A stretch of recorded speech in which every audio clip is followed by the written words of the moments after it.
This course of events resulted from the double fact that the bourgeoisie never fights its own revolutionary battles and that, since the revolution of 1848, it had grown unwilling to let the proletariat fight them for it. The trouble was that in this revolution, and in particular in the June struggles in Paris, the proletariat had abandoned its old custom of letting itself be used merely as cannon fodder for the bourgeoisie and had demanded a share of the fruits of the victories which were won with its own blood and heroism. As a result, even in the revolutionary years, the cunning idea occurred to the bourgeoisie of persuading some power other than the increasingly mistrustful and unreliable proletariat to snatch its chestnuts out of the fire. This was particularly the case in Germany and in Italy, that is to say, in those countries where for the moment the chief task presented by historical development was the creation of a national state such as capitalist forces of production require for their fullest development. The obvious solution of the problem was to offer one of the Prince links the hegemony over the whole country in return for his promise to grant the bourgeoisie the elbow room it needed for the full development of capitalist exploitation. However, this plan compelled the bourgeoisie to abandon its own political ideals and content itself with the satisfaction of its bald profit interests, for by calling in the aid of the princes, it subordinated itself to princely domination. Even in the revolutionary years, therefore, the bourgeoisie began to flirt with the princely states, and with the most reactionary ones at that. In Italy it was the Kingdom of Sardinia, that military Jesuit statelet in which, in the bitter words of the German poet, both priest and mercenary sucked the people dry, and in Germany it was the Kingdom of Prussia, which was under the thumb of obscurantist East Albion Junkerdom. At first the bourgeoisie was unsuccessful both in Italy and in Germany. King Albert of Sardinia did consent to make himself the sword of Italy, it is true, but on the battlefield he was defeated by the Austrian army and died a fugitive on foreign soil. And in Prussia Frederick William IV rejected the German Kaiser crown offered him by the German bourgeoisie, for he considered it a purely illusory honor, a crown baked of mud and clay. Instead he preferred a little body snatching at the expense of the revolution, though he failed woefully in this, less on account of the Austrian sword than the Austrian whip in Omitz. However, the industrial prosperity which had sapped the strength of the revolution in 1848 became a powerful lever for the furtherance of bourgeois interests in Italy and Germany, and in both these countries it made national unity more urgent and necessary than ever. In 1857, the crisis broke out and reminded the bourgeoisie of the evanescence of all capitalist glory, but at last things began to move, first in Italy. Not that this must be taken as an indication that capitalist development had proceeded further in Italy than in Germany. On the contrary, large-scale industry did not exist at all in Italy, and therefore the antagonism between bourgeoisie and proletariat had not yet developed to the extent of awakening mutual distrust. No less important was the fact that Italy's disunity was the result of foreign dominance, and that it was the common aim of all classes of society to overthrow this dominance.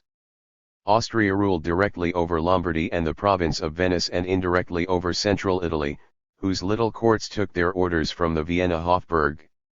A struggle against the foreign yoke had been proceeding in Italy for 20 years without a break, and it had led to brutal measures of repression on the one hand and desperate reprisals on the other.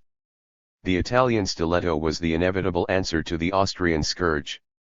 However, all the terrorism, the insurrections, and the conspiracies proved useless against the superior power of the Habsburgs, and even in the revolutionary years the Italian insurrections all failed.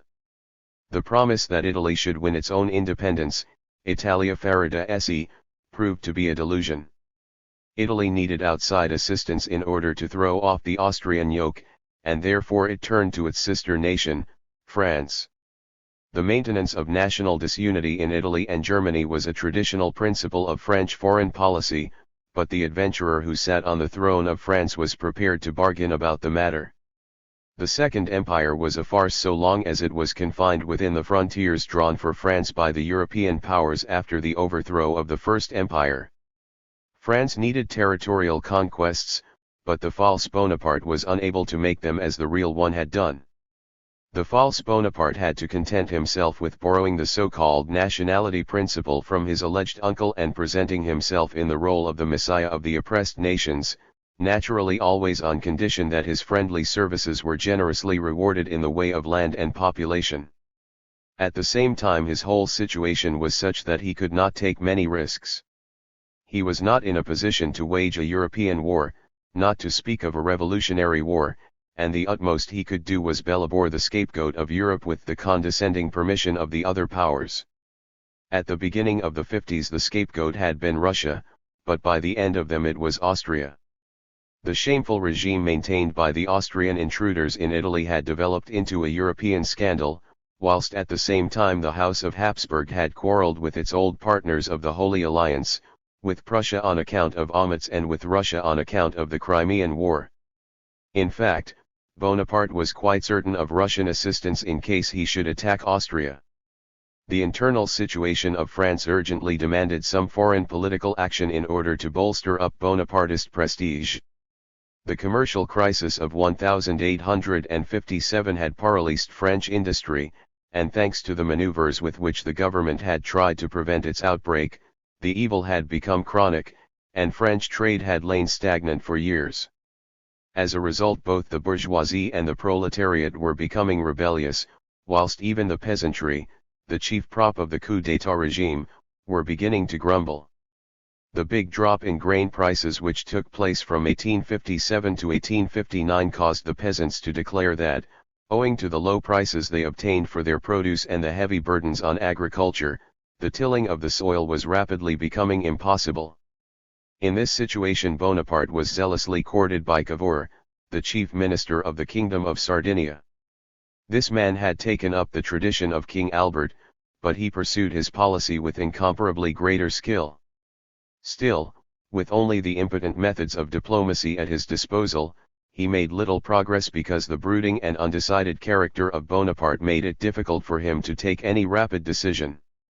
However, the Italian party of action took a hand in the game, and as a result the champion of freedom was compelled to make up his mind quickly. On the 14th of January, 1858, Orsini and his accomplices flung their bombs at the imperial carriage, which was hit by no less than 76 fragments. The occupants of the carriage were not injured, but as is usually the way with such characters, the false Bonaparte answered the attempt by establishing a reign of terror. However, the very fury with which he did so indicated that his regime, which had now lasted 7 years, was in reality based on a very unstable foundation, whilst a letter which he received from Orsini during the latter's imprisonment gave him a new shock of fear. "Remember," declared Orsini, "that the peace of Europe and your own peace of mind will remain purely chimerical so long as Italy has not achieved its independence." Orsini is said to have spoken still more plainly in a second letter. During the erratic wanderings of his adventurous life, Bonaparte had once fallen in with Italian conspirators, and he was well aware that their vengeance was not a thing to be trifled with. In the summer of 1858, therefore, he invited Cavour to meet him in Plombières, where the two arranged a little war on Austria. Sardinia was to receive Lombardy and the province of Venice and to constitute itself the Kingdom of Upper Italy, and in return it was to grant Savoy and Nice to France. It was a diplomatic bargain which fundamentally had little to do with the freedom and independence of Italy, and no mention was made of central and southern Italy, though no doubt both parties had their own ideas on the subject. Bonaparte was unwilling to abandon the traditional French foreign policy and further the unification of Italy. On the contrary, he wished to maintain the temporal power of the papacy and create a league of Italian dynasties which could be played off against each other, thus securing French hegemony, and in addition he harbored the idea of creating a kingdom of central Italy for his cousin Jerome. Cavour, on the other hand, reckoned with the development of a powerful national movement which would permit him to hold all dynastic and particularist tendencies in check once Upper Italy had been forged into a strong state. On New Year's Day, 1859, Bonaparte received the Austrian ambassador in audience and informed him of the French intentions, whilst a few days later the King of Sardinia announced to the world that he was not deaf to the heart-rending appeals of the Italian people. These threats were perfectly understood in Vienna, and the outbreak of hostilities approached rapidly, whilst the Austrian government was clumsy enough to let itself be maneuvered into the role of attacker. Half bankrupt, attacked by France and threatened by Russia, it was in a difficult position, and the lukewarm friendship of the English Tories was not of very much assistance, so it therefore sought to win the support of the German League. The League was not bound by any agreement to defend the non-German possessions of any of its members, but the Austrian government hoped to inveigle it into doing so with the politico-military slogan that the Rhine must be defended along the Po, or in other words, it tried to persuade the League that the maintenance of Austrian oppression in Italy was a matter of vital national importance for Germany. Since the outbreak of the crisis in 1857, a national movement had also developed in Germany, but it was different from the national movement in Italy, and the difference was not to its credit. The German national movement was not goaded on by the irritation of foreign domination, and in addition, since 1848 the German bourgeoisie had harbored a lively horror of the proletariat, although the latter had not really proved so dangerous after all. Nevertheless, the Paris June days represented an awful warning. Up to 1848, France had been the ideal of the German bourgeoisie, but after that it had turned to England for stimulus, a country in which the bourgeoisie and the proletariat seemed to be able to compose their differences peaceably. The marriage of the Prussian crown prince to an English princess had caused an ecstasy of delight amongst all good German bourgeois, and when the mentally defective King of Prussia handed over the reins of government to his brother in the autumn of 1858, and the latter appointed a tame liberal ministry, for reasons which were anything but liberal, bovine coronation rejoicings, as La Salle called them bitterly, burst out. In order not to irritate the Prince Regent, the noble bourgeoisie disavowed its own heroes of 1848 and, instead of protesting when the new ministry left things practically as they were before, it adopted the famous slogan, "Gently does it," for fear of arousing the displeasure of the new ruler, who might then sweep away the new era, which existed only at his whim like a shadow on a wall. As the clouds of war gathered, the national wave began to rise higher in Germany.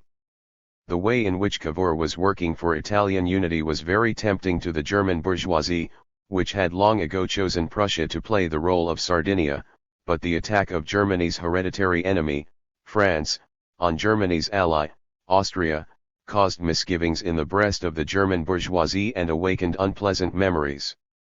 Perhaps the false Bonaparte intended to revive the traditions of the real one? Perhaps the days of Austerlitz and Jena would return, and the chains of foreign domination again rattle in Germany. The journal in the pay of the Austrian government scribbled for all they were worth to convince the German bourgeoisie of the reality of its fears, and at the same time they drew an idyllic picture of a Central European great power under the leadership of Austria and embracing the German League, Hungary, the Slav and Romanian Danubian lands, Alsace-Lorraine, Holland and heaven knows what else. On the other hand, the false Bonaparte naturally let loose his ink-slingers also, and they swore by all the gods that their paymaster harbored no such evil thought as a desire to seize the banks of the Rhine, and that his attack on Austria was prompted solely by the most edifying considerations, to wit, the interests of European civilization. Naturally, the good German Philistine found it very difficult to form an opinion of his own in this welter of contradictory propaganda, but gradually he began to lend a more willing ear to the voice of the Habsburg charmer, to the detriment of the latter's Bonapartist rival. The arguments of the Habsburgers flattered his own pot-valiant patriotism, whilst at the same time it was asking rather much of anyone to believe in the civilizing mission of the false Bonaparte. For all that, however, the situation was so complicated that even men used to dealing with political intricacies, and revolutionaries at that, men who agreed absolutely on all fundamental questions, were unable to agree as to the practical policy which Germany should pursue towards the Italian war. To the dispute with La Salle. In agreement with Marx, Engels entered the arena first with his pamphlet, Po and Rhine, and its publication was arranged by La Salle through Franz Dunker. Engels' aim was to refute the Habsburg argument that the Rhine must be defended on the Po. He pointed out that Germany needed not a hand's breadth of Italian soil in order to defend itself, and declared that if military considerations were to be the decisive factors, then France had a much greater claim to the banks of the Rhine than Germany had to the Po. Considered purely from the military point of view, Austrian domination in Upper Italy might be indispensable for Germany, but politically it was highly deleterious because the monstrous dragooning of the Italian patriots by the Austrian oppressors engendered fanatical hostility and hatred also against Germany throughout the whole of Italy. However, he declared, the question of the possession of Lombardy was a matter between Germany and Italy, and not between Louis Bonaparte and Austria.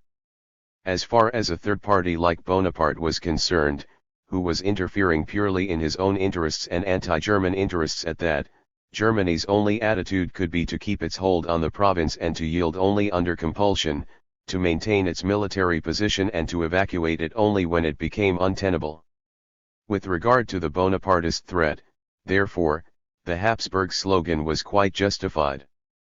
If Louis Bonaparte made the Po his excuse, then the Rhine was certainly his real aim, for only the capture of the Rhine frontier could offer any basis for the consolidation of the coup d'état regime in France. It was a classic example of the old proverb in practical application, Bonaparte bellaboured the sack but meant the donkey. Italy might be tempted to play the role of the sack, but that was no reason whatever why Germany should take the role of the donkey. If in the last resort it was merely a question of who should possess the left bank of the Rhine, then Germany could not dream of abandoning the Po and thus one of its strongest, if not its strongest, positions without a fight. On the eve of war, just as in warfare itself, one occupied every possible position from which one could threaten the enemy or defend oneself, without first of all indulging in moral reflections as to whether such action could be satisfactorily reconciled with eternal justice and the principle of nationality. In a tight corner one defended oneself with any weapons that came to hand. Marx was completely in agreement with this standpoint, and after he had read the manuscript of the pamphlet he wrote to the author, extraordinarily capable, even the political side of the matter, which was damned difficult. The pamphlet will be a great success. Lassalle, on the other hand, declared that he was quite unable to understand Engels' attitude, and almost immediately afterwards he issued a pamphlet of his own on the subject entitled, The Italian War and Prussia's Task, which was also published by Duncker. Lassalle proceeded from totally different premises, and in consequence he came to quite different conclusions, monstrously false ones according to Marx. Lassalle declared that the national movement which arose in Germany under the influence of the war threat was pure hatred of France and nothing else, sheer anti-Gallicism, Napoleon as the pretext, but the real reason, a hatred of French revolutionary development. In his eyes, a Franco-German war in which the two greatest continental peoples would rend each other for mere nationalist delusions, a really popular war against France not prompted by any vital national interest, but nourished, by pathologically irritated nationalism, high-flown patriotism, and childish anti-Gallicism, was a tremendous danger to European culture and to all really national and revolutionary interests, and it would represent the most monstrous and incalculable victory of the reactionary principle since March, 1848. In his opinion, therefore, it was the vital task of democracy to oppose such a war with all possible means. He pointed out in great detail that the Italian war represented no serious threat to Germany, which was deeply interested in a successful culmination of the Italian struggle for national unity. A good cause did not become a bad one merely because a bad man took it up.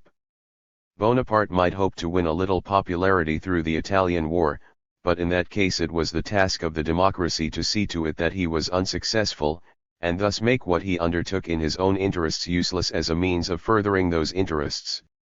How could one now oppose what one had previously desired just because of Napoleon? On the one side there was a bad man and a good cause, and on the other side there was a bad cause and the man. Lassalle reminded his readers of Blum's murder, of Omitz, Holstein, and Bronzell, of all the crimes which had been committed against Germany not by Bonapartist, but by Habsburg despotism. The German people, he declared, were not in the least interested in the maintenance of Austria's strength. On the contrary, the thorough destruction of Austria was the preliminary condition of German unity. On the day Italy and Hungary won their independence, the 12 million Austro-Germans would be given back to the German people.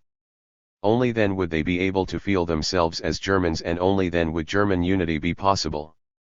Lassalle analyzed Bonaparte's position and pointed out that this much overrated weakling was not in a position to think seriously of foreign conquests even in Italy, let alone then in Germany. And even supposing that the lunatic really harbored fantastic dreams of conquest, was that any reason for such a display of indecent fear on Germany's part? He mocked at the patriotic poltroons who regarded Jena as the normal measure of Germany's national strength and were driven desperate by their own fear. He derided the brave spirits who, for fear of a highly improbable attack by France, clamoured for an attack by Germany, and pointed out that it was perfectly obvious that if Germany were called upon to repel a French invasion, it would be able to muster much greater strength than if it attacked France, a proceeding which would cause the French to rally round Bonaparte and would only strengthen his position. War against France should be waged only if Bonaparte attempted to keep the booty won from Austria for himself, or even if he did no more than attempt to create a central Italian kingdom for his cousin Jerome. Should neither of these contingencies arise, and should the Prussian government still show a tendency to incite the people into a war against France, then democracy must do everything possible to counter such incitement. However, neutrality was not sufficient. The historic task of Prussia in the interests of the German nation was to send its army against Denmark with the announcement, if Bonaparte insists on altering the map of Europe in the south in the name of the principle of nationality, then we shall do the same thing in the north. If Bonaparte liberates Italy, we shall liberate Schleswig-Holstein. Should Prussia continue to do nothing, it would prove thereby that the German monarchy was no longer capable of a great national deed. As a result of this program, Lassalle was extolled as a sort of national prophet who foresaw the later policy of Bismarck, but in reality the dynastic war of conquest which Bismarck waged in 1864 to annex Schleswig-Holstein had nothing in common with the revolutionary national war which Lassalle urged in 1859 for the liberation of Schleswig-Holstein. Lassalle was well aware that the Prince Regent would not take over the task sketched out for him, and that alone gave him the right to make a proposal which coincided with Germany's national interests, even if it immediately turned into a reproach against the government. He was justified in drawing the excited masses away from the wrong path by showing them the right one. However, apart from the arguments he put forward in his pamphlet, he was moved by ulterior motives, as he explained in his letters to Marx and Engels. He knew that the Prince Regent was about to enter the Italian war on the side of Austria, and he was not greatly perturbed about this because he assumed that the war would be badly conducted and that it would be possible to make revolutionary capital out of the changing fortunes which would inevitably result, but only on condition that the national movement could be persuaded from the beginning to regard the Prince Regent's war as a dynastic affair without any national justification. In Lassalle's opinion, an unpopular war against France would be an immense piece of luck for the revolution, whilst a popular war under dynastic leadership might result in all the counter-revolutionary consequences which he had described so eloquently in his pamphlet. From his point of view, therefore, the tactic which Engels proposed in his pamphlet was more or less incomprehensible. From the military point of view, Engels had proved brilliantly that Germany did not need the Po to defend itself, and his subsequent contention that in case of war the Po must nevertheless be held, that is to say, that the German nation was in duty bound to support Austria against a French attack, seemed highly contestable to Lassalle, for it was perfectly obvious that a successful repulse of Bonaparte's attack on the part of Austria could have only counter-revolutionary consequences. If Austria, supported by the German League, was successful, then it was clear that nothing could prevent it maintaining its grip on Upper Italy, just the thing Engels so strongly condemned, and the Habsburg hegemony in Germany would be strengthened and the miserable German League politics galvanized into new life. And even assuming that a victorious Austria would overthrow the French usurper, it would do so only in order to replace him by the old Bourbon regime, and that would serve neither French nor German national interests, not to mention the interests of the revolution. In order to understand the point of view which Marx and Engels advanced, one must realize that they had their ulterior motives no less than Lassalle, and both for the same reason, as Engels indicates in a letter to Marx. it is absolutely impossible to come forward openly in Germany itself, either politically or polemically, in the interests of our party. However, the ulterior motives of the two friends in London are not so clear as those of La Salle, because although his letters to them are still extant, their letters to him are not, but still, their motives can be recognized in the main from their general publicist activities at the time. In a second pamphlet entitled, Savoy, Nice and the Rhine, which Engels issued about a year later against the annexation of Savoy and Nice by Bonaparte, he clearly describes the standpoint from which his first pamphlet was written. First of all, both Marx and Engels believed that the national movement in Germany was a really genuine one. They believed that it had developed naturally, instinctively, and directly, and that it promised to sweep the unwilling governments along with it. For the moment, both Austrian rule in Upper Italy and the Italian movement for independence were a matter of indifference to this national movement. The instinct of the people demanded war against Louis Bonaparte as the representative of the traditions of the First French Empire, and this instinct was right. Secondly, they assumed that Germany was really seriously threatened by the Franco-Russian alliance. In the New York Tribune, Marx pointed out that the finances and the internal political situation of the Second Empire had arrived at a critical point, and that only a foreign war could lengthen the life of the coup d'état regime in France and, at the same time, the life of the counter-revolution in Europe. He feared that the Bonapartist liberation of Italy was merely a pretext to keep France itself in chains, to subjugate Italy to the coup d'état regime, to shift the natural frontiers of France further into Germany, to turn Austria into a tool of Russia, and to jockey the peoples of Europe into a war on behalf of the legitimate and illegitimate counter-revolution. As Engels pointed out in his second pamphlet, he regarded the action of the German League in taking up the cudgels on behalf of Austria as the decisive moment for Russia to appear on the scene in order to win the left bank of the Rhine for France in exchange for a free hand in Turkey. And finally, Marx and Engels assumed that the German governments, and in particular the wiseacres in Berlin, who had joyfully welcomed the Peace of Basel, which gave France the left bank of the Rhine, and had secretly rubbed their hands in delight when the Austrians were defeated at Ulm and Austerlitz, would leave Austria in the lurch.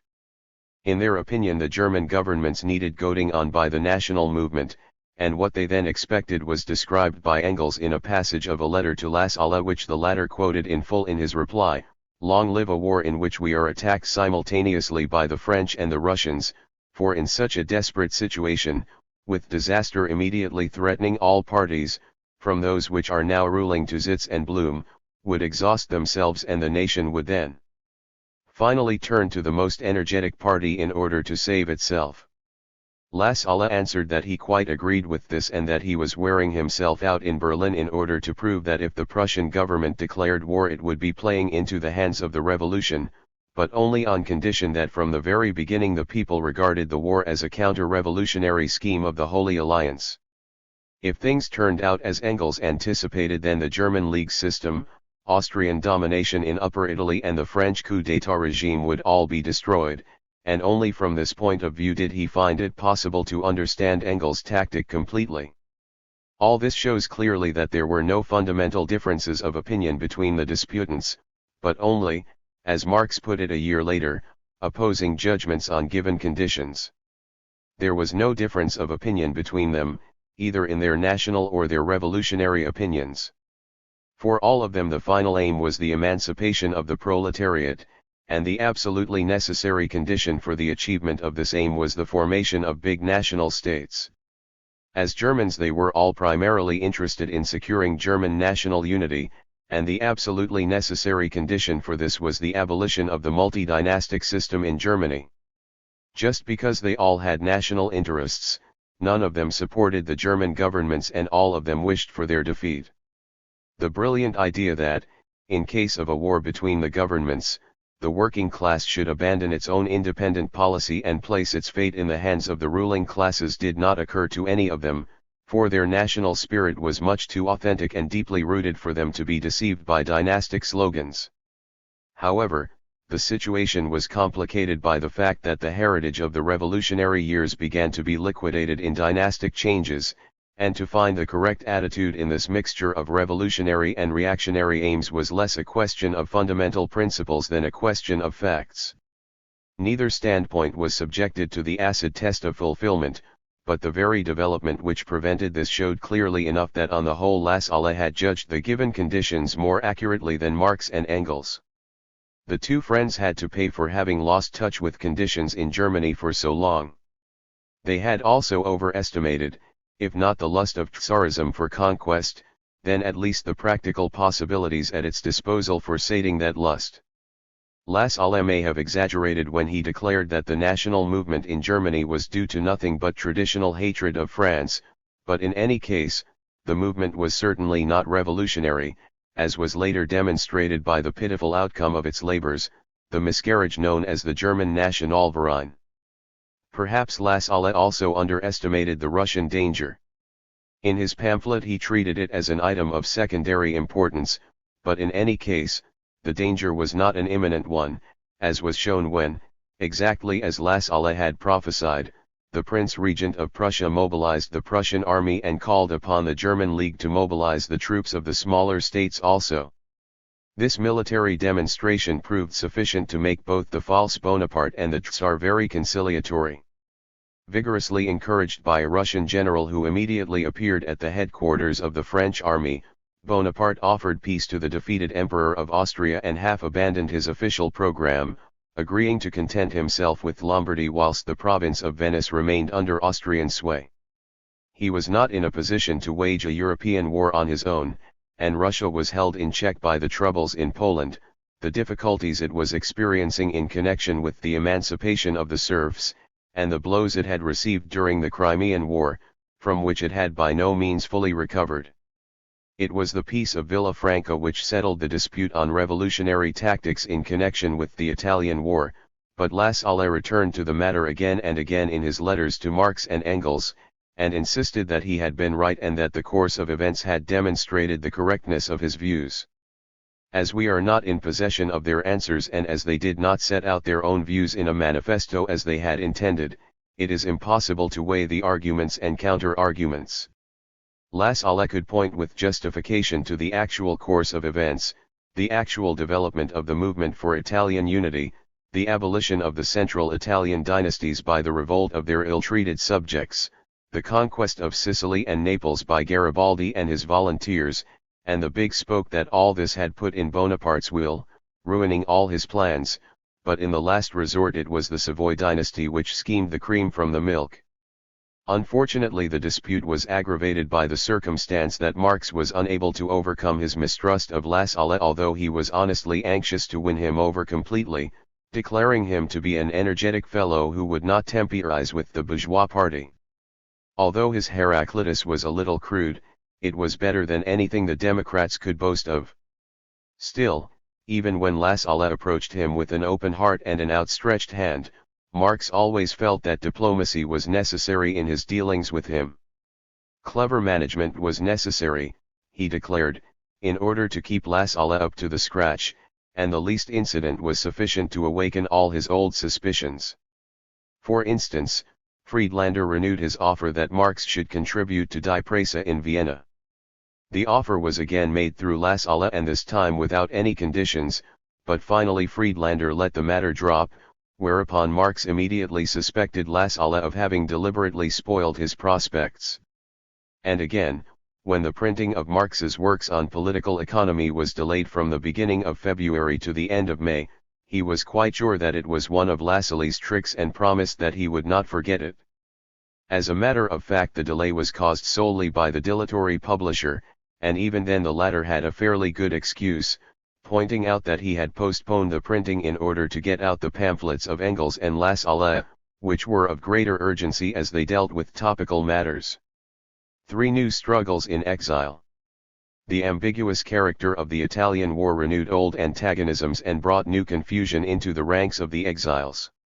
Whilst the Italian and French fugitives opposed the mixing up of the Italian movement for independence with the coup d'état regime in France, many of the German fugitives were anxious to repeat the folly which had already cost them 10 years of banishment.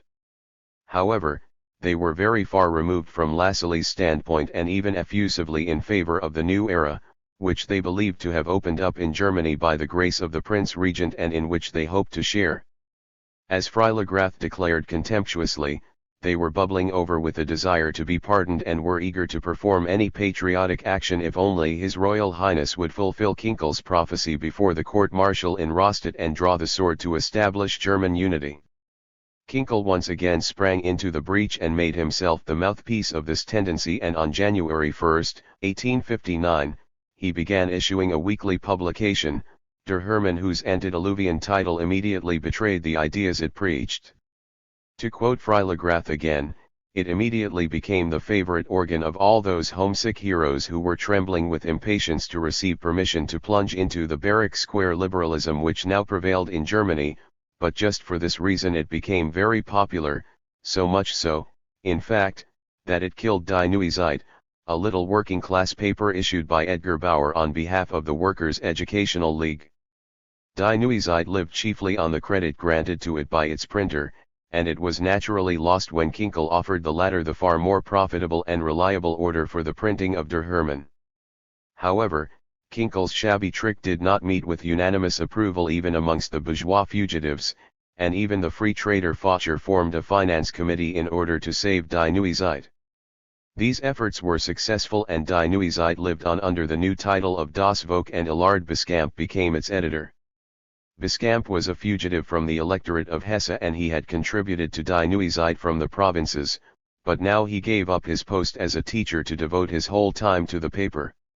Shortly afterwards, accompanied by Liebknecht, he visited Marx in an attempt to persuade him to contribute to the paper. Since the dispute in 1850, Marx had maintained no relations with the Workers' Educational League, and he had even expressed disapproval when Liebknecht had afterwards resumed his connections with the League, though Liebknecht's contention that a workers' party without workers was a contradiction in terms had much in its favor. However, it is not difficult to understand that Marx did not succeed in overcoming his unpleasant memories immediately, and he startled a deputation from the League by informing them that he and Engels had received their mandate as representatives of the Proletarian Party from no one but themselves, and that it had been confirmed by the general and exclusive hatred which all the parties of the Old World bore towards them. At first Marx was none too sympathetic towards the request that he should contribute to Das Volk, but he realized that Kinkel could not be permitted to have things all his own way, and therefore he agreed that Liebknecht should assist Biscamp in the editorial work, although he refused to contribute to a small paper himself, or in fact to any exclusively party paper which was not edited by Engels and himself. However, he promised to assist in the distribution of the paper, to place printed articles from the New York Tribune at its disposal, and to assist the editors with written and oral notes and hints.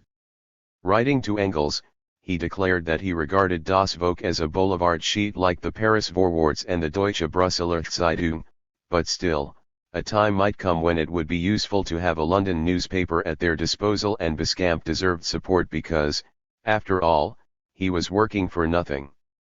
When the boulevard sheet began to make itself a nuisance to Kinkel, Marx was far too much of a fighter not to throw his weight wholeheartedly into the scales on its behalf.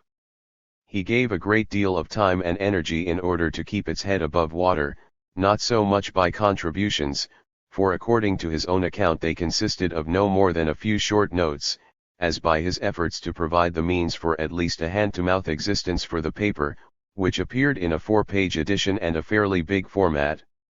Those few amongst the party members and sympathizers who were able to spare a little money were mobilized, and in particular Engels, who also supported the paper industriously with his pen, writing military technical articles on the Italian War and a valuable criticism of the recently published scientific work of his friend, although the third and fourth articles of this review were never published, because by the end of August the paper was unable to appear any longer.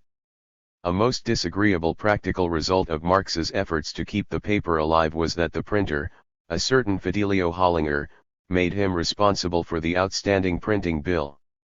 It was an unjust demand, but in view of the fact that the whole Kinkel gang is only waiting for an opportunity to create a public scandal, and because many of the people connected with the paper are not suitable for facing the publicity of the courts, Marx compounded the debt with a payment of £5. Another heritage which Das Volk left him cost him incomparably greater sacrifices and trouble. On the 1st of April, 1859, Karl Voigt, who was living in Geneva, sent a political program for the German democracy towards the Italian war to various German fugitives in London, including Freilagrath, at the same time appealing to them to cooperate in the publication of a new weekly in Switzerland in the spirit of the program. Voigt was a nephew of the brothers Fallen, who had played a prominent part in the Burschenschaft movement, and he had been one of the leaders of the left wing in the Frankfurt Assembly together with Robert Blum. In fact, one of the last acts of the dying parliament had been to appoint him one of the 5 Reich regents. When he sent out his political program, he was a professor of geology and, together with Fazy, who was the leader of the Geneva radicals, he represented Geneva in the Swiss Diet. Voigt kept his memory alive in Germany by zealous agitation for materialism on the basis of natural science, a very limited form of materialism which went hopelessly wrong immediately it ventured into the historical field. He propagated his opinions with what Ruge not unjustly termed crude schoolboyishness, and he sought to capture the prurient fancy of the Philistines with cynical phrases. One of his most popular phrases was, "Ideas stand in the same relation to the brain as bile does to the liver or urine to the kidneys." This proved a little too much even for his hitherto staunchest supporter, Ludwig Buchner, who then dissociated himself from this sort of Enlightenment work. Approaching Marx with the idea of obtaining his verdict on Voigt's political program, Freilagrath received the laconic answer, "Tub thumping," but writing to Engels, Marx dealt in somewhat greater detail with the program. Germany abandons its non-German possessions. Does not support Austria. French despotism is temporary, Austrian despotism permanent. Both despots are permitted to bleed to death, whereby a certain tendency in favor of Bonaparte is visible. Armed neutrality for Germany. A revolutionary movement in Germany is nor to be thought of in our lifetime, as Voigt is informed from the most reliable source. In consequence, immediately Austria is ruined by Bonaparte, a moderate liberalist nationalist development will begin in the fatherland under the auspices of the Prince Regent, and Voigt may even become court jester. The suspicion that Voigt sympathized with Bonaparte, which is indicated in this letter, became a certainty when, although he did not issue the proposed weekly, he wrote a number of studies on the European situation which unmistakably demonstrated his intellectual relationship with the Bonapartist slogans. Voigt also sent his program to Karl Blind, a fugitive from Baden who had been friendly with Marx since the revolutionary years and had contributed an article to the Neue Rheinische Review, but had never belonged to the inner circle of Marx's friends and political supporters. In fact, Blind was one of those solemn local patriots and republicans who regarded their own little canton Baden as the center of the universe. They were often lashed by Engels' wit, who found that the opinions of these statesmen usually boiled down, for all their lofty grandeur, into an immense respect for their own persons. Blind now approached Marx and informed him that Voigt was being subsidized by Bonaparte and that he, Blind, could provide proof for these treasonable activities. Voigt had attempted to bribe a South German writer with 30,000 guilders and had also made attempts at bribery in London. In the summer of 1858 a conference had taken place in Geneva between Fazy and his friends and Prince Jerome Bonaparte to discuss the Italian War, and it had been decided that the Russian Grand Duke Constantine should be made King of Hungary. Marx mentioned these revelations to Biscamp when the latter visited him in connection with Das Volk, adding that it was a South German weakness to lay the colors on heavily. Without obtaining Marx's permission, Biscamp used some of Blind's revelations in a satirical article in Das Volk in which the Reich Regent was denounced as a traitor to the Reich, and he sent a copy of the number in which the article appeared to Voigt.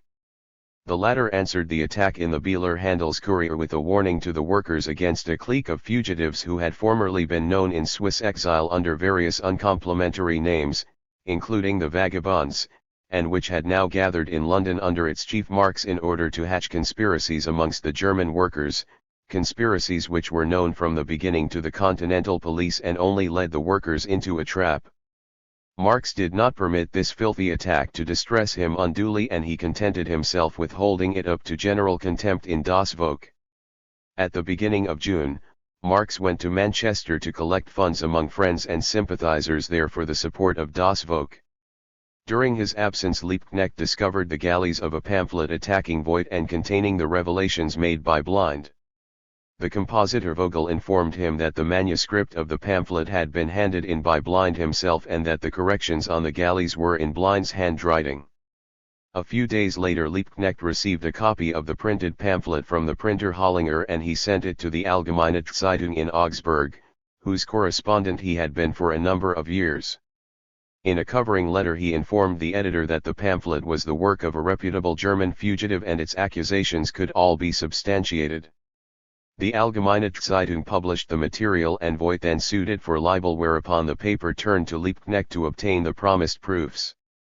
Liebknecht in his turn approached Blind, but the latter declared that the troubles of the Allgemeine Zeitung had nothing to do with him and even denied being the author of the pamphlet, though he was compelled to admit that he had communicated the facts contained in it to Marx and that he himself had published some of them in the Free Press, one of Urquhart's papers.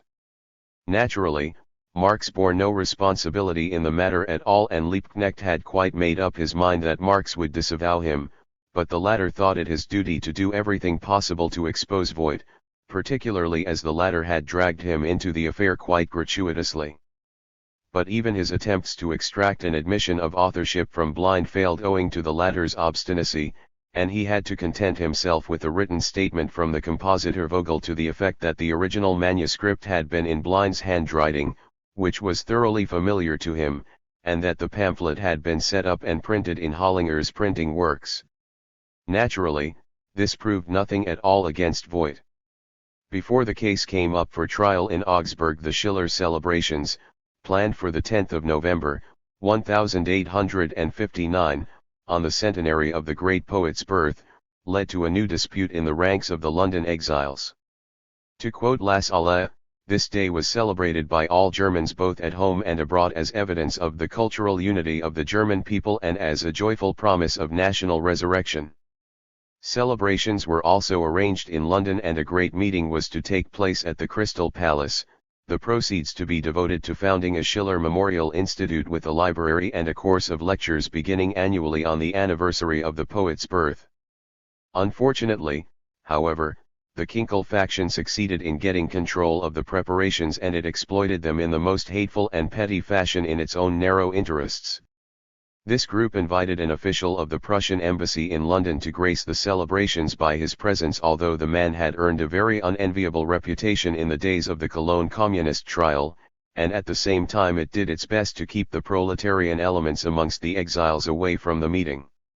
A certain Betzig, who used the pen name Beta, was Kinkel's chief literary hod-carrier and sang his praises in the most nauseating fashion in Die Garten lobby, whilst at the same time ridiculing the members of the Workers' Educational League, who intended to take part in the celebrations.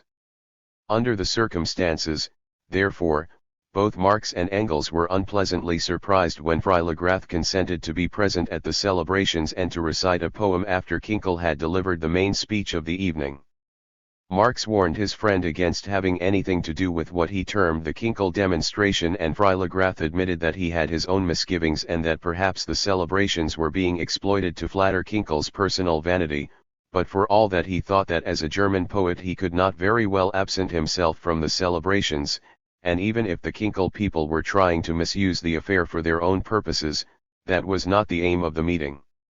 However, during the preliminary arrangements a number of peculiar incidents occurred and made Freiligrath feel, despite his deeply rooted antipathy to seeing anything but the best in men and things, and that from the best possible angle, that after all Marx might be right, though he determined to go on with the matter because he thought that he could work against certain intentions better by his presence than his absence. Marx was not in agreement with this, and Engels still less so, and the latter gave vent to his feelings in angry words about Freiligrath's poetic vaingloriousness and his officiousness, coupled with sycophancy, although of course this was going much too far. When the Schiller celebration finally took place, it proved to be something more than the usual superficial festivities with which the German Philistine is accustomed to celebrate the memory of the great thinkers and poets who have passed over his nightcap like high-flying cranes, and it found an echo even on the extremist left wing. When Marx complained about Freilagrath to Lassalle, the latter replied, perhaps it would have been better had he kept away from the meeting itself, but in any case, he did well to compose the cantata. It was by far the finest thing that appeared in connection with the celebrations. In Zurich Herwegh composed a special song for the occasion, and the centenary speech in Paris was delivered by Schiele. In London the Workers' Educational League took part in the meeting at the Crystal Palace after having salved its conscience the day before by a special Robert Bloom memorial meeting at which Liebknecht spoke. In Manchester the celebrations were organised by a young poet, Siebel, who came from the Wuppertal and was a distant relative of Engels, and the latter saw nothing to object to in his activities. Writing to Marx, Engels declared that he had nothing to do with the affair and that Siebel intended to deliver the oration, the ordinary sort of declamation of course, but quite decent.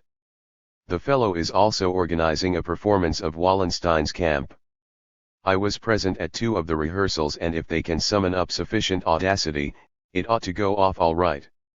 Later on Engels became president of the Schiller Memorial Institute, which was founded in Manchester in connection with the celebrations there, and Wilhelm Wolff mentioned it in his will for a good round sum. Whilst all this was going on and a certain tension was making itself felt between Marx and Freilagrath, the Augsburg court heard Vogt's action against the Allgemeine Zeitung. It was dismissed with costs against the plaintiff, but the latter's legal defeat developed into a moral victory. The defendants, the editors and publishers of the Allgemeine Zeitung, were unable to bring forward any proof in support of their charges against Voigt, and they contented themselves with a defense which Marx described, all too mildly, as politically unsavory cant. In fact, their attitude was worthy of the severest condemnation not only politically, but also morally, and its trump card was that the personal honor of a political opponent was fair game. How, inquired the defense, could Bavarian judges give a verdict in favor of a man who had violently attacked the Bavarian government and who was compelled to live abroad owing to his political activities?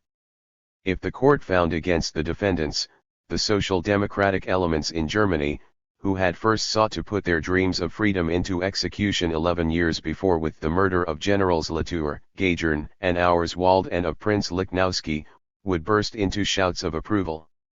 If Voigt succeeded in his action, there would be no reason at all why Klapka, Kossuth, Polsky, Teleki and Matzina should not appear before the court with equal justification and demand a verdict against their political enemies.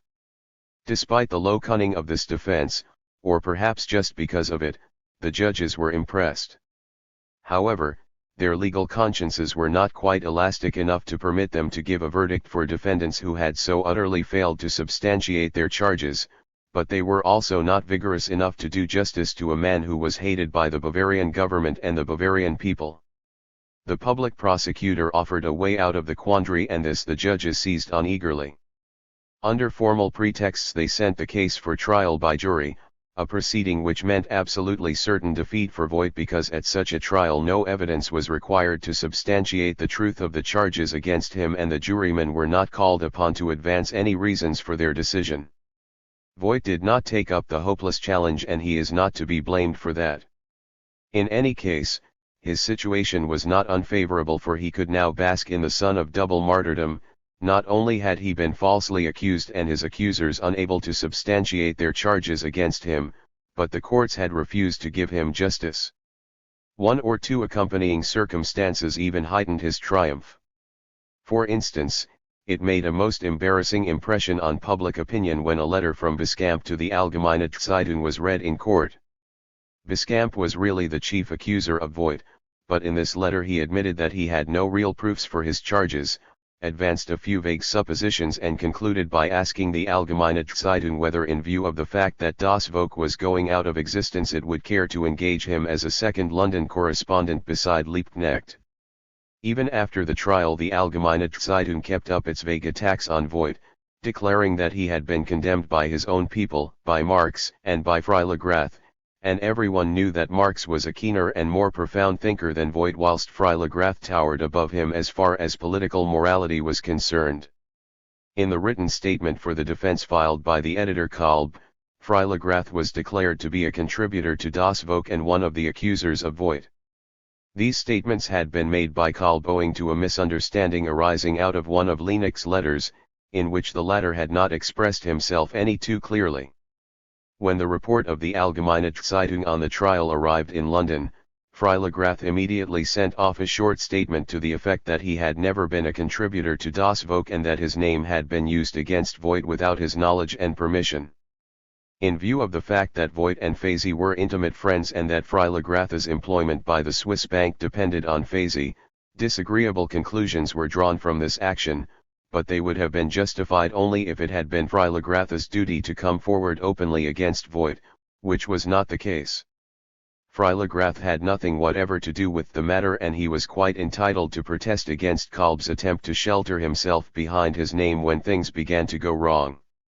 However, the laconic and terse form in which Freilagrath's statement was couched left open the possibility of interpreting it as a disavowal of Marx also, and the latter found it strange that the statement contained not the slightest indication which might have corrected the impression that it was intended as a personal breach with him and a public disavowal of the party.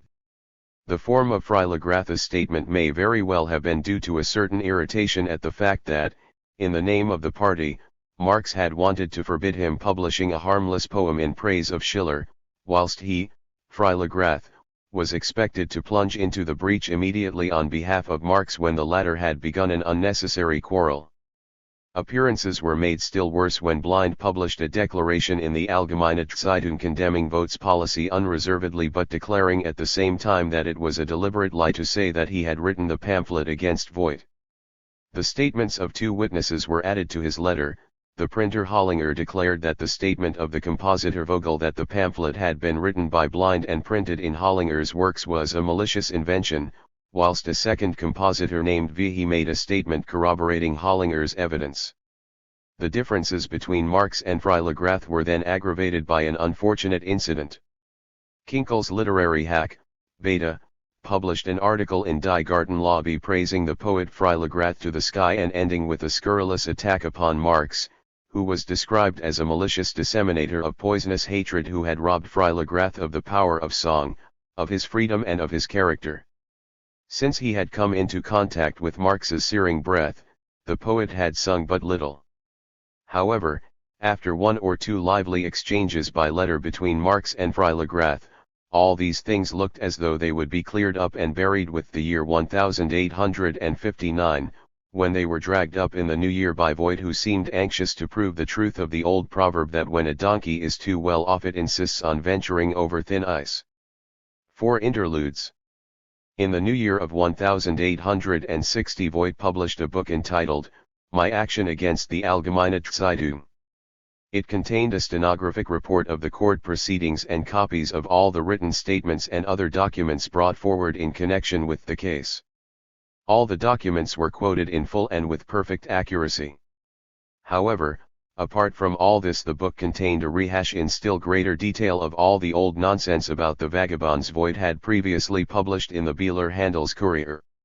Marx was described as the leader of a band of blackmailers whose members lived by so compromising people in the fatherland that they were compelled to purchase the silence of the band.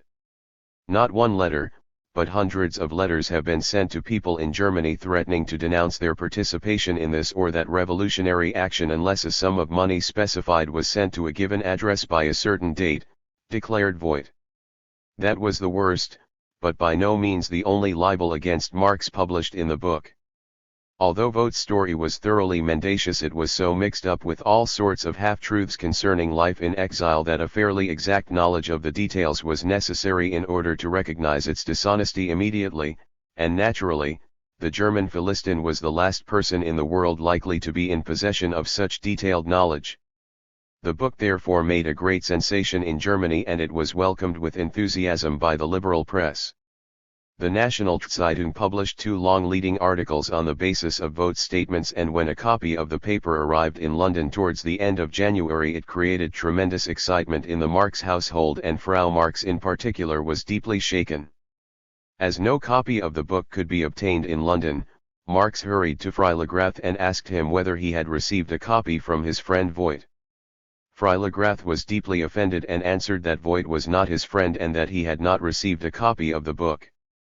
Although Marx was always unwilling to bother about answering scurrilous attacks upon himself, no matter how vile they might be, he realized that this time an answer was absolutely necessary, and even before a copy of Vogt's book arrived in London, he decided to sue the National Zeitung for libel.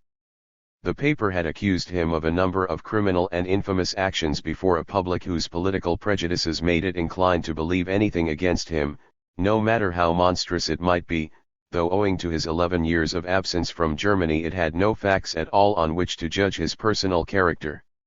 He felt that quite apart from political considerations he must bring the National Zeitung to book for defamation of character out of regard for his wife and children, and he reserved himself the satisfaction of making a literary answer to Vogt. Marx first of all proceeded to call Blind to account on the assumption that the fellow actually held proofs against Vogt, but was unwilling to produce them out of the personal consideration which one vulgar Democrat owed to another. Apparently Marx was wrong, and Engels probably came nearer the truth when he declared that Blind had invented the details of Vogt's alleged attempts at bribery in order to make himself important, but that when the affair had become uncomfortable he had decided to deny everything stoutly, thereby involving himself more and more deeply in contradictions. On the 4th of February Marx had an announcement published in English in the Free Press which called untrue the statements of Blind, Hollinger and Vehe that the anonymous pamphlet had not been printed in Hollinger's plant. It also declared that Karl Blind was an infamous liar, adding that if the latter felt himself injured he could seek recourse to the English courts.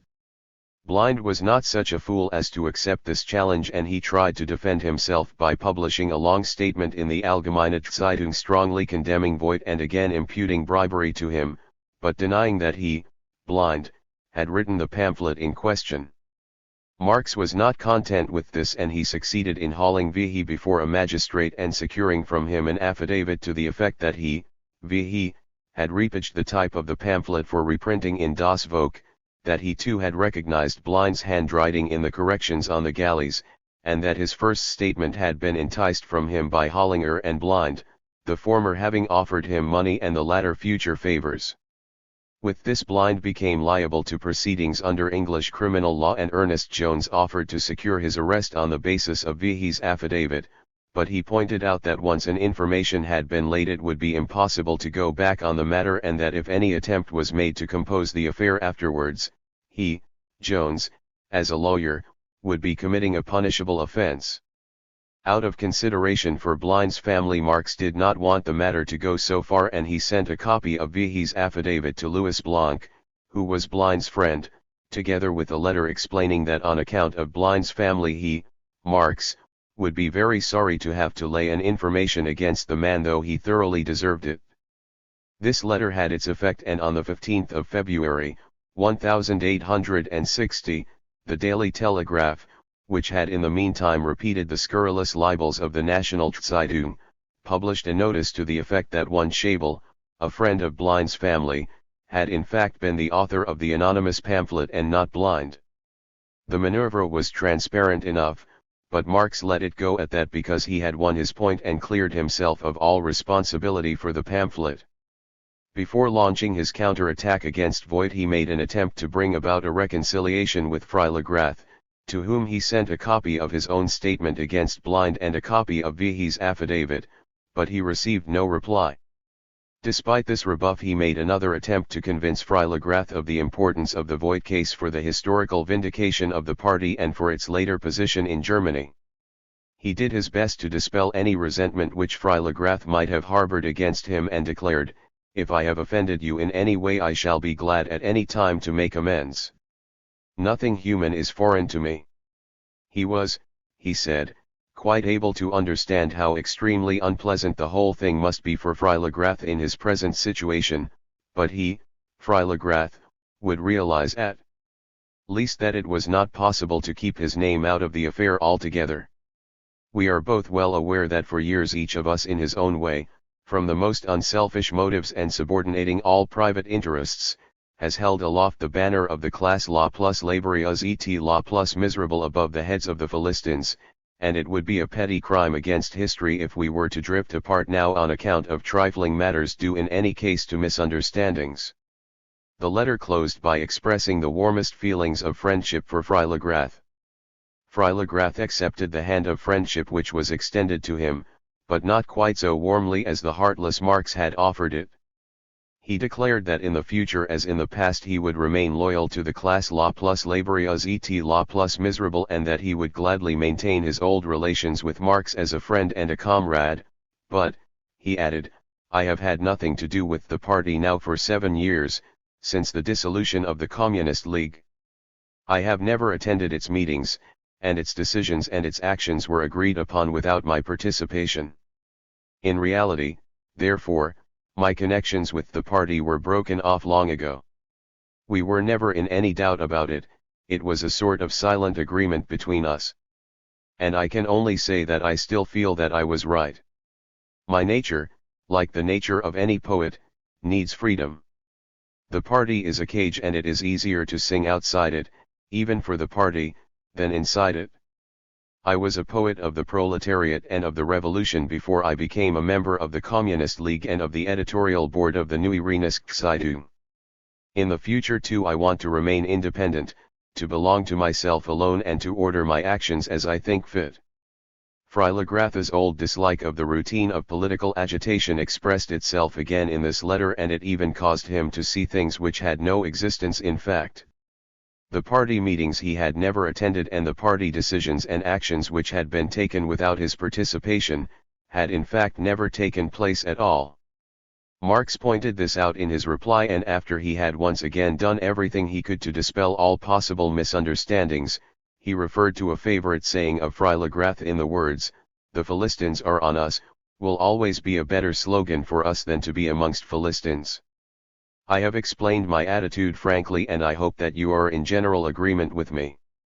I have also tried to clear up the misunderstanding that when I refer to the party I mean an organization which died 8 years ago, or an editorial board which broke up 12 years ago. When I refer to the party I do so in a historical sense. Marx's words were both conciliatory and to the point, for in a historical sense the two men belonged together despite all differences. Marx's attitude did him all honor, for in view of the villainous attacks which Voigt had made on him, he might reasonably have demanded that Freilagrath should openly dispel any appearance of solidarity with the traducer. However, Freilagrath contented himself with renewing their friendly relations, and for the rest he maintained a reserved attitude which Marx henceforth facilitated by avoiding as far as possible any mention of Freilagrath's name in the matter. A discussion with Lassalle in the Voigt affair ended differently. Marx had last written to Lassalle in November of the previous year in connection with their dispute in the Italian question, and, to use his own expression, its tone had been very blunt. Lassalle had not replied to this letter, and Marx assumed that it had wounded his feelings, but when the National Zeitung attacked him, Marx naturally felt the need of some connections in Berlin, and he requested Engels to smooth things over with Lassalle, who was after all a first-rate fellow compared with the others. This was indirectly a reference to a Prussian assessor named Fischel, who had introduced himself to Marx as an Urquhartite and offered his services in connection with the German press. Marx sent greetings to Lassalle through Fischel, but Lassalle refused to have anything to do with the incompetent and ignorant fellow who, irrespective of how he may have conducted himself in London, belonged to the literary bodyguard of the Duke of Coburg in Germany, a man who had a deservedly evil reputation. Shortly after this, Fischel met with a fatal accident. Before Engels had been able to comply with Marx's request, Lassalle himself wrote explaining his long silence with lack of time and demanding energetically that something should be done in the deplorable Voigt business which, he declared, had caused a big sensation in Germany. Naturally, those who knew Marx would not be deceived by Voigt's story, but those who did not might very well be impressed because it was cleverly supported by half-truths which the less discerning might very well accept as the whole truth. Lassalle was not prepared to acquit Marx of all responsibility in the matter because he had accepted such serious accusations against Voigt merely on the word of a miserable liar like Blind. Unless he was really in possession of some proofs against Voigt, Marx should begin his defense by withdrawing the accusation of bribery against Voigt. Naturally, he, Lassalle, was well aware that it would require a great measure of self-discipline to do justice to a man who had been guilty of such monstrous and baseless slanders, but Marx must nevertheless give this proof of his good faith unless he wanted to render his defense ineffective from the beginning. And then Lassalle objected strongly to Linnig's activities on behalf of such a reactionary paper as the Allgemeine Zeitung, as they would cause astonishment amongst the general public and indignation against the party. When Marx received this letter he had still not seen Vogt's book and was therefore not in a position to realize the situation fully, but it is not difficult to understand that Lassalle's suggestion that he should begin his defense with an amende honorable for Vogt did not please him, particularly as he had more reliable evidence of the latter's Bonapartist intrigues than the vague statements of Blind. Nor was he able to agree with Lassalle's severe condemnation of Linnig's connection with the Allgemeine Zeitung. Marx was certainly not a friend of this paper, and whilst the Rheinische Zeitung had existed he had fought it energetically, but as counter-revolutionary as it might be on other fields, it at least opened its columns to various points of view with regard to foreign politics, and in this respect it enjoyed a privileged position in the German press. Marx therefore answered somewhat ill-humoredly that the Allgemeine Zeitung was just as good as the Volkszeitung. He would sue the National Zeitung for libel and write an answer to Vogt, but in the introduction he would make it clear that he didn't give a damn for the opinion of the German public. On his part Lassalle then took the irritable words of Marx too seriously and protested against a democratic paper like the Volkszeitung being mentioned in the same breath with the most disreputable and shameless rag in Germany. In the main he warned Marx not to begin proceedings against the National Zeitung, or at least not before he had himself answered Vogt, and concluded by expressing the hope that Marx would not feel hurt by his letter and would accept an assurance of his honest and warm friendship.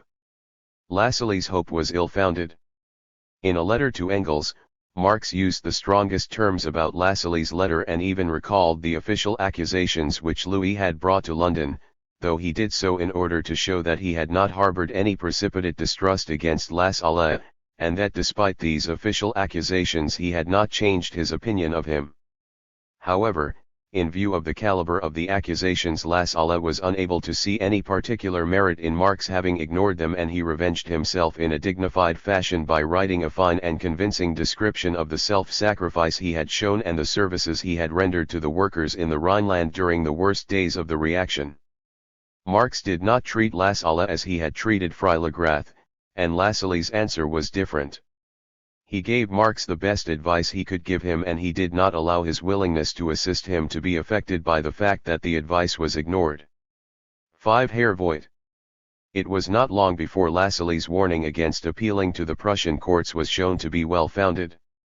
Through the mediation of Fischel, Marx instructed Justice Rottweber to begin proceedings for libel against the National Zeitung, but he had even less success than Vogt, who had at least secured a hearing for his action. On the ground of insufficient evidence, the court refused to permit the action to go to trial because the allegedly libelous statements had not been made in the first place by the National Zeitung, which had published mere quotations from other persons. This nonsense was rejected by the Court of Appeal, but only to be replaced by the still greater nonsense that it was not an insult for Marx to be termed the directing and superior head of a band of blackmailers and coiners. The Supreme Court of Appeal could find no legal error in this extraordinary decision, and thus Marx's case was thrown out all along the line. All that was left for him was to write his own answer to Vogt, and this took him almost a year. In order to refute all the rumors and gossip which Vogt had revived, an extensive and protracted correspondence was necessary with people all over the world. The reply was completed on the 17th of November, 1860, and Marx entitled it simply Herr Vogt. It is the only one of Marx's independent works which has never been reprinted, and there are probably very few copies still extant. First of all, it is very long, amounting to 192 closely printed pages. Marx declared that in ordinary print it would be twice as long, and secondly, it would require detailed commentary to make all the references in it clear to the present-day reader. For the most part this would not be worthwhile, because much of the matter with which Marx deals was forced on him by his opponent and relates to affairs which have long since been completely forgotten, and rightly so. In reading the book one involuntarily experiences a sense of discomfort to hear Marx defending himself against slanderous attacks which did not touch him even remotely. On the other hand, the book offers an unusual treat to the literary gourmet. On the very first page Marx propounds a thesis which he pursues through the subsequent pages with the humor of a Shakespeare. The original of Karl Voigt is the immortal Sir John Falstaff, and in his zoological resurrection he has lost nothing of his character. Protracted as the theme is, it never becomes monotonous in Marx's hands, and his vast acquaintance with classic and modern literature offers him arrow after arrow which he dispatches with deadly accuracy against the insolent slanderer. In Herr Voigt we meet the vagabonds again, but this time as a small company of light-hearted students who fled to Switzerland after the crushing of the insurrection in the Palatinate in the winter of 1849-50 and won the hearts of the Geneva beauties with their cheerfulness in adversity, and at the same time shocked and startled the local Philistines. When Herr Voigt was written the band had been dispersed for about 10 years, but one of its members, since become a worthy merchant in the city of London, Sigismund Borkheim, gave Marx a lively description of the harmless pranks of the fugitive students, and it was published in the first chapter of Herr Voigt. Marx won a loyal friend in Borkheim, and it was in general a great consolation to him that numerous fugitives, not only in England, but also in France and Switzerland, sprang to his assistance, although many of them hardly knew him and some of them did not know him at all.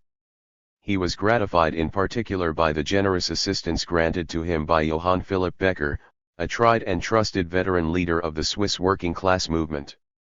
Unfortunately, it is not possible to describe in detail how Marx utterly exposed the tricks and artifices of Voigt until not a vestige remained, and in fact the powerful counter-attack he delivered against Voigt was more important, for it showed that both in its perfidy and its ignorance Voigt's propaganda was nothing but an echo of the slogan issued by the false Bonaparte. The documents published later by the Government of National Defense from the archives of the Tuileries after the overthrow of the Second Empire include a receipt signed by Voigt in August, 1859, for his 30 pieces of silver, in this case, 40,000 francs from the secret funds of the false Bonaparte. It is possible that Voigt received this money through the mediation of the Hungarian revolutionaries, and, in any case, this is the most charitable explanation, for he was very friendly with Klapka and did not realize that the position of the German democracy towards Bonaparte was different from that of the Hungarian democracy, and that the latter might venture steps which would be shameful treachery for the former. Whatever the truth about Voigt may be, and even supposing that he did not receive cash from the Tuileries, the fact remains that Marx proved irrefutably that Voigt's propaganda was logically based on Bonaparte's slogans. These chapters throw a searchlight on the conditions existing in Europe at the time, and they represent the most valuable part of the book, being highly instructive even today. Lothar Bucher, whose relations to Marx at that time were hostile rather than friendly, declared that the book represented a compendium of contemporary history, and Lasala welcomed it as a masterpiece in every respect, declaring in his usual frank fashion that he was now able to understand why Marx had been so convinced of Voigt's corruption, for he had supported his intrinsic proof with an immense weight of evidence. Engels even thought that Herr Voigt was better than the 18th Brumaire, simpler in style, just as telling where necessary, and in fact the finest polemical work Marx had ever written. However, Herr Voigt has not become the most important of Marx's polemical works. On the contrary, it has receded more and more into the background, whilst the 18th Brumaire and his polemic against Proudhon have come more and more into the foreground with the passage of time. In part that was due to the material itself, for after all the Voigt case was a comparatively unimportant incident, and in part it was due to Marx himself, to his great capacities and to his little weaknesses. He was unable to descend to that low level of polemics which is necessary when Philistines are to be convinced, although in this case it was precisely the prejudices of the Philistines which had to be dispelled. The book convinced only those who were described by Frau Marx somewhat naively, but nevertheless aptly, as people of importance, in other words, just those people who did not require to be told that Marx was not the scoundrel Voigt tried to make him out to be, but who had sufficient good taste and understanding to read the book for its literary qualities. Even our old enemy Ruge thinks the book is a fine piece of drollery, wrote Frau Marx. However, the book was far above the heads of the patriotic worthies in Germany, and it hardly penetrated into their circles at all, and even in the days of the anti-socialist law otherwise fastidious writers like Bamberger and Treitschke disinterred votes vagabonds for service against the German social democracy. In addition, Marx was not to be spared the misfortunes which invariably attended him in all business matters, though this time he was not completely without fault. Engels urged him to have the book printed and published in Germany, and in view of the conditions prevailing there at the time this would have been possible. Lassalle also advised him to do so, but merely on account of the fact that it would cost less, whilst Engels had more important arguments. We have had the same experience with emigrant literature on 100 occasions already. Always the same ineffectiveness, always money and work thrown into the gutter, and on top of that the annoyance. What's the use of writing an answer to Voigt if no one sees it? However, Marx insisted on giving the manuscript to a young German publisher in London on a share and share alike basis both for profit and loss, and he advanced £25 for the printing costs, £12 of which came from Borkheim and £8 from Lassalle, but the new firm was so shaky that it was unable to make proper arrangements for the distribution of the book in Germany, and it soon ceased to exist altogether. Marx did not recover one penny of the advance he had paid, and he had to pay almost as much again as the result of legal proceedings which the partner of the publisher began against him to recover the whole of the printing costs, Marx having omitted to have a written contract drawn up. When the trouble with Voigt began, Marx's friend Imand wrote, "I shouldn't like to have to write about the affair, and I shall be surprised if you can bring yourself to thrust your hand into such a muck heap," and similar advice came to hand from Russian and Hungarian friends. Today one almost feels inclined to wish that he had taken it. The deplorable business won him a number of new friends, and, in particular, it caused him to resume friendly relations with the Workers' Educational League, which immediately supported him vigorously. On the other hand, it tended to hamper the great work of his life rather than further it, despite, or rather just because of, the valuable sacrifice in strength and time which it demanded without offering any commensurate gain, and at the same time it caused him serious domestic difficulties. 6. Domestic and personal affairs.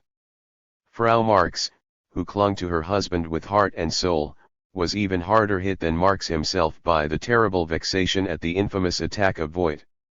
It cost her many sleepless nights, and although she held out bravely and made a fair copy of the whole voluminous manuscript for the printer, she had hardly completed this work when she suffered a breakdown. A doctor was called in, and he diagnosed the trouble as smallpox and ordered the children from the house immediately. Terrible days followed. The children were looked after by Liebknecht, whilst Marx and the loyal servant of the family, Lenchen de Muth, attended to Frau Marx. She suffered agonies of burning pain, sleeplessness, anxiety for her husband, who never left her side, and the almost complete loss of her physical faculties, though she remained conscious all the time. A week later the saving crisis occurred, thanks to the fact that she had been vaccinated twice, and finally the doctor declared that the terrible sickness was in reality a piece of good fortune. The nervous exhaustion from which she had suffered for months had caused her system to fall victim to the poison somewhere or other, in a shop or a bus perhaps, but without this sickness her condition would undoubtedly have led to a dangerous nervous fever or something equally serious. Hardly had Frau Marx begun to recover when the accumulated anxiety, worries, and torments which Marx had suffered caused him to fall sick also. For the first time his chronic liver trouble appeared in an acute form, and in his case also the doctor declared that the cause was the ceaseless and wearing excitement through which he had gone. Herr Voigt had not brought in a single penny, and the New York Tribune again placed him on half-pay, so that creditors began to besiege the house. After his convalescence he decided, as his wife wrote to Frau Wedemeyer, to make a foray into Holland, the land of his fathers, tobacco and cheese, to see if he could persuade his uncle to part with some specie. This letter is dated the 11th of March, 1861, and its sunny good humor provides eloquent proof of the natural vitality which Jenny Marx possessed in her own way no less than did her husband.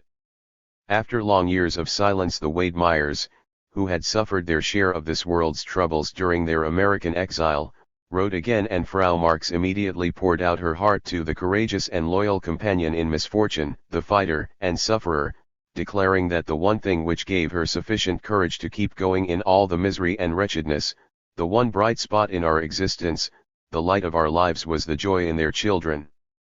17-year-old Jenny took after her father with her rich, dark, and glossy hair, her equally dark, brilliant, and soft eyes, and her dark Creole complexion which shows a typically English blossom. The 15-year-old Laura was more like her mother, with her wavy, curly, chestnut hair and her green iridescent eyes flashing like fire. Both girls have a really beautiful complexion, and at the same time they are really so little vain that in secret I am often surprised, all the more so because I cannot say the same for their mother when she was that age and still in short skirts and frills. However, although the two eldest daughters were a great joy to their parents, the idolized darling of the whole house was the youngest daughter, Eleanor, or Tussie, to give her pet name.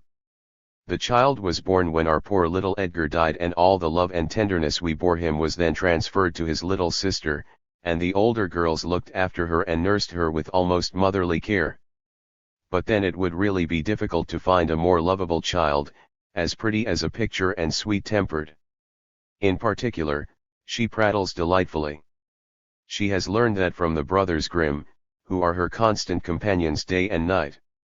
We all have to read the fairy tales aloud to her until we are almost exhausted, but woe betide us if we leave out so much as a word of the story of Bluebeard or Little Snow White or Rumpelstiltskin. Thanks to these fairy tales the child has learned German, and she speaks it with remarkable accuracy and grammatical precision, and, naturally, she has learned English as a matter of course. The child is Karl's favorite, and her laughter and her merry chatter dispel many of his worries. Then she praises the faithful friend and servant of the house. Lenchen, ask your husband about her. He will tell you what a treasure we have in her. She has been with us now for 16 years and braved all the storm and stress of our lives. The charming letter ends with a report on Karl's friends, and those who had proved themselves wanting in loyalty to him she condemns in her feminine fashion even more sternly than he would have done. I dislike half measures, she writes, explaining why she broke off all relations with the distaff side of the Freilagrath family. In the meantime, the foray into Holland had been fairly successful, and after visiting his uncle Philips, Marx went on to Berlin to see if anything could be done to found a party organ, a proposal which Lassalle had made repeatedly. The lack of such an organ had made itself felt keenly, particularly during the crisis, and, thanks to the amnesty which William, now King William, had proclaimed in January, 1861, after coming to the throne, there was now a possibility of making good this deficiency. The amnesty was miserable enough in all conscience and full of traps and reservations, but at least it permitted the one-time editors of the Neue Rheinische to return to Germany. Marx was received with the greatest friendliness by Lassalle in Berlin, but the place remained personally unsympathetic to him. No politics of any caliber, but merely squabbles with the police, and the antagonism between the military and the civilians. The atmosphere in Berlin is insolent and frivolous. The chambers are treated with contempt. Even compared with the conciliators of 1848, who were certainly no Titans, he found the Prussian Chamber of Deputies with its Simpsons and its Vinks a queer mixture of bureaucracy and the school bench. The only halfway decent figures, at least in appearance, in this gathering of pygmies were Waldeck on the one hand and Wagner and Don Quixote von Blankenberg on the other. However, he thought he could detect a general tendency towards enlightenment and, amongst a great section of the public, dissatisfaction with the bourgeois press. People of all classes regarded a catastrophe as inevitable. In the elections which were to take place in the autumn, the former conciliators, who were regarded as Red Republicans by the king, were certain to be elected. Matters might then come to a head over the new military budget. Marx therefore regarded Lassalle's plan for founding a paper to be worth considering, at least in principle. However, he was not in agreement with Lassalle in matters of detail. The latter proposed that the editorship of the paper should be in the hands of a triumvirate consisting of Marx, Engels, and himself, but with the proviso that Marx and Engels should have only one vote between them on matters of policy, as otherwise he would find himself outvoted every time. This extraordinary suggestion would have meant trouble from the beginning, and it is probable that Lassalle let it fall only in a chance conversation, but in any case, this is not important in view of the fact that Marx was not inclined to give him any important say in connection with the paper at all. Writing to Engels, he declared that, dazzled by the reputation he had won in certain learned circles by his Heraclitus, and in certain parasitic circles by his good table and wine, Lassalle was naturally unaware of the fact that he was discredited amongst the general public, and then there is his dogmatic insistence that he is always right, his hopeless attachment to the speculative conception, the fellow is even dreaming of a new system of Hegelian philosophy raised to the second power, and he is going to write it himself, his infection with old French liberalism, his boastful pen, his self-assertiveness and tactlessness, etc. Under strict discipline he could render good service as one of the editors, but otherwise he would only do us harm. This was Marx's report to Engels on his negotiations with Lassalle, and he added that in order not to wound his host he had postponed the final decision until he had discussed the matter with Engels and Wilhelm Wulff. Engels harbored the same misgivings as Marx and also opposed Lassalle's proposals. In any case, the whole plan turned out to be what Lassalle had once prophetically termed it, a castle in Spain. Part of the cunning of the Prussian amnesty was that, even when it permitted the fugitives of the revolutionary years to return to their homes under halfway tolerable conditions, it did not give them back their civil rights and their nationality which, according to Prussian law, they had lost by a stay of longer than 10 years abroad. The men who returned under such conditions were likely to be chased across the frontier at any moment at the whim of a bad-tempered police jack in office. Marx's own situation was even worse because several years before the revolution he had voluntarily abandoned his Prussian nationality. It is true that he was goaded into doing so by police chicanery, but this did not alter the fact that he had voluntarily abandoned his nationality. Lassalle represented him in the matter and moved heaven and earth to secure the return of his Prussian citizenship. He waited zealously on the police president of Berlin, von Zedlitz, and on the Minister of the Interior, Count Schwerin, one of the most prominent supporters of the new era, but all to no purpose. Zedlitz declared that the only objection to the renaturalization of Marx was his Republican or at least non-royalist convictions, whilst replying to Lassalle's urgent exhortations not to indulge in the same inquisition of conscience and persecution on account of political convictions he had so sharply condemned in his predecessors Manteuffel and Westphalen. Schwerin declared tersely, "For the moment at least there appears to be no particular reason for granting renaturalization to the person in question. A state like Prussia could not digest a man like Marx, and in this respect the obscure ministers, Schwerin, and his predecessors, Manteuffel and Kohlwetter, were right." After leaving Berlin, Marx made a detour to visit old friends in Cologne and in particular to see his old mother again, who was rapidly approaching her end. In the beginning of May he was again in London, where he now hoped to be able to escape the exhausting life he had been leading and to find time and peace enough to finish his book. While in Berlin he had succeeded in making arrangements with Die Presse in Vienna despite his repeated earlier failures, and the paper promised to pay him £1 for each article and 10 shillings for each report. At the same time his connection with the New York Tribune showed signs of improvement again, and it repeatedly printed his articles with express praise of their excellence.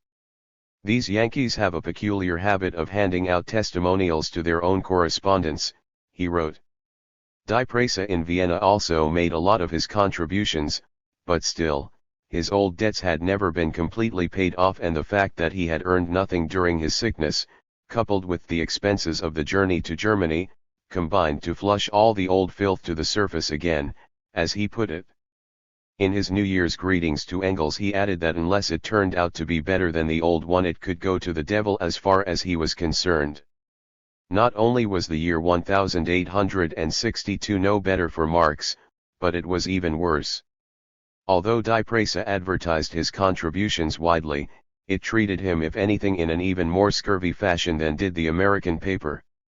In March he wrote to Engels, "I am not so much concerned about the fact that they don't print the best articles, though I always write them in such a fashion that they could very well do so, but it is financially impossible for me when they print only 1 out of 4 or 5 and pay only for 1. That depresses me far below the standard of the penny A-liners. During the course of the year all connections with the New York Tribune were broken off. The reason is not quite clear, but it seems to have been chiefly due to the American Civil War. Although, therefore, this war brought him considerable personal misfortune, Marx welcomed it with the greatest sympathy. Let there be no mistake about it, he wrote a few years later in the preface to his scientific masterpiece, just as the American War of Independence sounded the tocsin for the European middle class in the 18th century, so the American Civil War sounded it for the European working class in the 19th century. His letters to Engels show that he followed the course of the war with close interest. He regarded himself as a layman in military matters and gladly listened to what Engels had to say on the matter, and the latter's observations are still of the greatest value today, not only from the military standpoint, but also politically.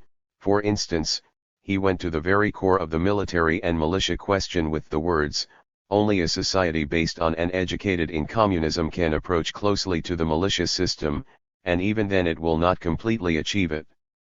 The words of Goethe, "In der Beschränkung siegt sich erster Meister," are applicable here, though in a different sense from that intended by the poet.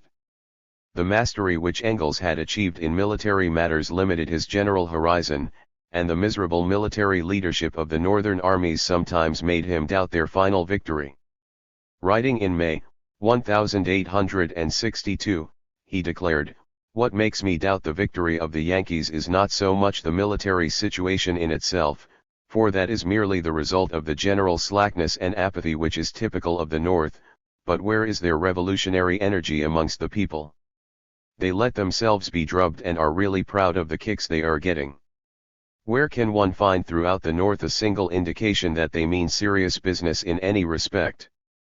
I have never seen such a thing, not even in Germany in its worst days. The Yankees seem to extract most pleasure from the prospect of swindling their creditors."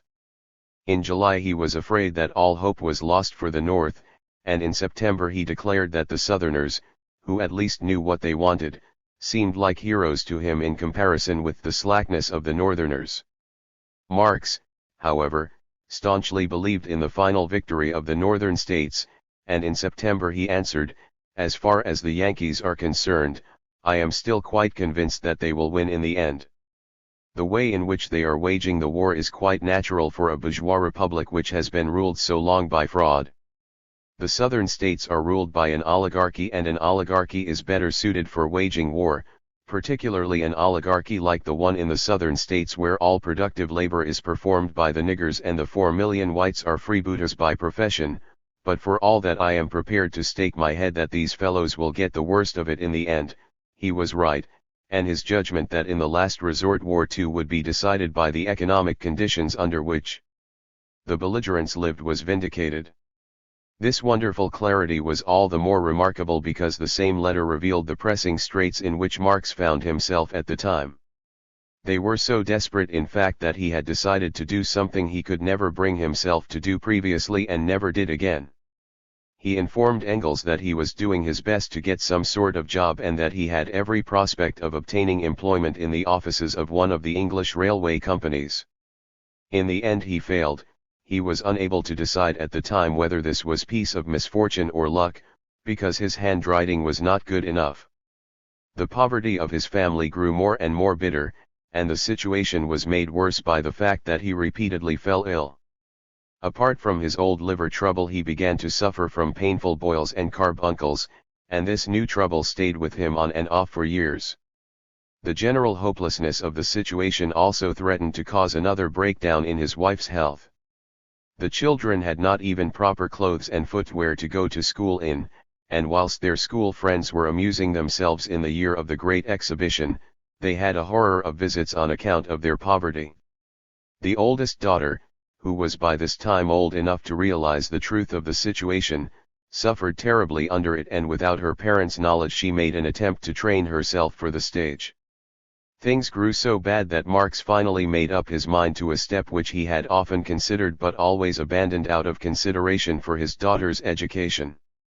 He decided to leave his furniture to the landlord, who had already put in the bailiffs, to inform all his other creditors that he was bankrupt, to obtain positions for the two elder girls as governesses through the good offices of English friends of the family, to find Lenchendemuth some other employment, and to move with his wife and youngest daughter into one of those blocks of buildings which had been run up to meet the needs of the poorer classes. In the end, however, and thanks to Engels, this counsel of despair was not followed. Engels' father had died in the spring of 1860 and Engels had then been given a better position in the firm of Ehrman and Engels, with the prospect of later becoming a partner, though this improvement meant also that he would have to live in greater style than before. In addition, the American crisis weighed heavily on the business and cut down his income considerably. In the early part of 1863 he also suffered a great personal misfortune. Mary Burns, the Irish girl with whom he had lived for 10 years without the sanction of society, died, and her death was a terrible blow to him. Writing to Marx he declared, "I simply cannot describe my feelings. The poor girl loved me with her whole heart," but Marx answered with less sympathy than Engels had expected, and this fact alone showed more strikingly than anything else could have done how deeply he was in trouble himself. He referred to Engels' great loss with a few rather cool words and then went on to describe the desperate situation in which he found himself, declaring that unless he could get hold of a fair amount of money at once he would not be able to keep his head above water for more than a couple of weeks. It is true that he found it disgustingly egoistical to plague his friend with other people's troubles at such a moment, but, after all, what can I do? In the whole of London there is no one to whom I could even speak openly, and at home I have to play the silent stoic in order to forestall an outburst from the other side. However, Engels had been hurt by the frosty reception his misfortune had met with at Marx's hands, and in his reply, which he delayed for a few days, he made no attempt to conceal his feelings, but at the same time he made a number of proposals to assist Marx out of his trouble, though he declared that for the moment he was not in a position to raise any large sum of money. Marx too delayed his reply for a few days, but only in order to give Engels a chance to calm down, and not in order to persist in the wrong he had done by his lack of sympathy. He denied the suggestion of heartlessness, but he frankly admitted that he had not expressed a proper sympathy. In this letter and in a later letter he described the situation which had put his head in a whirl. The tone he uses is tactful and conciliatory, because it is probable that Engels was wounded chiefly by the fact that Frau Marx had not sent him a word of sympathy on the death of his beloved friend.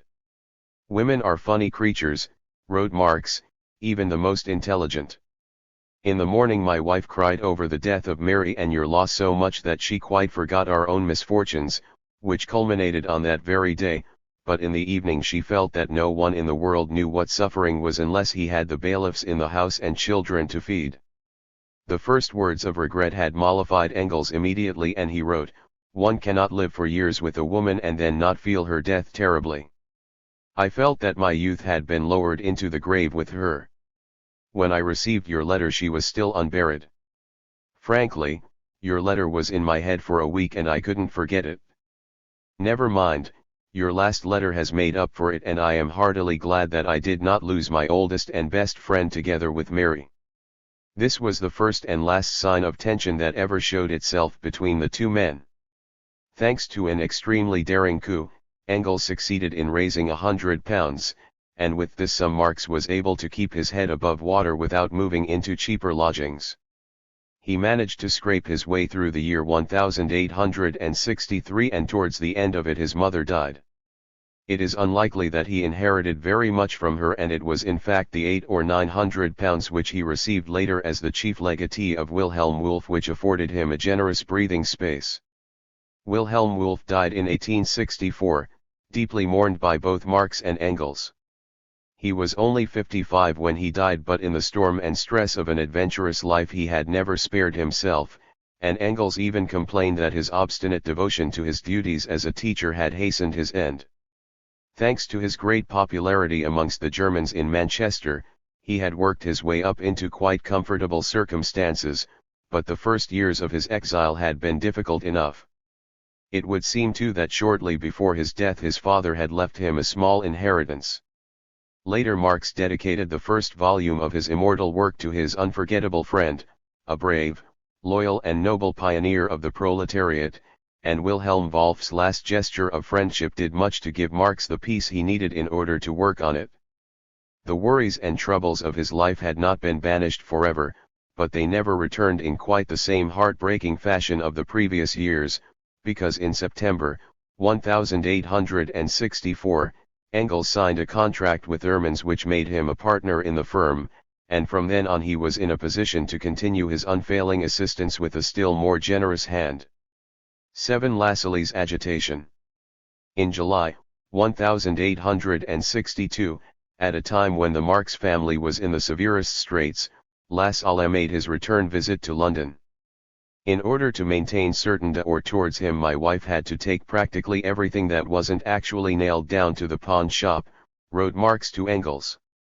Lassalle had no idea how desperate the situation was, and he accepted the appearances Marx and his wife presented at their face value, and the careful housekeeper, Lenchen de Muth, never forgot the visitor's hearty appetite. Thus a horrible situation developed, and it is really no reproach to Marx, particularly as Lassalle's attitude was not over-modest at any time, that he could not quite overcome the feelings which once caused Schiller to say of Goethe, "How easily this man achieves all things, and how hard I have to fight for everything." Only on his departure after a stay of several weeks does Lassalle seem to have realized the situation, and he then offered his assistance, declaring that by the end of the year he could provide £15 and that Marx could also draw bills on him to any amount, providing that Engels or someone else would stand good for them. With the assistance of Borkheim, Marx then tried to obtain 400 thaler in this way, but Lassalle wrote a letter making his agreement dependent on a written undertaking by Engels to place him in possession of the necessary sum at least 8 days before the bill fell due, in order to guard against unforeseen circumstances. The lack of confidence displayed by Lassalle in Marx's personal guarantee was naturally hurtful, but Engels urged Marx not to get excited about such foolishness and immediately gave the required undertaking. The subsequent development of this financial arrangement is not quite clear. On the 29th of October, Marx wrote to Engels that Lassalle was very angry with him and had demanded that the covering sum should be sent to his private address as he had no banker. On the 4th of November, Marx wrote that Freilagrath was ready to send the 400 thaler to Lassalle, and the next day Engels answered that he would send £60 to Lassalle tomorrow, but at the same time they both referred to a prolongation of the bill. Something must have gone wrong in this connection, for on the 24th of April, 1864, Lassalle declared to a third party that he had not written to Marx for 2 years because for financial reasons their relations were strained. He had in fact last written to Marx at the end of 1862, sending him a copy of his pamphlet What Now?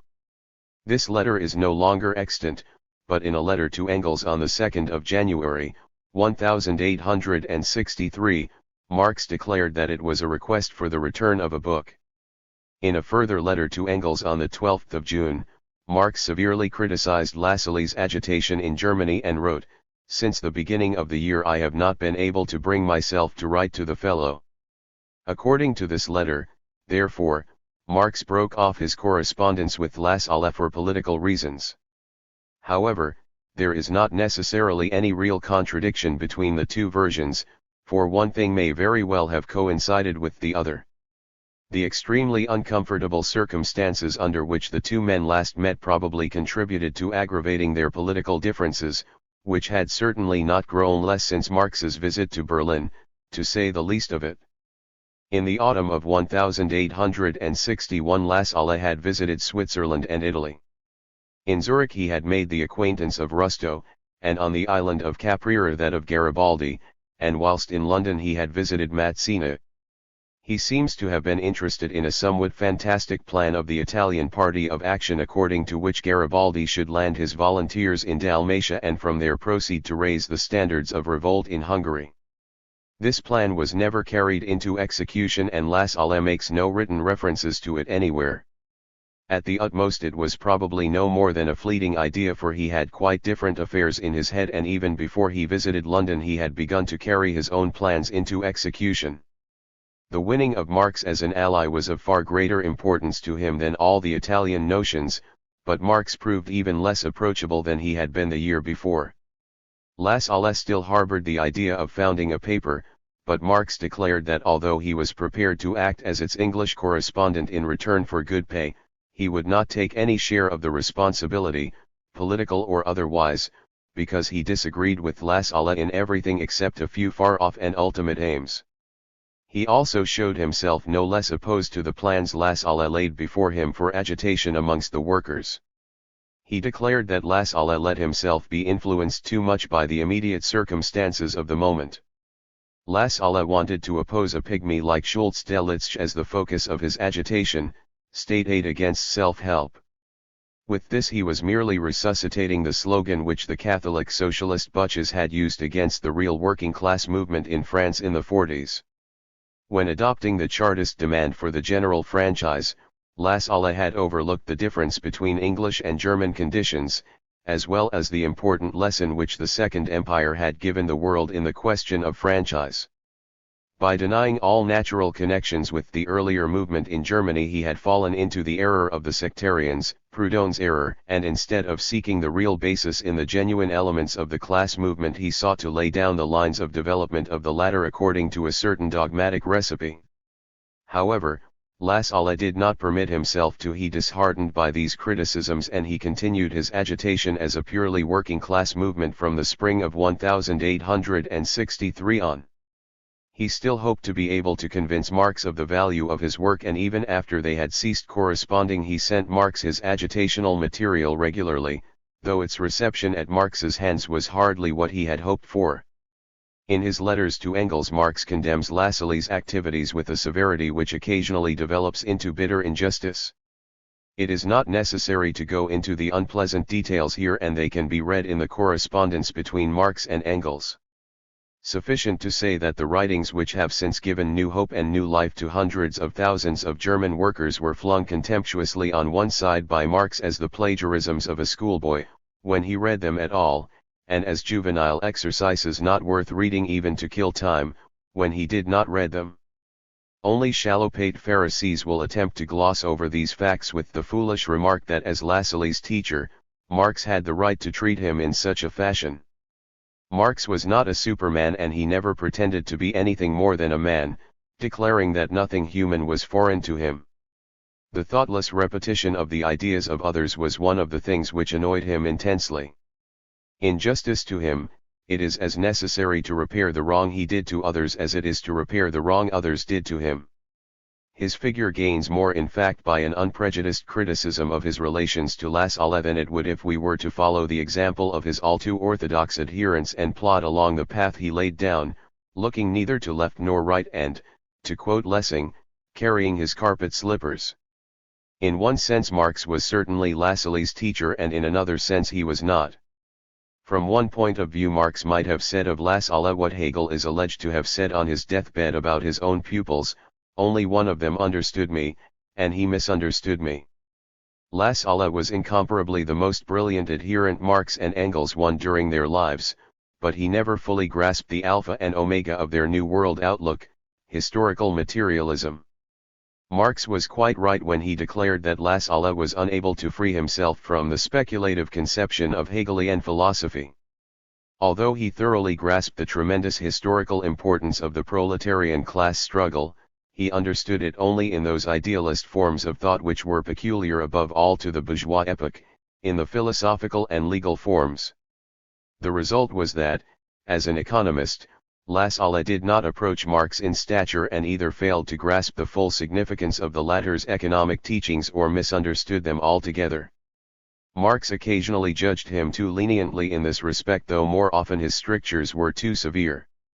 Referring to Lassalle's presentation of the Marxian theory of value, Marx observed mildly that Lassalle had fallen victim to considerable misunderstandings, whereas it would have been nearer the truth to declare roundly that he had failed to understand it at all. Lassalle adopted only that part of Marx's theory of value which fitted in with his own legalist and philosophic way of looking at the world, the proof that general social labor time, which determined value, made general social production necessary in order to secure for the worker the full product of his toil. For Marx, however, the theory of value represented the solution of all the mysteries of the capitalist mode of production. It was a key to the formation of value and surplus value as a historical process which would inevitably change the capitalist order of society into a socialist one. Lassalle overlooked the difference between labor power which results in use value and labor power which results in exchange value, the double nature of labor embodied in commodities, which for Marx was the vital point on which an understanding of political economy depended. The real difference between the two is revealed at this decisive point. It is the difference between the legalist philosophical outlook and the economic materialist outlook.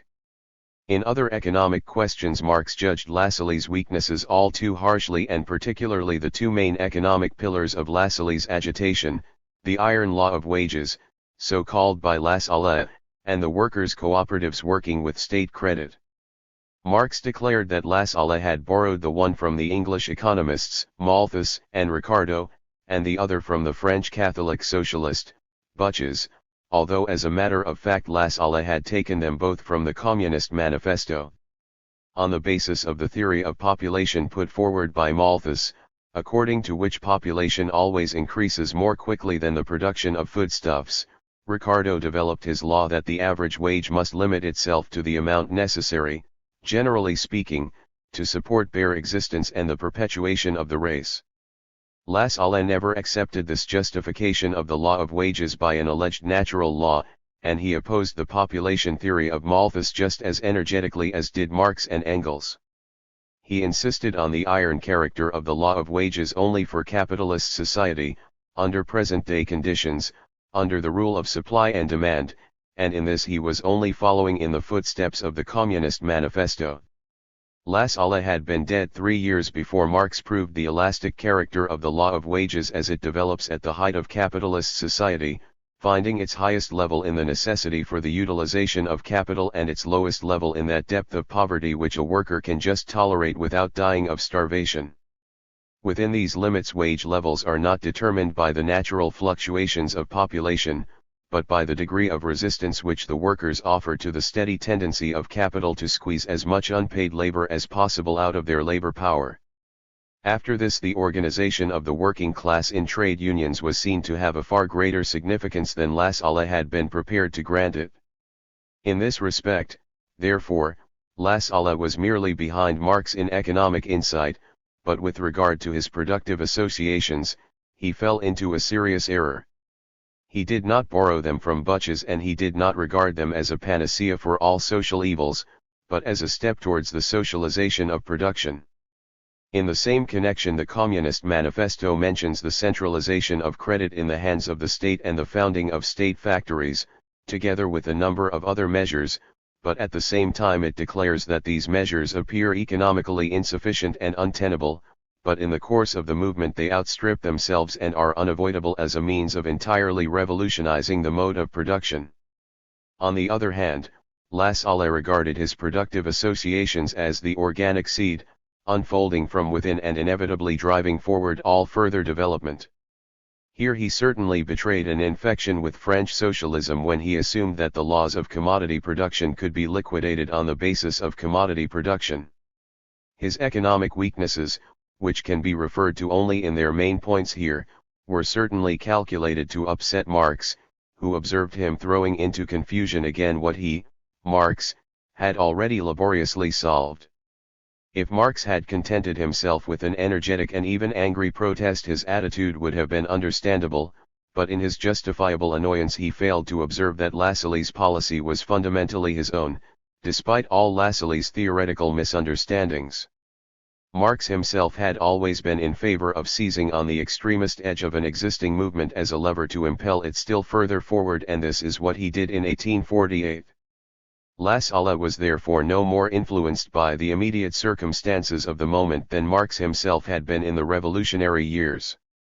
Lassalle is accused of sectarianism and of denying all natural connections with the earlier movement in Germany, but this is true only insofar as Lassalle never mentioned either the Communist League or its manifesto in his agitation, and it is just as true that in the several hundred numbers of the Neue Rheinische there is just as little reference to either of them.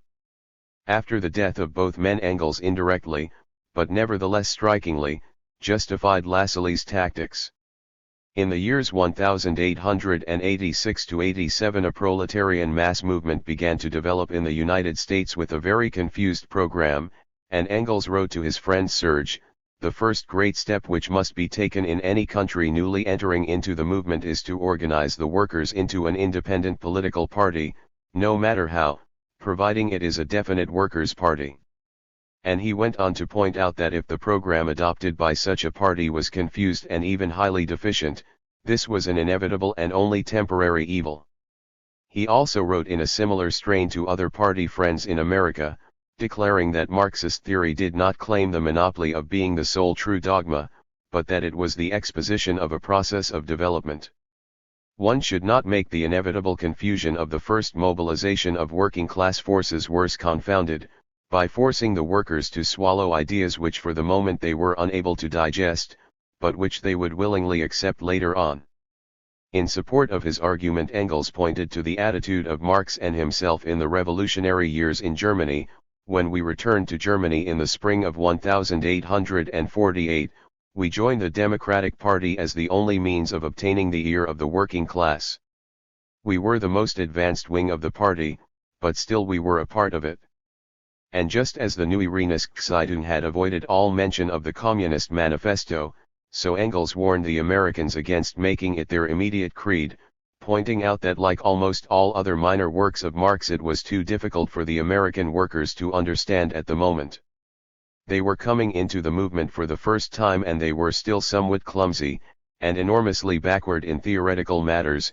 We must use the practical everyday movement as a lever, and for this we need an entirely new literature. Once the American workers are more or less on the right path, the manifesto will not fail to have its effect, but at the moment it would influence only very few workers. And when Serge objected that the manifesto had exercised great influence on him when he had first read it, although he had been only a boy at the time, Engels replied, "You were Germans 40 years ago with the German capacity for theory, and therefore the manifesto had its effect on you, but although it was translated into English, French, Flemish, Danish, etc., it had absolutely no effect on the other peoples."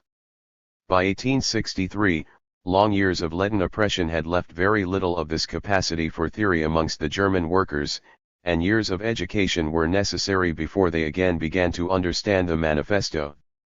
With regard to what Engels, appealing always and with complete justification to Marx, described as the first great step, Lassalle's agitation was beyond reproach. As an economist, Lassalle was undoubtedly far behind Marx, but as a revolutionary he was Marx's equal, unless one cares to reproach him with the fact that his restless desire for revolutionary action outweighed the untiring patience of the scientific student. All his writings, with the one exception of Heraclitus, were written with a view to securing an immediate practical effect. He based his agitation on the broad and firm foundation of the class struggle, and he made its unswerving aim the conquest of political power by the working class.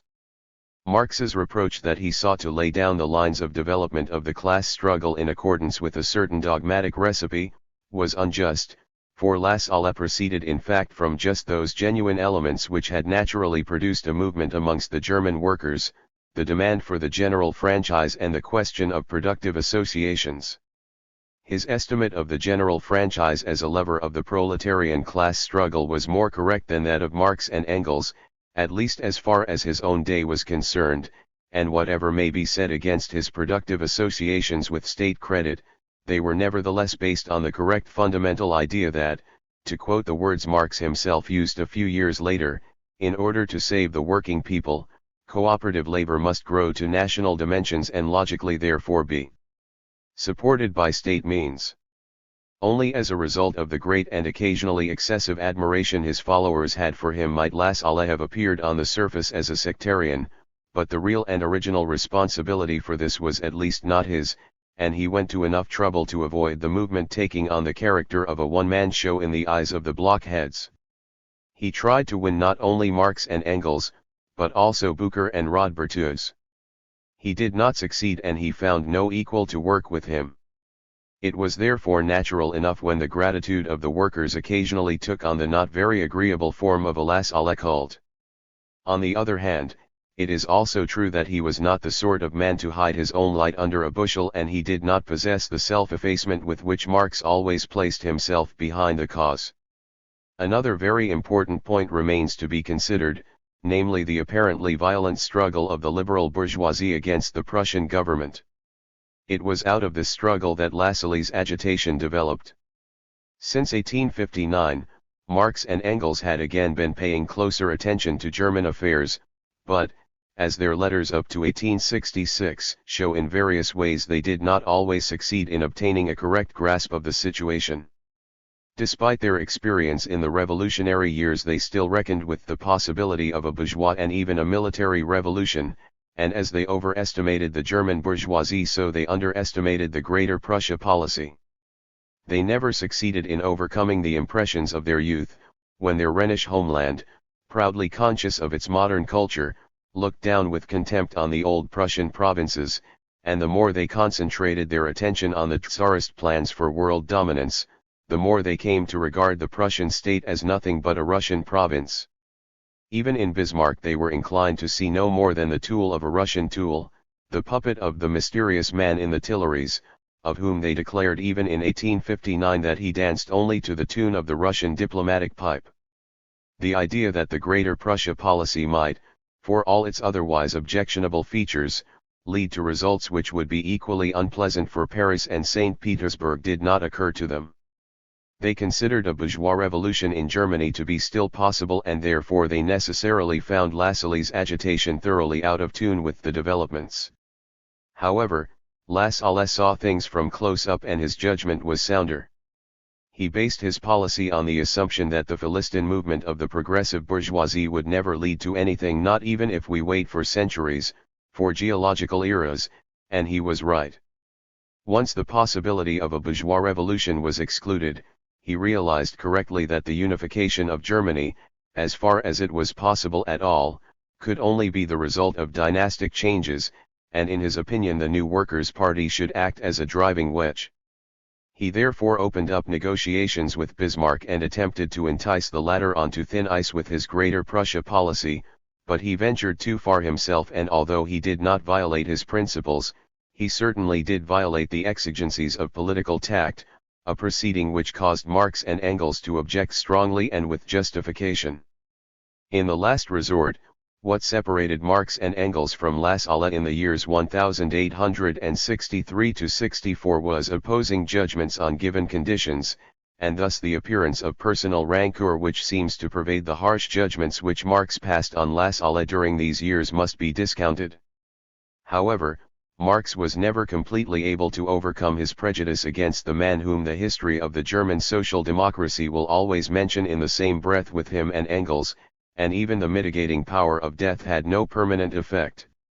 He received the news of Lassalle's death 6 from Freilagrath, and telegraphed it to Engels on the 3rd of September, 1864. The next day Engels answered, "You can imagine how the news surprised me. No matter what Lassalle may have been personally, and from a literary and scientific standpoint, politically he was certainly one of the finest brains in Germany. For us he was a very uncertain friend at the moment and would have been a fairly certain enemy in the future, but all the same it hits one hard to see how Germany is destroying all the more or less capable men of the extreme party. What joy there will be amongst the manufacturers and the progressive swine." After all, Lassalle was the only man in Germany of whom they were afraid. Marx let a few days pass, and then on the 7th of September he answered, "Lassalle's misfortune has been worrying me damnably during the last few days. After all, he was one of the old guard and an enemy of our enemies. But for all that I am sorry that our relations were so clouded during the past few years, although it was his fault. On the other hand, I am very glad that I resisted the incitement from various quarters and refrained from attacking him during his Jubilee year. The devil take it, the group is becoming smaller and smaller and there are no reinforcements. In a letter of consolation to Countess Hatzfeld he declared, he died young, in battle, like Achilles. And when a little later the windbag blind tried to make himself important at Lassalle's expense, Marx crushed him with the contemptuous words, I have no intention of trying to explain the character of a man like Lassalle and the real significance of his agitation to a grotesque clown with nothing behind him but his own shadow. In any case, I feel quite convinced that Herr Karl Blind is only obeying the dictates of his own nature when he spurns the dead lion. And a few years later in a letter to Schweitzer Marx praised the immortal service of Lassalle who, despite the great mistakes he made in his agitation, had awakened the German working class movement to life after a slumber of 15 years. Unfortunately, however, days came when he judged the dead Lassalle more bitterly and more unjustly than he had ever judged him during his lifetime. Thus an unpleasant residue remains and is resolved only in the inspiring thought that the modern working class movement is far too tremendous for any single brain, even the most powerful, to grasp it in its entirety. Chapter 11, The Early Years of the International. 1. The founding of the International. The International Workingmen's Association was founded at a big meeting in St. Martin's Hall, London, on the 28th of September, 1864, a few weeks after Lassalle's death. It was not the work of one individual and it was not a small body with a large head. Above all, it was neither an insignificant shadow nor a terrible menace, as it was described alternately by the fantasy of the capitalist ink-slingers in sublime indifference to the facts. The First International was a transitional form of the proletarian struggle for emancipation and it was as necessary as it was transitional. The capitalist mode of production, an embodied contradiction, both produces and destroys modern states. It intensifies all national antagonisms to the utmost and at the same time it creates all nations in its own image. So long as the capitalist mode of production exists these contradictions are insoluble, and therefore the brotherhood of man about which all bourgeois revolutions have sung so sweetly has suffered defeat again and again. Whilst large-scale industry preached freedom and peace between nations, it also turned the world into an armed camp as never before in history. However, with the disappearance of the capitalist mode of production its contradictions will vanish also. It is true that the proletarian struggle for emancipation must develop on a national basis because the capitalist process of production develops within national limits, and in the beginning therefore the proletariat in each country finds itself face to face with its own bourgeoisie. Despite this, however, the proletariat need not submit to the merciless competition which has always destroyed all bourgeois dreams of international peace and freedom. As soon as the workers realize that they must get rid of competition in their own ranks if they are to offer effective resistance to the superior power of capital, and this realization coincides with the first awakening of their class consciousness, then it is only a step to the deeper realization that competition between the working classes of the various countries must cease too, and still further, that the working classes must cooperate internationally if they are to overthrow the international dominance of the bourgeoisie. Very early in the history of the modern working class movement therefore, a tendency towards internationalism made itself felt. What the bourgeoisie, thanks to the narrowing of its horizon by its profit interests, regards as unpatriotic, as ignorance and lack of understanding, is in reality a vital condition for the very existence of the proletarian struggle for emancipation. Although this struggle can solve the antagonism between nationalism and internationalism, whilst the bourgeoisie is condemned to writhe under it as long as it lives, the workers possess no magic wand, in this respect any more than in any other, and they are not able to turn the hard and difficult climb into a level and easy path. The modern working class has to fight its battles under conditions created by historical development. It cannot overrun these conditions in a whirlwind charge, but can triumph over them only by understanding them in the Hegelian sense that to understand is to overcome. This understanding was made more difficult owing to the circumstance that the beginnings of the working class movement, and the beginnings of internationalism in it, coincided with, crossed and recrossed, the beginnings of a number of great national states, which were being founded as a result of the capitalist mode of production. The declaration of the Communist Manifesto that united action on the part of the proletariat in all civilized countries was a necessary condition of its emancipation was followed a few weeks later by the Revolution of 1848. In England and France this revolution lined up the bourgeoisie and the proletariat against each other, but in Germany and Italy it released struggles for national independence. However, as far as the proletariat appeared in the arena as a separate force at all, it recognized quite correctly that although these struggles for national independence could not achieve its final aim, they nevertheless were a stage on the way to its achievement. The proletariat provided the national movements in Germany and Italy with their most courageous fighters, and nowhere did these movements find better advice than in the columns of the Neue Rheinische, which was issued by the authors of the Communist Manifesto. However, the national struggles naturally forced the idea of internationalism into the background, particularly when the bourgeoisie of Germany and Italy began to take refuge behind reactionary bayonets. In Italy associations of workers formed themselves under the banner of Mazzini, who, although he was no socialist, was at least a republican, whilst in Germany, which was more highly developed than Italy and whose workers had realized the international implications of their cause even in the days of Weitling, a 10-year civil war took place around just this national question. The situation in England and France when the modern proletarian movement began was quite different, for in both these countries national unity had been achieved long before, and even before the days of the March Revolution the idea of internationalism was very much alive. Paris was regarded as the capital of the European Revolution and London was the metropolis of the world market, but even in France and England the idea of internationalism experienced a setback after the defeat suffered by the proletariat. The terrible bloodletting of the June days exhausted the French working class, and the iron hand of Bonapartist despotism hampered both trade union and political organization. As a result the working class movement in France fell back into the sectarianism of pre-revolutionary days and out of its confusion two main tendencies began to develop, separating, one might say, the revolutionary and socialist elements. One of these tendencies crystallized around Blanqui, who had no real socialist program and aimed at seizing political power by the daring coup of a determined minority. The other and incomparably stronger tendency was under the intellectual influence of Proudhon, who sought to lead the workers away from the political struggle with his exchange bank scheme for the provision of free credit, and similar doctrinaire experiments.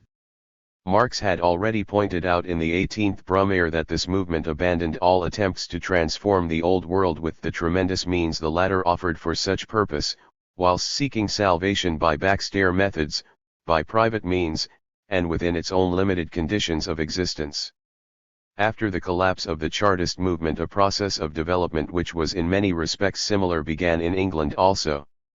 The great utopian Robert Owen was still alive, though very old, and his school had degenerated into a sort of religious free-thought association. Side by side with Owen's school was the Christian socialism of Kingsley and Maurice, and although it must not be tarred with the same brush as its continental caricatures, it too pursued educational and cooperative aims, and refused to have anything to do with the political struggle. Even the trade unions, which England possessed in contrast to France, remained politically indifferent and confined their activities to satisfying their immediate interests, a policy which was facilitated by the feverish industrial activities of the 50s and by England's dominating position in the world market.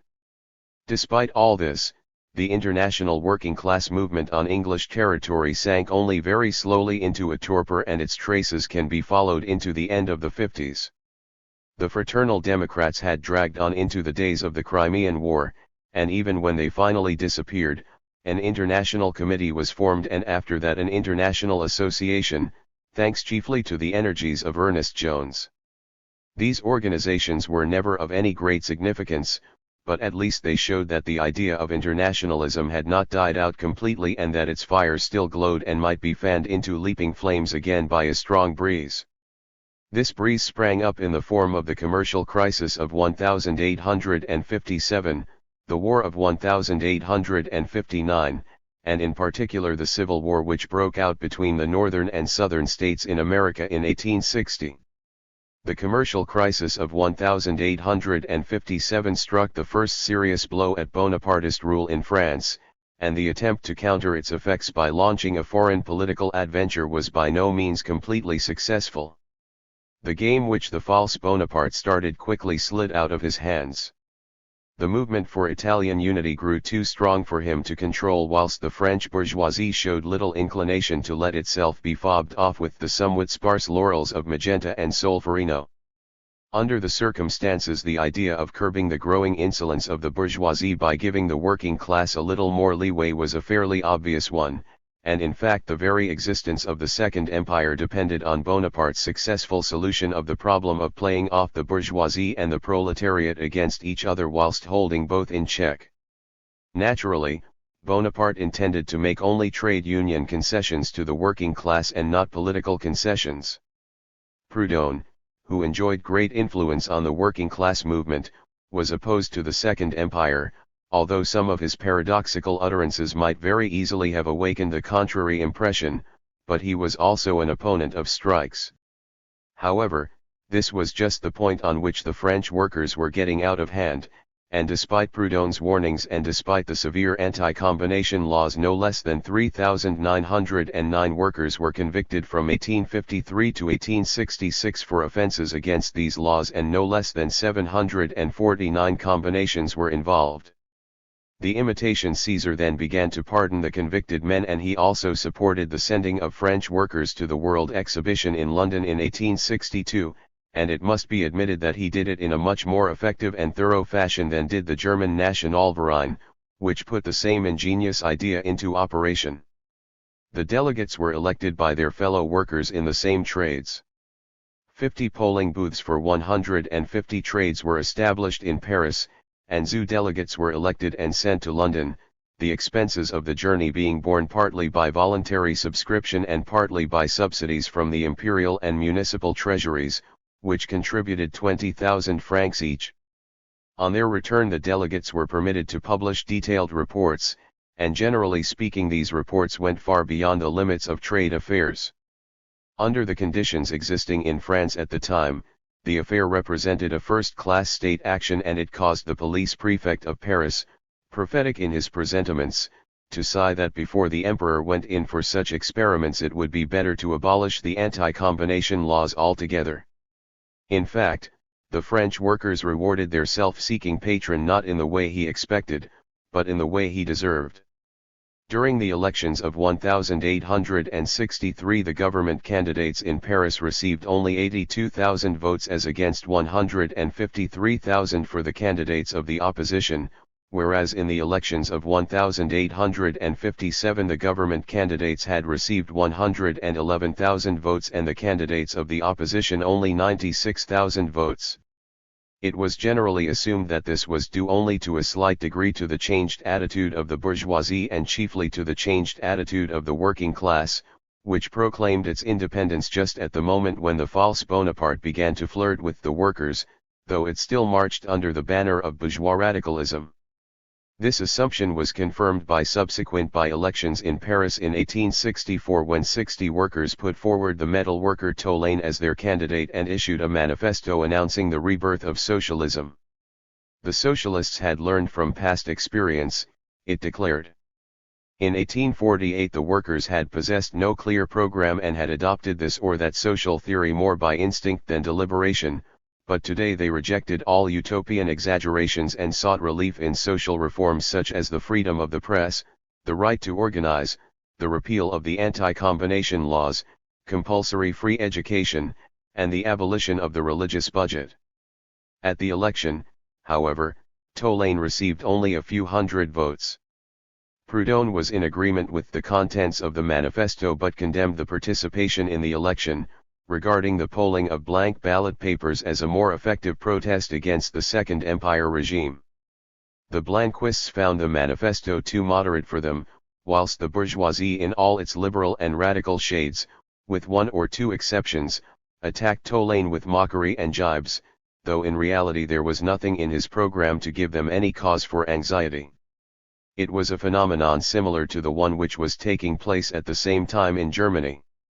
Encouraged by this, Bonaparte ventured a step further, and in May 1864, a law was passed which, although it did not withdraw the prohibition of trade unions, this was done only 4 years later.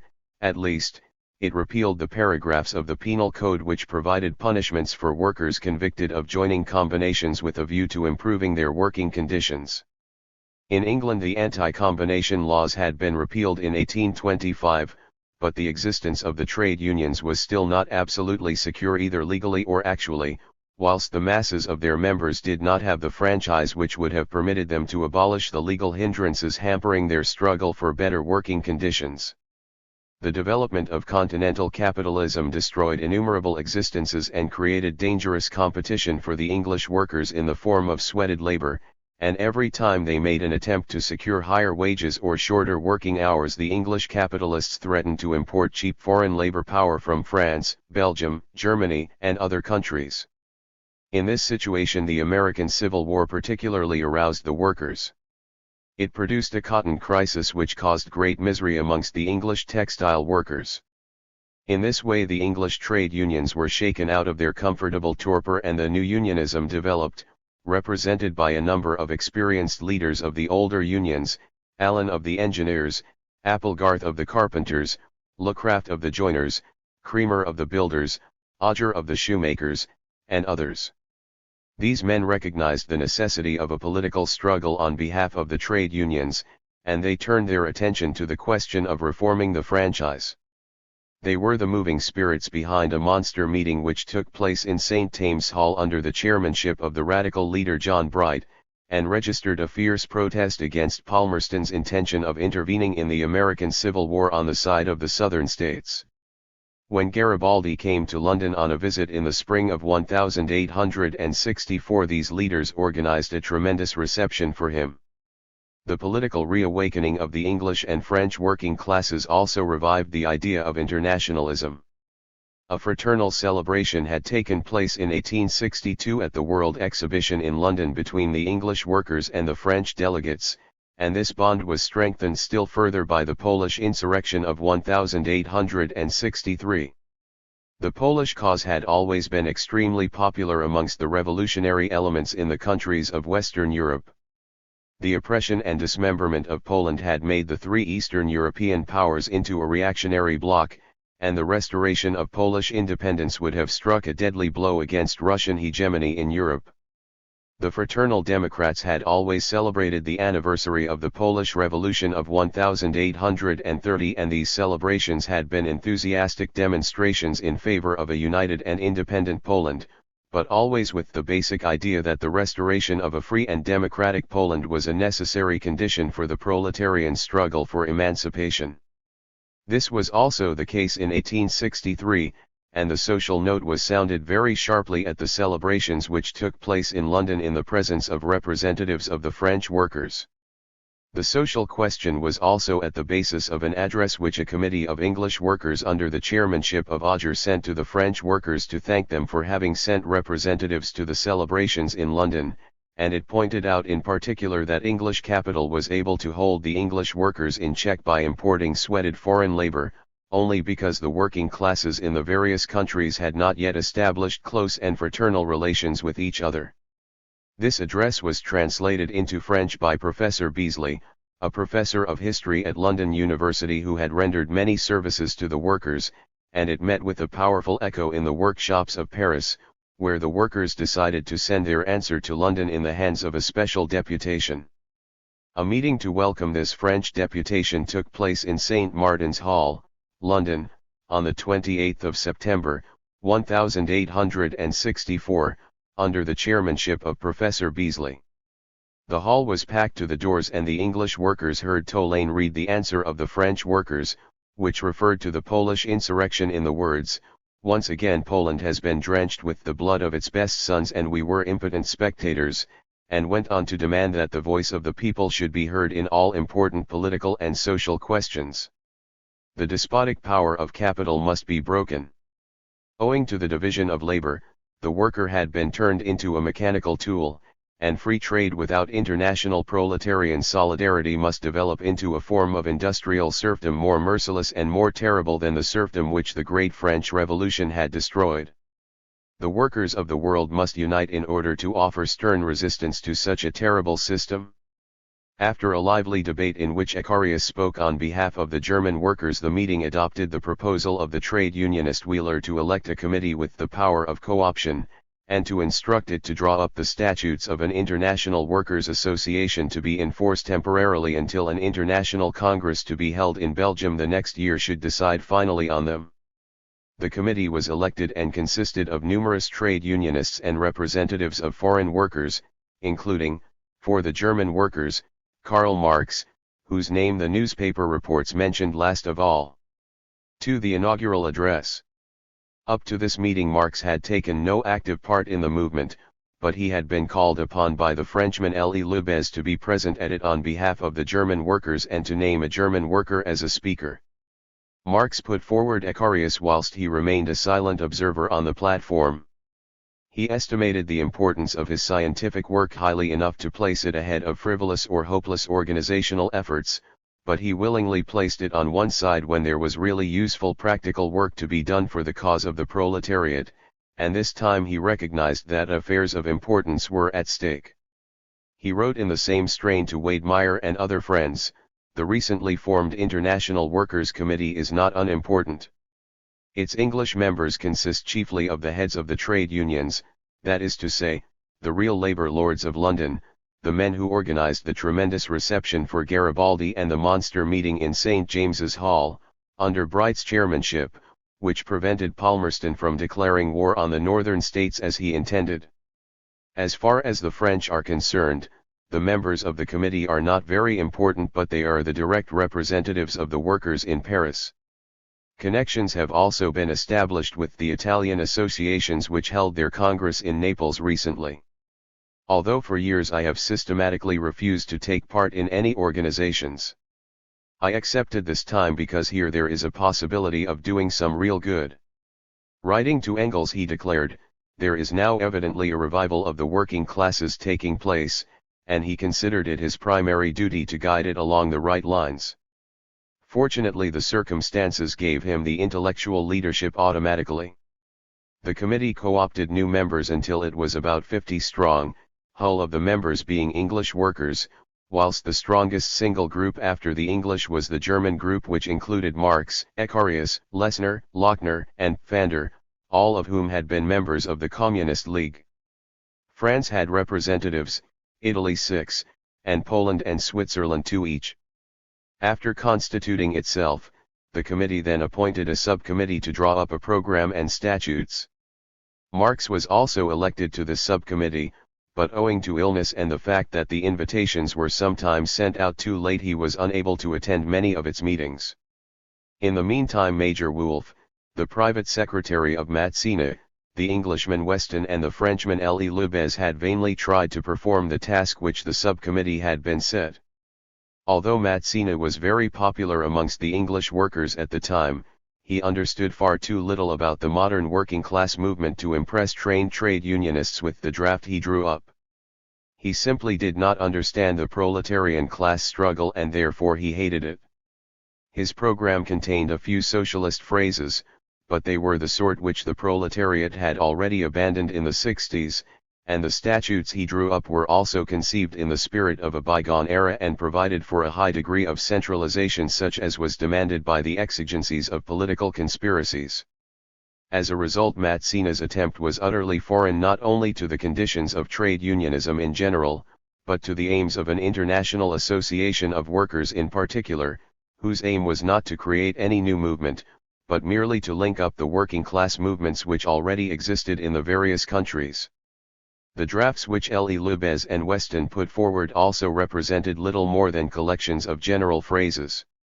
The situation was hopeless, therefore, until Marx took it in hand. He was determined to throw the whole of the previous efforts overboard if possible, and in order to emancipate himself from them completely he drew up an address to the working class, an idea which had not occurred to the meeting in St. Martin's Hall, a sort of review of working class history since 1848, to serve as an introduction to the statutes of the new organization, which might then be clearer and briefer. The subcommittee accepted Marx's proposals immediately, and all it demanded was the addition of a few phrases about right and duty, truth, morality, and justice, but as Marx pointed out in a letter to Engels, he succeeded in inserting them in such a way that they did no harm. The committee then unanimously and enthusiastically adopted the inaugural address and provisional rules. Referring to this document later, Professor Beazley declared that it was probably the most tremendous and striking representation of the working class case against the middle class ever pressed into a dozen pages. It opens by recording the striking fact that in the years from 1848 to 1864 the misery of the working class did not diminish, although just this period had gone into history as one of unparalleled industrial development and commercial growth, and it proves its point by comparing the frightful statistics published in the official blue books concerning the misery of the English proletariat with the official figures used by the Chancellor of the Exchequer, Gladstone, in his budget speeches to show the intoxicating augmentation of wealth and power which had taken place in the same period, but had been entirely confined to classes of property. The address exposed this glaring contradiction on the basis of English conditions because England was the foremost country of European trade and industry, but it pointed out that similar conditions existed on a somewhat smaller scale, and making allowances for local differences, in all continental countries where large-scale industry was beginning to develop. All over the world this intoxicating augmentation of wealth and power was entirely confined to classes of property, with the one exception perhaps that a small section of the workers, as in England, were receiving somewhat higher wages, though even this improvement was cancelled out by the general increase in prices. Everywhere the great mass of the working classes sank into ever deeper misery, at least to the same extent as the upper classes rose in the social scale. In all the countries of Europe it is now an irrefutable fact, undeniable for every unprejudiced inquirer and denied only by those who have an interest in awakening deceptive hopes in others, that neither the perfection of machinery nor the application of science to industry and agriculture, neither the resources and artifices of communication nor new colonies and emigration, neither the conquest of new markets nor free trade, nor any combination of all these things, can succeed in abolishing the misery of the working masses. On the contrary, every new development of the creative power of labor is calculated, on the false basis of existing conditions, to intensify the social antagonisms and aggravate the social conflict. During this intoxicating period of economic progress, starvation raised itself almost to the level of a social institution in the capital of the British Empire. This period is characterized in the annals of history by the accelerated return, the extended compass and the deadly effects of the social pest known as the industrial and commercial crisis. The address then glanced at the defeat of the working class movement in the 50s, and came to the conclusion that even this period had its compensating characteristics. Two facts in particular were stressed: first of all the legal enactment of the 10-hour day with its salutary effects on the English proletariat. The struggle for the legal limitation of the working day had been a direct intervention in the great conflict between the blind forces of the law of supply and demand, which summed up the political economy of the bourgeoisie, and production regulated by social welfare as represented by the working class. And therefore the 10-hour bill was not only a great practical success, but also the victory of a principle. For the first time the political economy of the bourgeoisie was defeated by the political economy of the working class. The political economy of the proletariat had won a still greater victory through the cooperative movement and by the establishment of factories based on the principle of cooperation and made possible by the tireless work of a few men without outside assistance. The value of these great social experiments could not be estimated too highly. In practice, instead of by reasoning, they have proved that production on a large scale and in accordance with the laws of modern science is possible without the existence of a class of employers giving employment to a class of workers, that in order to bear fruit the tools of labor need not be monopolized as the instruments of an exploiting dominance over the workers, that wage labor, like slave labor and serfdom, is only a subordinate and temporary form doomed to disappear before co-operative labor, which performs its difficult task with a willing hand, a joyful spirit and a light heart.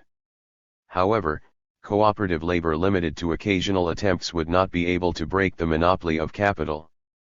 Perhaps just for this reason aristocrats apparently high-minded in their ideas, philanthropic theoreticians of the bourgeoisie and even hard-headed economists have suddenly begun to pay loathsome compliments to the cooperative labor system, which they tried vainly to suppress in its infancy, mocked at as the utopianism of dreamers or condemned as the madness of socialists.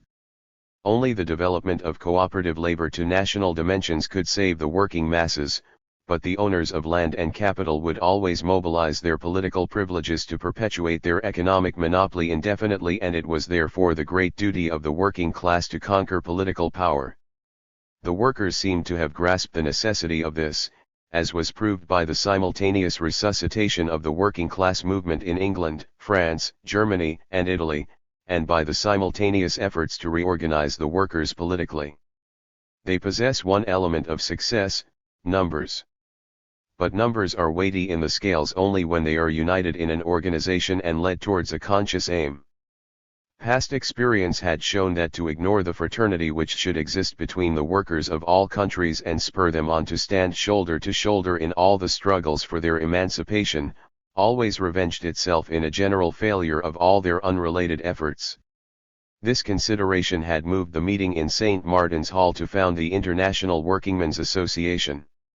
A further conviction had impelled the meeting: the emancipation of the workers demanded fraternal relations between the workers of all countries, but how could this high aim be achieved in face of a foreign policy on the part of the various governments pursuing criminal aims, exploiting national prejudices, and shedding the blood and wasting the substance of the peoples in predatory wars?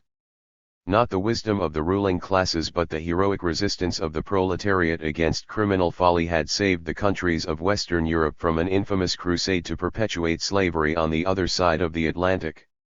The shameless applause, the hypocritical sympathy or the stupid indifference with which the ruling classes had watched Tsarist Russia conquer the mountain fastnesses of Caucasia and slaughter the heroic Poles indicated to the working classes their duty to penetrate into the secrets of international politics, to watch the diplomatic tricks of their governments closely, to oppose them with all possible means and, should it prove impossible to frustrate them, to organize great demonstrations to demand that the simple laws of morality and justice which govern the relations between individuals should also be the supreme laws governing the relations between nations. The struggle for such a foreign policy was part and parcel of the general struggle for the emancipation of the working class. The address then concluded as the Communist Manifesto had concluded, with the words, "Workers of the world unite." The provisional rules began with reflections which may be summed up as follows: the emancipation of the working class must be the task of the workers themselves. The struggle for the emancipation of the working class is not a struggle for the establishment of new class privileges, but for the abolition of class rule altogether. The economic subjugation of the worker to those who have appropriated the tools of labor, i.e., the source of life, results in servitude in all its forms, social misery, intellectual atrophy, and political dependence. The economic emancipation of the working class is therefore the great aim for which all political movements must serve as a means. Up to the present all attempts to realize this great aim have been unsuccessful owing to the lack of unity between the various working class groups in each country and between the working classes of the various countries. The emancipation of the workers is neither a local nor a national task, but a social one. It is a task which embraces all countries in which modern society exists, and it can be achieved only by systematic cooperation between all these countries. The moral platitudes about justice and truth, duties and rights which Marx had embodied in his texts so unwillingly were then hung onto these clear and trenchant passages. The head of the new association was a general council composed of workers from the various countries represented in the association, but until the first Congress the committee elected by the meeting in St. Martin's Hall exercised the functions of the General Council. The tasks of this council were, to establish international relations between the working class organizations in the various countries, to inform the workers of each country regularly concerning the activities of their fellow workers in other countries, to collect statistics on the situation of the working classes in the various countries, to discuss questions of general interest to all working class organizations, to secure uniform and simultaneous action on the part of all affiliated organizations in the event of international disputes, to publish regular reports on the work of the association, and other similar tasks. The General Council was to be elected by the Congress, which was to meet once a year and determine the seat of the Council and the place and time of the next Congress. The General Council had the right to co-opt new members and, if necessary, to alter the venue of the next Congress, but not to postpone it. The workers' organizations in the various countries which affiliated to the International were to retain their organizational independence completely, and any independent local organization might take up direct relations with the General Council, although in the interest of effectiveness it was regarded as desirable that the various organizations in the individual countries should unite as far as possible on a national basis and under central bodies. Although it would be quite wrong to describe the International as the work of one great brain, it is nevertheless true that when it was founded it had a great brain at its disposal which saved it long and tedious wanderings on the wrong track by pointing out the right one from the beginning. Marx did no more than this, and it was never his intention to do any more. The incomparable mastery which the inaugural address reveals is based on the fact that it proceeded from the given situation and, as Liebknecht aptly pointed out, contained the final implications of communism no less than the Communist Manifesto. However, the inaugural address and provisional rules differed from the Communist Manifesto not only in the form. Time is necessary, Marx wrote to Engels, before the revived movement can permit itself the old audacious language. The need of the moment is, bold in matter, but mild in manner. It also had a very different task. The aim of the International was to unite the whole of the fighting proletariat of Europe and America into one great army, and to give it a program which, in the words of Engels, would leave the door open for the English trade unions, the French, Belgian, Italian and Spanish Proudhonists, and the German Lassalleans. Marx relied exclusively on the intellectual development of the working class which would result from its united action to guarantee the final victory of scientific socialism as set out in the Communist Manifesto.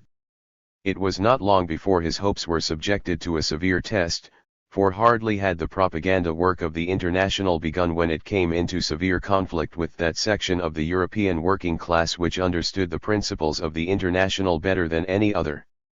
3. The breach with Schweitzer. It is a legend, but neither a true nor an agreeable one, that the German Lassalleans refused to affiliate with the International and took up a hostile attitude towards it from the beginning.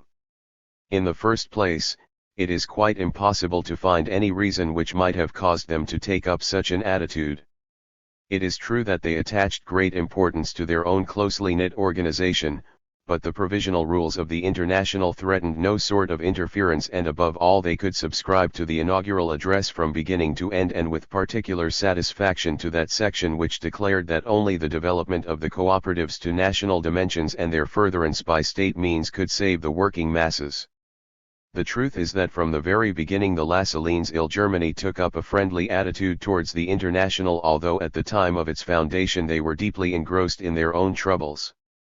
After the death of Lassalle and at his testamentary recommendation, Bernhard Becker was elected president of the Allgemeine Deutsche Arbeiterverein, but he soon proved himself so incompetent that hopeless confusion resulted, and all that held the organization together was its Organ der Sozialdemokrat, which had been appearing since the end of 1864 under the intellectual leadership of J.B. von Schweitzer, an energetic and capable man who had done his best to secure the cooperation of Marx and Engels. Without any pressure having been exerted on him, he made Liebknecht a member of the editorial board, and in the second and third numbers of the paper he published the inaugural address. The Paris correspondent of the paper, Moses Hess, cast suspicion on Tolaine, declaring him to be a friend of the Palais Royal, in which Jerome Bonaparte was playing the role of red demagogue, but Schweitzer published the letter only after having secured the express agreement of Liebknecht, and when Marx complained, he did his utmost to settle the affair amicably and ordered that Liebknecht should first edit everything the paper published concerning the International.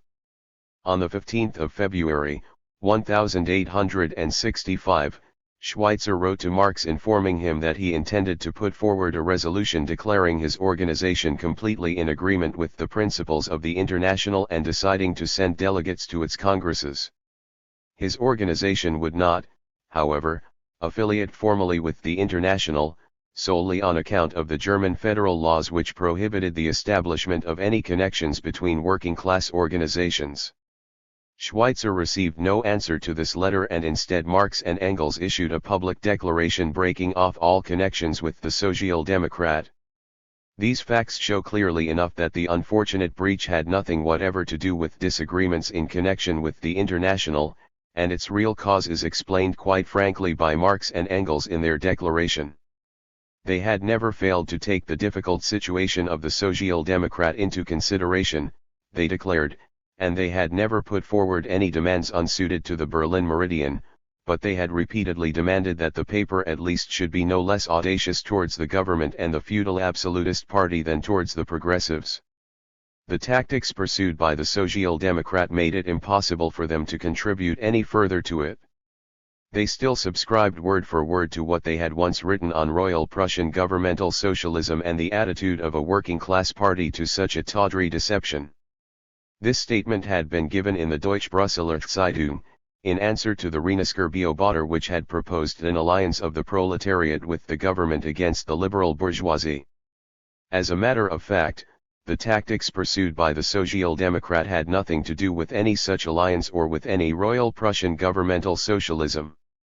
When Lassalle's first hope of arousing the German working class in one powerful onset proved to be a vain one, the Allgemeine Deutsche Arbeiterverein with its few thousand members found itself wedged in between two opponents, each of which was strong enough to crush it. From the bourgeoisie the Young Workers' Party had nothing to expect but stupid hatred, whereas it might reasonably expect that the cunning diplomat Bismarck would not be able to carry out his Greater Prussia policy without making certain concessions to the masses of the people. Schweitzer never harbored any illusions about the value or the aim of such concessions, but at a time when the German working class was practically deprived of the right to organize, when it enjoyed no effective franchise, and when the freedom of the press, of association, and of meeting were at the mercy of bureaucratic arbitrariness, the social democracy could not hope to make progress by attacking both its opponents simultaneously and with equal energy, but only by playing one off against the other. Naturally, an absolutely necessary condition for such a policy was the complete independence of the new Workers' Party towards both sides and a firm consciousness of this independence amongst the working masses. Schweitzer pursued this policy with vigor and success, and it is impossible to find anything in the columns of the Social Democrat which savors of an alliance with the government against the progressives. An examination of his activities against the general political background of the day will reveal some mistakes, admitted by himself, but on the whole a sagacious and logical policy guided exclusively by the interests of the working class, and certainly not dictated by Bismarck or any other reactionary.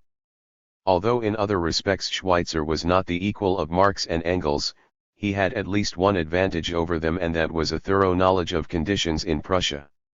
They had no first-hand knowledge of the situation, whilst Liebknecht, upon whom the task of making good this deficiency naturally devolved, did not perform it at all satisfactorily. Liebknecht had returned to Germany in 1862 to found, together with the Red Republican, Brass, the Norddeutsche Allgemeine Zeitung, but hardly had his editorial work begun when he discovered that Brass had sold the paper to Bismarck.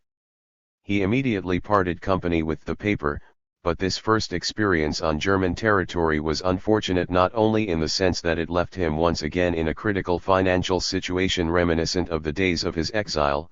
This did not worry him unduly because he was accustomed to placing the cause above his own personal interests, but also because it prevented him from obtaining an unprejudiced view of the new conditions he found in Germany. When he returned he was fundamentally still the old 48er in the spirit of the Neue Rheinische Zeitung, which paid much less attention to socialist theory and even to the class struggle than it did to the revolutionary struggle of the nation against the rule of the reactionary classes. Although he was well versed in the fundamental ideas of socialist theory, Liebknecht was never a profound socialist theorist, and the chief thing he had learned from Marx during the years of exile was the latter's tendency to search the wide fields of international politics for any signs of revolutionary developments.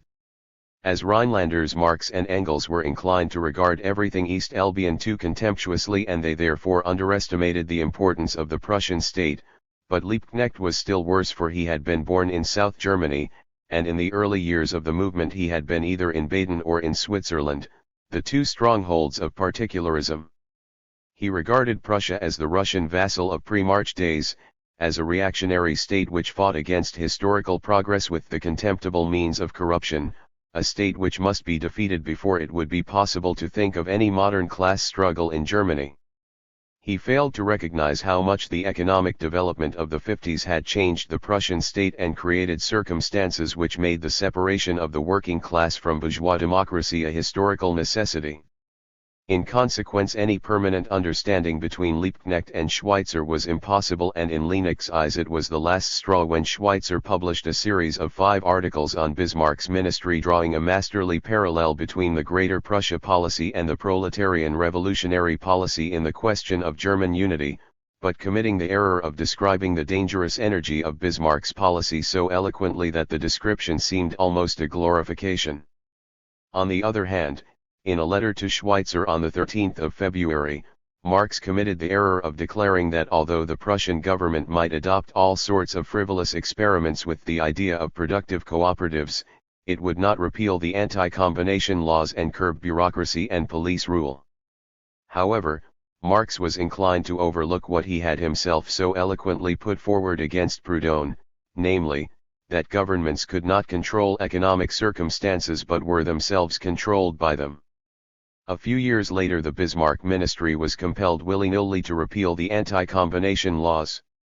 In his answering letter of the 15th of February, the letter in which he promised to work for the International in the Allgemeine Deutsche Arbeiterverein, and again informed Marx that Liebknecht was being entrusted with the editorship of all matters relating to the International, Schweitzer declared that he would gladly listen to any theoretical advice Marx might have to give, but that in order to decide on practical questions and immediate tactics one must be in the center of the movement itself and have a thorough knowledge of existing conditions.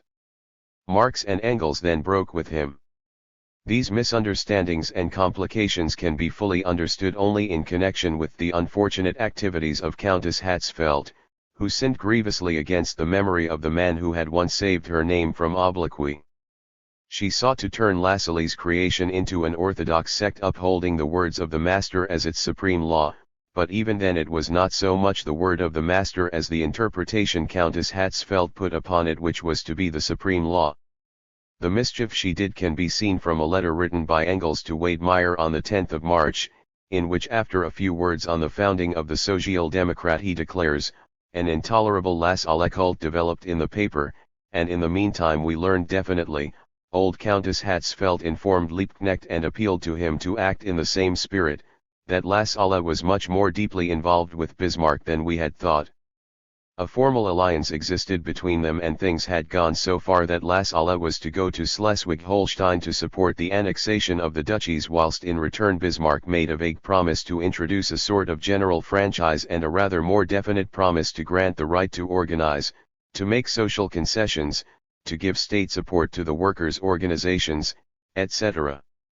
The foolish Lassalle had no guarantees at all that Bismarck would keep his part of the agreement, and he would certainly have been packed off to jail the moment he made himself a nuisance. The editors of the Social Democrat know this perfectly well, and yet they are keeping up the Lassalle cult more vigorously than ever. In addition, they let themselves be intimidated by Wagner, of the Kreuz-Zeitung, and paid court to Bismarck, flirted with his ideas, etc., etc. We published a declaration and broke off relations, and Liebknecht did the same. It is difficult to understand how Marx and Engels, who both knew Lassalle well and who both read the Social Democrat, could have been taken in by the fantastic stories of Countess Hatzfeld, but as this was the case it was only logical that they broke off all relations with the movement which Lassalle had founded. However, their action had no practical effects on that movement, and even old members of the Communist League like Roser, who had defended the principles of the Communist Manifesto so brilliantly before the Cologne Assizes, declared themselves in favor of Schweitzer's tactics.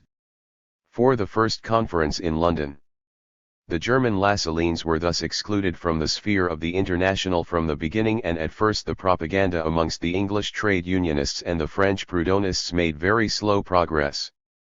After all, it was only a small circle of trade union leaders who had realized the necessity of the political struggle, and even they regarded the international more as a means to attain trade union ends than anything else. But at least, they possessed a great amount of practical experience in organizational questions, whereas the French Proudhonists had neither this, nor any insight into the historical character of the working class movement. The new organization had in fact set itself a tremendous task, and it needed both tremendous energy and tremendous industry to perform it. Although Marx was plagued again and again by painful illnesses, and although he was itching to complete his scientific work, he spared neither energy nor industry in the cause of the International. On one occasion he sighed, "The worst part about such agitation is that it disturbs one's work," and on another occasion he declared that the International and everything connected with it weighed on him like an incubus, and he would be glad to shake it off. However, he realized that once having put his hand to the plow he could not look back, and in reality he would not have been Marx, had not the carrying of this burden made him happier and more hopeful than its abandonment could possibly have done. It soon became clear that Marx was the actual head of the movement. Not that he pushed himself forward in any way, for he had an unlimited contempt for all cheap popularity, and unlike those Democrats who made themselves look important in public whilst in reality doing nothing, he did a tremendous amount of work behind the scenes whilst at the same time keeping himself well out of the public view. However, there was not another man in the organization who possessed the unusual qualities necessary for its great tasks, the clear and deep insight into the laws of historical development, the energy to pursue the necessary unswervingly, the patience to be satisfied within the limits of the possible, the forbearance with honest error, and the masterful ruthlessness with obstinate ignorance. To a far greater extent than in Cologne, Marx was now in a position to exercise his incomparable gift of mastering men by teaching and leading them. The personal disputes and quarrels which are inevitably part and parcel of the beginnings of all such movements cost him an enormous amount of time, and the Italian, and in particular the French members, caused him a lot of unnecessary difficulties. Since the revolutionary years there had existed a deep antipathy between the hand and brain workers in Paris. The proletarians found it difficult to forget the all too frequent treachery of the intellectuals, and the latter decried all working class movements which refused to have anything to do with them, whilst under the stifling pressure of Bonapartist military despotism, which made every means of contact through newspapers or organizations impossible, the suspicion of Bonapartist trickery was rife even in the ranks of the working class itself. The bubbling and simmering of this French stew cost the General Council many a valuable evening and the adoption of many a long-winded resolution. Marx's activities in connection with the English section of the International were more agreeable and fruitful. The English workers had strenuously opposed the intention of their government to intervene in the American Civil War on the side of the rebellious Southern states, and when Abraham Lincoln was re-elected president they sent him a message of greetings and congratulation. Marx drew up this address to the son of the working class who had been entrusted with the task of leading his country in a noble struggle to emancipate an enslaved race. So long as the white workers of America failed to realize that the existence of human slavery was a shame to the Republic, so long as they boasted to the Negro, himself sold without being asked, of their own inestimable privilege of selling themselves and choosing their masters, they would be incapable of winning real freedom or of supporting the struggle of their European brothers for freedom. However, the sea of blood shed during the Civil War had swept away this barrier. Although like Lessing, Marx always spoke of his own work in derogatory terms, he obviously put his whole heart into this address. Writing to Engels, he declared that he had been instructed to give the address its form, which was a more difficult task than if he had been made responsible for the content as well, and that he had done so in order that the language should at least be different from the usual vulgar democratic phraseology which was the usual stock in trade of such documents. Lincoln did not fail to observe the difference and, much to the surprise of the London newspapers, for the old man invariably replied to congratulations from bourgeois democratic circles with a few formal compliments. He answered the address in a warm and friendly tone. In view of its content, an address read by Marx on value, price, and profit on the 26th of June, 1865, to the General Council of the International was much more important. Its aim was to refute the contention of a number of members of the Council that a general rise in wages could be of no real use to the workers and that therefore the trade unions were harmful. This was based on the erroneous assumption that wages determine the value of commodities and that if the capitalists pay 5 instead of 4 shillings in wages today, they will sell their commodities for 5 instead of 4 shillings tomorrow, as a result of the increased demand. Marx declared that although this was very shallow reasoning and took only the most superficial appearance of things into account, it was nevertheless not easy to explain all the economic questions involved to ignore amuses. It was impossible to compress a course of political economy into 1 hour. However, in fact he succeeded in doing so admirably, and he was thanked by the trade unions for having rendered them a valuable service. It was chiefly the growing movement for a reform of the franchise which brought the International its first signal successes, and on the 1st of May, 1865, Marx reported to Engels, "The Reform League is our work." In the Central Committee of 12, 6 representatives each of the middle class and the working class, all the working class representatives are members of our General Council, including Icarius. We have foiled all the middle class attempts to deceive the workers. If this attempt to regenerate the political working class movement in England succeeds, then our association will have done more for the European working class than would have been possible in any other fashion, and without making a noise about it. And there is every prospect of success. On the 3rd of May, Engels answered, "In a very short space of time and with very little to do, the International Association has really won a tremendous amount of ground. It is a good thing that it is now so busily engaged in England instead of forever bothering its head with the cliquism of the French. At least you have some compensation for your lost time." However, it was soon to become evident that even this success had its unsatisfactory side. Marx considered that on the whole the political situation was not yet mature enough to justify the holding of the public congress which had been arranged to take place in Brussels in 1865, and he feared, not without good reason, that it would degenerate into a babel of tongues. With great difficulty and against particularly energetic opposition from the French, he succeeded in securing agreement for the holding of a closed conference in London instead of the public congress in Brussels, a conference to be attended only by the representatives of the leading committees and to be no more than a preliminary to the future Congress. In support of his standpoint, Marx advanced the following reasons: the necessity of previous agreement and discussion, the reform movement in England, the wave of strikes springing up in France, and finally the legislation against foreigners being introduced in Belgium, which would make it impossible to hold the Congress there. The conference took place in London from the 25th to the 29th of September, 1865. The General Council was represented by its President Auger, its General Secretary Cremer, a number of English members, and Marx and his 2 chief assistants in the affairs of the International, Icarius, and Jung, a Swiss watchmaker who lived in London and spoke English, German and French equally well. France was represented by Tolaine, Fribourg, and Limousin, all of whom were later to abandon the International. Also present were Marx's old friend of 1848, Schiele, and Varlin, who was to be hero and martyr of the Paris Commune. Switzerland sent 2 delegates, the bookbinder Dupleix for the Franco-Italian Swiss workers and Johann Philipp Becker, a former brushmaker and now a tireless revolutionary agitator, for the German Swiss workers. Belgium was represented by César de Pepy, who had begun to study medicine as a compositor's apprentice and had succeeded in becoming a doctor. The conference dealt first of all with the finances of the association, and it was revealed that the total income for the first year had been about £33.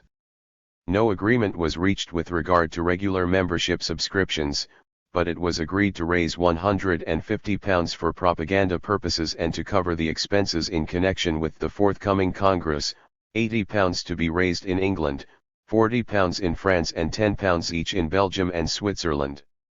The budget of the International was never its most impressive feature, nor did money ever represent the sinews of its war. Years later Marx declared with grim humor that the finances of the International had always represented steadily growing negative quantities, and still later Engels wrote that the famous millions of the International had been chiefly debts, and that, in all probability, so much had never been achieved with so little money.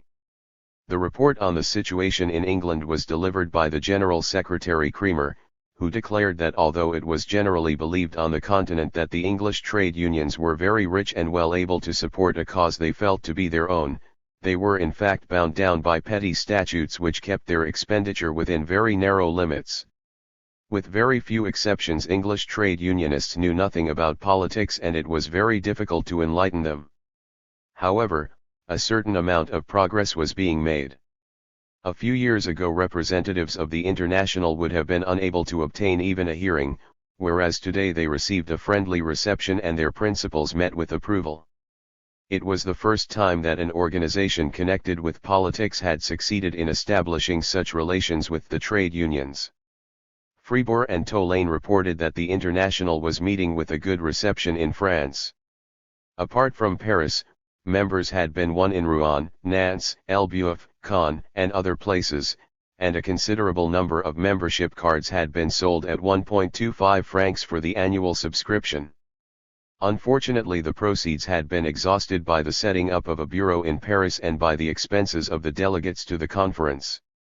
However, the General Council was offered the consoling prospect of the sale of the remaining 400 membership cards. The French delegates complained that the postponement of the Congress had been a great hindrance to the development of the movement. The French workers were intimidated by the Bonapartist police regime, and one met continually with the objection, "Show us what you can do first of all, and then we will join you." The reports which Becker and Dupleix made for Switzerland were very favorable, although the agitation there had been going on only for 6 months. In Geneva there were 400 members, and in Lausanne and Vevey 150 members each. The monthly membership subscription had been fixed at 50 pence, but the members would gladly pay double that amount because they were thoroughly convinced of the necessity of supporting the General Council financially. Despite this, the Swiss delegates also brought no money, and instead they offered the conference the consoling reflection that there would have been a nice round sum available if the delegates had not had to pay the expenses of their journey to England. The agitation in Belgium had been going on for a month only, but the PP reported that 60 members had already been won and that an agreement had been made for an annual membership subscription of at least 3 francs, of which 1/3 should go to the General Council. In the name of the General Council, Marx proposed that the Congress should be held in Geneva in September or October, 1866. The place of the Congress was agreed to unanimously, but at the vigorous insistence of the French delegates the date was put forward to the last week in May. The French delegates also demanded that anyone in possession of a membership card of the International should be given a seat and a vote at the Congress, declaring that this was a matter of principle and the real meaning of the general franchise. Exclusively delegate representation at the Congress, as demanded by Cremer and Ecarius, was secured only after a lively debate. The General Council had drawn up a very big agenda for the Congress: cooperative work, the shortening of working hours, female and child labor, the past and future of the trade unions, the influence of the standing army on the interests of the working classes, etc., but only 2 points produced differences of opinion, and one of them was not put forward by the General Council at all, but by the French delegates. They demanded that religious ideas and their influence on the social, political, and cultural movement should be made a special point on the agenda. How they came to put forward this suggestion and what attitude Marx took up towards it can perhaps best be seen in a few sentences in the obituary article on Proudhon written by Marx a few months later and published in Schweitzer's Social-Democrat, the only contribution he ever made to the latter paper, by the way. Proudhon's attack on religion and on the churches, etc., rendered a great local service at a time when the French socialists considered it necessary to prove their superiority to the bourgeois Voltairism of the 18th century and the German godlessness of the 19th century by their religiousness. Peter the Great defeated Russian barbarism with barbarism, and Proudhon did his best to defeat French phraseology with the phrase. The English delegates also warned the conference against having anything to do with this apple of discord, but the French delegates insisted and their motion was adopted with 18 against 13 votes. The other point on the agenda which produced disagreement was put forward by the General Council and dealt with a question of European politics which Marx considered of particular importance, namely the necessity of opposing the growing influence of Russia in European affairs by re-establishing the independence of Poland on a democratic and socialist basis in accordance with the right of self-determination for all nationalities. The French delegates in particular were opposed to this. Why mix up political with social questions? Why wander so far afield when there was so much oppression to be fought at home? Why bother so much about the influence of the Russian government when that of the Prussian, Austrian, French, and English governments was no less evil? The Belgian delegate César de Pepy was particularly energetic in his opposition, declaring that the restoration of an independent Poland would benefit three classes only: the higher aristocracy, the lower aristocracy and the clerics. Proudhon's influence made itself clearly felt here. He had repeatedly opposed the restoration of Polish independence, the last occasion having been in connection with the Polish insurrection in 1863 when, as Marx pointed out frankly in the obituary article, he indulged in idiotic cynicism to the advantage of the Tsar. At the same time the insurrection had awakened all the old sympathies Marx and Engels had evidenced for the Polish cause in the revolutionary years. They intended to issue a joint manifesto on the insurrection, but in the end this intention was not carried out. Their sympathy for Poland was certainly not uncritical. On the 21st of April, 1863, Engels had written to Marx, "I must say that it takes a thick hide to summon up any enthusiasm for the Polacks of 1772. In the greater part of Europe the aristocracy of the day went down decently and even with wit, although its general maxim was that materialism represented what one ate, on what one slept, what one gained at the gaming tables or received for hard work. No aristocracy was quite so stupid as the Polish in the way it sold itself to the Russians." However, so long as there was no possibility of a revolution in Russia itself, the restoration of Polish independence offered the only possibility of checking Russian influence in Europe, and therefore Marx regarded the brutal suppression of the Polish insurrection and the simultaneous drive of Tsarism into Caucasia as the most important events in Europe since 1815. In that part of the inaugural address which dealt with the foreign policy of the proletariat he had laid the greatest stress on the Polish question, and the resistance put up by Tolaine, Fribourg, and others on just this point caused him to refer with bitterness to their opposition for a long time afterwards. However, with the assistance of the English delegates he succeeded in breaking down the opposition and the item remained on the agenda. The conference held private sessions in the morning, under the chairmanship of Jung, and semi-public meetings in the evening, under the chairmanship of Auger. Those questions which had already been thrashed out and agreed upon in the private sessions were then brought up for discussion in these evening meetings before a larger audience which consisted chiefly of workers. On their return to Paris the French delegates published a report of the conference and the agenda which had been drawn up for the Congress, and this met with a lively echo in the Paris press. Marx observed with obvious satisfaction, "Our Parisians have been somewhat surprised to discover that just the paragraphs on Russia and Poland which they wanted to have deleted created the biggest sensation." And many years afterwards he still recalled with lively satisfaction the enthusiastic comments which these passages in particular and the Congress agenda in general had produced from the famous French historian, Henry Martin. 5. The Austro-Prussian War.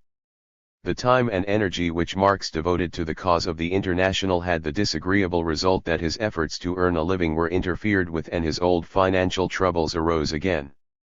On the 31st of July, he was again compelled to write to Engels informing him that for the last 2 months the family had been living on the pawn shop. "I assure you I would sooner cut off my finger than write this letter. It is truly crushing to have to live half one's life in dependence. The only consolation which sustains me is that you and I are in partnership and that my job is to give my time to theoretical and party business.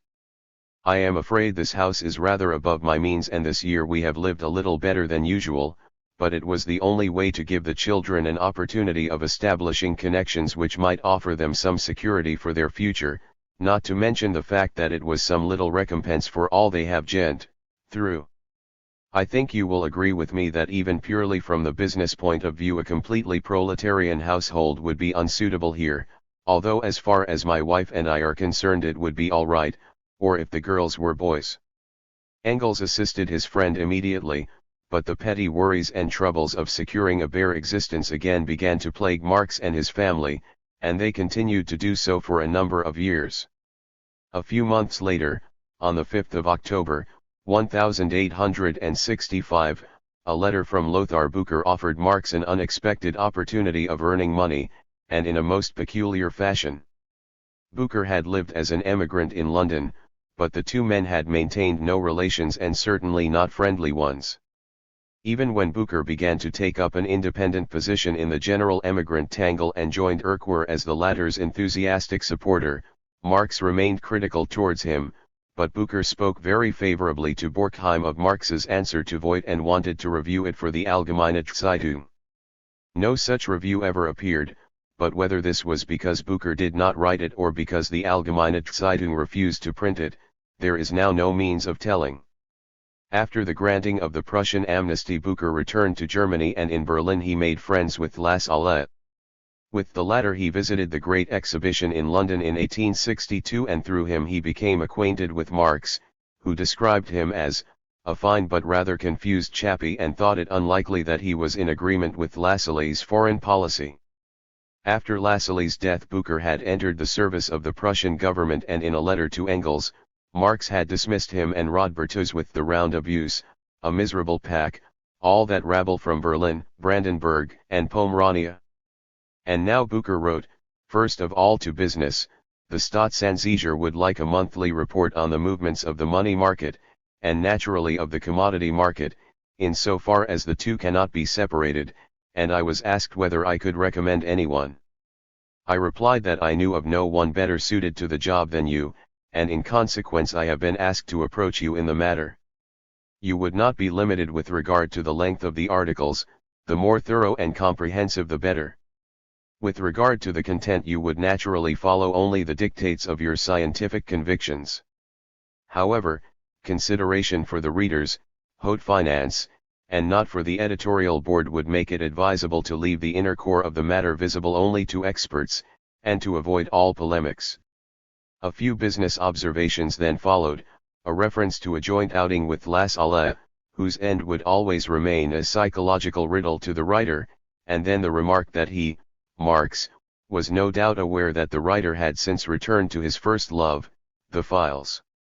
I never shared Lassalle's opinions and always thought he saw things developing more quickly than really was the case. Progress will shed its skin many times before it dies, and therefore anyone who wants to work within the state during his lifetime must rally round the government. After recommendations to Frau Marx and greetings to the young ladies, and in particular the little one, the letter closed with the traditional flourish, "Your obedient and respectful servant." Marx rejected the offer, but no detailed information is obtainable as to what he actually wrote, and what he actually thought about Bücher's letter.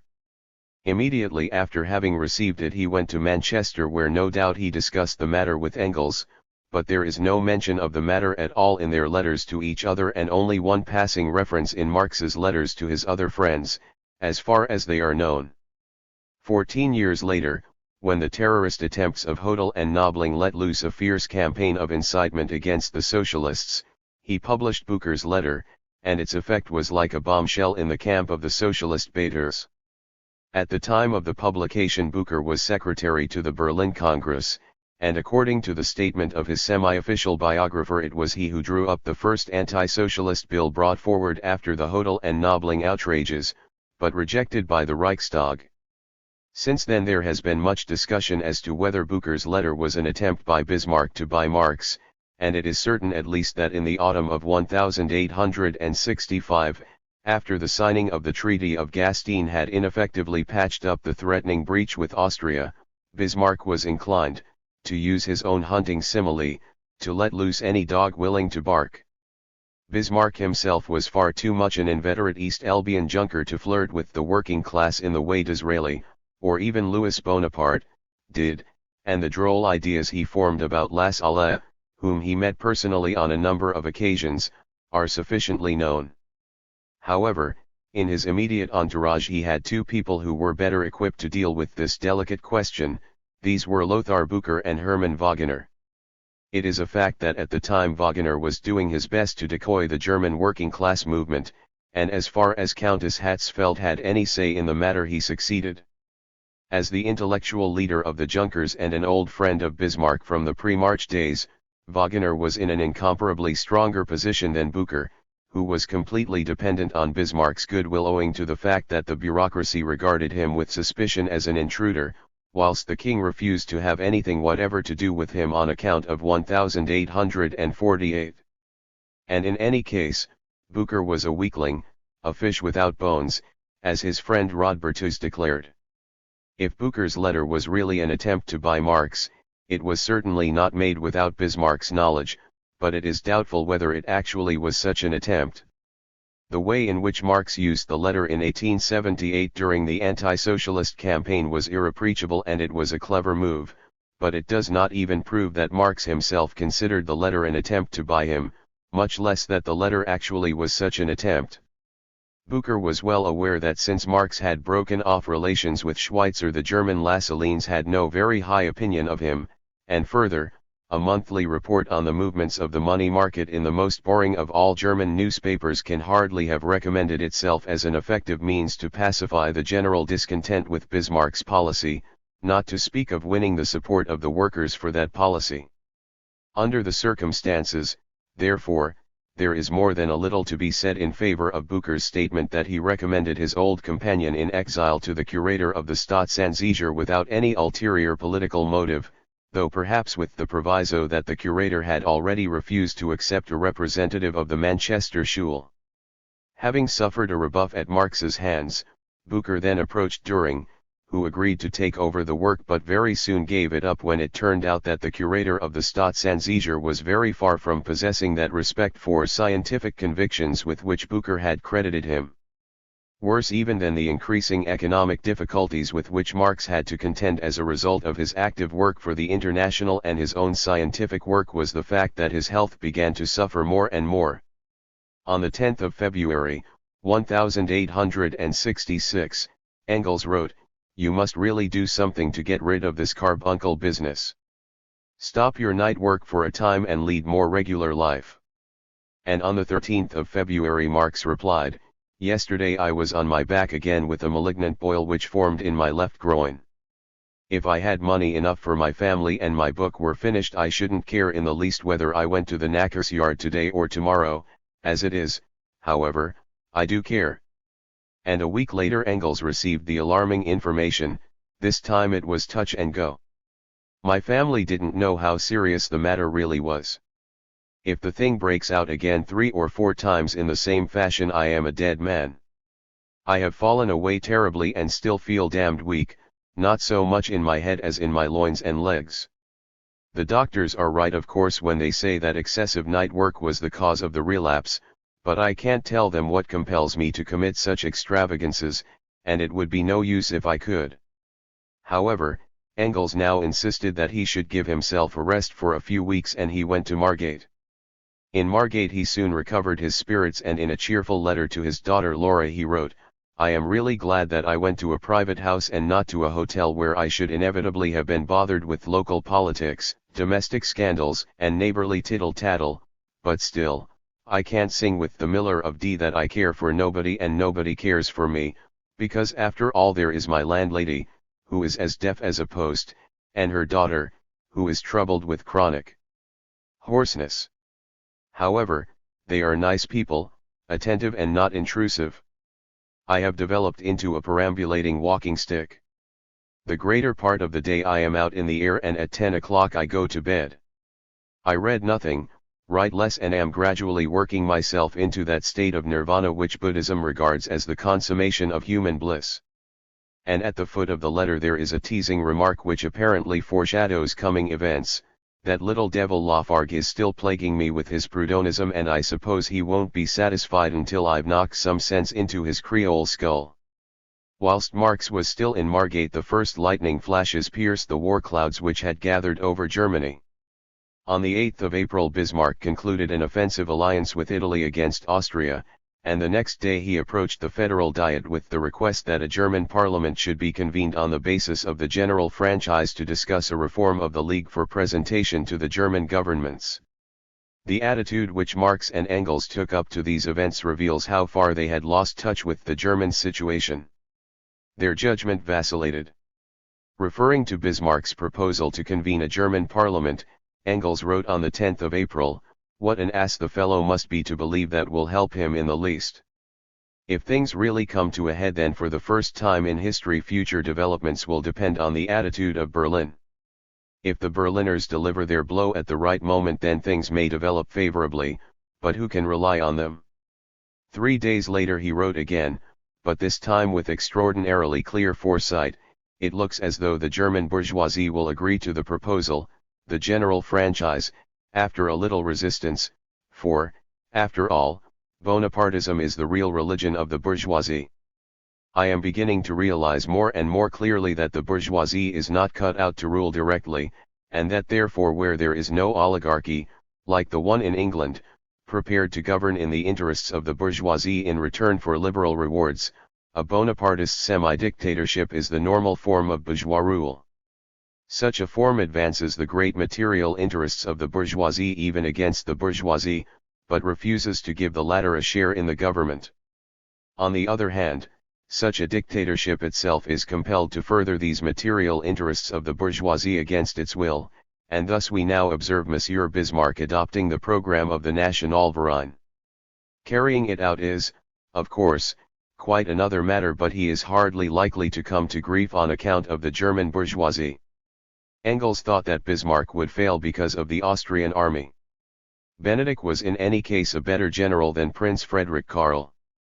Austria was strong enough to force Prussia to sue for peace, but Prussia was not strong enough to force Austria to do so, and therefore every Prussian success would be an invitation to Bonaparte to intervene. In a letter to his new friend Dr. Kugelmann of Hanover, Marx described the situation in almost the same words. Whilst he was still a lad, in 1848, Kugelmann had been an enthusiastic supporter of Marx and Engels, and he had carefully collected all their writings, but it was not until 1862 that, thanks to Freiligrath's mediation, he made the acquaintance of Marx and soon became one of his confidants. Marx subordinated himself to Engels' judgment absolutely in all military questions and with a lack of criticism unusual for him. Still more astonishing than his overestimation of the Austrian army was Engels' idea of the condition of the Prussian army. For he had just written about the army reform, the occasion of the Prussian constitutional conflict, and in this work he had shown far greater insight than the bourgeois democratic tub-thumpers. On the 25th of May he wrote, "If the Austrians are clever enough not to attack, then the trouble in the Prussian army will certainly come to a head. The men were never so rebellious as they have proved themselves during this mobilization. Unfortunately we hear of only a small part of what is really happening, but even that is enough to show that an offensive war is impossible with such an army." And on the 11th of June he wrote, "The Landwehr will be as dangerous to Prussia in this war as the Poles were in 1806, when they represented over a third of the army and disorganized everything, with the exception that this time the Landwehr will not disband after the defeat, but revolt." That was written 3 weeks before the decisive Battle of Königgrätz. Königgrätz dispelled all misunderstandings immediately, and the day after the battle Engels wrote, "What do you think of the Prussians? They followed up their success with enormous energy. Such a decisive battle all over in 8 hours is unparalleled. Under other circumstances it would have lasted 2 days, but the needle gun is a deadly weapon, and then the fellows fought with a bravura seldom seen in peacetime soldiers." Marx and Engels might make mistakes, and they often did so, but they never resisted the recognition of error when the events themselves compelled it. The Prussian victory was an unpleasant pill for them to swallow, but they made no attempt to avoid their medicine, and on the 25th of July Engels, who still retained the leadership in this question, summed up the situation as follows: "The situation in Germany now seems fairly simple to me. From the moment Bismarck carried out his plan with the Prussian army and met with such colossal success, the development in Germany took such a decided trend in his direction that, like everyone else, we must now recognize accomplished facts whether we like them or not. There is at least one good side to the matter, and that is that it simplifies the situation and makes the revolution easier by abolishing brawling in petty capitals, and will in any case accelerate development. After all, a German parliament is quite a different thing from a Prussian chamber. The whole petty state particularism will be dragged into the movement, the worst localizing influences will be destroyed, and the parties will become really national instead of merely local." And 2 days later Marx answered with dry composure, "I agree with you entirely that we must take the mess as it is. Still, it is pleasant to be at a distance during this first period of young love." At the same time Engels wrote, "Brother Liebknecht is spurring himself into fanatical pro-Austrianism, and he did not mean this as praise." Liebknecht was obviously responsible for an outburst of anger from Leipzig which had appeared in the Frankfurter Zeitung. This prince-eating paper had even trimmed its sails so far as to reproach Prussia for its shameful treatment of the venerable Elector of Hesse, and its heart was warming to the poor blind Guelph. At the same time Schweitzer in Berlin was taking up the same attitude as Marx and Engels, and almost in the same words, and for this opportunist policy the memory of the unfortunate man still suffers from the moral indignation of those ponderous statesmen who swear by Marx and Engels, but do not understand them. 6. The Geneva Congress. Despite the original plan, the first Congress of the International had not taken place when the Battle of Königgrätz decided the fate of Germany. It had been necessary to postpone the Congress until September, although in the second year of its existence the organization had made much quicker progress than in the first. Geneva began to develop into the most important center of the movement on the continent, and both the German-Swiss and the Franco-Italian Swiss sections founded party organs. The German-Swiss section issued Der Vorbote, a monthly publication founded and edited by the veteran revolutionary Becker, and even today its columns represent one of the most important sources of information concerning the First International. It first appeared in January, 1866, and styled itself the central organ of the German language group, for the German members of the International also regarded Geneva as their center owing to the fact that the laws of Germany prevented the formation of a specifically German section, and for much the same reason the influence of the Franco-Italian Swiss section in Geneva extended into France. The movement in Belgium also issued a paper of its own entitled Le Tribune du Peuple, and Marx recognized it as the official organ of the International equally with the two Geneva papers, but there were one or two papers issued in Paris and representing the cause of the workers in their own way which he did not recognize as official mouthpieces of the International. The cause of the International made good progress in France also, but it was more like a fire sweeping over stubble than a steady blaze. Owing to the complete absence of any freedom of the press or any right to meet, it was difficult to found any real centers of the movement, and the ambiguous toleration of the Bonapartist police tended to sap the energy of the workers rather than encourage it. Further, the dominating influence of Proudhonism was not favorable to any development of working-class organizational strength. Young France, as the fugitives in Brussels and London styled themselves, made a deal of noise and trouble. In February, 1866, a French section of the International which had been founded in London violently opposed the General Council for having placed the Polish question on the agenda of the Congress.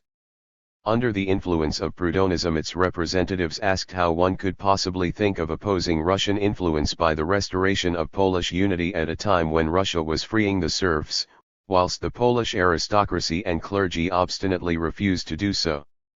And at the outbreak of the Austro-Prussian War, the French members of the International caused the General Council a lot of trouble with what Marx described as their Proudhonized Stirnerism. They announced that the nation as an idea was obsolete. The nations should be dissolved into little groups which would then form an association in place of the state. And this individualization of humanity and the corresponding mutualism will proceed whilst in all countries history conveniently comes to a full stop and the whole world waits until the individuals are ripe to make a social revolution. They will then carry out this experiment and the rest of the world will be overwhelmed by the force of their example and will proceed to do the same. This sarcasm was directed against Marx's very good friends Lafargue and Longuet, who were later to become his sons-in-law, but who at the time were making themselves a nuisance as apostles of Proudhon. Much to Marx's satisfaction, the main strength of the International was still in the English trade unions, and in a letter to Kugelmann on the 15th of January, 1866, he expresses delight at the fact that it had been possible to draw into the movement these, the only really big working-class organizations. He was particularly pleased with the monster meeting in favor of the reform of the franchise which had taken place a few weeks earlier in St. Martin's Hall under the intellectual leadership of the International.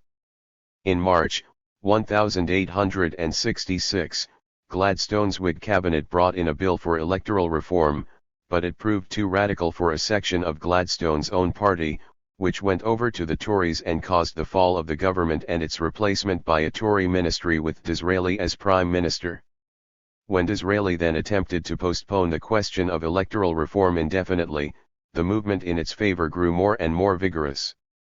Writing to Engels on the 7th of July, Marx declared, "The workers' demonstrations in London, marvelous compared with anything we have seen in England since 1849, are purely the work of the International. Lucraft, for instance, the leader of the Trafalgar Square demonstration, is a member of our council."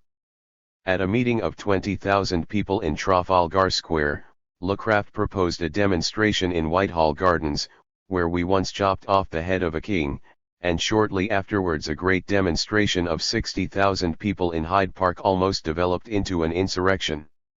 The trade unions freely recognized the services of the International in furthering the movement which was sweeping the country, and in Sheffield a conference of delegates representing all the big trade unions adopted a resolution, that this conference fully recognizes the services of the International Workingmen's Association in furthering fraternal solidarity between the workers of all countries and urgently recommends all the societies represented at its deliberations to affiliate to this body in the conviction that such affiliation is of great importance for the progress and welfare of the whole working class.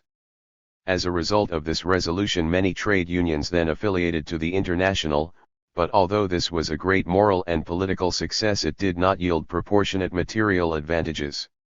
It was left to the unions to pay what affiliation subscriptions they thought fit or none at all, and when they did decide to pay anything, their contributions were extremely modest. For instance, the boot and shoemakers with 5,000 members paid an affiliation subscription of £5 annually, the carpenters with 9,000 members paid £2 annually, whilst the bricklayers with from 3,000 to 4,000 members paid only £1. However, Marx was very soon compelled to recognize that the damned traditional character of all English movements was making itself felt in the reform movement too. Before the trade unions had approached the bourgeois radicals in connection with electoral reforms, and the more the movement promised to yield tangible fruits, the closer these relations became. Payments on account, which would formerly have been rejected with great indignation, now appeared as acceptable prizes in the struggle. Marx missed the fiery spirit of the old Chartists and deeply regretted the incapacity of the English to do two things at once, pointing out that the more progress the reform movement made, the cooler the trade union leaders became our own movement, and that the reform movement in England, which was brought into being by us, has almost killed us. A strong bulwark against the advance of this tendency was removed owing to the fact that Marx's illness and his convalescence in Margate prevented him from intervening in person. The Workman's Advocate, a weekly paper which the Conference of 1865 had raised to the dignity of an official organ of the International and which changed its name to the Commonwealth in February, 1866, caused him a lot of trouble and worry. He was a member of the management of the paper, which was compelled to fight ceaselessly against financial difficulties and was therefore dependent on the assistance of the bourgeois electoral reformers. He did his utmost to counteract this bourgeois influence, and at the same time he had to compose the jealous disputes which arose in connection with the editorial work. For a time Icarius was the editor of the paper, and he published his famous polemic against John Stuart Mill in it. Marx rendered him much assistance in the writing of this work. In the end, however, Marx was unable to prevent the Commonwealth from degenerating into a purely reform organ for the moment, partly for economic and partly for political reasons, as he wrote to Kugelmann. This general situation explains completely why he harbored lively misgivings concerning the coming Congress of the International and feared that it would expose us to European ridicule. The French members insisted that the decision of the General Council to hold the Congress in May should be adhered to, and Marx wanted to go to Paris to convince them of the impossibility of this date, but Engels declared that the whole affair was not worth the risk of falling into the hands of the Bonapartist police, where he, Marx, would be without protection. It was not so important whether the Congress made any valuable decisions or not, so long as a public scandal was avoided, and that would be possible somehow. In a certain sense, of course, at least towards themselves, any such demonstration would be a failure, but it need not necessarily be one which would ridicule them in the eyes of Europe.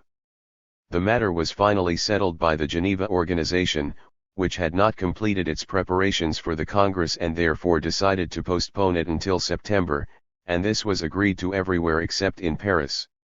Marx had no intention of attending the Congress, for his scientific work no longer permitted any considerable interruption, and he felt he was doing something more important for the working class than anything he might be able to do at the Congress, but for all that he devoted very much of his time to assuring the best possible auspices for the Congress.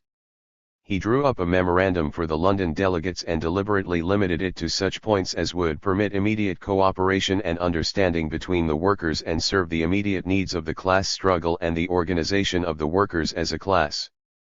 One can pay this memorandum the same compliment which Professor Beazley paid to the inaugural address. It sums up the immediate demands of the international proletariat more thoroughly and more strikingly than ever before in a few pages. The President of the General Council, Auger, and its General Secretary, Kremer, went to Geneva as the representatives of the Council, together with Icarius and Jung, and it was on the two last named that Marx chiefly relied. The Congress took place from the 3rd to the 8th of September under the chairmanship of Lung, and in the presence of 60 delegates. Marx found that it had been better than I expected, but he expressed himself bitterly about the gentlemen from Paris. Their heads were full of the emptiest Proudhonist phrases. They babble about science and they are utterly ignorant. They scorn all revolutionary action, that is to say, action arising out of the class struggle, and all concentrated social movements, movements which can be carried out with political means, for instance, the legal limitation of the working day. Under the pretext of freedom and anti-governmentalism or anti-authoritarian individualism, these gentlemen, who have meekly tolerated 16 years of the blindest despotism and are still tolerating it, actually preach a vulgar bourgeois economic system idealized a little by Proudhonism. And so on in even harsher terms. Marx's judgment was severe, but a few years later Johann Philipp Becker, who was present at the Congress and one of its foremost delegates, expressed himself even more harshly concerning the chaos which marked the sessions, except that he did not forget the Germans on account of the French, or the supporters of Schulz-Delitzsch on account of the Proudhonists. How much politeness we had to waste on the good people in order to avoid with decency the danger of their enthusiasm running away with the Congress. The reports published at the time in Der Vorbote on the deliberations of the Congress are written in a different tone, and they must be read with all the critical faculties alert. The French were relatively strong at the Congress and they controlled about 1/3 of the mandates. In the upshot they did not achieve very much, but they spared no eloquence. Their proposal that only manual workers should be accepted as members of the International and that all others should be excluded was turned down, as was also their proposal to deal with the religious question in the program of the International, a rebuff which marked the end of this abortion. On the other hand, a fairly harmless resolution calling for the study of international credit was adopted. Its aim was to secure later on the founding of a central bank for the International along Proudhonist lines. Much more disagreeable was the adoption of a resolution, brought forward by Tolaine and Fribourg, declaring that female labor represented a principle of degeneration and that a woman's place was in the home. However, this resolution was opposed even by other French delegates, including Varlin, and it was adopted together with a resolution of the General Council on female and child labor which in effect killed it. For the rest, the French delegates succeeded in smuggling a little Proudhonism into the resolutions of the Congress here and there, but although these blemishes which disfigured his hard work annoyed him, Marx did not fail to recognize that on the whole the Congress had been fairly satisfactory. Only in one point did he suffer a rebuff which might be considered painful and probably was, and that was in the Polish question. Thanks to his experience with the London Conference, he had carefully worked out this point in the memorandum he drew up for the London delegates. He declared that the European working class must take up the question because the ruling classes suppressed it despite effusive enthusiasm for every other sort of nationalism, and because the aristocracy and the bourgeoisie regarded the threatening Asiatic power in the background as the final bulwark against the advancing working class. This power could be checked only by the restoration of Polish unity on a democratic basis. Whether Germany remained an outpost of the Holy Alliance or became an ally of Republican France would depend on the solution of this question. So long as this great European question remained unsolved, the working class movement would be continually hampered, held up and interrupted in its development. The English delegates supported the proposal vigorously, but it met with an opposition no less vigorous from the French delegates and a number of the Franco-Italian Swiss delegates. In the end Becker, who had supported the resolution but was anxious to avoid a split on the question, put forward a compromise resolution declaring that the International was opposed to any form of rule by violence and that therefore it would strive for the abolition of Russian imperialist influence in Europe and for the restoration of Polish independence on a social democratic basis, and this evasive solution was adopted. Apart from this, the English memorandum triumphed all along the line. The provisional rules were adopted with one or two alterations and no debate at all took place on the inaugural address, which thenceforth was invariably referred to in the decisions and proclamations of the International as a fundamental official document. The General Council was re-elected with its seat in London and it was instructed to collect detailed statistics on the situation of the working classes all over the world and to issue reports as often as its means allowed on all matters of interest to the International. In order to provide it with the necessary funds, the Congress decided that every member of the International should be assessed 30 centimes for the coming year, and it recommended that a regular annual subscription of 1/2 penny or 1 penny should be paid by all members in addition to the fee for the membership card. The most important programmatic announcements of the Congress were its decisions concerning legislation for labor protection and the trade unions. It accepted the principle of a struggle for labor protection legislation and pointed out that by compelling the adoption of such laws the working class will not consolidate the ruling powers, but, on the contrary, it will be turning that power which is at present used against it into its own instrument. With general legislation it would be able to obtain what it would be useless to attempt to obtain by isolated and individual efforts. The Congress recommended the shortening of the working day as a necessary condition without which all the other efforts of the proletariat in the struggle for emancipation must fail. The shortening of the working day was necessary in order to restore the physical energy and health of the workers and to give them the possibility of intellectual development, social intercourse, and social and political activities.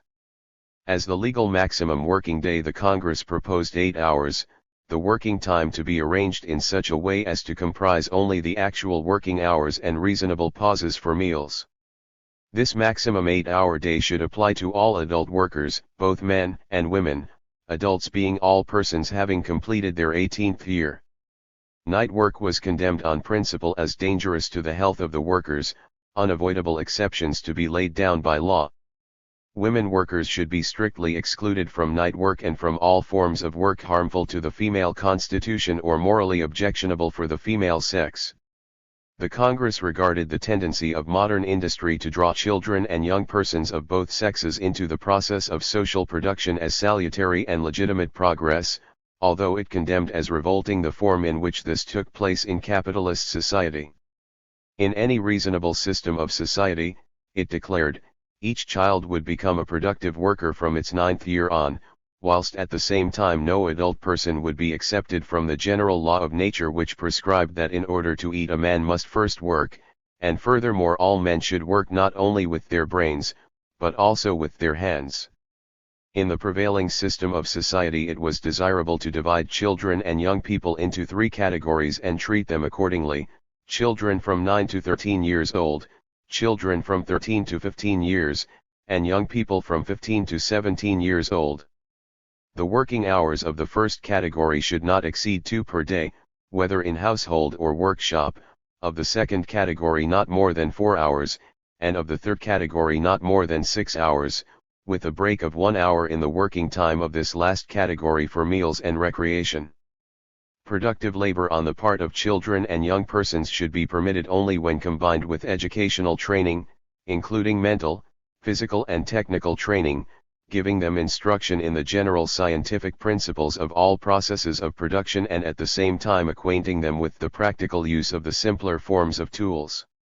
With regard to the trade unions, the Congress decided that their activity was not only legitimate, but necessary.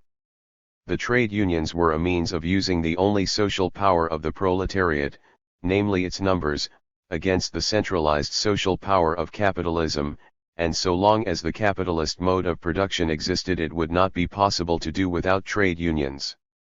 On the contrary, the trade unions should generalize their activities by establishing international connections. By consciously opposing the ceaseless excesses of capitalism they would unconsciously become the organizational center for the working class in the same way as the medieval communes had become such a center for the rising bourgeoisie. Conducting a ceaseless guerrilla warfare in the everyday struggle between capital and labor, the trade unions would become still more important as a lever for the organized abolition of wage labor. In the past the trade unions had concentrated their activities too exclusively on the immediate struggle against capital, but in the future they ought not to hold themselves aloof from the general political and social movement of their class. Their influence would grow stronger to the extent that the great masses of the workers would realize that their aim was not narrow and selfish, but directed to securing the general emancipation of the downtrodden millions. Shortly after the Congress in Geneva, and in the spirit of the above resolution, Marx took a step from which he hoped great things. Writing to Kugelmann on the 13th of October, 1866, he declared, "The London Trades Council, its secretary is our President Auger, is now considering a proposal that it should declare itself the English section of the International. Should it adopt this proposal then, in a sense the control of the working class will come into our hands and we shall be able to drive the movement forward still more effectively." However, the Council did not adopt the proposal, and with all its friendliness to the International it decided to maintain its organizational independence, and if the historians of the trade union movement are right, it even refused to permit a representative of the International to attend its sessions in order to report as quickly as possible on all continental strikes and labor troubles. Even in the very first years of its existence the leaders of the International could see that great successes were ahead, but also that these successes had their definite limits. However, for the moment the movement was entitled to congratulate itself on its successes, and Marx notes with lively satisfaction in his great work, which he was then within an ace of completing, that a Congress of American workers, held in Baltimore at the same time as the Geneva Congress, had also proclaimed the 8-hour day as the first demand of the workers which must be fulfilled on the way to the complete emancipation of labor from the chains of capitalism. White labor, he declared, could never emancipate itself so long as black labor was branded, but the first fruit of the American Civil War for the abolition of slavery was the agitation for the 8-hour day, a movement which raced from the Atlantic to the Pacific, from New England to California with the 7-league boots of the modern locomotive. Chapter 12, Das Kapital. 1. Birth pangs. When Marx refused to be present at the Geneva Congress on the ground that the completion of his main work, up to the moment he had done only minor things, he thought, seemed more important for the cause of the workers than anything he could do at the Congress, he was engaged in polishing and putting the final touches to the first volume. At first this final work, which began on the 1st of January, 1866, proceeded quickly, for naturally it gave me pleasure to lick the cub clean after so many birth pangs. These birth pangs had lasted approximately twice as many years as nature needs months to produce a human being, and Marx was justified in saying that probably no work of the sort had ever been written under more difficult circumstances. Again and again he had fixed a time limit for its completion.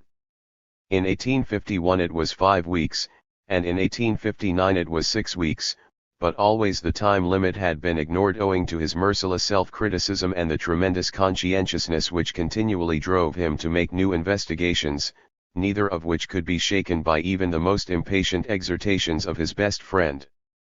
At the end of 1865 the work was finished, but only in the form of an enormous manuscript which could have been prepared for publication by no one apart from himself, not even by Engels. From January 1866 to March 1867, Marx turned out the first volume of Capital in the classic form in which we have it today, as an artistic whole from this tremendous mass of material.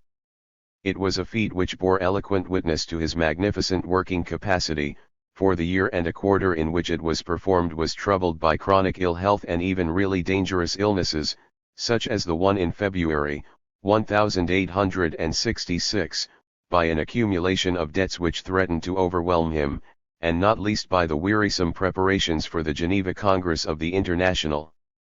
In November 1866, the first bundle of manuscript was sent off to Otto Meissner in Hamburg, a publisher of democratic literature who had previously issued a small work of Engels on the Prussian military question. In April 1867, Marx himself took the rest of the manuscript to Hamburg and found Meissner a decent fellow. Short negotiations proved sufficient to settle all the arrangements. Marx was anxious to remain in Germany until the first proofs arrived from Leipzig, where the book was to be printed, and in the meantime he visited his friend Kugelmann in Hanover, where he was most hospitably received. He spent a number of pleasant weeks with Kugelmann and his family, and afterwards referred to this period as one of the happiest and most agreeable eases in the desert of life. His good spirits were certainly heightened to some extent by the fact that he was treated with respect and sympathy in educated circles in Hanover, treatment to which he was unaccustomed from such quarters, and on the 24th of April he wrote to Engels, "You know, we too have a much better reputation amongst the educated bourgeoisie than we thought." And on the 27th of April Engels answered, "I have always felt that the damned book on which you have worked so long was the real reason for all your misfortunes and that you would never be able to overcome them as long as you had not shaken it off. Its incompletion dragged you down physically, intellectually, and financially, and I can well understand that you feel a different fellow altogether now that you have finally got rid of it, particularly as you will find when you come back into the world that it is no longer quite so depressing as it was." And for himself Engels expressed the hope that he would soon be able to emancipate himself from this damned business, because so long as he was in it up to his eyes he would be unable to do anything worthwhile, and now that he had become a partner in the firm the situation had grown worse owing to his increased responsibility. On the 7th of May Marx wrote, "I firmly hope and trust that by the end of the year I shall be a made man, at least in the sense that I hope to be able to reform my financial situation thoroughly and stand upon my own feet finally. Without you I could never have finished my work, and I assure you that it has always been a weight on my conscience that you have had to waste your splendid abilities in commercial affairs and let them go rusty on my account, and that on top of that you have had to suffer all my miserable worries with me." As a matter of fact, Marx did not become a made man by the end of the year or at any time, and Engels had to keep his nose to the grindstone for a few years more, but nevertheless the horizon did begin to clear up a little. Whilst he was in Hanover, Marx finally paid a long-postponed debt in the shape of a letter to one of his supporters, a mining engineer named Siegfried Meyer, who had been living in Berlin but was about to emigrate to America. The way in which he did so offers us another striking example of his heartlessness. "You must think very badly of me, and still more so when I tell you that your letters were not only a great pleasure to me but a real consolation in the troubled period in which I received them. The knowledge that a capable man of high principles was securely won for our party compensated me for much. In addition, your letters were always couched in such warm terms of friendship for me personally, and you will realize that a man who is constantly engaged in a bitter struggle with the world, the official world, does not underestimate such a thing. Well then, you will ask, why didn't I answer you? Because I was constantly hovering on the edge of the grave and was compelled to use every minute of the time in which I was fit to work to finish my book, to which I have sacrificed my health, my happiness, and my family. I hope that this explanation requires no further enlargement. I have to laugh at the so-called practical men and their wisdom. If one had a hide like an ox, one could naturally turn one's back on the sufferings of humanity and look after one's own skin, but as it is, I should have considered myself very unpractical if I had died without completing my book, at least in manuscript form. In the buoyant spirits of his Hanover days, Marx took it quite seriously when an advocate named Warnbold, a man quite unknown to him, approached him with the alleged information that Bismarck wished to win him and his great talents for the German people. Not that Marx was in the least way tempted by the proposal, and he certainly agreed with Engels, who wrote, "It is typical of the fellow's intellectual horizon and of his way of thinking that he judges everybody by himself." But in a sober everyday mood, Marx would hardly have taken Warnebold's message at its face value, for the North German League was hardly completed and war with France had been narrowly averted in connection with the Luxembourg affair. Bismarck could not possibly have risked offending the bourgeoisie by taking the author of the Communist Manifesto into his service, for the bourgeoisie had only just come over to his side and it looked askance even at such collaborators as Bucher and Wagner. On his journey back to London, Marx had an adventure, not with Bismarck, but with a relation of Bismarck, and he related the affair to Kugelmann with some gratification. On the boat a German girl, whom he had already noticed on account of her upright, almost military carriage, asked him for information concerning the railway connections in London. It turned out that she had a few hours to wait before her train left, and Marx gallantly assisted her to pass the time by taking her for a walk in Hyde Park. It appeared that her name was Elizabeth von Puttkamer and that she was a niece of Bismarck, with whom she had been staying for a few weeks in Berlin. She had the whole army list at her fingertips, for her family supplies our army liberally with gentlemen of honor and wasp-like waists. She was a cheerful and well-educated girl, but aristocratic and black-white to the marrow. She was not a little surprised when she learned that she had fallen into red hands. However, the young lady did not lose her good spirits on that account, and in a neat little letter she expressed girlish respect and heartfelt thanks to her cavalier for all the trouble he had taken with such an inexperienced creature, and her parents also informed him how happy they had been to learn that one could still meet good men on a journey. On his arrival in London, Marx corrected the proof sheets of his book, but even this time not without a certain amount of occasional abuse on account of the dilatoriness of the printer, and at 2 o'clock in the morning of the 16th of August, 1867, he wrote to Engels informing him that the last printer's sheet had just been corrected, so this volume is now finished. I must thank you alone that it was possible. Without your sacrifices for me I could never possibly have done the enormous amount of work for the 3 volumes. I embrace you with heartfelt thanks. Greetings, my dearly beloved friend. To the first volume.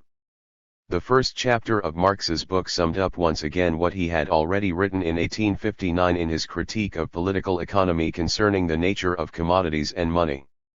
This was done not merely for the sake of completeness, but because even intelligent readers had often failed to grasp his ideas thoroughly, so that he assumed that there must have been something wrong with his presentation of them and in particular with his analysis of the nature of a commodity. The professorial luminaries of Germany could certainly not be counted amongst his intelligent readers, and they execrated the first chapter in particular on account of its involved mysticism. At first glance a commodity seems a trivial, easily understood thing. However, its analysis shows that it is a very eccentric thing, full of metaphysical subtleties and theological tricks. As far as it is a use value, there is nothing mysterious about it. The form of wood is changed when we make a table out of it. Nevertheless, the table remains wood, an ordinary perceptible thing. But as soon as it appears as a commodity it becomes transcendental as well as perceptible. It not only stands with its 4 feet firmly on the ground, but towards other commodities it stands upside down and its wooden head develops whimsicalities far stranger than if it began to dance without human agency. This argument was taken amiss by all those blockheads who could produce metaphysical subtleties and theological quibbles ad lib, but not anything as material and ordinary as a simple wooden table. Considered purely from the literary point of view, the first chapter of Capital is one of the finest things Marx ever wrote. After dealing with commodities he then proceeded to show how money is transformed into capital. If equal values exchange against equal values in commodity circulation, how can the moneyed man buy commodities at their value and sell them at their value and nevertheless receive greater value than he gave? He can do this because under prevailing social relations he finds a commodity of such a peculiar nature on the commodity market that its consumption is a source of new value. That commodity is labor power. It exists in the shape of the living worker, who needs a certain quantity of foodstuffs for the maintenance of his life and that of his family, the latter guaranteeing the perpetuation of living labor power after his death. The labor time necessary to produce this quantity of foodstuffs, etc., represents the value of labor power. However, this value, which is paid in the form of wages, is much less than the value which the purchaser of labor power is able to extract from it. The surplus labor of the worker over and above the labor time necessary to replace the value represented by his wages is the source of surplus value, the source of the ceaselessly growing accumulation of capital. This unpaid labor of the worker is distributed amongst all the non-laboring members of society, and the whole social system in which we live is based on it. In itself, unpaid labor is certainly not an exclusive characteristic of modern bourgeois society. As long as possessing and dispossessed classes have existed, the latter have always had to perform unpaid labor. As long as one section of society possesses a monopoly of the means of production, then the worker, whether free or unfree, will have to work longer than the time necessary to maintain his own existence in order to provide foodstuffs, etc., for the owners of the means of production. Wage labor is only a particular historical form of the system of unpaid labor, which has existed since the division of society into classes, and it must be examined as such if it is to be understood correctly. In order to be able to transform his money into capital, the moneyed man must find free workers on the market, free in the double sense that first of all they are free to dispose of their own labor power as a commodity, and free in the sense that they have no other commodities to dispose of, that they possess none of the means necessary to apply their labor power independently. This relation has no basis in the laws of nature, for nature does not produce on the one hand the owners of commodities, of money, and on the other hand those who own nothing but their labor power. It is further not a social relation common to all periods of history, but the result of a long period of historical development, the product of many economic changes and of the decline and disappearance of a whole series of earlier forms of social production. Commodity production is the starting point of capital. Commodity production, commodity circulation, and developed commodity circulation, trade, form the historical conditions under which capital develops. The history of modern capital dates from the creation of modern world trade and of the modern world market in the 16th century. The delusion of the popular economists that once upon a time there was an elite of industrious men who accumulated riches, and a mass of lazy good-for-nothings who finally had nothing left to sell but their own skins, is stuff and nonsense, and the semi-enlightened fashion in which bourgeois historians describe the dissolution of the feudal mode of production as the emancipation of the worker, but not at the same time as the development of the feudal into the capitalist mode of production, is no better. The worker ceased to belong to the category of the means of production as did the slave and the serf, but he also ceased to possess the means of production like the peasant or artisan working on his own account. The great mass of the people was deprived of land, food, and the means of production by a series of violent and brutal measures, which Marx describes in detail on the basis of English history in the chapter on primary accumulation. In this way the free worker needed by the capitalist mode of production was created. Capital came into the world oozing mud and blood from every pore, and as soon as it was able to stand on its own feet it not only maintained the separation of the worker from the means necessary to apply his labor power, but it reproduced this separation on an ever-increasing scale. Wage labor differs from earlier forms of unpaid labor as a result of the fact that the movement of capital is boundless and its voracious appetite for surplus labor insatiable. In societies in which the use value of a commodity is more important than its exchange value, surplus labor is limited to a more or less wide circle of needs, but the nature of this form of production does not result in an unlimited demand for surplus labor. Where the exchange value of a commodity is more important than its use value, the situation is different. As a producer with alien labor power, as an extractor of surplus labor and exploiter of labor power, capital, in point of energy, recklessness, and effectiveness outdoes all previous modes of production based on direct forced labor. The main thing for capital is not the labor process, not the production of use values, but the process of utilization, the production of exchange values from which it can extract a greater value than it put in. The demand for surplus value knows no satiety. The production of exchange values knows no such limits as are drawn for the production of use values by the satisfaction of immediate needs. Just as a commodity is a combination of use and exchange values, so the process of commodity production is a combination of the labor process and the value-creating process. The value-creating process lasts up to the point where the value of labor power paid in wages is replaced by an equal amount of value, and beyond this point it develops into the process of producing surplus value, the process of utilization. As a combination of the labor process and the process of utilization it becomes the process of capitalist production, the capitalist form of commodity production. In the labor process labor power and the means of production work together. In the process of utilization the same capital components appear as constant and variable capital. Constant capital is transformed in the process of production into means of production, raw materials, auxiliary materials, and tools of production, and does not change its value. Variable capital is transformed in the process of production into labor power and its value changes, it reproduces its own value and then produces a surplus over and above that value, a surplus value which may vary in volume and be larger or smaller according to circumstances. Marx thus clears the way for an examination of surplus value, which appears in two forms, relative and absolute surplus value. These have played a different, but each a decisive role in the history of the capitalist mode of production.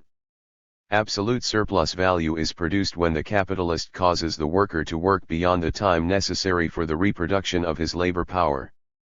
If the capitalist had his way, the working day would comprise 24 hours, for the longer the working day the more surplus value it produces. On the other hand, the worker has the justifiable feeling that every hour of labor time which he is compelled to perform over and above that necessary to reproduce his wages is unfairly extracted from him and that he has to pay with his own health for excessive labor time. The struggle between capitalist and worker concerning the length of the working day began with the first historical appearance of free workers on the market, and it has lasted down to the present day. The capitalist fights for profit, and, whether he is personally a good fellow or a blackguard, the competition of his fellow capitalists compels him to do everything possible to extend the working day to the limits of human endurance. The worker, on the other hand, fights to maintain his health and to secure a few free hours a day in which he can engage in other human activities apart from working, eating and sleeping.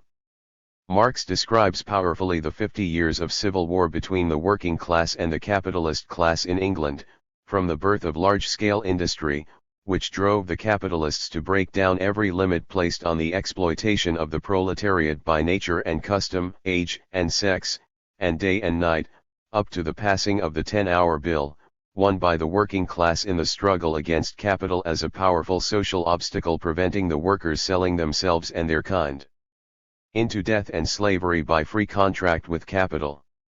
Relative surplus value is produced when the labor time necessary for the reproduction of labor power is reduced to the benefit of surplus labor. The value of labor power is reduced by an increase in the productivity of labor power in those industries whose products determine the value of labor power, and to this end a constant revolutionization of the mode of production, of the technical and social conditions of the labor process is necessary. The historical, economic, technological, and socio-psychological observations which Marx then makes in a series of chapters dealing with cooperation, the division of labor and manufacture, and machinery and large-scale industry have been recognized, even by the representatives of the bourgeoisie, as a rich mine of scientific facts. Marx not only shows that machinery and large-scale industry have created greater misery than any previous mode of production known to history, but also that in their ceaseless revolutionization of capitalist society they are preparing the way for a higher social form. Factory legislation was the first conscious and methodical reaction of society to the unnatural form of its own process of production. When society regulates labor in factories and workshops, it appears for the moment only as an interference with the exploiting rights of capital. Nevertheless, the force of circumstances soon compels society to regulate household labor also and to interfere with parental authority, acknowledging that large-scale industry liquidates the old family relations together with the economic basis of the old family system and the family labor which corresponded to it. However terrible and revolting the dissolution of the old family system within the capitalist system may appear, nevertheless, by granting a decisive role in the social process of production to women, young people, and children beyond the sphere of the household, large-scale industry creates a new economic basis for a higher form of the family and for the relation of the sexes. Naturally, it is just as stupid to regard the Christian Germanic form of the family as absolute, as it would have been to regard the classical Roman form, or the classical Greek form, or the Oriental form as absolute, forms which, by the way, represent together a historical series of development. It is equally clear that the combined labor personnel, composed out of individuals of both sexes and various ages, must, under suitable conditions, change into a source of humane progress, although in its untrammeled and brutal capitalist form, in which the workers exist for the process of production and not the process of production for the workers, it is the foul source of corruption and slavery. The machine which degrades the worker to its mere appendage creates at the same time the possibility of increasing the productive forces of society to such an extent that all members of society without exception could enjoy the same possibilities of a development worthy of human beings, a consummation for which all former societies were too poor. After examining the production of absolute and relative surplus value, Marx then proceeds to develop the first rational theory of wages known to the history of political economy. The price of a commodity is its value expressed in money, and wages represent the price of labor power. Not labor itself, but the living worker who offers his labor power for sale, appears in the commodity market, and labor arises only from the consumption of the commodity labor power. Labor is the substance and the immanent measure of values, but it has no value itself. However, labor appears to be paid for in wages because the worker receives his wages only after he has performed his labor. The form in which wages are paid effectively conceals every trace of the division of the working day into paid and unpaid labor time. With slaves it is exactly the opposite. The slave appears to be working for his master all the time even when he is working to reproduce the value of his own foodstuffs, and all his labor appears to be unpaid labor. With wage labor, however, all the labor, including even the unpaid labor, seems to be paid. In the one case the property relation conceals the fact that the slave is working part of the time for himself, whilst in the other case the money relation conceals the fact that the wage worker is working part of the time for nothing. We realize therefore, points out Marx, the decisive importance of the transformation of the value and price of labor power into the form of wages, or into the value and price of labor itself. All the legal conceptions of both the capitalists and the workers, all the mystifications of the capitalist mode of production, all its illusions of freedom and all the extenuating humbug of popular political economy are based on this appearance, which conceals the real state of affairs and suggests exactly the contrary. The two chief forms of wages are time wages and piece wages. On the basis of the laws governing time wages, Marx demonstrates the emptiness of the contentions that the shortening of the working day must lower wages, as put forward by people with an axe to grind, and shows that exactly the contrary is true, A temporary shortening of the working day lowers wages, but a permanent shortening raises wages. The longer the working day, the lower the wage. Piece wages are nothing but a changed form of time wages, and they are the form of wages best suited to the capitalist mode of production. This form of wages spread widely during the actual manufacturing period, and in the storm and stress period of English large-scale industry it served as a lever to lengthen the working day and lower wages. Piece wages are very advantageous for the capitalist because they render supervision of the workers almost unnecessary and at the same time offer many opportunities for making deductions from wages, and practicing other forms of cheating. On the other hand, this form of wages possesses many big disadvantages for the worker: physical exhaustion as the result of excessive efforts to raise the level of wages, efforts which in fact tend rather to lower wages, increased competition amongst the workers with the resultant weakening of their solidarity, the appearance of parasitic elements between the capitalists and the workers, of middlemen who pocket a substantial part of the workers' wages, and similar disagreeable phenomena. The relation of surplus value and wages causes the capitalist mode of production to reproduce constantly not only the capital of the capitalist, but also the poverty of the worker. On the one hand there is the capitalist class owning all the foodstuffs, all the raw materials and all the means of production, and on the other hand there is the working class, the great mass of human beings, who are compelled to sell their labor power to the capitalists in return for that quantity of food which in the best case is sufficient to maintain them in working condition and permit the production of a new generation of working proletarians. But capital does not merely reproduce itself, it increases its volume constantly, and Marx devotes the final part of his first volume to examining this process of accumulation. Not only does surplus value result from capital, but capital results from surplus value. A part of the annually produced surplus value which is distributed amongst the possessing classes is consumed by them as income, but another part is accumulated as capital. The unpaid labor which has been extracted from the workers now serves as a means to extract still further unpaid labor from them. In the stream of production all the originally advanced capital becomes a vanishing quantity compared with the directly accumulated capital, that is, with that surplus value or surplus product which is changed back into capital, whether it is still functioning in the hands of him who originally accumulated it or in the hands of another.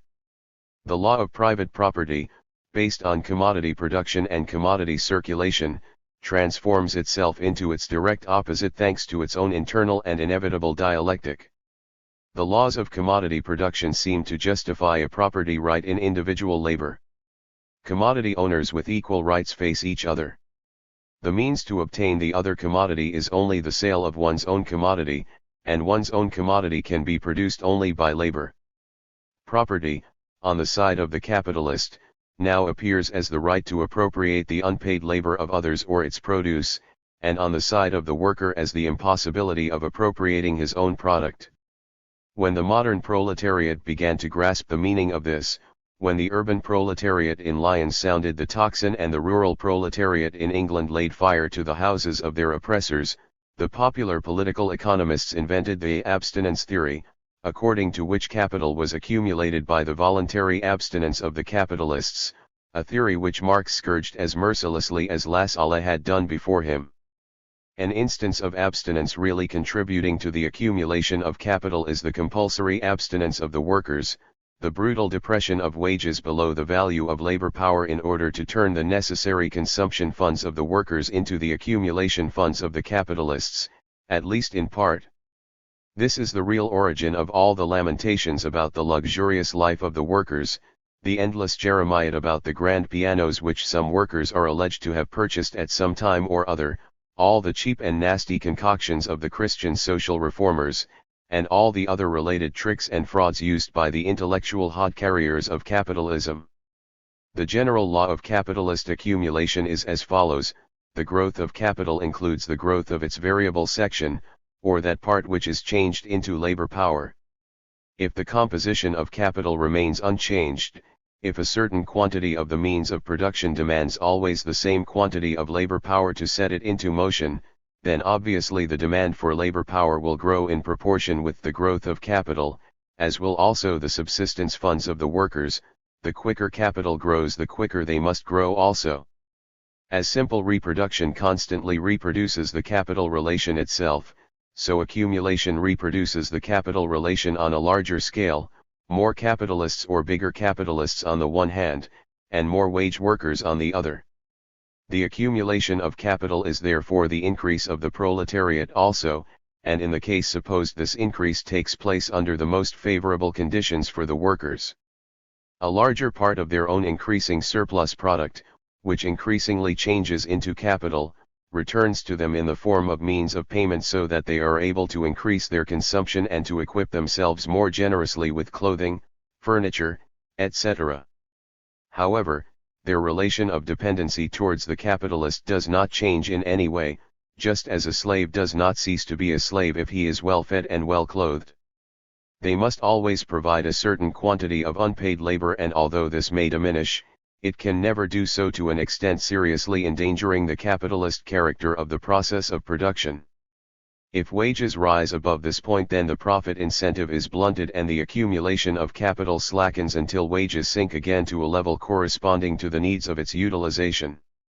However, only when the accumulation of capital takes place without any change in the relation between its constant and variable components can the golden chain which the wage worker himself forges grow lighter and less irksome.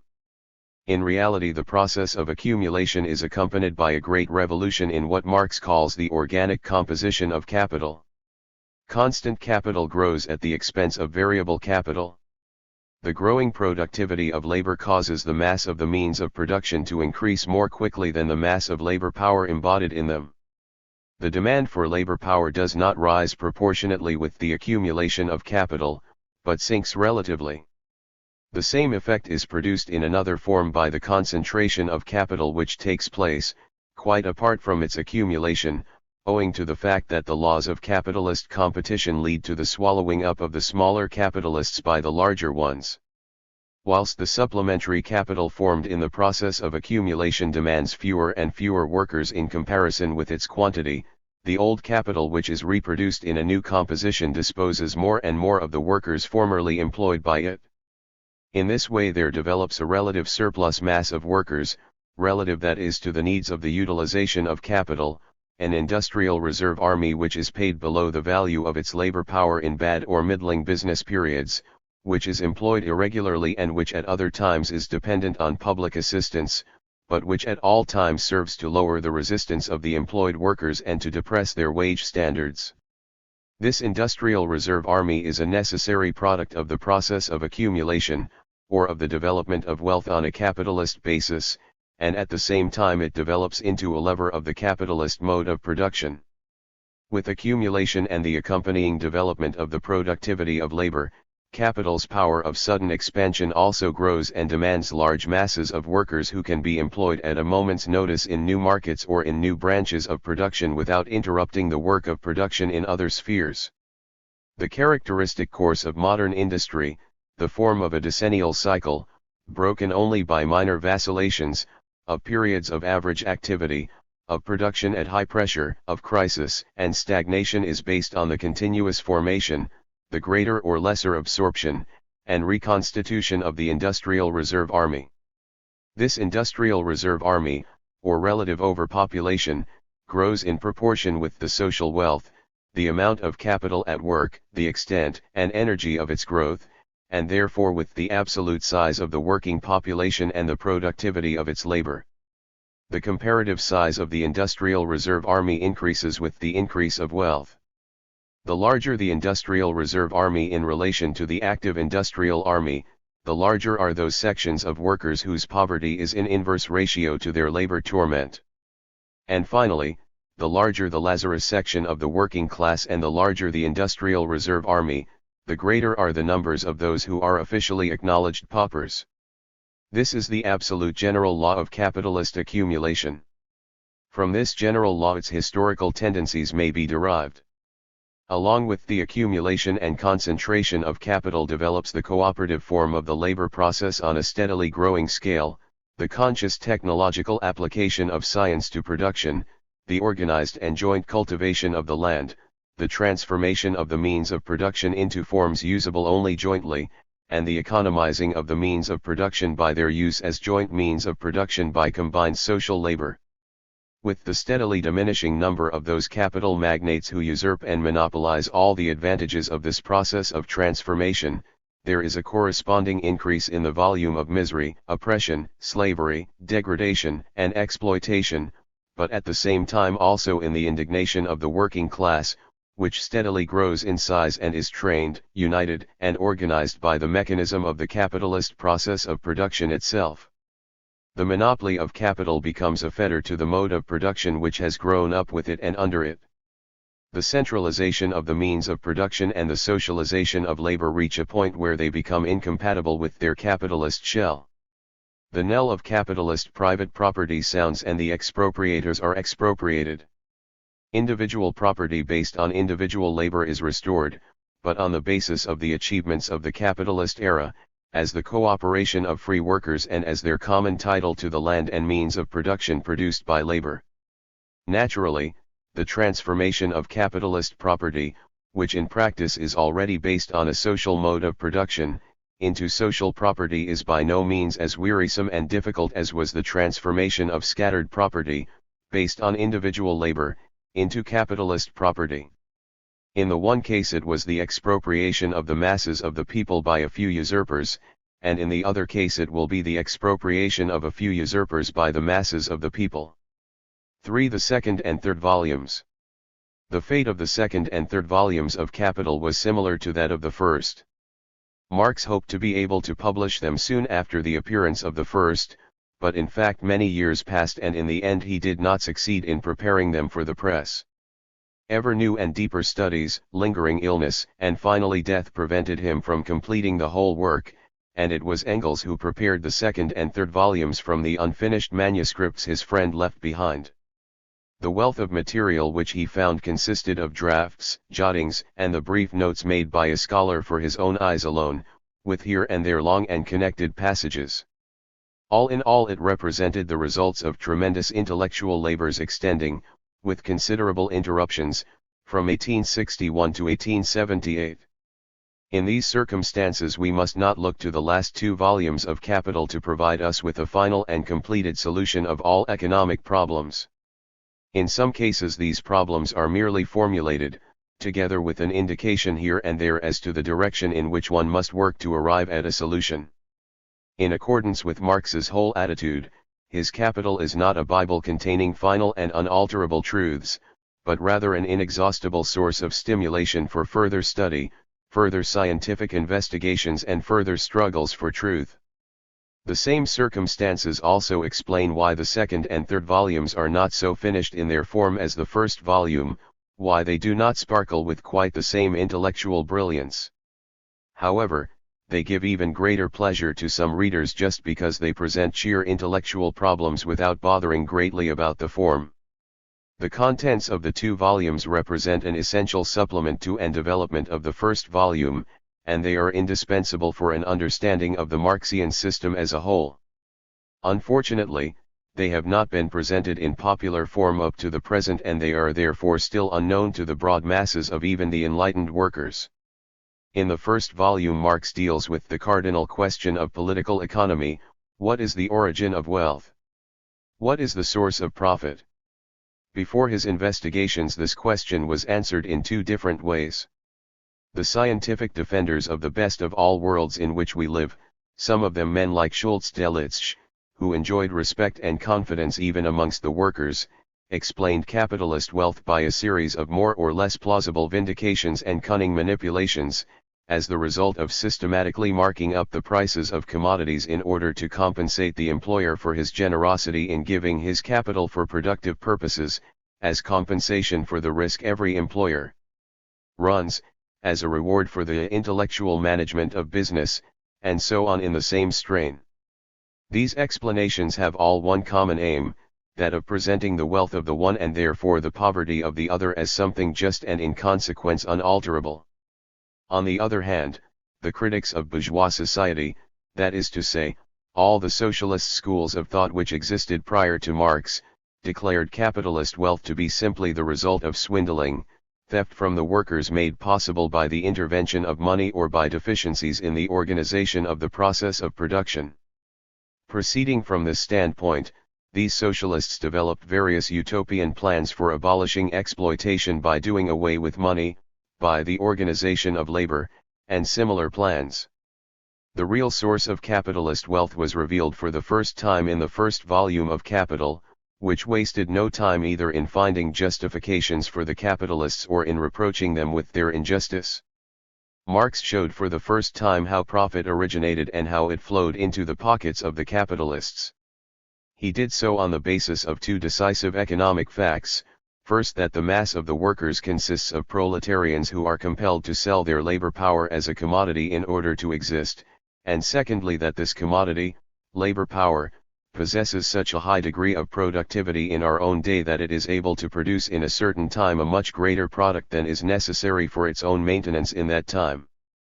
These two purely economic facts, representing the result of objective historical development, cause the fruit of the labor power of the proletarian to fall automatically into the lap of the capitalist, and to accumulate, with the continuance of the wage system, into ever-growing masses of capital. Thus capitalist wealth is explained not as any compensation to the capitalists for imaginary sacrifices or benefits granted, or as the result of cheating or theft in the generally accepted sense of the words, but as an exchange between capitalist and worker, as a transaction of unimpeachable legal equity proceeding exactly according to those laws which govern the sale and purchase of all other commodities. In order to explain thoroughly this faultless transaction which gives the capitalist the golden fruits of labor, Marx had to develop to its logical conclusion and apply, to the commodity, labor power, the law of value, i.e., the explanation of the inner laws of commodity exchange, discovered by the great English classical economists Adam Smith and David Ricardo at the end of the 18th and the beginning of the 19th centuries.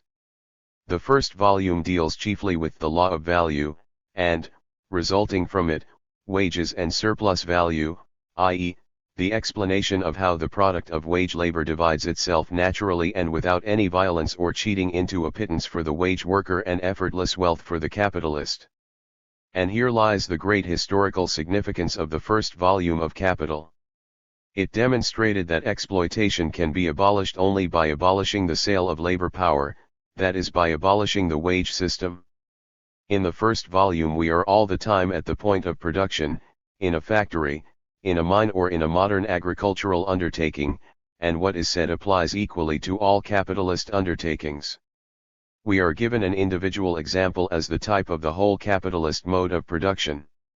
When we close the volume we are thoroughly acquainted with the daily creation of profit and with the whole mechanism of exploitation in all its details. Before us, as they come from the factories, lie piles of commodities of all sorts still damp with the sweat of the workers, and in all of them we can clearly discern that part of their value which results from the unpaid labor of the workers and which belongs just as equitably to the capitalist as the whole commodity. The root of capitalist exploitation is laid bare before our eyes. But at this stage the capitalist has his harvest by no means safely in the barn as yet. The fruit of exploitation is present, but it is still in a form unsuitable for appropriation. So long as the fruit of exploitation takes the form of piled-up commodities, the capitalist can derive but little pleasure from the process. He is not the slave owner of the classical Greco-Roman world, or the feudal lord of the Middle Ages, who ground the faces of the working people merely to satisfy his own craving for luxury and to maintain an imposing retinue. In order to maintain himself and his family in a manner befitting his social station, the capitalist must have his riches in hard cash, and this is also necessary if he is to increase his capital ceaselessly. To this end therefore he must sell the commodities produced by the wage workers together with the surplus value contained in them. The commodities must leave the factory and the warehouse and be thrown on the market. The capitalist follows his commodities from his warehouse and from his office into the stock exchange and into the shops, and in the second volume of Capital we follow the capitalist. The second stage in the life of the capitalist is spent in the sphere of commodity exchange, and here he meets with a number of difficulties. In his own factory the capitalist is undisputed master, and strict organization and discipline prevail there, but on the commodity market complete anarchy prevails under the name of free competition. On the commodity market no one bothers about his neighbor and no one bothers about the whole, but for all that it is precisely here that the capitalist feels his dependence on the others and on society as a whole. The capitalist must keep abreast of his competitors.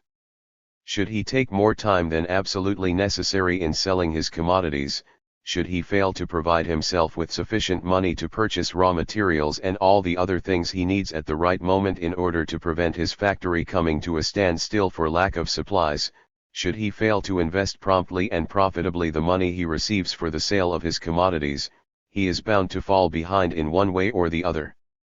The devil takes the hindmost, and the individual capitalist who fails to ensure that his business is managed as effectively in the constant exchange between the factory and the commodity market as it is in the factory itself will not succeed in obtaining the normal rate of profit, no matter how zealously he may exploit his workers. A part of his well-earned profit will be lost somewhere on the way and will not find its way into his pocket. However, this alone is not enough. The capitalist can accumulate riches only if he produces commodities, i.e., articles for use. Further, he must produce precisely those kinds and sorts of commodities which society needs, and he must produce them in just the quantities required, otherwise his commodities will remain unsold and the surplus value contained in them will be lost. How can the individual capitalist control all these factors? There is no one to tell him what commodities society needs and how many of them it needs, for the simple reason that no one knows. We are living in a planless, anarchic society, and each individual capitalist is in the same position. Nevertheless, out of this chaos, out of this confusion, a whole must result which will permit the individual business of the capitalist to prosper and at the same time satisfy the needs of society and permit its continued existence as a social organism. To be more exact, out of the anarchic confusion of the commodity market must develop the possibility of the continual circulation movement of individual capital, the possibility of producing, selling, purchasing raw materials, etc., and producing again, whereby capital constantly changes from its money form into its commodity form and back again. These stages must dovetail accurately.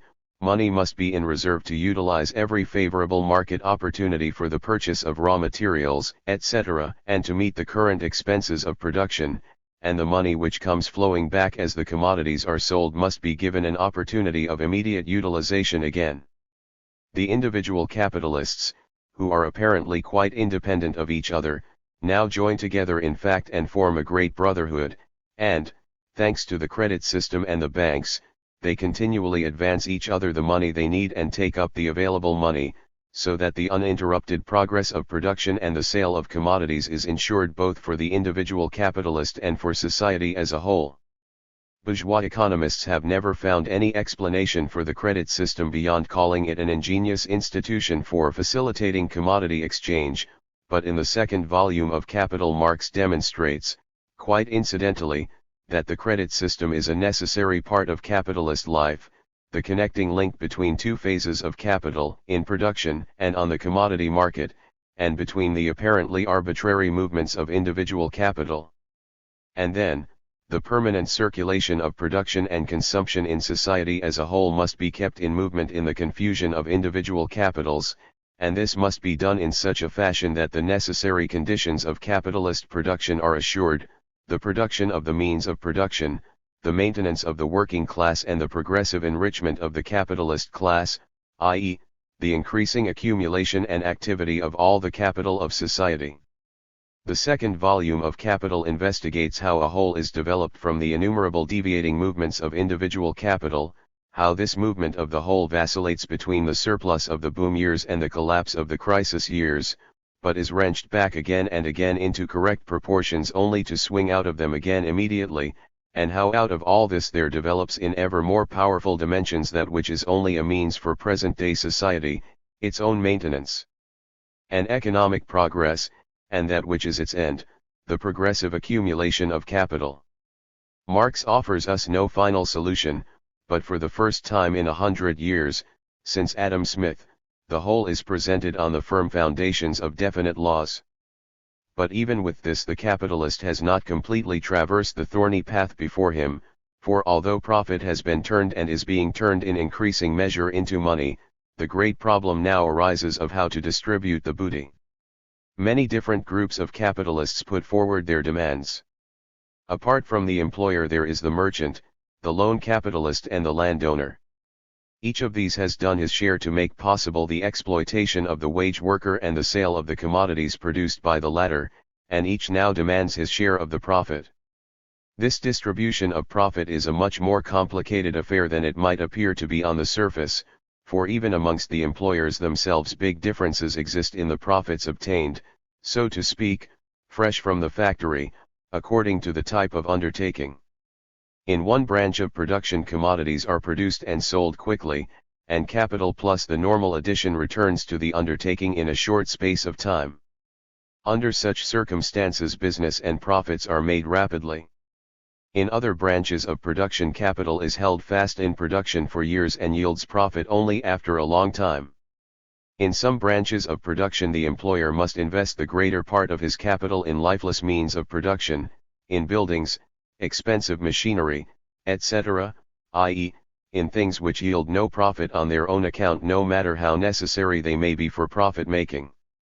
In other branches of production, the employer need invest very little of his capital in such things and can use the greater part of it for the employment of workers, each of whom represents the industrious goose that lays the golden egg for the capitalist.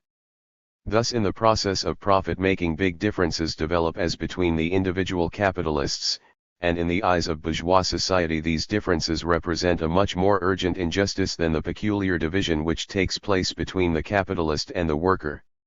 The problem is to come to some arrangement which will ensure a just division of the spoils, whereby each capitalist gets his share, and what is more, it is a problem which has to be solved without any conscious and systematic plan, because distribution in present-day society is as anarchic as production. There is in fact no distribution at all in the sense of a social measure, and what takes place is solely exchange, commodity circulation, buying and selling. How, therefore, does unregulated commodity exchange permit each individual exploiter and each category of exploiters to obtain that share of the wealth produced by the labor power of the proletariat which is his or its right in the eyes of capitalist society? Marx gives the answer to this question in the third volume of Capital. In the first volume he dealt with the production of capital and laid bare the secret of profit-making. In the second volume he described the movement of capital between the factory and the market, between the production and consumption of society. In the third volume he deals with the distribution of the profit amongst the capitalist class as a whole.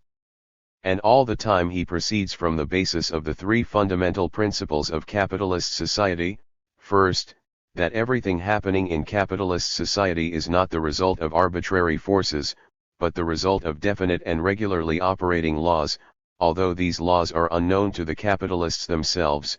Second, that economic relations in capitalist society are not based on violence, robbery, and cheating, and third, that no social reason is at work controlling the movements of society as a whole. He analyzes and systematically lays bare, one after the other, all the phenomena and all the relations of the capitalist economic system, exclusively on the basis of the exchange mechanism of capitalist society, i.e., the law of value and the surplus value which results from it. Taking his great work as a whole, we can say that the first volume, which develops the law of value, wages, and surplus value, lays bare the foundations of present-day society, whilst the second and third volumes show us the house which is based on these foundations. Or, to use a different comparison, we can say that the first volume shows us the heart of the social organism, which generates the living sap, whilst the second and third volumes show us the circulation of the blood and the nourishment of the body from the center down to the cells of the skin. The contents of the second and third volumes take us to a different plane. In the first volume we are in the factory, in the deep social pit of labor where we can trace the source of capitalist wealth. In the second and third volumes we are on the surface, on the official stage of society. Department stores, banks, stock exchanges, finance and the troubles of the needy agriculturalists take up the foreground. The worker has no role on this stage, and in fact he shows little interest in the things which happen behind his back after he has been skinned. We see the workers in the noisy mob of business people only when they troop off to the factories in the grey light of the early morning or hurry home again in the dusk as the factories eject them in droves after the day's work. At first glance, therefore, it may not be clear why the workers should concern themselves with the private worries of the capitalists and with the squabbles which take place over the division of the spoils. However, both the second and the third volumes are as necessary to a thorough understanding of present-day economic mechanism as is the first volume. It is true that they do not play the same decisive and fundamental historic role for the modern working class movement as does the first volume, but nevertheless they offer a wealth of insight into the workings of capitalism which is invaluable to the intellectual equipment of the proletariat in the practical struggle for its emancipation. 2 examples will suffice. In the second volume, when dealing with the process by which the regular maintenance of society results from the chaotic movement of individual capitals, Marx naturally touches on the problem of crises. One must not expect any systematic and didactic dissertation on this phenomenon. There are in fact only a few incidental observations, but the utilization of these observations would be of the greatest value for all enlightened and thinking workers.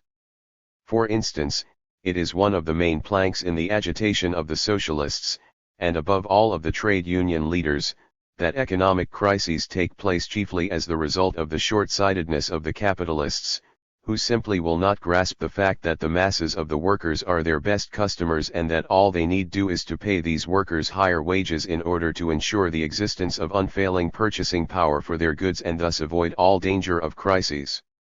This argument is a very popular one, but it is wholly fallacious and Marx refutes it in the following words: it is sheer redundancy to say that crises are produced by the lack of paying consumption or paying consumers. The capitalist system recognizes only paying consumers, with the exception of those in receipt of poor law support or the rogues. When commodities are unsaleable, it means simply that there are no purchasers, or consumers, for them. When people attempt to give this redundancy an appearance of some deeper meaning by saying that the working class does not receive enough of its own product and that the evil would be dispelled immediately it received a greater share, i.e., if its wages were increased, all one can say is that crises are invariably preceded by periods in which wages in general rise and the working class receives a relatively greater share of the annual product intended for consumption. From the standpoint of these valiant upholders of plain common sense, such periods should prevent the coming of crises. It would appear, therefore, that capitalist production includes conditions which are independent of goodwill or badwill and which permit such periods of relative prosperity for the working class only temporarily and always as the harbingers of the coming crises. The investigations which Marx pursues in the second and third volumes of Capital offer a thorough insight into the nature of crises. They are seen to be the inevitable result of the movement of capital, which, in its impetuous and insatiable urge to accumulate and grow, quickly plunges beyond the limits of consumption, no matter how wide these limits may be set as the result of increased purchasing power of one section of society or by the opening up of new markets. Thus the idea of a harmony of interests between capital and labor which lurks behind the popular agitation of the trade unions, harmony which is prevented only by the short-sightedness of the capitalists, is refuted and all hope of palliative measures to patch up the economic anarchy of capitalism must be abandoned. The struggle to improve the material conditions of life of the proletariat has 1,000 brilliant arguments in its favor in the intellectual armory of the modern working class, and it certainly does not need the help of a theoretically untenable and practically ambiguous argument such as the one dealt with above. A second example: in the third volume of Capital, Marx provides for the first time a scientific explanation of a phenomenon which has puzzled bourgeois economic science since its inception, namely that, although invested under varying conditions, capital in all branches of production yields as a general rule only the so-called customary rate of profit. At first glance this phenomenon would seem to contradict a statement which Marx himself makes, i.e., that capitalist wealth arises exclusively from the unpaid labor of the wage workers. How can the capitalist who is compelled to invest comparatively large proportions of his capital in lifeless means of production secure the same profit as his colleague who need invest far less of his capital in such things and can therefore use proportionately larger quantities of living labor power? Marx solves this riddle with extraordinary simplicity by showing that with the sale of one sort of commodity above its value and other sorts of commodities below their value, the differences in profit are leveled out and an average rate of profit developed for all branches of production. Quite unconsciously and without any agreement amongst themselves, the capitalists exchange their commodities in such a fashion that each capitalist contributes the surplus value which he has extracted from his workers to a general pool, and the total result of their combined exploitation is then divided fraternally amongst the capitalists, each of whom receives a share in accordance with the size of his capital. The individual capitalist, therefore, does not enjoy the profit which he directly extracts from his workers, but only his share of that total profit which he and his capitalist colleagues together have extracted from the workers. As far as profit is concerned, the various capitalists play the role of mere shareholders in a joint stock company distributing its profits in equal percentages, so that the shares of the various capitalists differ only according to the amount of capital invested by each in the joint undertaking, according to the proportionate participation of each in the undertaking as a whole. What penetrating insight into the real and material basis of capitalist class solidarity we are offered by this apparently dry-as-dust law of the average rate of profit! We observe that although the capitalists are hostile brothers in their daily activities, nevertheless as far as the working class is concerned they represent a sort of Freemasonry interested intensely and personally in the total result of all the exploitation conducted by all its members. Although the capitalists naturally have not the least idea of these objective economic laws, their unfailing instinct as members of a ruling class shows itself in an appreciation of their own class interests and of the contrast of these interests to the proletariat. Unfortunately, their class consciousness has persisted far more firmly through the storms of history than has the class consciousness of the workers, the scientific basis of which is revealed in the works of Marx and Engels. These two short and arbitrarily chosen examples must suffice to give the reader some idea of what treasures still remain unmined in the second and third volumes of Capital and await a popularization, and what a wealth of intellectual stimulation and intellectual profundity they offer the enlightened workers. Incomplete as the two volumes are, they offer more than any final truth could, a stimulus to thought, to criticism and self-criticism, and this is the essence of the lessons which Marx gave the working class. For the reception of capital. The hope expressed by Engels that after having completed the first volume and got rid of the incubus Marx would feel a different fellow altogether was fulfilled only in part. The improvement in Marx's health was unfortunately far from permanent whilst his pecuniary situation remained embarrassingly uncertain. At about this time he even considered moving to Geneva, where he would have been able to live much more cheaply, but circumstances bound him to London and the treasures of the British Museum.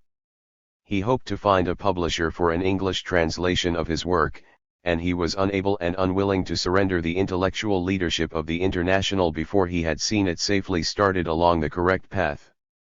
The marriage of his second daughter Laura to his medical Creole, Paul Lafargue, was a happy domestic event. The young couple had become engaged in August, 1866, but it had been agreed that Lafargue should first complete his medical studies before they married. He had been struck off the rolls of the University of Paris for a period of 2 years owing to his participation in a students' congress in Liège, and he then went to London in connection with the International. At first he was a follower of Proudhon and had no relations with Marx beyond visiting him as a matter of politeness to leave a card from Tolaine, but fate took a hand in the usual fashion and not long afterwards Marx wrote to Engels, "At first the young fellow attached himself to me, but it was not long before he found the daughter more attractive than the father. He is the only child of a former planter's family and his economic position is tolerably good." According to Marx's description, Lafargue was good-looking, intelligent, energetic, physically well-developed, and good-hearted, but a little spoiled and nevertheless somewhat too unsophisticated. Lafargue was born in Santiago on the island of Cuba, but when he was 9 his parents took him to France. His paternal grandmother was a mulatto and through her he had Negro blood in his veins, a fact to which he referred willingly and which accounted for the subdued duskiness of his complexion and for the great whites of his eyes, though otherwise his features were very regular. It was probably this Negro strain in him which accounted for a certain obstinacy which occasionally caused Marx to reproach him, half in annoyance and half in amusement, for his nigger skull. However, the tone of good-humored banter which they used towards each other is sufficient proof of how well they got on together. For Marx Lafargue became not only a son-in-law who brought happiness to his daughter Laura, but also a capable and dexterous assistant who proved a loyal defender of his intellectual legacy. Marx's chief worry in this period was his anxiety about his book, and on the 2nd of November, 1867, he wrote to Engels, "The fate of my book makes me nervous. I hear and see nothing. The Germans are fine fellows. Their achievements on this field as the lackeys of the English and the French and even of the Italians no doubt give them the right to ignore my work. Our friends over there don't know how to agitate. And in the meantime one must follow the Russian policy and wait. Patience is the secret of Russian diplomacy and success, but we poor creatures who live only once can starve the while." The impatience these lines betray is understandable enough, but it was not quite justified. The book had hardly been published 2 months, and in such a short space of time it was impossible to write any really thorough criticism, but both Engels and Kugelmann had done everything possible to make a noise about the book, and even Marx thought that this was most necessary for the moment in the hope of producing some effect in England also. It cannot be said that Engels and Kugelmann were over punctilious in their efforts, but they met with a certain amount of success. They secured the publication of advance notices of the book, and even a reprint of the introduction, in quite a number of papers, including bourgeois publications. And in addition they had even prepared a piece of advertisement which was quite sensational for those days, namely the publication of a biographical article in Die Gartenlobby. When Marx requested them to stop such nonsense, "I consider that sort of thing is likely to do more harm than good, and, in any case, it is beneath the dignity of a man of science."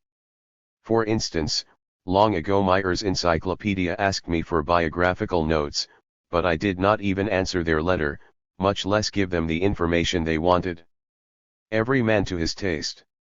The article which Engels had written for Die Gartenlobby, a blurb written in great haste which would have done justice to Beta as its author described it, was finally published in Die Zukunft, Johann Jacobi's organ, which Guido Weiss had been publishing in Berlin since 1867, and then reprinted by Liebknecht in the Demokratisches Wochenblatt, but much shortened, a fact which caused Engels to observe disagreeably, "Wilhelm has now happily arrived at a stage where he dare not even say that.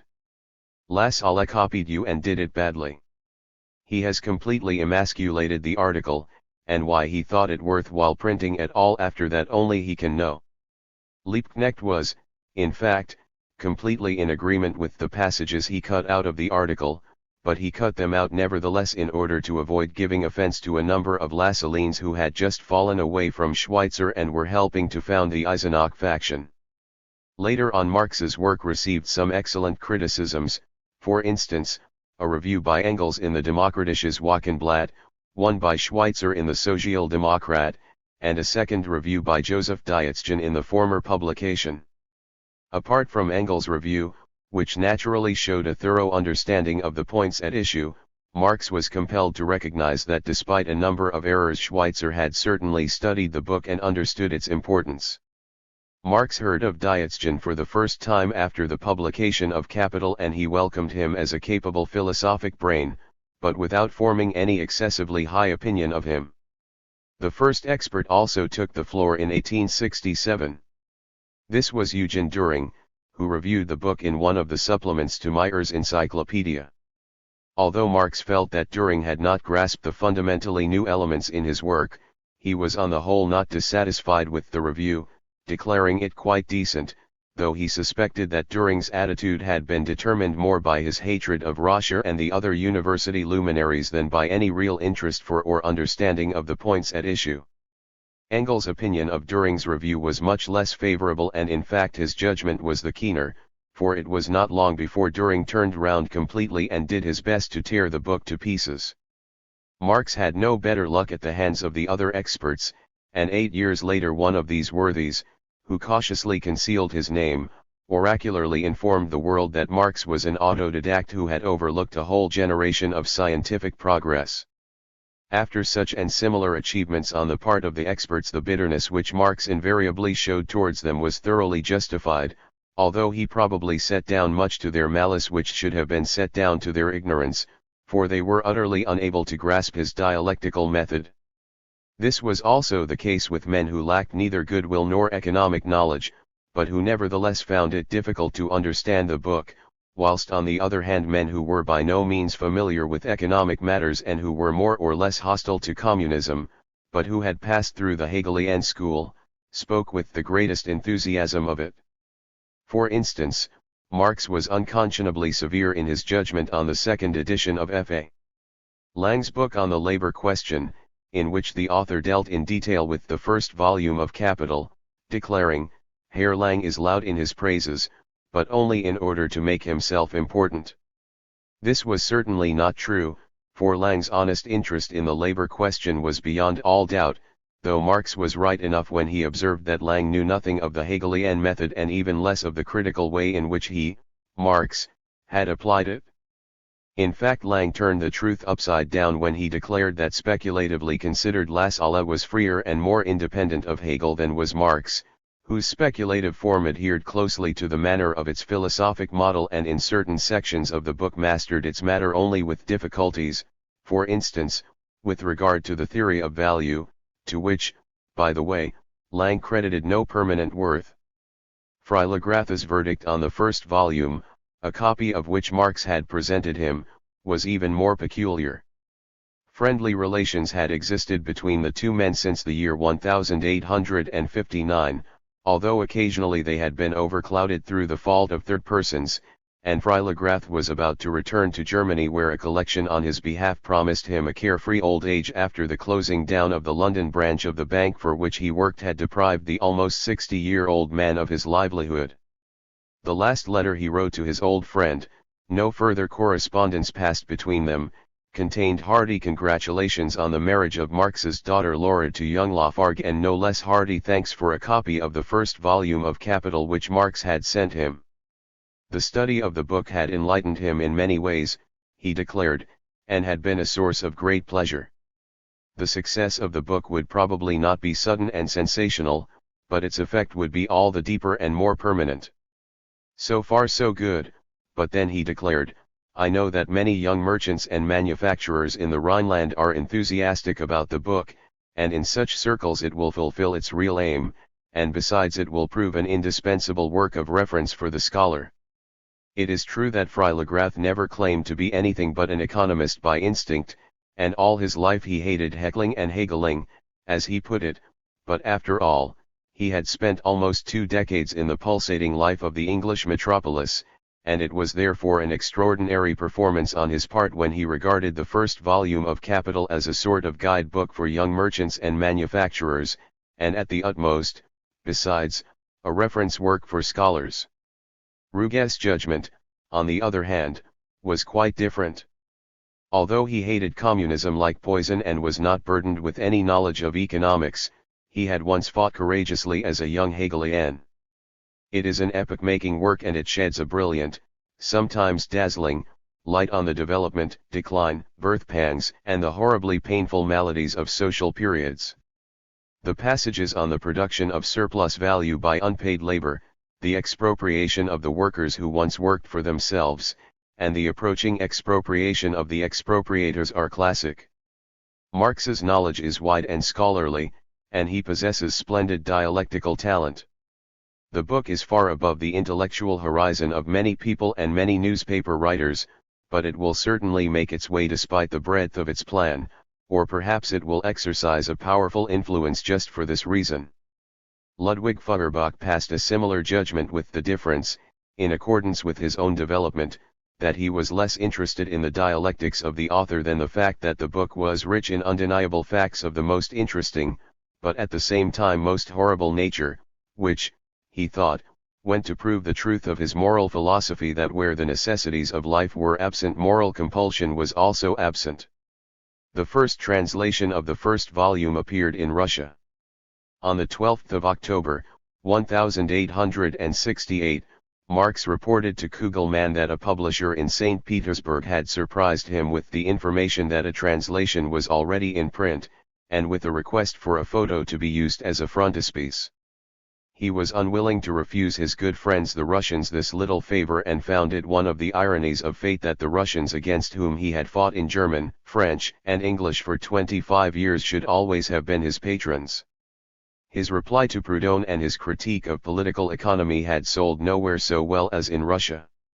Still, he was not prepared to give them all too much credit for this and declared that it was pure Epicureanism, a desire for the extremist products that the Western world could offer. However, this was not really true. The translation appeared only in 1872, but it proved to be a serious scientific undertaking and a great success, and Marx himself declared it masterly.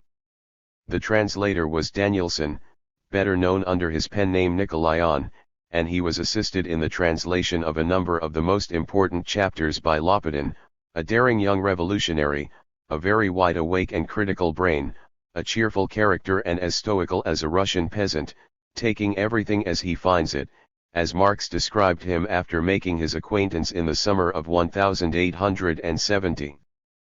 Permission to publish the translation was given by the Russian censorship authorities with the following explanation: although the political convictions of the author are completely socialist and although the whole book is of a very definitely socialist character, the manner of its presentation is certainly not such as to make the book open to all, and in addition it is written in a strictly scientific fashion so that the committee declares the book to be immune from prosecution.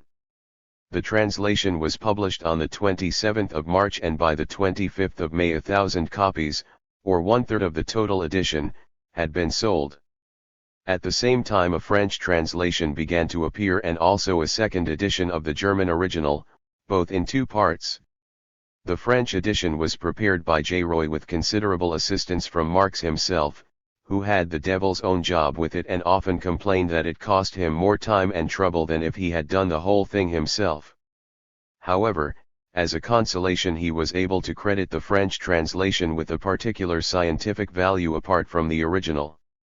The first volume of Capital met with less success in England than in Germany, Russia, and France. Apparently only one short review was published, in the Saturday Review, but this declared that Marx had the gift of lending even the driest economic questions a certain fascination. A longer review which Engels wrote for the Fortnightly Review, was rejected on the ground that it was too dry, although Professor Beasley, who was closely connected with the magazine, did his best to get it accepted. Marx set great hopes on an English translation, but none appeared during his lifetime. Chapter 13, The International at its Zenith. 1. England, France, and Belgium. The Second Congress of the International took place in Lausanne from the 2nd to the 8th of September, 1867, shortly after the appearance of the first volume of Capital. Its level was not as high as that of the First Congress in Geneva. Even the appeal issued by the General Council in July, calling for the sending of strong delegations to the Congress, was noticeably less interesting in its survey of the third year of the existence and activity of the International. Only Switzerland and Belgium, where a massacre of striking workers in Marchienne had roused the feelings of the proletariat, were able to report steady progress, and for the rest the document complains of obstacles placed in the way of propaganda in various countries by various circumstances. Prior to 1848 Germany had shown a deep interest in social questions, but now it was fully occupied with the question of national unity. Despite the energetic support it had given to the strikes of the French workers, the International had not made the expected progress in France owing to the prevailing lack of freedom. The reference here is to the great lockout of the bronze workers in Paris in the spring of 1867, which had developed into a fight for the right to organize and had ended in a victory for the workers.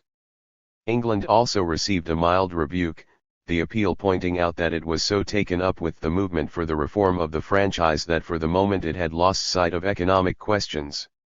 However, under the pressure of the masses Disraeli had been compelled to grant an even wider franchise than Gladstone had originally intended, and now every tenant of a townhouse received the vote no matter what its annual rental might be. The General Council then expressed the hope that the time had now arrived for the English workers to realize the usefulness of the International. In conclusion, it referred to the United States, where the workers had won the 8-hour day in a number of states. Every section of the International, irrespective of its size, was entitled to send a delegate to the Congress. Larger sections were entitled to send a delegate for the first 500 members and a further delegate for every subsequent 500. The tasks before the Congress were drawn up as follows: What practical steps must be taken by the International to create a joint center for the working class in its struggle for emancipation? And 2. How can the credit given by the working class to the bourgeoisie and the government be used in the interests of the proletarian struggle for emancipation? This program was very general, and to make matters worse, it was not accompanied by any memorandum which might have provided it with a detailed basis. DuPont, a music instrument maker, and Icarius went to Lausanne as the representatives of the General Council. DuPont was the corresponding secretary for France and a very capable man. In the absence of Jung, he took the chair at the Congress, at which 71 delegates were present. Amongst the German delegates were Kugelmann, F.A. Lang, Louis Buchner, and Leidendorff, a good bourgeois Democrat but a violent opponent of communism. The Franco-Italian group far outnumbered the Teutonic group and, apart from a few Belgians and Italians, it was composed chiefly of French and Swiss French delegates. This time the Proudhonists had prepared themselves more thoroughly and more rapidly than the General Council, and 3 months before the latter issued its Congress appeal they drew up an agenda for the Congress containing such points as mutuality as the basis of social relations, equal compensation for social services rendered, credit and people's banks, mutual insurance associations, the position of man and woman in society, collective and individual interests, the state as guardian and dispenser of justice, the right to punish, and a dozen similar questions. The result was unholy confusion, but it is not necessary to go into details, because Marx had nothing to do with it all, and in any case the decisions, many of them mutually contradictory, adopted by the Congress existed on paper only. The practical work of the Congress was more fruitful than its theoretical deliberations. It confirmed the General Council with headquarters in London and decided on an annual contribution of 10 centimes per member, determining that the prompt payment of this sum for all members should be an essential condition of the right to send delegates to the annual congresses. It also decided that the social emancipation of the working class was indivisible from political action, and that the fight for political freedom was a preliminary and absolute necessity. It attached such importance to this statement that it decided to repeat it solemnly at every subsequent Congress. It also adopted a correct attitude to the Bourgeois League for Peace and Freedom, which had recently sprung from the loins of the radical bourgeoisie and shortly afterwards held its first Congress in Geneva. All the attempts of the League to secure the support of the workers were answered with the simple statement, "We shall support you gladly whenever our own interests can be advanced thereby." Strangely, this less important Congress of the International attracted more attention in the bourgeois world than its predecessor, although it must not be forgotten that the first Congress had taken place whilst the reverberations of the Austro-Prussian War were still disturbing Europe. The English press in particular, and above all the Times, for which Icarius reported, showed a lively interest in the Lausanne Congress, although it had completely ignored its predecessor. Naturally, there was no lack of mockery, but nevertheless the bourgeoisie began to take the International seriously. In a letter to Der Vorbote Frau Marx wrote, "When our Congress was compared with its step-brother, the Peace Congress, the comparison was always in favor of the elder brother, for the latter was regarded as a serious threat whilst the former was treated as a farce and a burlesque." Marx consoled himself in a similar fashion, for of course it was impossible for him to feel any satisfaction with the Lausanne debates. Things are on the move. And without funds. And with the intrigues of the Proudhonists in Paris and of Mazzini in Italy. With the jealous Auger, Cremer, and Potter in London, and Schultz Delitzsch and the Lassalleans in Germany. We are entitled to be very satisfied. And Engels declared that it was immaterial what the Congress decided in Lausanne so long as the General Council remained in London. This was very true, for with the third year of its existence the period of peaceful development ceased and a time of fierce struggles began for the International. A few days after the conclusion of the Lausanne Congress an incident occurred which had far-reaching consequences. On the 18th of September, 1867, armed Fenians held up a prison wagon in which 2 Fenian prisoners were being transported. They made their attack in broad daylight, broke open the doors of the wagon and released their comrades after having shot dead one of the police escort. The men actually engaged in the coup were never captured, but a number of men were chosen from amongst the masses arrested afterwards and brought before the courts on a charge of murder. The trial was prejudiced from the beginning and no real evidence was produced against the accused, but for all that they were sentenced to death and hanged. The affair caused a great sensation in England, and a Fenian panic took place when in December the wall of the prison in Clerkenwell, a London district inhabited almost exclusively by workers and members of the lower middle class, was blown up by Fenians, causing the death of 12 people and wounding over 100 others. The International of course had nothing whatever to do with the Fenian conspiracy, and both Marx and Engels condemned the Clerkenwell outrage as a piece of folly which would do the Fenians more harm than anyone else, because it would cool off or perhaps entirely destroy the sympathies of the English workers for the Irish cause, but the way in which the English government treated the Fenians as common criminals, although they were political rebels against shameless and century-old oppression, roused indignation in all revolutionary breasts. Even in June, 1867, Marx had written to Engels, "These revolting swine boast of their English humanity because they do not treat their political prisoners any worse than murderers, footpads, forgers, and sodomists." And Engels was influenced by the additional factor that Elizabeth Burns, to whom he had transferred his affection for her dead sister Mary, was a staunch Irish patriot. However, the lively interest which Marx showed for the Irish question was caused by something even deeper than sympathy for an oppressed people. His studies had led him to the conclusion that the freedom of the Irish people was a necessary condition for the emancipation of the English working class, on which, in its turn, the emancipation of the European proletariat depended. He felt that the overthrow of the English landed oligarchy would be impossible so long as it held such a strongly entrenched position in Ireland.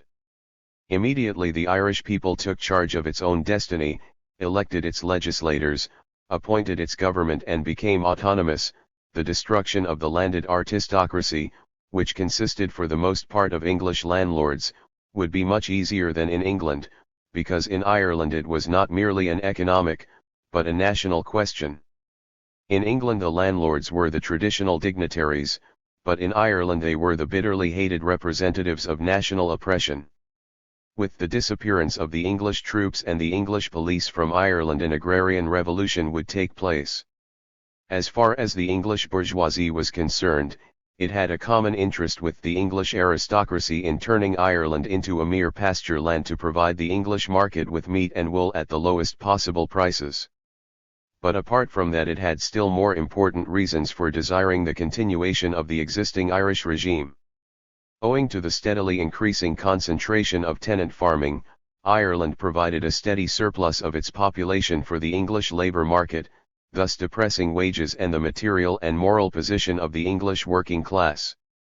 In all the industrial and commercial centres of England the working class was divided into 2 hostile camps, the English workers on the one hand and their Irish fellow workers on the other.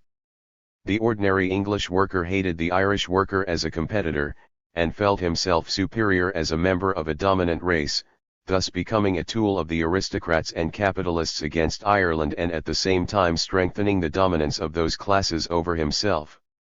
The English worker harbored religious, social, and national prejudices against the Irish worker and regarded him much in the same way as the poor whites regarded the nigger in the former slave states of the Union. On the other hand, the Irish worker paid him back in his own coin and with interest. He regarded the English worker at once as the accomplice and the stupid tool of English dominance in Ireland. The impotence of the working class in England, despite its organization, was rooted in this antagonism, which was artificially kept alive by the press, the pulpit, and the comic papers, in short by every means at the disposal of the ruling classes. Further, the evil was kept alive on the other side of the Atlantic, where the antagonism between the English and Irish prevented any honest and effective cooperation between the working classes of England and America. The most important task of the International was to accelerate the development of the social revolution in England, the metropolis of capital, and the only means to this end was to secure the independence of Ireland.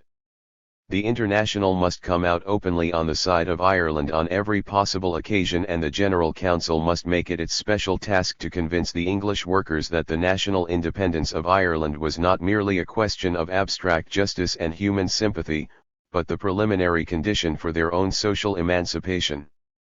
In the years that followed, Marx devoted all his energies to this task. Just as he regarded the Polish question, which had disappeared from the agenda of the International since the Geneva Congress, as a lever for the overthrow of Russian dominance, so he regarded the Irish question as a lever for the overthrow of English world dominance. His attitude was not affected by the fact that it offered the intriguers in the working class movement who were anxious to become members of the next parliament. He counted even Auger, the president of the General Council, amongst them, an excuse for joining the bourgeois liberals, for, in the hope of securing office again, Gladstone was exploiting the Irish question as an election slogan, and it had become one of the burning questions of the day. The General Council organized a petition to the English government against the execution of the 3 convicted Manchester Fenians, naturally without success, and condemned the executions as legal murder, and it also organized public meetings in London in support of the Irish cause. This activity gave offense to the English government, and it was seized upon by the French government for an attack upon the International. For 3 years Bonaparte had watched the development of the International without interfering with it, hoping thereby to frighten the refractory bourgeoisie. When the French members of the International opened a bureau in Paris, they informed the prefect of police and the minister of the interior, but these 2 dignitaries did not even acknowledge the receipt of the letters. However, there had been minor pieces of sharp practice and trickery on the part of the authorities. The Geneva Congress of the International sent its minutes to the General Council in the hands of a born Swiss who had become a naturalized Englishman, it being unwilling to trust its documents to the tender mercies of Bonaparte's cabinet noir, but on the French frontier they were pilfered by the police, and the French government remained deaf to all protests. However, the Foreign Office in London took up the case, and the thieves were then compelled to disgorge their booty. The Emperor's confidant, Rouher, was snubbed by the International when he declared that he would allow the publication of a manifesto drawn up by the French delegates to the Geneva Congress only on condition that a few words of thanks to the Emperor, who had done so much for the workers, should be inserted. This was refused, although the general policy of the French members of the International was to avoid as far as possible giving any offense to the lurking beast, knowing full well that it was only biding its time, an attitude which caused the bourgeois radicals to suspect them of being camouflaged Bonapartists. Some French writers assert that they permitted this suspicion to provoke them into giving their support to 1 or 2 tame proclamations which the radical bourgeoisie issued against the empire, but this is unimportant, for the reasons which caused Bonaparte to break openly with the working class lay much deeper. The strike movement which followed on the devastating crisis of 1866 developed to an extent which seriously disturbed him, and then, in the spring of 1867, when war with the North German League threatened on account of the Luxembourg dispute, the workers, under the influence of the International, exchanged peace addresses with the workers of Berlin, and finally, the French bourgeoisie was making such an ear-splitting noise with its demand for vengeance for Sadowa that the denizens of the Tuileries conceived the brilliant notion of stopping the noise with liberal concessions.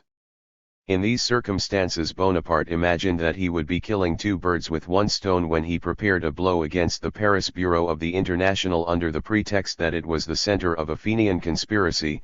The homes of the members of the Bureau were raided without warning and in the dead of night, but naturally, not the faintest vestige of any conspiracy was found, and in order to prevent Bonaparte's discomfiture from covering him with public ridicule, nothing remained but to take proceedings against the arrested men for being members of an unauthorized society of more than 20 members.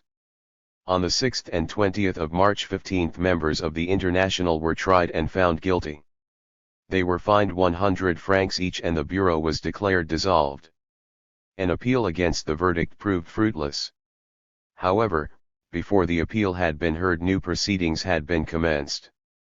The public prosecutor and the court itself had treated the accused with unusual consideration, whilst Tolaine had defended them and himself with great moderation, but 2 days after the opening of the trial a new bureau had been formed, and this defiant and open mockery robbed Bonaparte of his last illusions.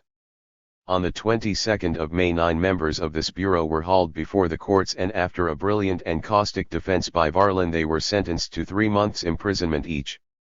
With this the real relations between the Empire and the International were clearly revealed, and the French section of the latter won new strength from this final and open breach with the December butcher. The International also came to grips with the Belgian government. The mine owners in the Charleroi basin goaded their miserably paid workers into revolt by persistent chicanery and then let loose the armed forces of the state against them. In the panic-stricken reign of terror which followed, the International championed the cause of the brutally maltreated workers. It made their case known to the general public in the press and at public meetings, it supported the dependents of the killed and wounded workers, and provided the arrested men with legal assistance which subsequently secured their acquittal. The Belgian Minister of Justice, de Barras, launched a flood of fierce abuse against the International in the Belgian chamber and threatened repressive measures, including the prohibition of the next Congress of the International, which had been arranged to take place in Brussels. However, these threats did not intimidate the Belgian members of the International, and they answered the minister in a defiant open letter which concluded with the assurance that the next Congress of the International would take place in Brussels whether the Minister of Justice liked it or not. To Switzerland and Germany. The most effective lever of the great forward movement made by the International in these years was the general wave of strikes which swept over all the more or less developed capitalist countries as a result of the economic crash in 1866. The General Council was in no way responsible for the outbreak of these strikes, but it supported the strikers with advice and assistance, and it mobilized the international solidarity of the proletariat in their favor. In this way the International deprived the capitalist class of a very effective weapon, and employers were no longer able to check the militancy of their workers by importing cheap foreign labor. Still further, the International recruited self-sacrificing allies from amongst the unconscious auxiliaries of the common enemy. Wherever its influence was felt, it sought to convince the workers that their own interests demanded that they should support the wage struggles of their foreign comrades. This activity of the International proved to be of permanent value and won it a European reputation far in excess of the real increase in its power.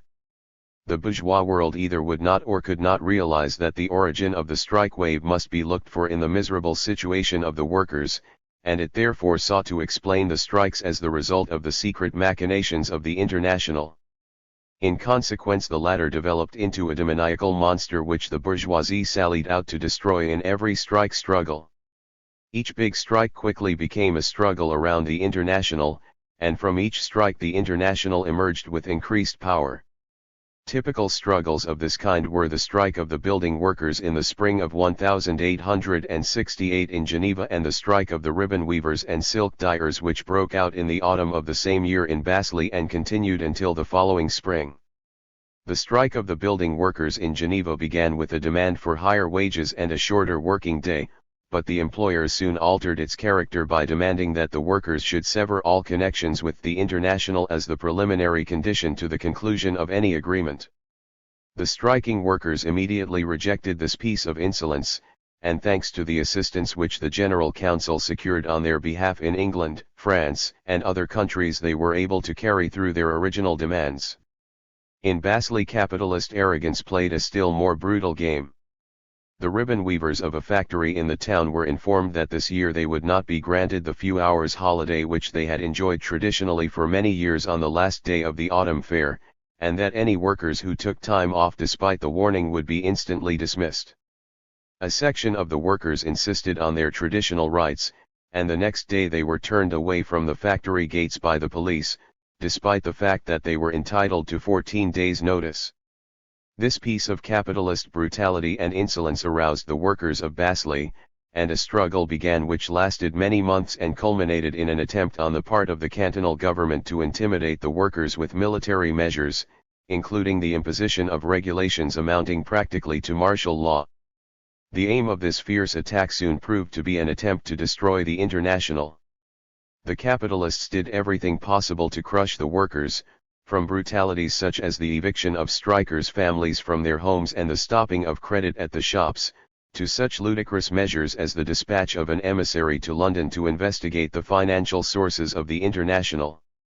If these good and orthodox Christians had lived in the early days of Christianity, they would have instituted inquiries concerning the banking account of the Apostle Paul in Rome, jest Marx, following up a comparison made by the Times between the sections of the International and the early Christian communities. Despite all the efforts of the capitalists, the workers of Basel remained staunch to the International, and when they finally won the victory, they celebrated it with a great procession through the town and a mass meeting on the market square. They received generous support from the workers in other countries, and the effects of their struggle were felt even in the United States, where the International was beginning to establish a firm footing. F.A. Zarga, one of the fugitives of 1848 and a teacher of music in New York, obtained a position in the city similar to that of Johann P. Becker in Geneva. Above all, the strike opened the way for the International in Germany, where it had possessed only isolated groups. After difficult struggles and much confusion, the Allgemeine Deutsche Arbeiterverein had developed into a solid organization, and it continued to make very satisfactory progress, particularly after Schweitzer had been elected its leader. Schweitzer was a member of the North German Reichstag for Elberfeld-Barmen, whilst his old opponent Liebknecht was a member for Stolberg-Schneeberg. Thanks to their opposing attitudes on the national question, they very quickly came to grips in the Reichstag. Like Marx and Engels, Schweitzer accepted the situation which had been irrevocably created by the Battle of Königgrätz, whilst Liebknecht obstinately opposed the North German League as a product of lawless and infamous violence, and as a creation to be destroyed ruthlessly even if it were necessary to abandon for the moment the social aims of the working class in the process.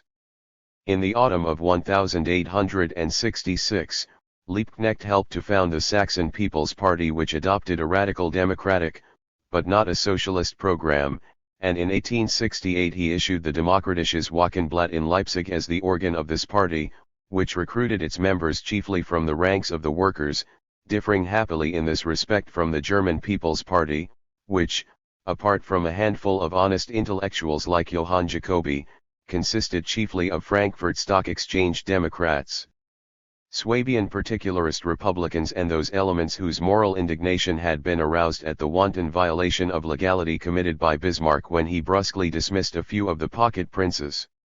A more agreeable neighbor was the Association of German Workers' Organizations, which had been founded by the progressive bourgeoisie immediately after La Salle began his agitation and as a counterblast to it.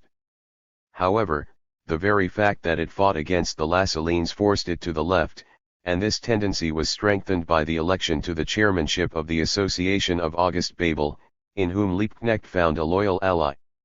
In the very first number of the Demokratisches Wochenblatt, Liebknecht referred to Schweitzer as a man who had been disavowed by all the pioneers of the social democratic cause, but on the whole this attack was rather stale and ineffective because Schweitzer had not let himself be disturbed for one moment by the rebuff he had received 3 years before from Marx and Engels, but had steadfastly pursued his aim of leading the German working class movement in the spirit of La Salle whilst not permitting it to degenerate into an orthodox sect slavishly subject to the literal word of the master. Schweitzer had done his best to make the first volume of Marx's Capital known to the German workers, and he had done so earlier and more thoroughly than Liebknecht. In April 1868, he even approached Marx for advice concerning the reduction of import duties on iron which the Prussian government was planning. The mere fact that Marx was the corresponding secretary of the General Council for Germany would have been sufficient to compel him to answer any questions put to him by the parliamentary representative of the workers of a big industrial constituency, but in addition he had in the meantime come to quite another conclusion concerning Schweitzer's activities. Although Marx could see things only from a distance, he did not fail to recognize the intelligence and energy with which Schweitzer led the working class movement, and at the meetings of the General Council he invariably referred to him as a man of the party and never mentioned their differences. Even now there were still enough differences between them. Neither Marx nor Engels had fully abandoned their personal mistrust of Schweitzer, and although they no longer suspected him of intriguing with Bismarck, they did suspect that his approaches to Marx were chiefly intended to oust Liebknecht. Above all, neither of them could quite get rid of the idea that the Allgemeine Deutsche Arbeiterverein was a sect and that Schweitzer wanted his own working class movement, but for all that, they always recognized that Schweitzer's policy was far better than that of Liebknecht. Marx declared that Schweitzer was undoubtedly the most intelligent and the most energetic of all the workers' leaders in Germany, and that only through Schweitzer was Liebknecht compelled to remember the existence of a working class movement independent of the petty bourgeois democrats. Engels was of a very similar opinion and declared that the fellow understood and could explain the general political situation and the attitude of the workers to other parties much better than anyone else. He declared that compared with us all other parties represented a reactionary mass whose differences were hardly of any weight for us.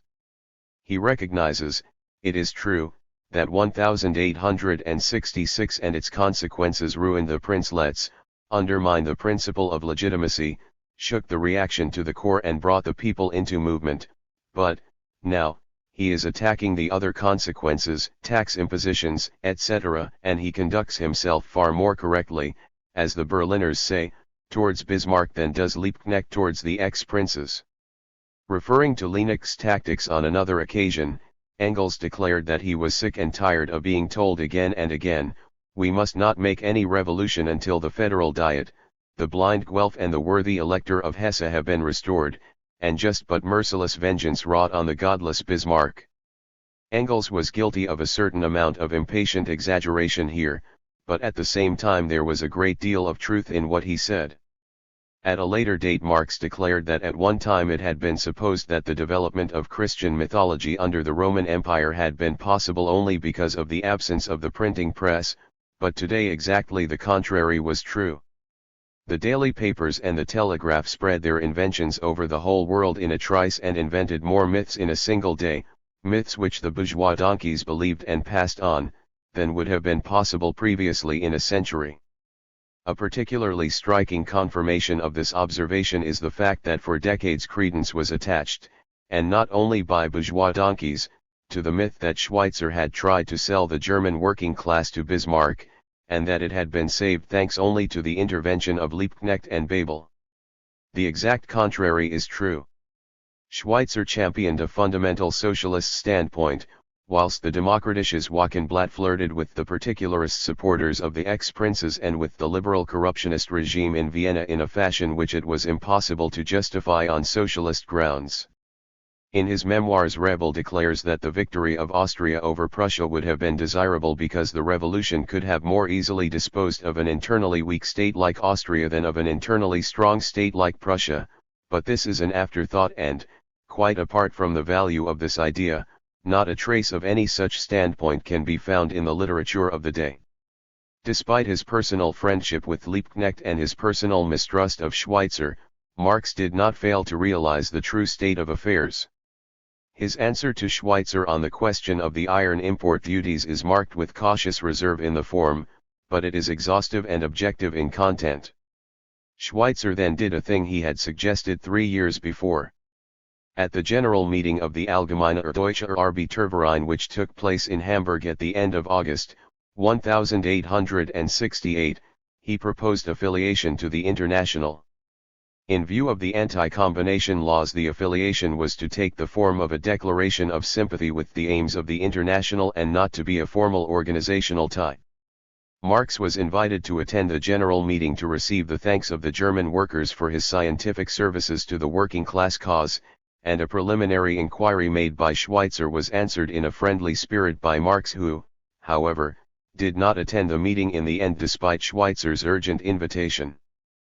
In a letter of thanks for the honor done him, he excused himself on the ground that the preparations of the General Council for the forthcoming Congress of the International in Brussels prevented his leaving London, and at the same time he observed with pleasure that the agenda of the General Meeting contained those items which were essential as the starting point of any serious working class movement: agitation for full political rights, the legal regulation of the working day, and systematic international working class cooperation. Writing afterwards to Engels, Marx declared that in this letter he had really congratulated the Lassalleans on having abandoned Lassalle's program, but frankly, it is difficult to see what possible objection Lassalle could have had to the 3 points mentioned. The real breach with the traditions of Lassalle was made by Schweitzer himself at the General Meeting, when in the teeth of violent opposition and only by threatening to resign he succeeded in obtaining a mandate for himself and his Reichstag colleague Fritzsche to call a General Congress of the working class in Berlin at the end of September with a view to forming an all-embracing working class organization for the purpose of conducting strikes. Schweitzer had learned from the European strike movement. He did not overestimate its importance, but he realized that a working-class party which wished to remain worthy of its tasks could not possibly let the strikes which were breaking out everywhere with elementary violence degenerate into unorganized confusion.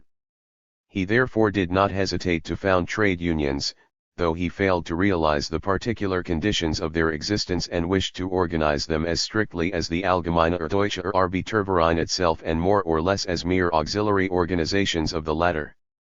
Marx warned him in vain against committing this serious error. All the letters written by Schweitzer to Marx are still available, but only one from Marx to Schweitzer, though it is probably the most important, namely the letter of the 13th of October, 1868. This letter shows a friendly consideration for Schweitzer's point of view, and its form is irreproachable. It marshals the most important objections to Schweitzer's scheme of trade union organization, but it weakens its own case by referring to the organization founded by Lassalle as a sect which must finally decide to merge itself into the general working class movement. In his answer, the last letter he wrote to Marx, Schweitzer replied with justice that he had always done his best to keep pace with the general working class movement in Europe. A few days after the general meeting of the Allgemeine Deutsche Arbeiterverein in Hamburg, the Association of German Workers' Organizations held its Congress in Nuremberg. This Congress also proved able to read the signs of the times, and its majority adopted the main passages from the rules of the International as a political program and the Demokratisches Wochenblatt as its organ, whereupon the minority withdrew and disappeared forever. After this, the majority rejected a proposal for old age pensions on an insurance basis under state control in favor of one for the establishment of trade associations, on the ground that experience had shown that such associations were best suited to administer old age pensions, health benefits and support for traveling journeymen. This argumentation in favor of the founding of trade unions was not so vigorous as the appeal made by the Hamburg Congress to the class struggle between capital and labor, which was expressing itself in a wave of strikes. The Hamburg Congress justified its affiliation to the International on the grounds that all working class parties had joint interests, whereas the Nuremberg Congress was much less clear and energetic in its attitude. A few weeks later, the Demokratisches Wochenblatt announced in heavy print that the Congress of the German People's Party in Stuttgart had decided to adopt the Nuremberg program. However, the Allgemeine Deutsche Arbeiterverein and the Association of German Workers' Organizations had come closer to each other, and Marx did his best as a neutral mediator between Liebknecht and Schweitzer to bring about the unification of the German working class movement, though he did not succeed. With an empty pretext, the Nuremberg Association refused to send delegates to the trade union congress called by Schweitzer and Fritzsche in Berlin, but the congress was well attended and led to the formation of numerous workers' clubs which were coordinated in a workers' union led by Schweitzer. The Nuremberg Association then began to form what it rather pompously called international trade cooperatives, on the basis of statutes drawn up by Babel which were far more in accordance with the needs of trade union life than Schweitzer's proposals, and afterwards it offered to negotiate with the other organizations with a view to securing unity, but this offer was brusquely rejected. The Nurembergers were informed that they were responsible for the disunion and that they could save themselves the trouble of establishing the unity they had prevented. If they were really serious in their desire for unity, they could affiliate to the workers' union and work within its ranks for any changes they might think desirable. Marx was unable to prevent the disruption of the German working class movement, but still, the support given by both tendencies to the International represented a gain. The International was now beginning to mark down the spheres of its influence everywhere, though here and there its limits were still hazy. Marx considered moving the headquarters of the General Council from London to Geneva. The annoyance caused by the French section in London had something to do with his attitude. This section was not numerically very strong, but it made a lot of noise and caused the International particular embarrassment by its loud applause of the pitiful clown Piet, who was advocating the assassination of Louis Bonaparte. Naturally, the General Council did its best to curb this folly, and its dictatorship was dramatically denounced by the section, which also began to prepare an attack on the Council at the coming Congress of the International in Brussels. Fortunately, Engels strongly advised Marx against taking such a dangerous step, declaring that after all, merely because a pack of fools were making themselves a nuisance, it was not possible to hand over the leadership of the movement to men who, for all their goodwill and natural instinct, were not cut out for the role of leadership.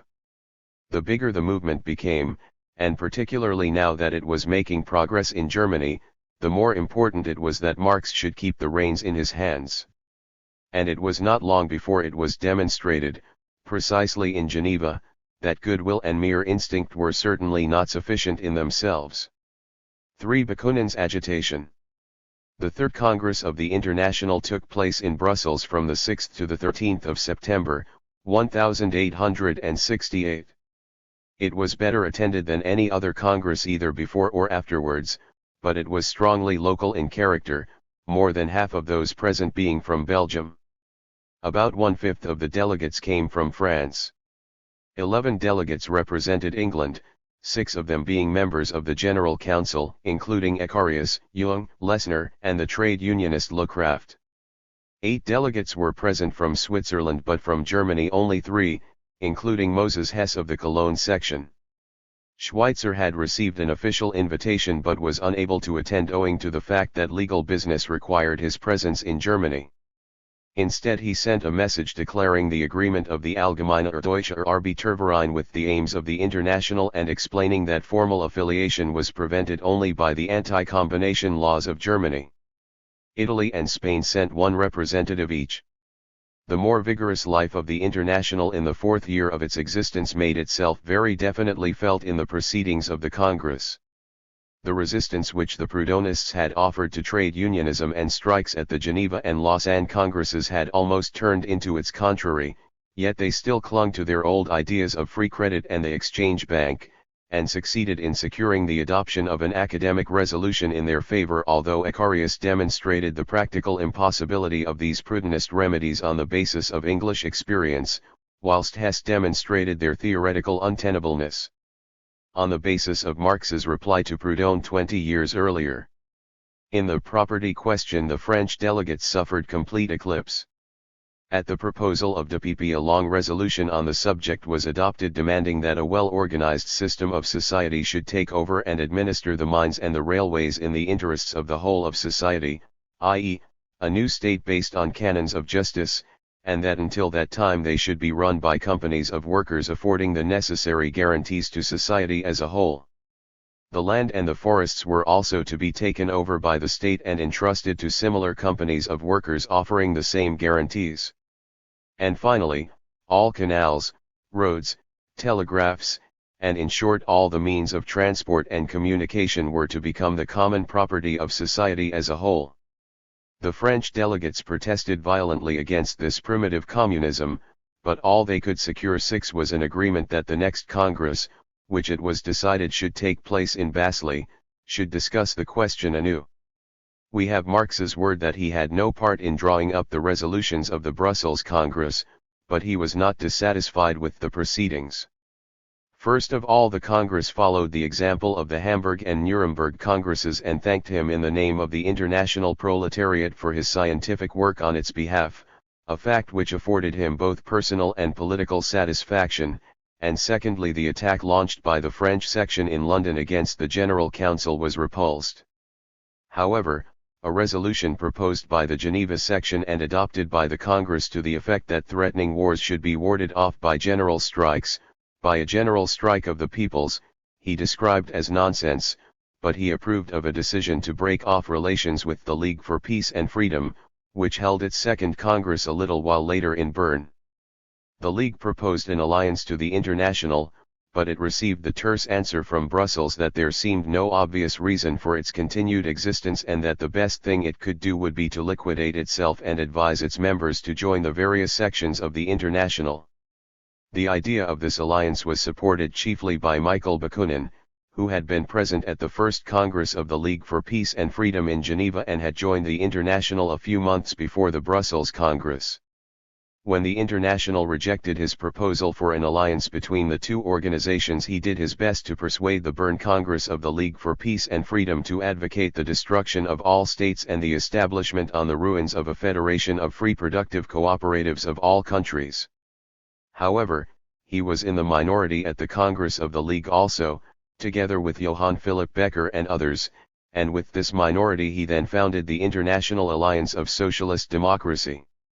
This body was to join the International without reservation in order to work within it to further the study of all political and philosophic questions on the basis of the great principle of the general and moral equality of all human beings throughout the world.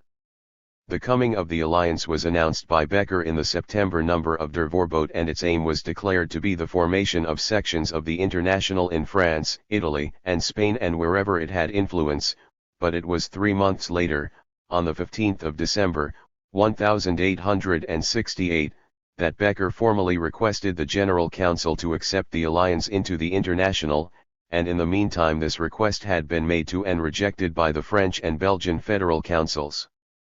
A week later, on the 22nd of December, Bakunin wrote to Marx from Geneva, "My dear friend, I understand more clearly than ever now how right you were to follow the great path of economic revolution, inviting us to go with you and condemning those of us who frittered away our energies in the bypaths of partly national and occasionally wholly political ventures. I am now doing what you have been doing for the last 20 years. Since my solemn and public breach with the bourgeoisie at the Bern Congress, I know no other society and no other environment than the world of the workers. My fatherland is now the International, to whose prominent founders you belong. You'll see therefore, my dear friend, that I am your pupil, and I am proud of it. So much for my attitude and my personal opinions.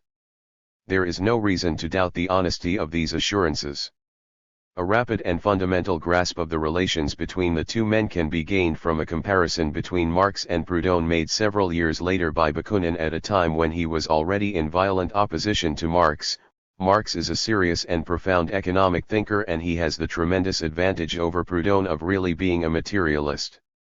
Despite all his efforts to free himself from the traditions of classical idealism, Proudhon remained an incorrigible idealist all his life, swayed at one moment by the Bible and the next by Roman law, as I told him 2 months before he died, and always a metaphysician to his fingertips. His great misfortune was that he had never studied natural science and never adopted its methods. He possessed sound instincts and they fleetingly showed him the correct path, but, misled by the bad or idealist habits of his intellect, he fell back again and again into his old errors. Thus Proudhon became a permanent contradiction, a powerful genius and a revolutionary thinker who fought ceaselessly against the illusions of idealism but never succeeded in defeating them for good. Thus Bakunin on Proudhon. He then proceeded to describe the character of Marx as it appeared to him. As a thinker, Marx is on the right path. He has set up the principle that all religious, political, and legal developments in history are not the cause but the effects of economic developments. That is a great and fruitful idea, but not all the credit for it is due to him. Many others before him had an inkling of it and even expressed it in part, but in the last resort credit is due to him for having developed the idea scientifically and having made it the basis of his whole economic teachings. On the other hand, Proudhon understood and appreciated the idea of freedom better than Marx. When not engaged in inventing doctrines and fantasies, Proudhon possessed the authentic instinct of the revolutionary. He respected Satan and proclaimed anarchy. It is quite possible that Marx will develop an even more reasonable system of freedom than did Proudhon, but he lacks Proudhon's instinct. As a German and a Jew, he is authoritarian from head to heels. So much for Bakunin on Marx. The conclusion which he drew for himself from this comparison was that he incorporated the higher unity of both these systems. He thought he had developed the anarchist system of Proudhon, freed it from all doctrinaire, idealist and metaphysical dress, and given it a basis of materialism in science and of social economics in history, but he was sadly deceiving himself. He developed far beyond Proudhon, possessing a far wider European education and understanding Marx far better, but unlike Marx he had neither gone through the school of German philosophy thoroughly, nor closely studied the class struggles of the Western European peoples. And above all, his ignorance of economics was even more damaging to him than ignorance of natural science had been to Proudhon. This deficiency in Bakunin's education was due to the fact that his revolutionary activities had caused him to spend many of the best years of his life in Saxon, Austrian and Russian prisons and in the icy wastes of Siberia, but as honorable as this explanation is, it did not make the deficiency any the less serious. The inner Satan was at once his strength and weakness, and what he meant with this favorite expression of his has been explained aptly and in noble words by the famous Russian critic Belinsky. Michael is often guilty and sinful, but there is something in him which outweighs all his deficiencies, that is the eternally active principle which lives deep within his spirit. Bakunin was a thoroughly revolutionary character, and like Marx and Lassalle he possessed the gift which caused men to listen to his voice. It was no mean achievement for a penniless fugitive with nothing but his indomitable will to have laid the basis of the international working class movement in a number of European countries, in Spain, Italy, and Russia. However, it is only necessary to mention these countries in order to realize the difference between him and Marx. Both men observed the approaching revolution, but whereas Marx realized that the industrial proletariat, which he had studied in Germany, France, and England, was the backbone of the revolution, Bakunin thought to snatch the victory with the masses of the déclassé youth, the peasantry, and even the slum proletariat. Although he recognized Marx's superiority as a scientific thinker, in his own actions he fell back again and again into errors which were typical of the revolutionaries of past generations. He accepted his fate and consoled himself with the reflection that although science might be the compass of life, it was not life itself, and only life could create real things and beings. It would be folly and at the same time an injustice both to Marx and Bakunin to judge their relations solely on the basis of the irreconcilable quarrel in which these ended. It is of far more value politically, and particularly psychologically, to trace how they were drawn to each other again and again only to fall asunder throughout the course of 30 years. Both began their revolutionary careers as young Hegelians, and Bakunin was also one of the founders of the Deutsche Französische Arbeiter. When the breach took place between Marx and Ruge, Bakunin supported Marx against his old patron, but later on, when he was able to see at first hand in Brussels what Marx meant by communist propaganda, he was horrified, and a few months later he enthusiastically supported Herwege's adventurous volunteer crusade into Germany, only to realize the folly of the venture and acknowledge his error openly.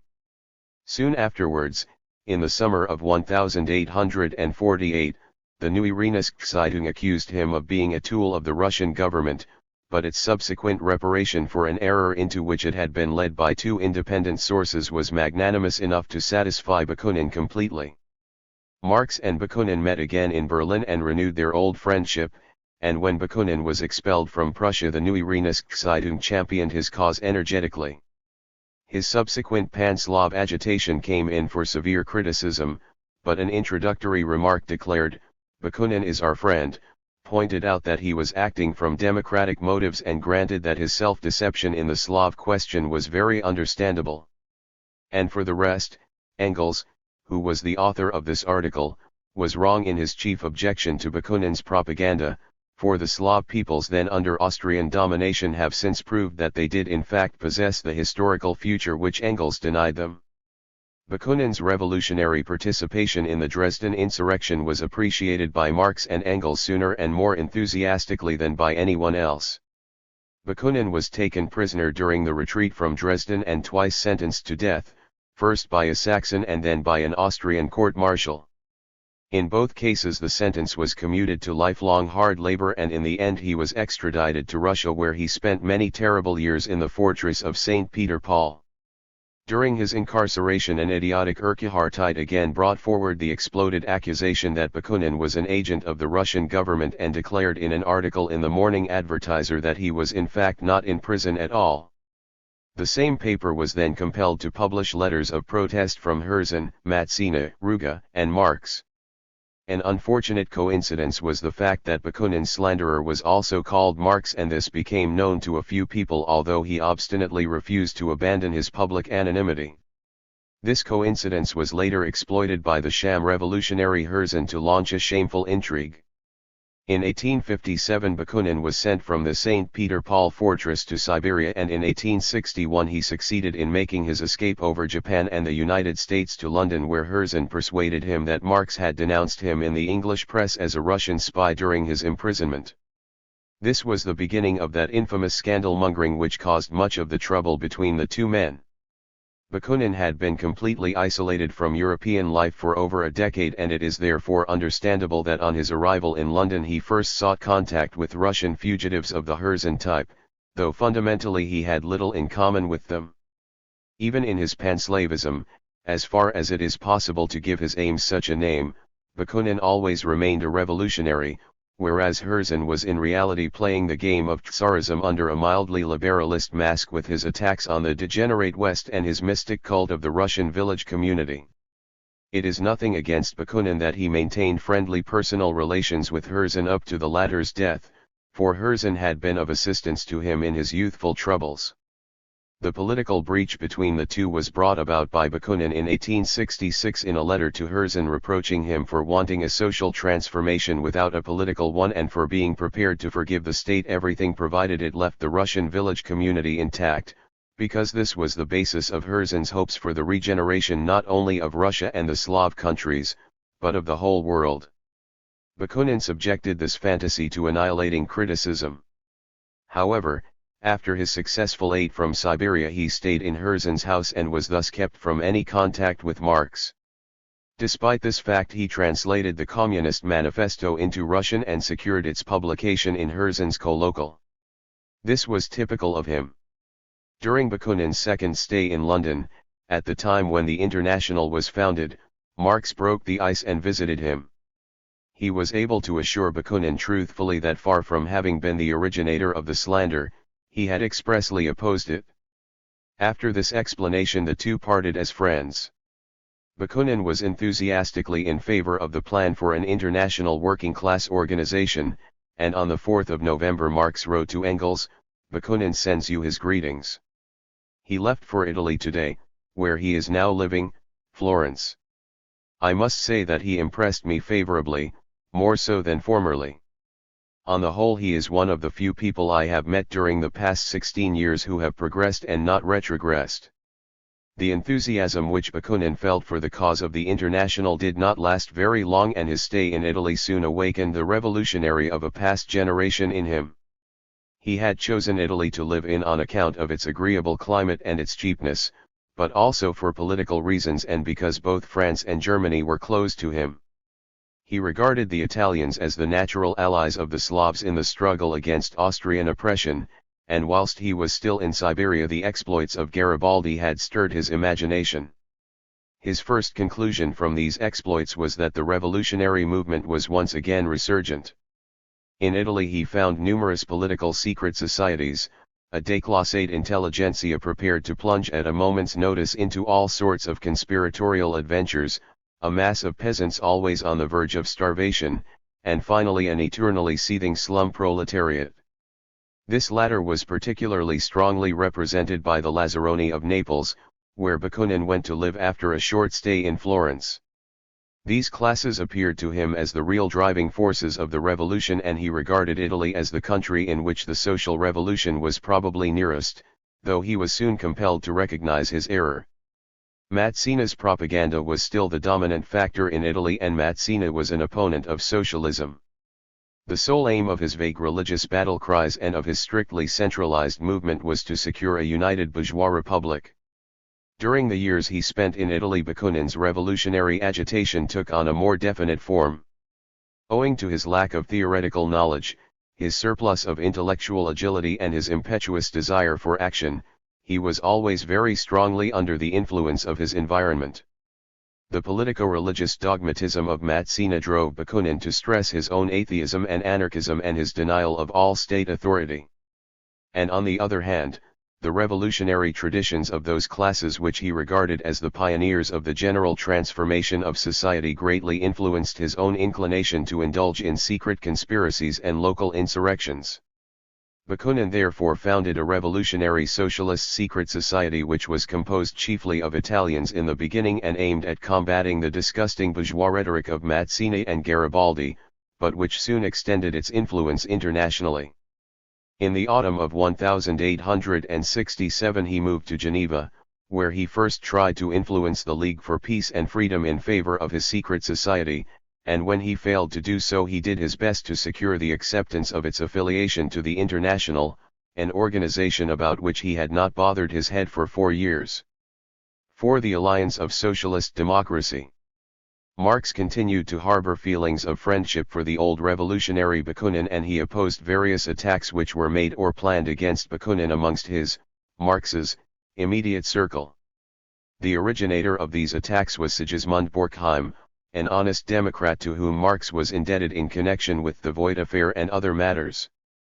Borkheim had 2 weaknesses: first of all he thought himself a brilliant writer, which he was not, and secondly he suffered from an eccentric hatred of the Russians, a hatred which was no less intense than Herzen's equally eccentric hatred of the Germans. Herzen was Borkheim's pet aversion, whom he belabored thoroughly in a series of articles which appeared at the beginning of 1868 in the Demokratisches Wochenblatt shortly after its appearance. Although at that time Bakunin had already broken with Herzen politically, he was attacked by Borkheim as one of Herzen's Cossacks and pilloried with him as an indestructible negation. Borkheim had read in one of Herzen's articles that years before Bakunin had made the peculiar observation that active negation is a creative power, and in his moral indignation Borkheim asked rhetorically whether such an idea had ever occurred to anyone on the European side of the Russian frontier, adding that it would be laughed out of court by thousands of German schoolboys. The worthy Borkheim was unaware that Bakunin's often quoted declaration, "The lust for destruction is a creative lust," came from an article in the Deutsche Jahrbucher published at a time when Bakunin moved in young Hegelian circles and cooperated with Marx and Ruge in founding the Deutsche Französische Jahrbucher. It is easy to realize that Marx regarded this and similar efforts with secret horror, and that he opposed Borkheim tooth and nail when the latter proposed to use Engels' articles against Bakunin in the Neue Rheinische Zeitung as the basis for his own gibberish because he felt that they suited his own book so splendidly. Marx insisted that if the articles were used at all they must not be used insultingly, because Engels was an old personal friend of Bakunin, and when Engels supported Marx, Borkheim abandoned his plan. Johann Philipp Becker also wrote to Borkheim asking him not to attack Bakunin, but he received a petulant reply in which Borkheim declared, with his usual delicacy, as Marx wrote to Engels, that he was prepared to continue his friendship for Becker and also his financial support, not very considerable, by the way, but that in the future politics must be avoided in their correspondence. With all his friendship for Borkheim, Marx found that the former's Russophobia had taken on dangerous dimensions. Marx's feelings of friendship for Bakunin were not affected by the fact that the latter took part in the congresses of the League for Peace and Freedom. The first Congress of the League had already taken place in Geneva when Marx sent a copy of the first volume of his Capital to Bakunin with a personal dedication. Receiving no word of thanks, he made inquiries of a Russian emigrant in Geneva, to whom he had written on another matter, concerning his old friend Bakunin, although he already harbored a faint doubt as to whether Bakunin was still his friend or not. The answer to this indirect inquiry was Bakunin's letter of the 22nd of December, in which he promised to follow along the path which Marx had been pursuing for 20 years. On the day Bakunin wrote this letter, the General Council had already decided to reject the request of the Alliance of Socialist Democracy, forwarded through Becker, for permission to affiliate to the International. Marx was the prime mover in this rejection. He had known of the existence of the alliance, which had been announced in Der Vorbote, but he had regarded it up to then as a stillborn local growth and not of any importance. He knew Becker as an otherwise reliable comrade, but inclined to indulge in organizational dabblings. Becker forwarded the program and the statutes of the Alliance and declared in an accompanying letter to the General Council that the Alliance was anxious to make good the lack of idealism in the International. This unfortunate observation caused great wrath amongst the members of the General Council and particularly amongst the French, as Marx wrote to Engels, and the rejection of the application of the Alliance was decided on immediately. Marx was instructed by the General Council to write the letter conveying its decision in the matter. The letter which he wrote to Engels after midnight on the 18th of December to obtain the latter's advice indicates that he himself was somewhat indignant about the affair. Borkheim was right this time, he added. He was exercised not so much by the program of the Alliance as by its statutes. The program declared above all that the Alliance was atheist. It demanded the abolition of all religions, the replacement of belief by science, and of divine justice by human justice. It then demanded political, economic, and social equality for all classes and all individuals of both sexes, and a beginning was to be made with the abolition of the right of inheritance. It further demanded that all children of both sexes should receive equal opportunities for development from birth on, that is to say, material care and education on all fields of science, industry, and the arts. And finally the program condemned all forms of political activity which did not aim directly at securing the victory of labor over capital. Marx's verdict on this program was not a flattering one. A little while afterwards he referred to it as an oleopodrida of worn-out platitudes, an empty rigmarole, a rosary of pretentious notions to make the flesh creep, a banal improvisation aiming at nothing more than a temporary effect. In theoretical matters the International was prepared to tolerate much, for its historical task was to develop a joint program for the international proletariat out of its practical activity. For this very reason its organization was of paramount importance as the preliminary condition for all successful practical activity, and the statutes of the Alliance made dangerous encroachments precisely on this field. The Alliance declared itself a branch of the International and accepted all its general statutes, but it wanted to remain a separate organization. Its founders set themselves up in Geneva as a provisional central committee. National offices were to be opened in each country and to form groups everywhere, which should then be affiliated to the International.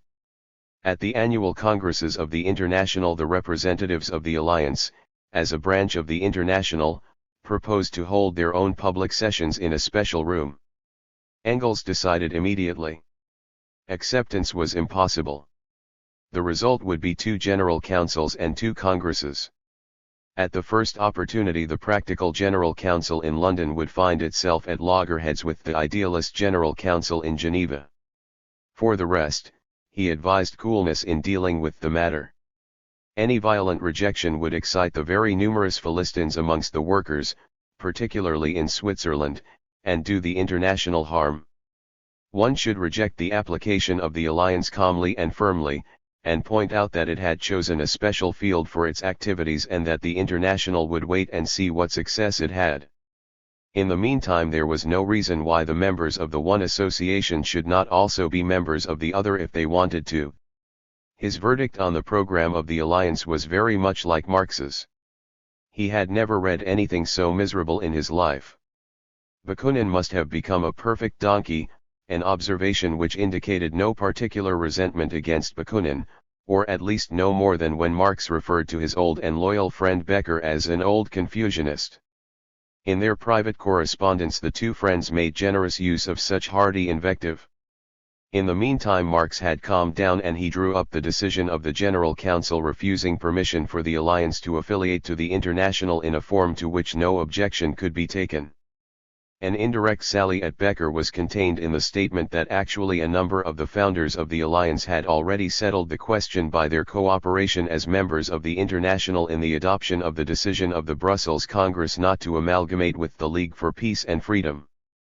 The main reason given for the negative decision of the General Council was that to accept the affiliation of a second international body existing both inside and outside the international would be the best means of destroying the organization.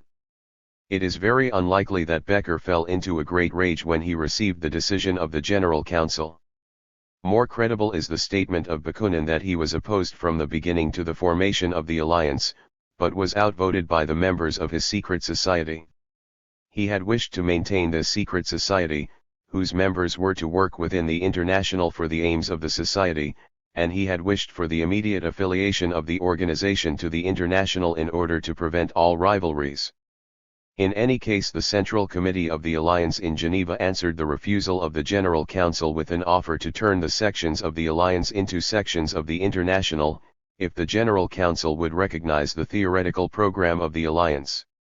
In the meantime, Marx had received Bakunin's friendly letter of the 22nd of December, but by this time his suspicions had been so aroused that he disregarded this sentimental entrée.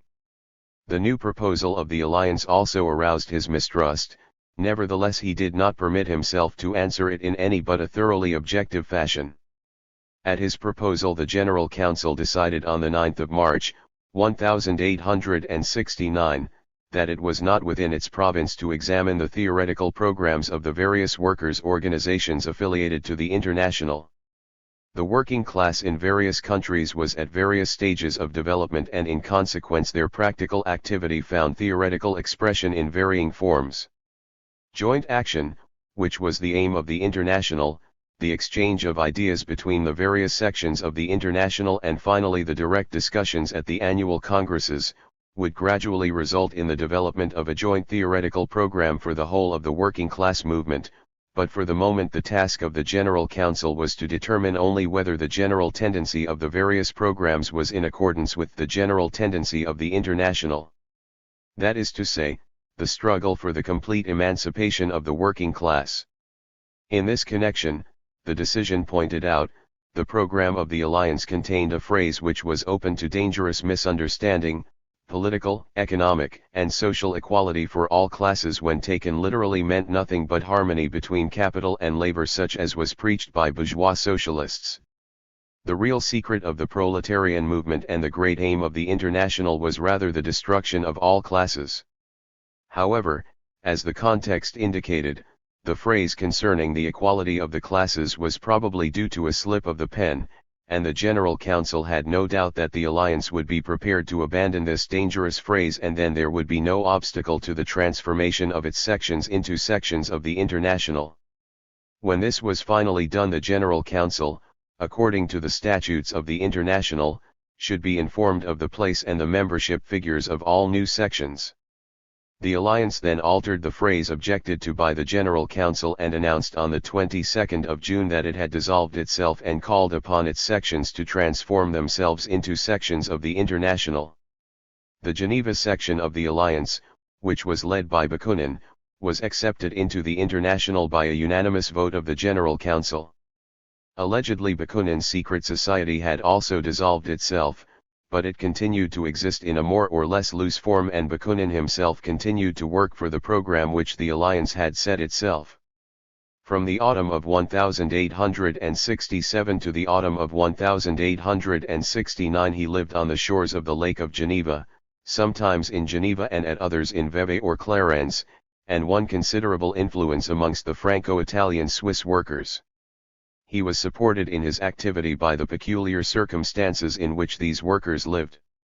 In order to understand the situation, it is necessary to remember that the International was not an organization with a definite theoretical program, but one which tolerated all sorts of tendencies within its fold, as the General Council had pointed out in its letter to the Alliance. A glance through the columns of Der Vorbote will show that even such a zealous and meritorious pioneer of the International as Becker never bothered himself unduly about theoretical questions. And in fact there were two very different tendencies in the Geneva sections of the International. On the one hand there was the Fabrique, as the highly skilled and well-paid workers of the jewelry and watchmaking industries were called in the Geneva dialect. These workers were almost exclusively of local origin. And on the other hand there was the gros métiers, which consisted chiefly of building workers, almost exclusively foreign-born, mostly German, which were forced to fight one strike after another to maintain tolerably decent working conditions. The former possessed the franchise and the latter did not, but the numbers of the Fabrik were not sufficient for them to hope for electoral successes on their own, and in consequence they were very much inclined to make electoral compromises with the bourgeois radicals.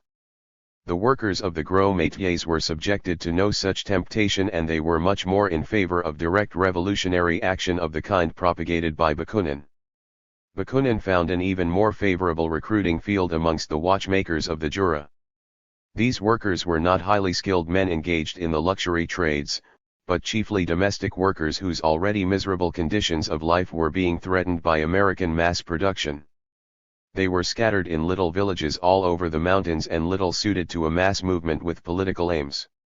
In addition, they had been made shy of politics by a number of unfavorable experiences. The first man to agitate amongst them for the cause of the International was a doctor named KARL, an honest man of humanitarian instincts, but politically hopelessly confused. He had led these workers into electoral alliances not only with the bourgeois radicals, but even with the monarchist liberals in Neuchâtel, in which the workers had invariably got the worst of the bargain. After KARL had been completely discredited in their eyes, the workers of the Jura found a new leader in James Guillaume, a young teacher in the industrial center of Local, who had thoroughly assimilated their ideas, issued a little paper entitled Les Progrès and preached an ideal anarchist society in which all men would be free and equal. When Bakunin went into the Jura for the first time, he found the ground thoroughly prepared for his seed, but the poor devils there probably had a greater effect on him than he had on them, for from that time onward his condemnation of all forms of political activity became stronger than ever. For the moment, however, peace reigned in the Franco-Italian Swiss sections of the International, and in January 1869, chiefly at Bakunin's instance, they formed a joint federal council and issued a fairly influential weekly newspaper entitled Illegalite, to which Bakunin, Becker, Ecarius, Varlin and other prominent members of the International contributed. It was Bakunin who persuaded the Federal Council to put forward the question of the right of inheritance for discussion at the next Congress of the International in Basel. He was perfectly within his rights in doing so, for it was one of the chief tasks of the Congress to discuss such questions, and the General Council immediately agreed. Marx, however, regarded the action as a challenge from Bakunin, and as such he welcomed it. 5. The Basel Congress. The Fourth Congress of the International took place on the 5th and 6th of September in Basel, and the International reviewed the 5th year of its existence. It had proved the most lively year of all, and had been shaken by the guerrilla fights between capital and labor, strikes which the ruling classes of Europe began to explain more and more not as the result of the misery of the proletariat or the despotism of capital, but as the result of the secret machinations of the International. In consequence, the brutal lust to smash the International by force of arms grew rapidly. Even in England bloody collisions took place between striking miners and the military. In the mining district of the Loire, drunken soldiery staged a bloodbath near Ricamarie, and 20 people were shot down, including 2 women and a child. Once again Belgium distinguished itself most horribly, the model state of continental constitutionalism, the comfortable, carefully fenced paradise of landowners, capitalists, and priests, as it was called in a powerful appeal drawn up by Marx and issued by the General Council to the workers of Europe and the United States on behalf of the victims shot down in Syring and in the Boring Age by the ruthless fury of the profit hunters. The earth completes its annual revolution no more certainly than the Belgian government its annual slaughter of the workers, declared Marx. The bloody seed ripened into the harvest of the International.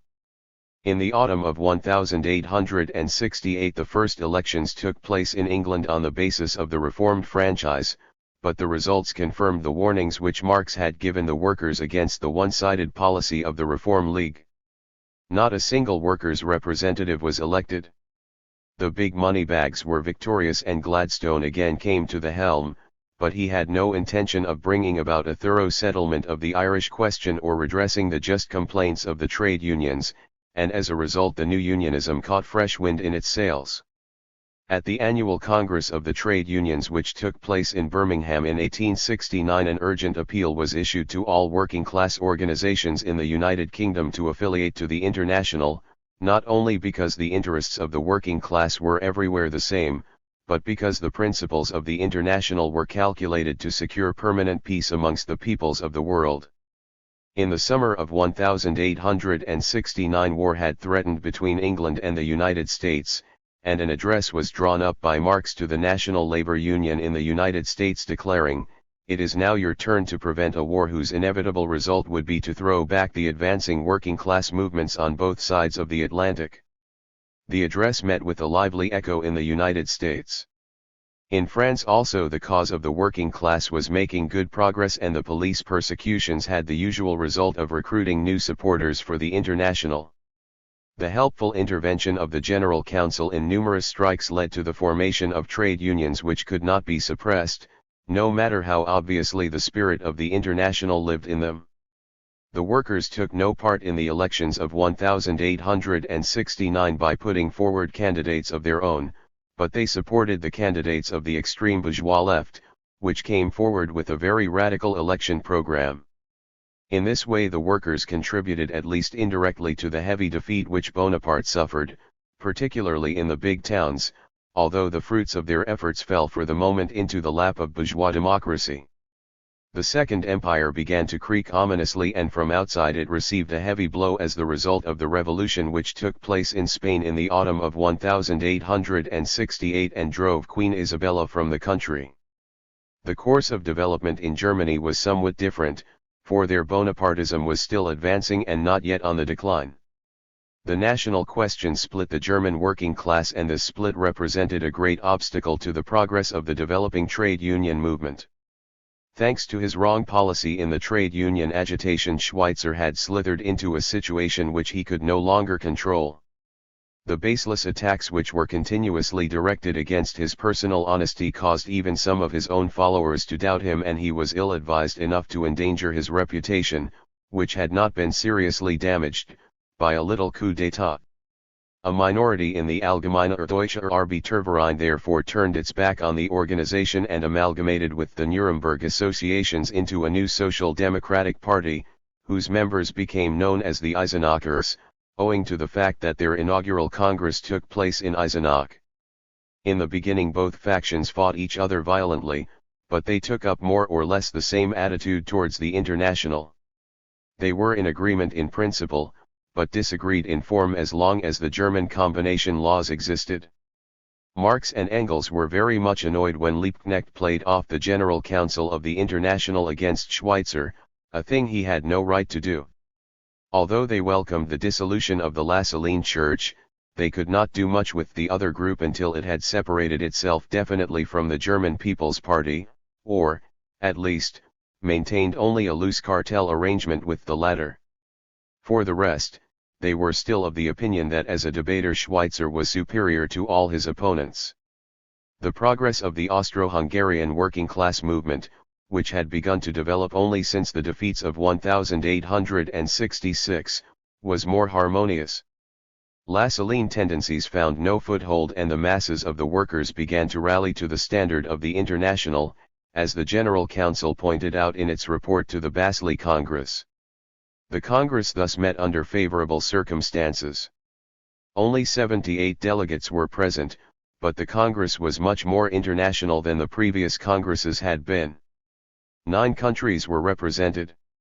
The General Council was represented as usual by Icarius and Jung, and apart from them by 2 of the most prominent English trade union leaders, Applegarth and Lecraft. France sent 26 delegates, Belgium 5, Germany 12, Austria 2, Switzerland 23, Italy 3, Spain 4 and the United States, 1 delegate. Liebknecht represented the Eisenach faction and Moses Hess the Berlin section. Bakunin had both a French and an Italian mandate, and Guillaume had been delegated from local. The chair at the Congress was again taken by Jung. In the beginning the Congress dealt with organizational questions.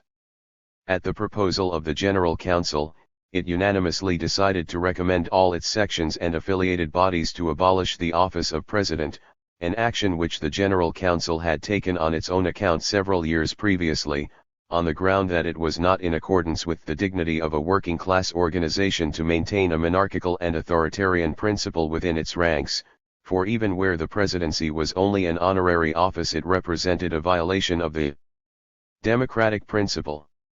On the other hand, the General Council proposed that its own executive powers should be extended and that it should have the right to suspend from membership any section acting against the spirit of the International, pending the decision of the next Congress.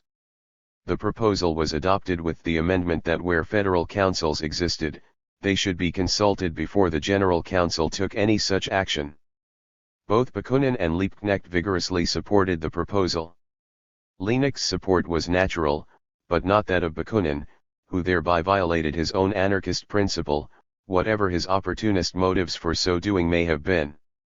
It is probable that he sought to drive out the devil with Beelzebub and counted on the assistance of the General Council against all parliamentary political activity, which he considered purely opportunist.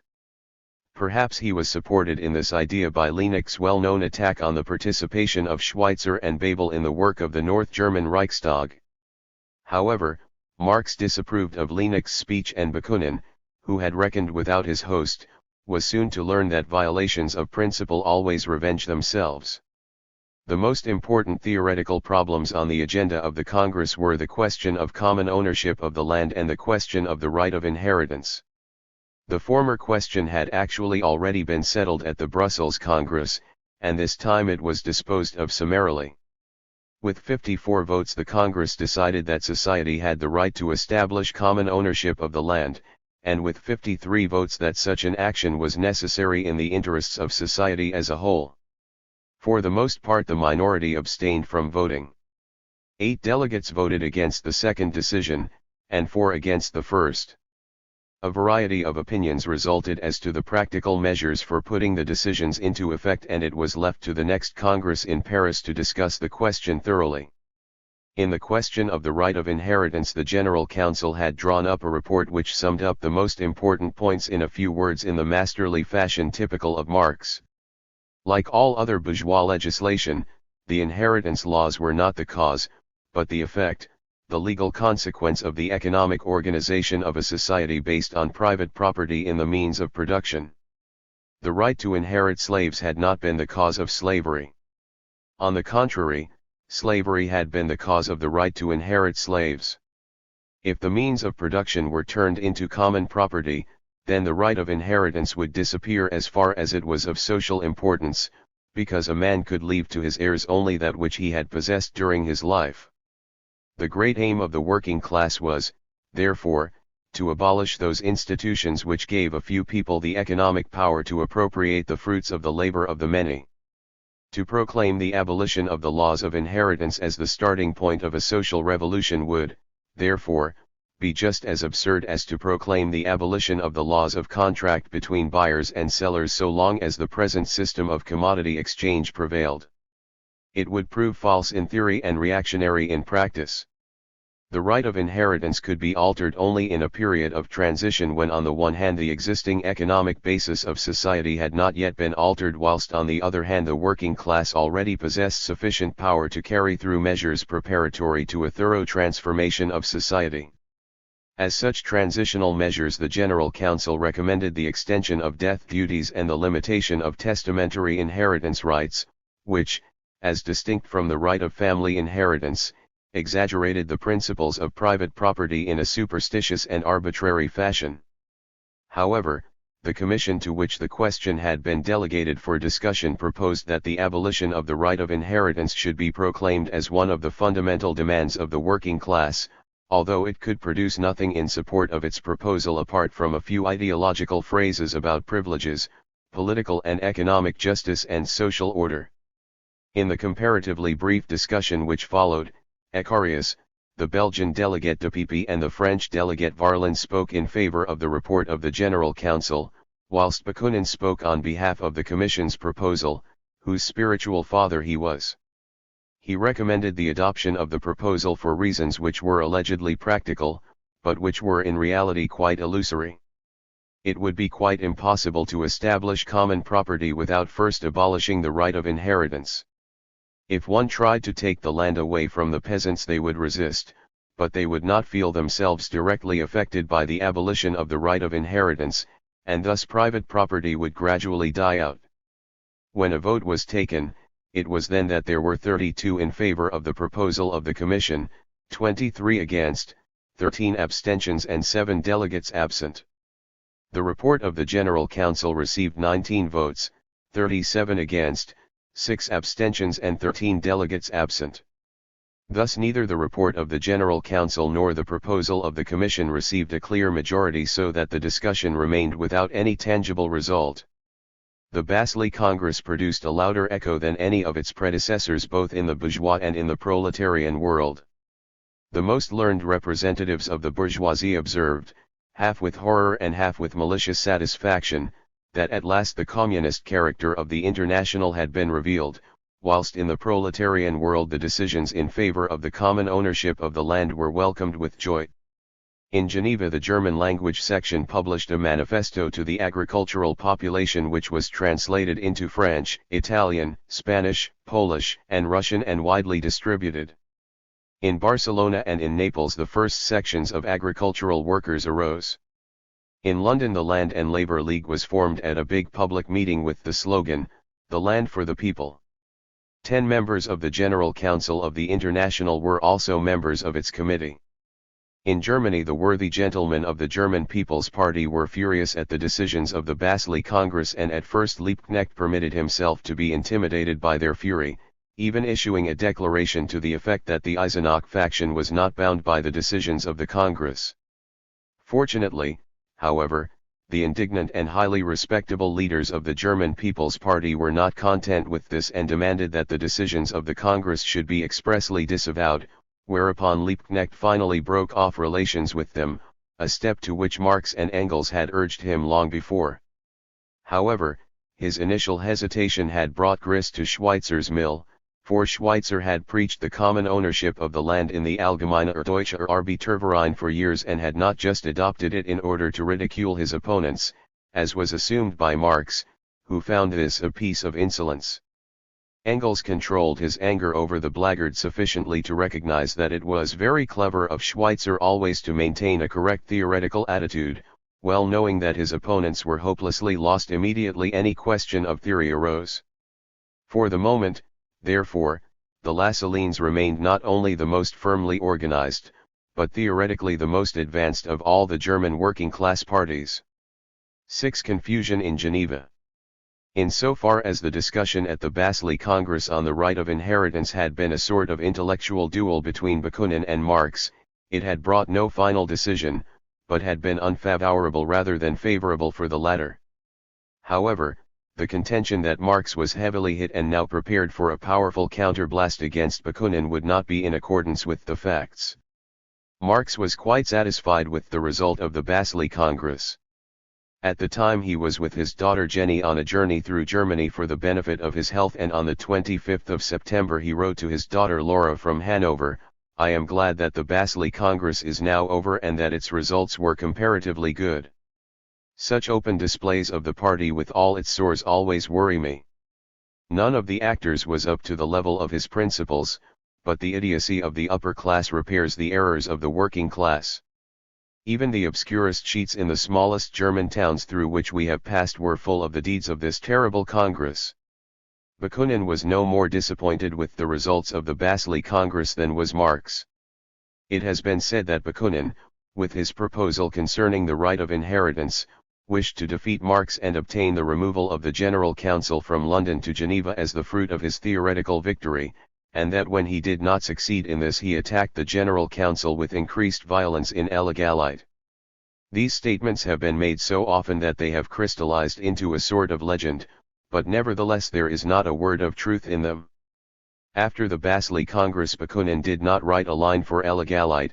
Before the Basel Congress he was its chief editor, but one will look in vain through the long series of articles he published in it for any trace of hostility towards the General Council or towards Marx. 4 articles in particular, written on the principles of the International, were completely in the spirit in which the International was founded.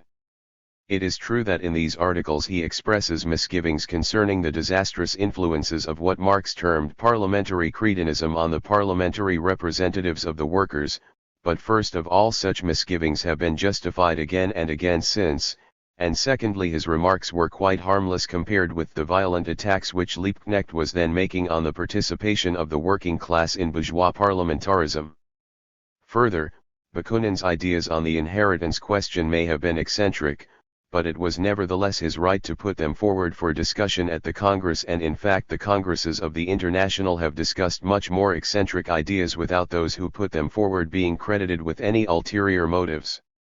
The accusation that he had planned to secure the removal of the General Council from London to Geneva was answered briefly and strikingly by Bakunin immediately it was uttered publicly.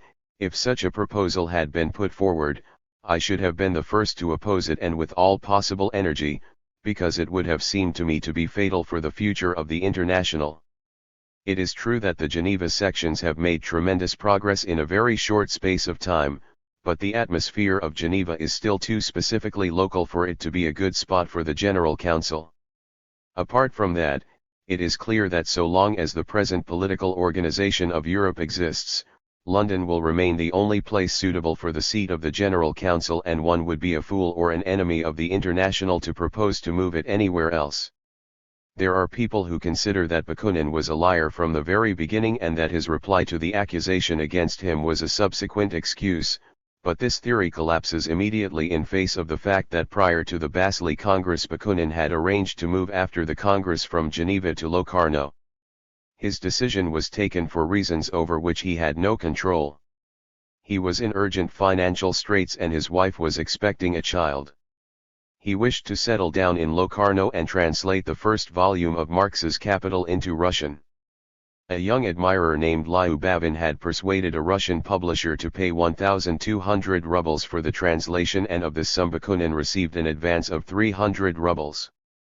Although in the light of these facts all the intrigues which Bakunin is alleged to have set on foot before and after the Basel Congress are seen to be non-existent, nevertheless the Congress left a bitter taste in his mouth because, under the influence of Bourkheim's incitement, Liebknecht had declared in the presence of third parties that he held proofs showing that Bakunin was an agent of the Russian government. Bakunin demanded that Liebknecht should support his accusations before a party court of honor, and this he was unable to do, with the result that the court sternly reprimanded him.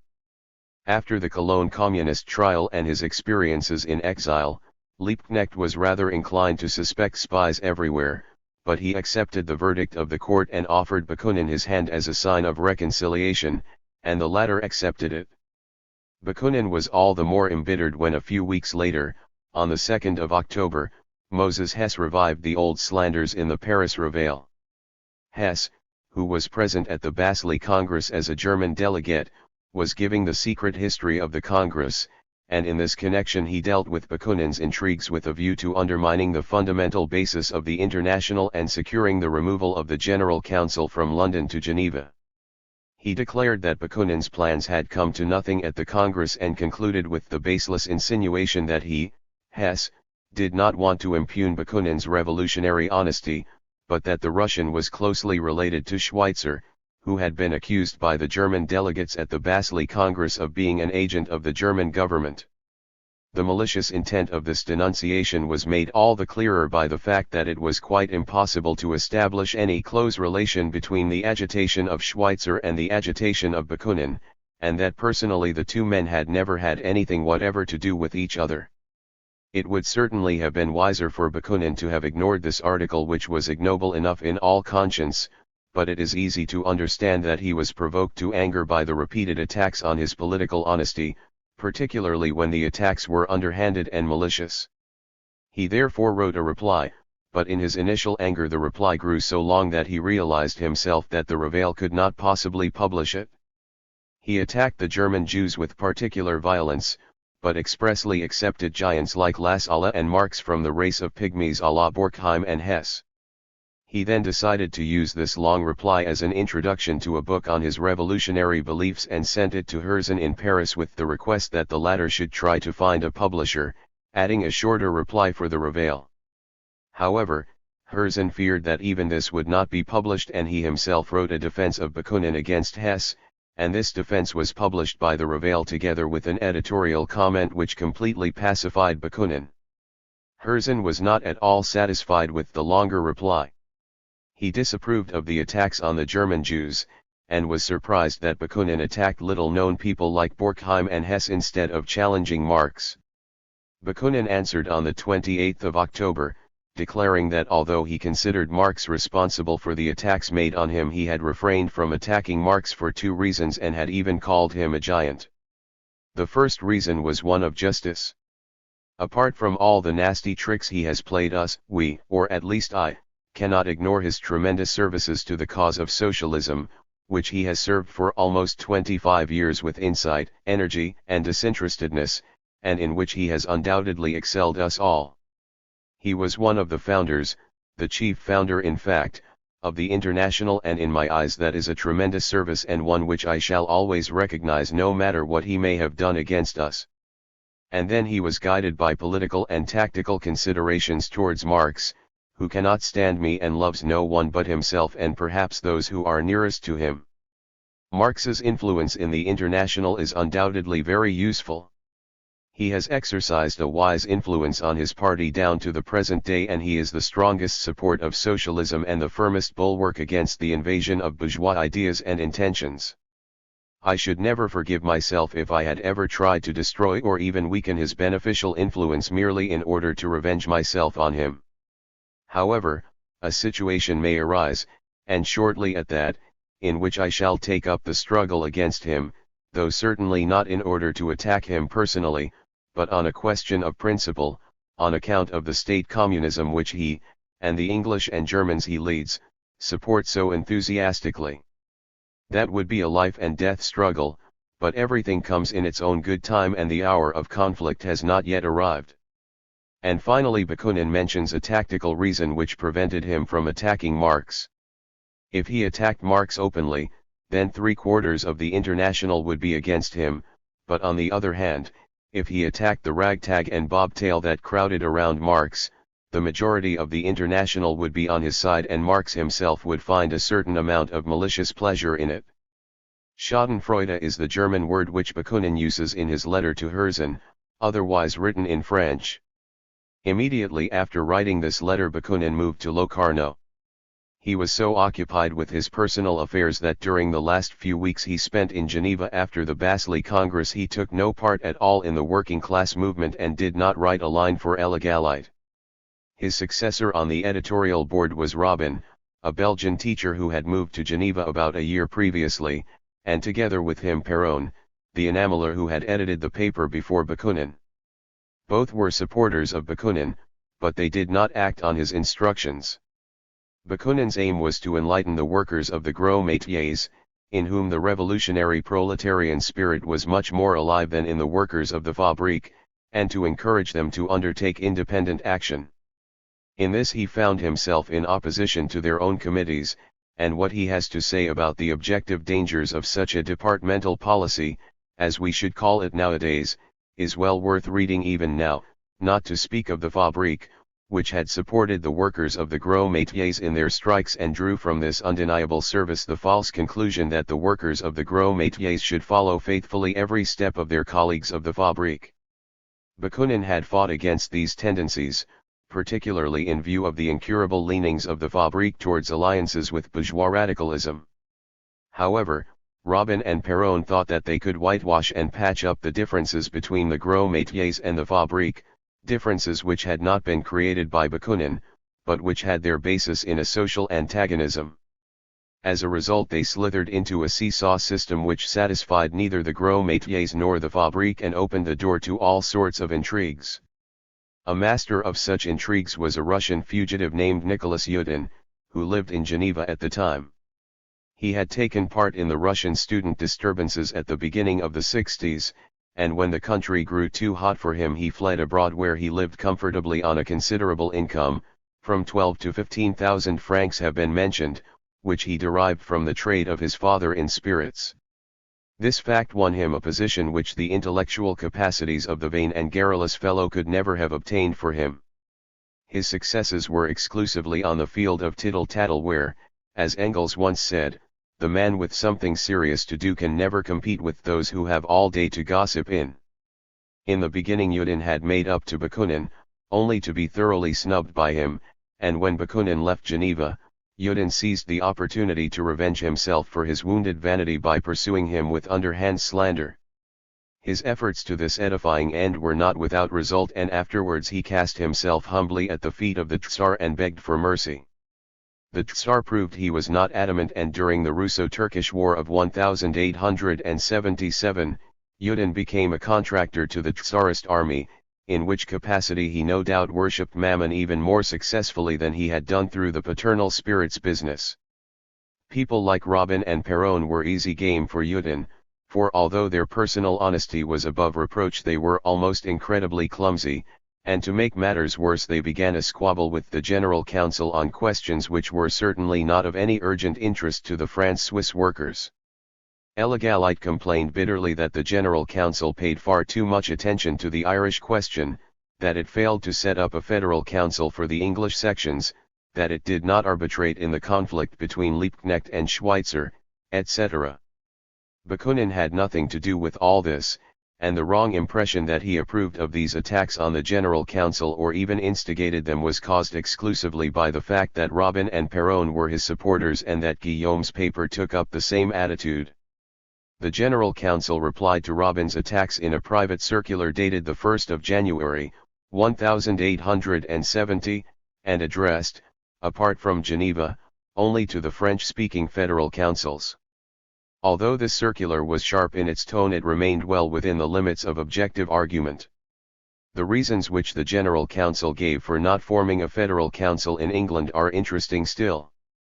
It declared that although the revolutionary initiative would probably come from France, nevertheless only England could serve as the lever for any serious economic revolution.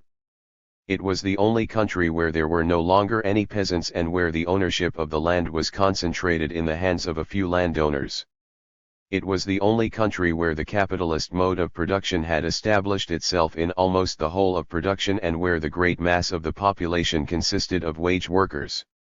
It was the only country where the class struggle and the organization of the workers had reached a certain degree of universality and maturity. And finally, thanks to the dominant position of England on the world market, any revolution in its economic conditions would immediately react on the whole world. Although, therefore, all the necessary material conditions for a social revolution existed in England, nevertheless the English workers did not possess either a capacity for generalization or revolutionary ardor. The task of the General Council was to give the English workers this spirit and this ardor, and the fact that it was performing its task successfully could be seen from the complaints of the big bourgeois newspapers in London that the General Council was poisoning the English spirit of the workers and driving them towards revolutionary socialism. An English Federal Council would come between the General Council of the International and the General Council of the Trade Unions. It would enjoy no prestige, and the General Council of the International would lose its influence on the great lever of the proletarian revolution. It therefore refused to commit the folly of placing this lever in English hands and contenting itself with bombastic mouthings in the place of serious and unseen work. Before this circular arrived at its destination, the trouble came to a head in Geneva itself. 7 members of the editorial board of Illegalite were supporters of Bakunin and only 2 were his opponents. Arising out of a subordinate and politically unimportant incident, the majority raised the question of confidence, and it was then seen that with their vacillating policy Robin and Perron had sat down between 2 stools. The minority was supported by the Federal Council and the 7 members of the majority had to resign, including Becker, who had been very friendly with Bakunin whilst the latter lived in Geneva, but who had found many things to object to in the policy of Robin and Perron. The control of Illegalite then went over into the hands of Judin. 7. The confidential communication. In the meantime Borkheim continued his incitement against Bakunin. On the 18th of February he complained to Marx that Die Zukunft, the organ of Johann Jacobi, had refused to publish what Marx described in a letter to Engels as a monster epistle on Russian affairs, an indescribable hodgepodge of minute details all tumbling one over the other. At the same time, Borkheim cast suspicion on Bakunin in connection with certain financial transactions, on the authority of Katkov, who in his youth had been a follower of Bakunin but later went over to the reaction. Marx paid little attention to this accusation, and Engels remarked philosophically, "Borrowing money is too typical a Russian means of existence for one Russian to be able to reproach another about it."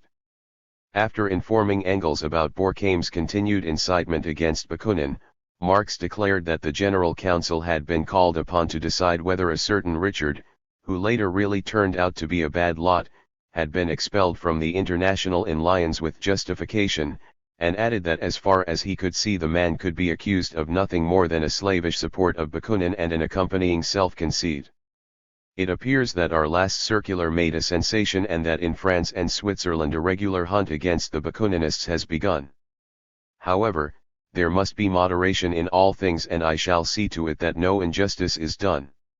A confidential communication which Marx directed a few weeks later, on the 28th of March, through the mediation of Kugelmann to the Brunswick Committee of the Eisenachers, was in strong contrast with the good intentions with which he had concluded his letter to Engels. The basis of this confidential communication was the circular of the General Council, intended only for Geneva and for the French-speaking federal councils. This had long since served its purpose, and had in fact let loose the regular hunt against the Bakuninists of which Marx had expressed his disapproval. It is difficult to see why Marx communicated the contents of this circular to Germany in face of the unpleasant result it had already had elsewhere, particularly as Bakunin had no supporters in Germany at all. It is still more difficult to understand why he provided the circular with an introduction and a close which were even more calculated to let loose a regular hunt, particularly against Bakunin. The introduction began with bitter reproaches against Bakunin, who had first of all attempted to smuggle himself into the League for Peace and Freedom, only to be closely observed in its executive committee as a suspected Russian. After having failed to secure the adoption of his programmatic absurdities in the League, he had then turned his attention to the International in order to make it into his private instrument. To this end he had founded the Alliance of Socialist Democracy. After the General Council had refused to recognize the alliance, the latter had nominally been dissolved, but in fact it had continued to exist under Bakunin's leadership, who had then sought to attain his ends with other means. He had put forward the question of the right of inheritance at the Basel Congress in the hope of defeating the General Council on the theoretical field and causing its removal from London to Geneva. He had organized a downright conspiracy in order to secure a majority of the Basel Congress. However, he had not been successful, and the General Council had remained in London. Bakunin's anger at the failure of his plan, perhaps he had attached all sorts of private speculations to its success, had then expressed itself in the attacks of illegalite on the General Council, attacks which had been answered in the circular of the 1st of January. Marx then inserted the full text of the circular in his confidential communication and continued, even before the arrival of the circular the crisis had come to a head in Geneva. The Franco-Italian Swiss Federal Council had disapproved of the attacks made by illegalite on the General Council and decided to keep a close control over the paper for the future. Bakunin had then retired the canton of Ticino. Soon afterwards Herzen died. Bakunin, who had disavowed his old friend and patron from the moment he wished to put himself forward as the leader of the European working class movement, then immediately began to sound a fanfare in Herzen's praise. Why? Despite his own wealth, Herzen had been in receipt of an annual sum of 25,000 francs for propaganda from the pseudo-socialist Panslavist party in Russia, with which he was friendly. Thanks to his lavish praise, Bakunin succeeded in obtaining this money himself and then accepted Herzen's heritage gladly, much as he hated inheritance. In the meantime a colony of young Russian fugitives had established itself in Geneva, students who were really honest in their endeavors and who had made the struggle against panslavism the chief point in their program. They had asked to be admitted as a section of the International, proposing that Marx should be their provisional representative on the General Council, and both these requests had been granted. They had also declared that they were about to tear the mask from Bakunin's face publicly. In this way, the confidential communication concluded, the game of this highly dangerous intriguer would be up, at least as far as the International was concerned. It is hardly necessary to enumerate the many errors the communication contains. Generally speaking, the more incriminating the accusations it makes against Bakunin appear to be, the more baseless they are in reality. This is true in particular of the accusation of legacy hunting. No pseudo-socialist panslavist party in Russia ever paid Herzen 25,000 francs annually for propaganda. The unsubstantial basis of this fairy tale was that in the revolutionary years a young Russian named Batmetiev had given 25,000 francs to start a revolutionary fund and that Herzen had administered this fund. There is no reason whatever to believe that Bakunin ever showed any inclination to pocket this fund on his own behalf, and certainly the warm obituary he wrote for Rockefeller's Marseillaise on a political opponent who had been a friend of his youth cannot be quoted in support of such a statement. At the utmost the obituary might offer an opportunity for an accusation of sentimentality, just as all the errors and weaknesses of Bakunin, no matter how numerous they may have been, were due to characteristics which were, generally speaking, the opposite of those going into the makeup of a highly dangerous intriguer. The concluding passages of the confidential communication show how Marx came to fall into these errors concerning Bakunin. His information was obtained from the Russian Fugitives Committee in Geneva, in other words, from Yudin, or through him from Becker. At least, a letter from Marx to Engels seems to indicate that he obtained the most serious of the accusations, that of legacy hunting, from Becker. However, this does not rhyme with a contemporary letter from the latter to Jung, which is still extant, in which Becker complains about the confusion prevailing in Geneva, about the antagonism between the Fabrique and the Gros Métiers, about weak-nerved illusionists like Robin and obstinate cranks like Bakunin, but ends up by praising Bakunin and declaring that he was much better and more useful than he had been. The letters of Becker and the Russian Fugitives Committee in Geneva to Marx are no longer extant, and in both his official and private answers to this new section of the International, Marx apparently thought it better to say nothing about Bakunin at all. He advised the Russian section to work chiefly for Poland, that is to say, to free Europe from its own proximity, and he did not fail to see the humor of being the representative of young Russia, declaring that a man could never know in what strange company he might fall. Although he treated the matter with a certain amount of humor, it was obviously a great satisfaction to him to observe that the International was beginning to find a foothold amongst the Russian revolutionaries, and otherwise it would be impossible to understand why he was prepared to believe accusations against Bakunin made by Yudin, who was completely unknown to him, when he had refused to credit them from his old friend Borkheim.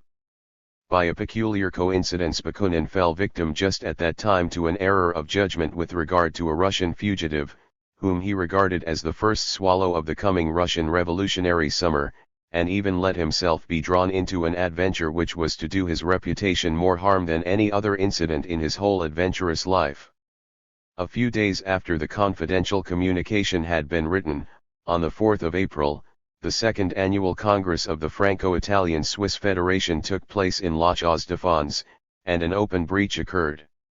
The Geneva section of the alliance, which had already been accepted into the International by the General Council, demanded that it should also be accepted into the Federation and that its 2 delegates should be given representation at the Congress. Yudin opposed this and made violent attacks on Bakunin, denouncing the Geneva section as his instrument of intrigue, but he was vigorously opposed by Guillaume, a narrow-minded fanatic who in later years treated Marx as badly as Yudin treated Bakunin, but a man whose education and capacity put him in a different class altogether from that of his pitiful opponent. Guillaume was victorious with a majority of 21 against 18 votes. However, the minority refused to recognize the decision of the majority and split the Congress. 2 Congresses then met simultaneously. The majority Congress decided to move the seat of the Federal Council from Geneva to La Chaux-de-Fonds and to make Solidarite, which Guillaume issued in Neuchâtel, the organ of the Federal Council. The minority justified its attitude by declaring that the majority was a purely accidental one, because only 15 sections had been represented at La Chaux-de-Fonds whilst Geneva alone had 30 sections which all or almost all opposed the acceptance of the alliance into the Franco-Italian Swiss action. The majority, on the other hand, insisted that a section which had been admitted by the General Council could not be rejected by a federal council. Becker declared in Der Vorbote that the whole affair was much objectionable ado about nothing and had been possible only by a lack of fraternal feelings on both sides. The section of the alliance was chiefly interested in the propaganda of theoretical principles and could therefore not attach much importance to being accepted into a national organization, all the more so as it was regarded in Geneva as the plotting tool of Bakunin, who had long been unpopular there. On the other hand, if the alliance really wanted to be accepted, it was narrow-minded and childish to refuse or to make its acceptance the reason for a split. However, the situation was not quite so simple as Becker described it. The decisions which the two separate congresses adopted were similar in many respects, but they differed just in the cardinal question, the antagonism out of which the whole confusion in Geneva had developed. The majority Congress completely adopted the standpoint of the gros métiers. It condemned all forms of politics which aimed merely at social changes through national reforms, declaring that every politically organized state was nothing but a means of capitalist exploitation on the basis of bourgeois law, and therefore any participation of the proletariat in bourgeois politics consolidated the existing system and paralyzed revolutionary proletarian action. The minority Congress, on the other hand, adopted the standpoint of the Fabrique. It condemned political abstinence as damaging to the cause of the working class, and recommended participation in the elections, not because it would be possible to secure the emancipation of the workers in this way, but because the parliamentary representation of the workers was a means of agitation and propaganda which it would not be tactical to ignore. The newly formed Federal Council in La Chaux-de-Fonds demanded recognition from the General Council as the leader of the federation. However, the General Council refused to give this recognition, and on the 28th of June it declared that the Federal Council in Geneva, which was supported by the majority of the Geneva sections, should continue to exercise its old functions, whilst the new Federal Council should adopt a local name. Although this decision was fair enough and had been provoked by the new Federal Council, the latter refused to submit to it and protested vigorously against the dictatorial tendencies, against the authoritarianism of the General Council, thus giving the opposition within the International the second plank in its platform, the first being political abstinence. The General Council then severed all relations with La Chaux-de-Fonds. 8. The Irish amnesty and the French plebiscite.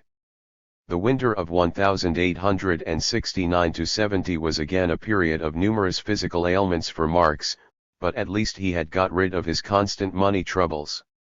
On the 30th of June, 1869, Engels had finally freed himself from his damned business, and 6 months before he had asked Marx whether the latter thought he could get along on £350 a year.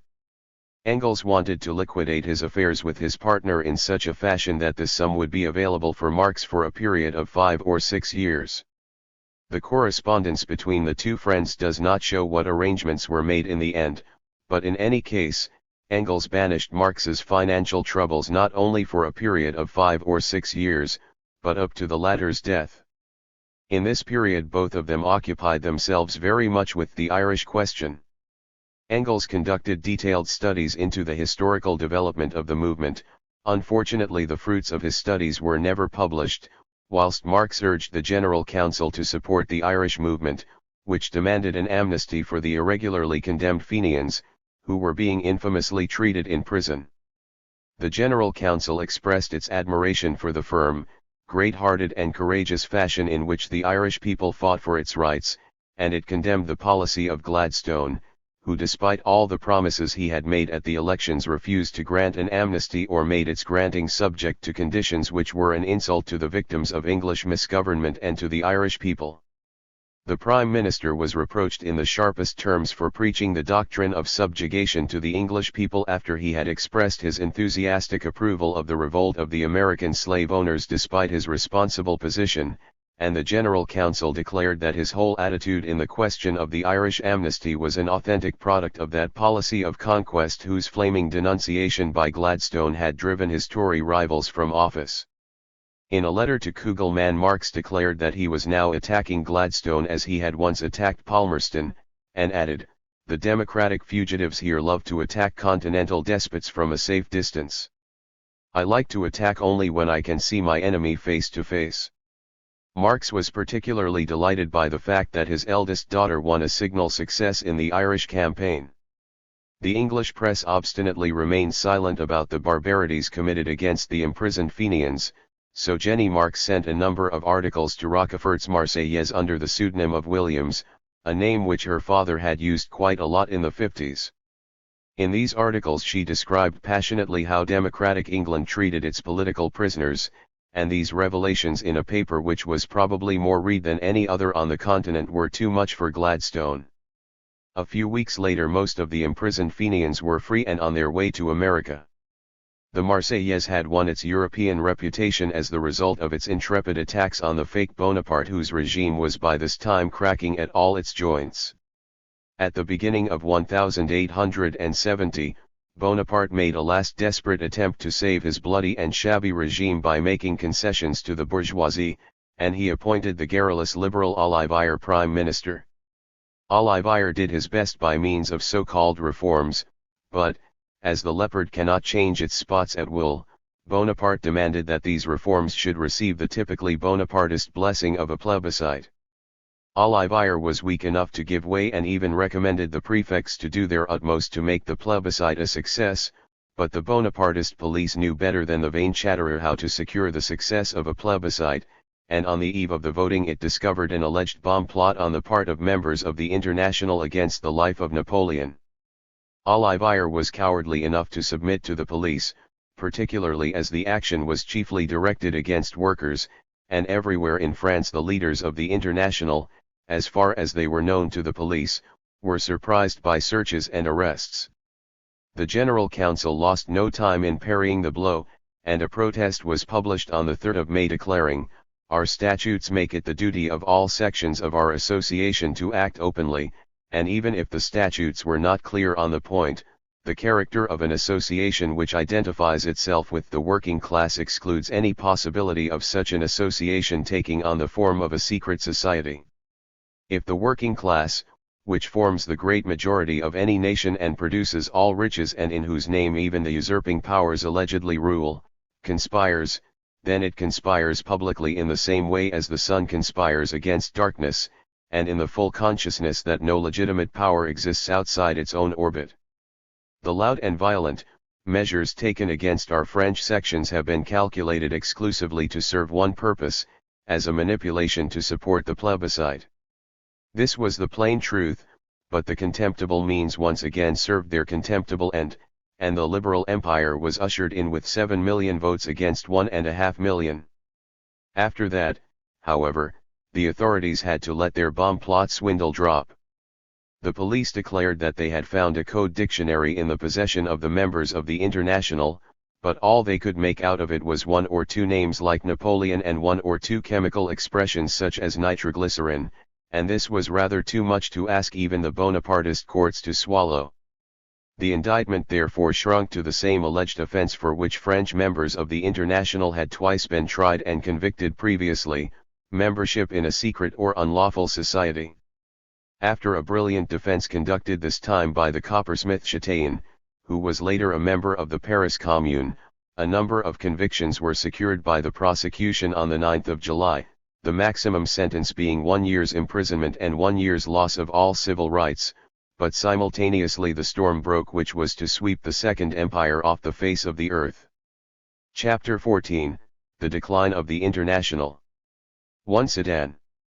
Very much has been written about the attitude of Marx and Engels to the Franco-Prussian War, although fundamentally there is very little to be said about it. Unlike Moltke, they did not regard war as an element of God's dispensation, but as an element of the devil's dispensation, as an inseparable accompaniment of class society and in particular of capitalist society. As historians, they naturally did not adopt the utterly unhistorical attitude that war is war and that every war is tarred with the same brush. For them every war had its own definite causes and consequences, and upon those causes and consequences must depend the attitude taken up by the working class towards the war.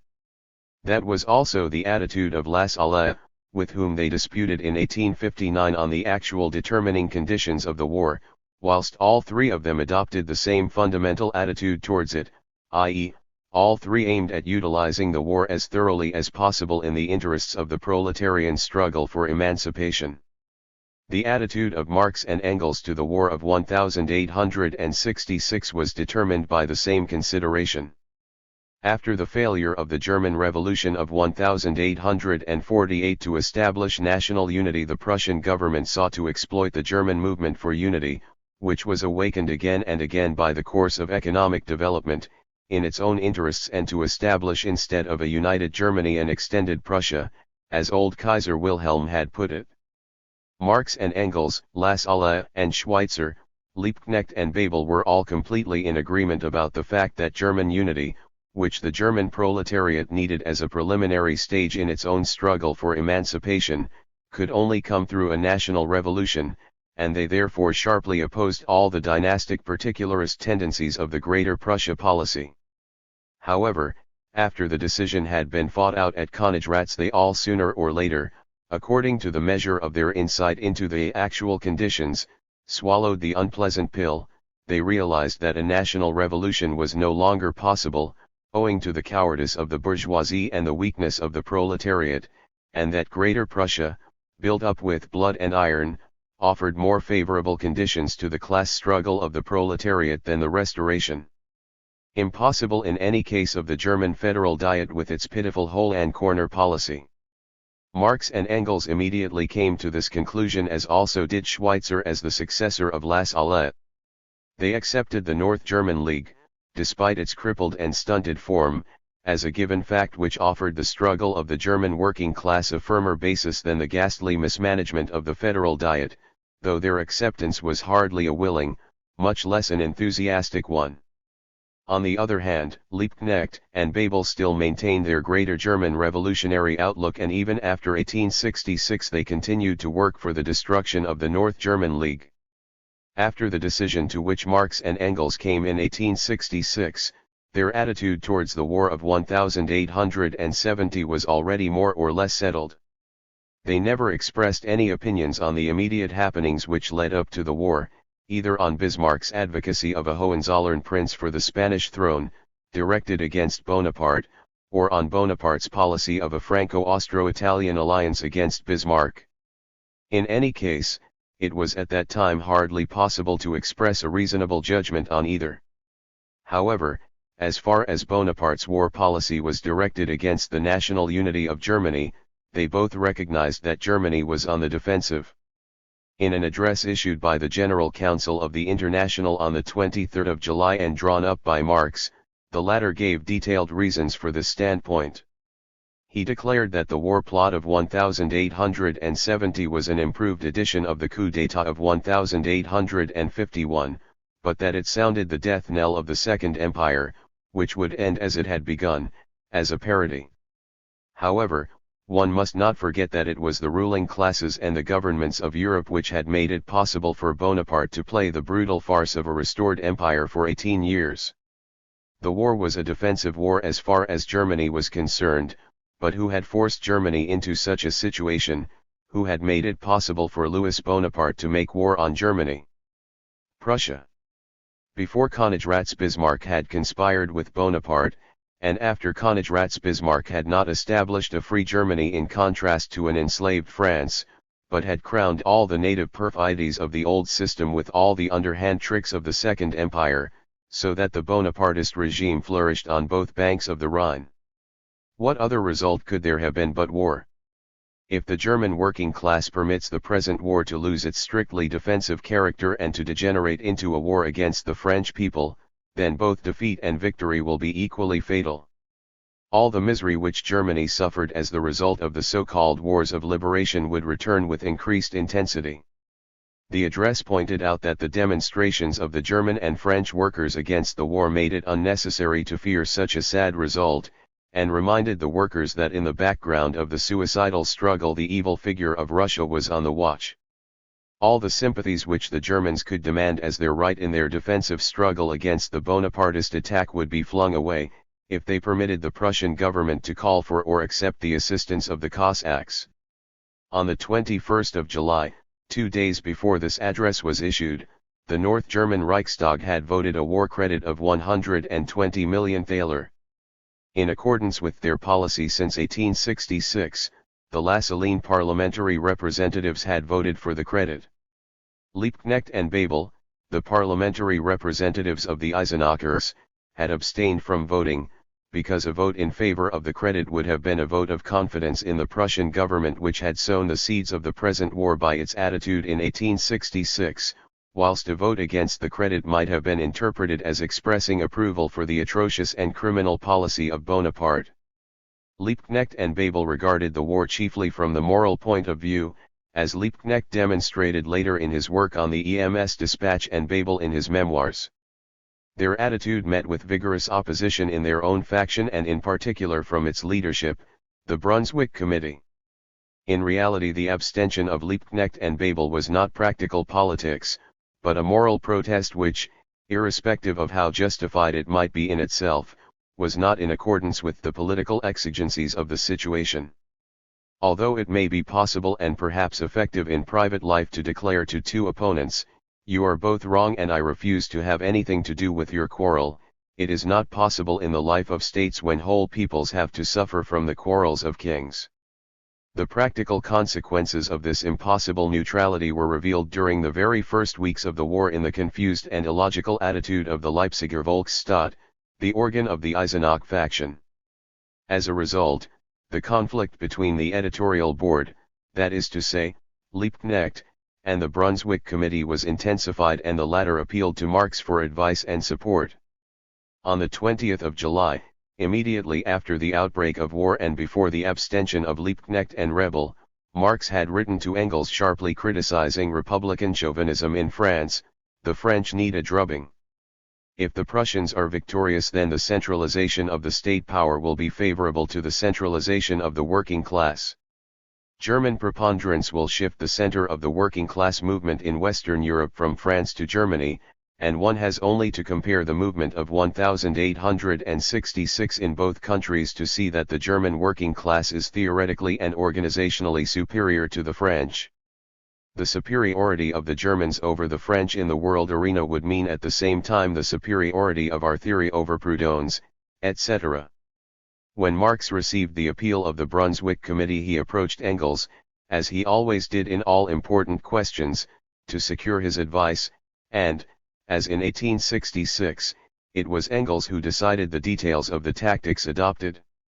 In his reply on the 15th of August, Engels writes, "The situation seems to me to be as follows: Germany has been forced into a war to defend its national existence by baiting gay, Bonaparte. If Germany is defeated, then Bonapartism will be consolidated for years and Germany broken for years, perhaps for generations. Under such circumstances there could be no question of any independent German working class movement. The struggle for the establishment of national unity would absorb all energies, and in the best case the German workers would be taken in tow by the French.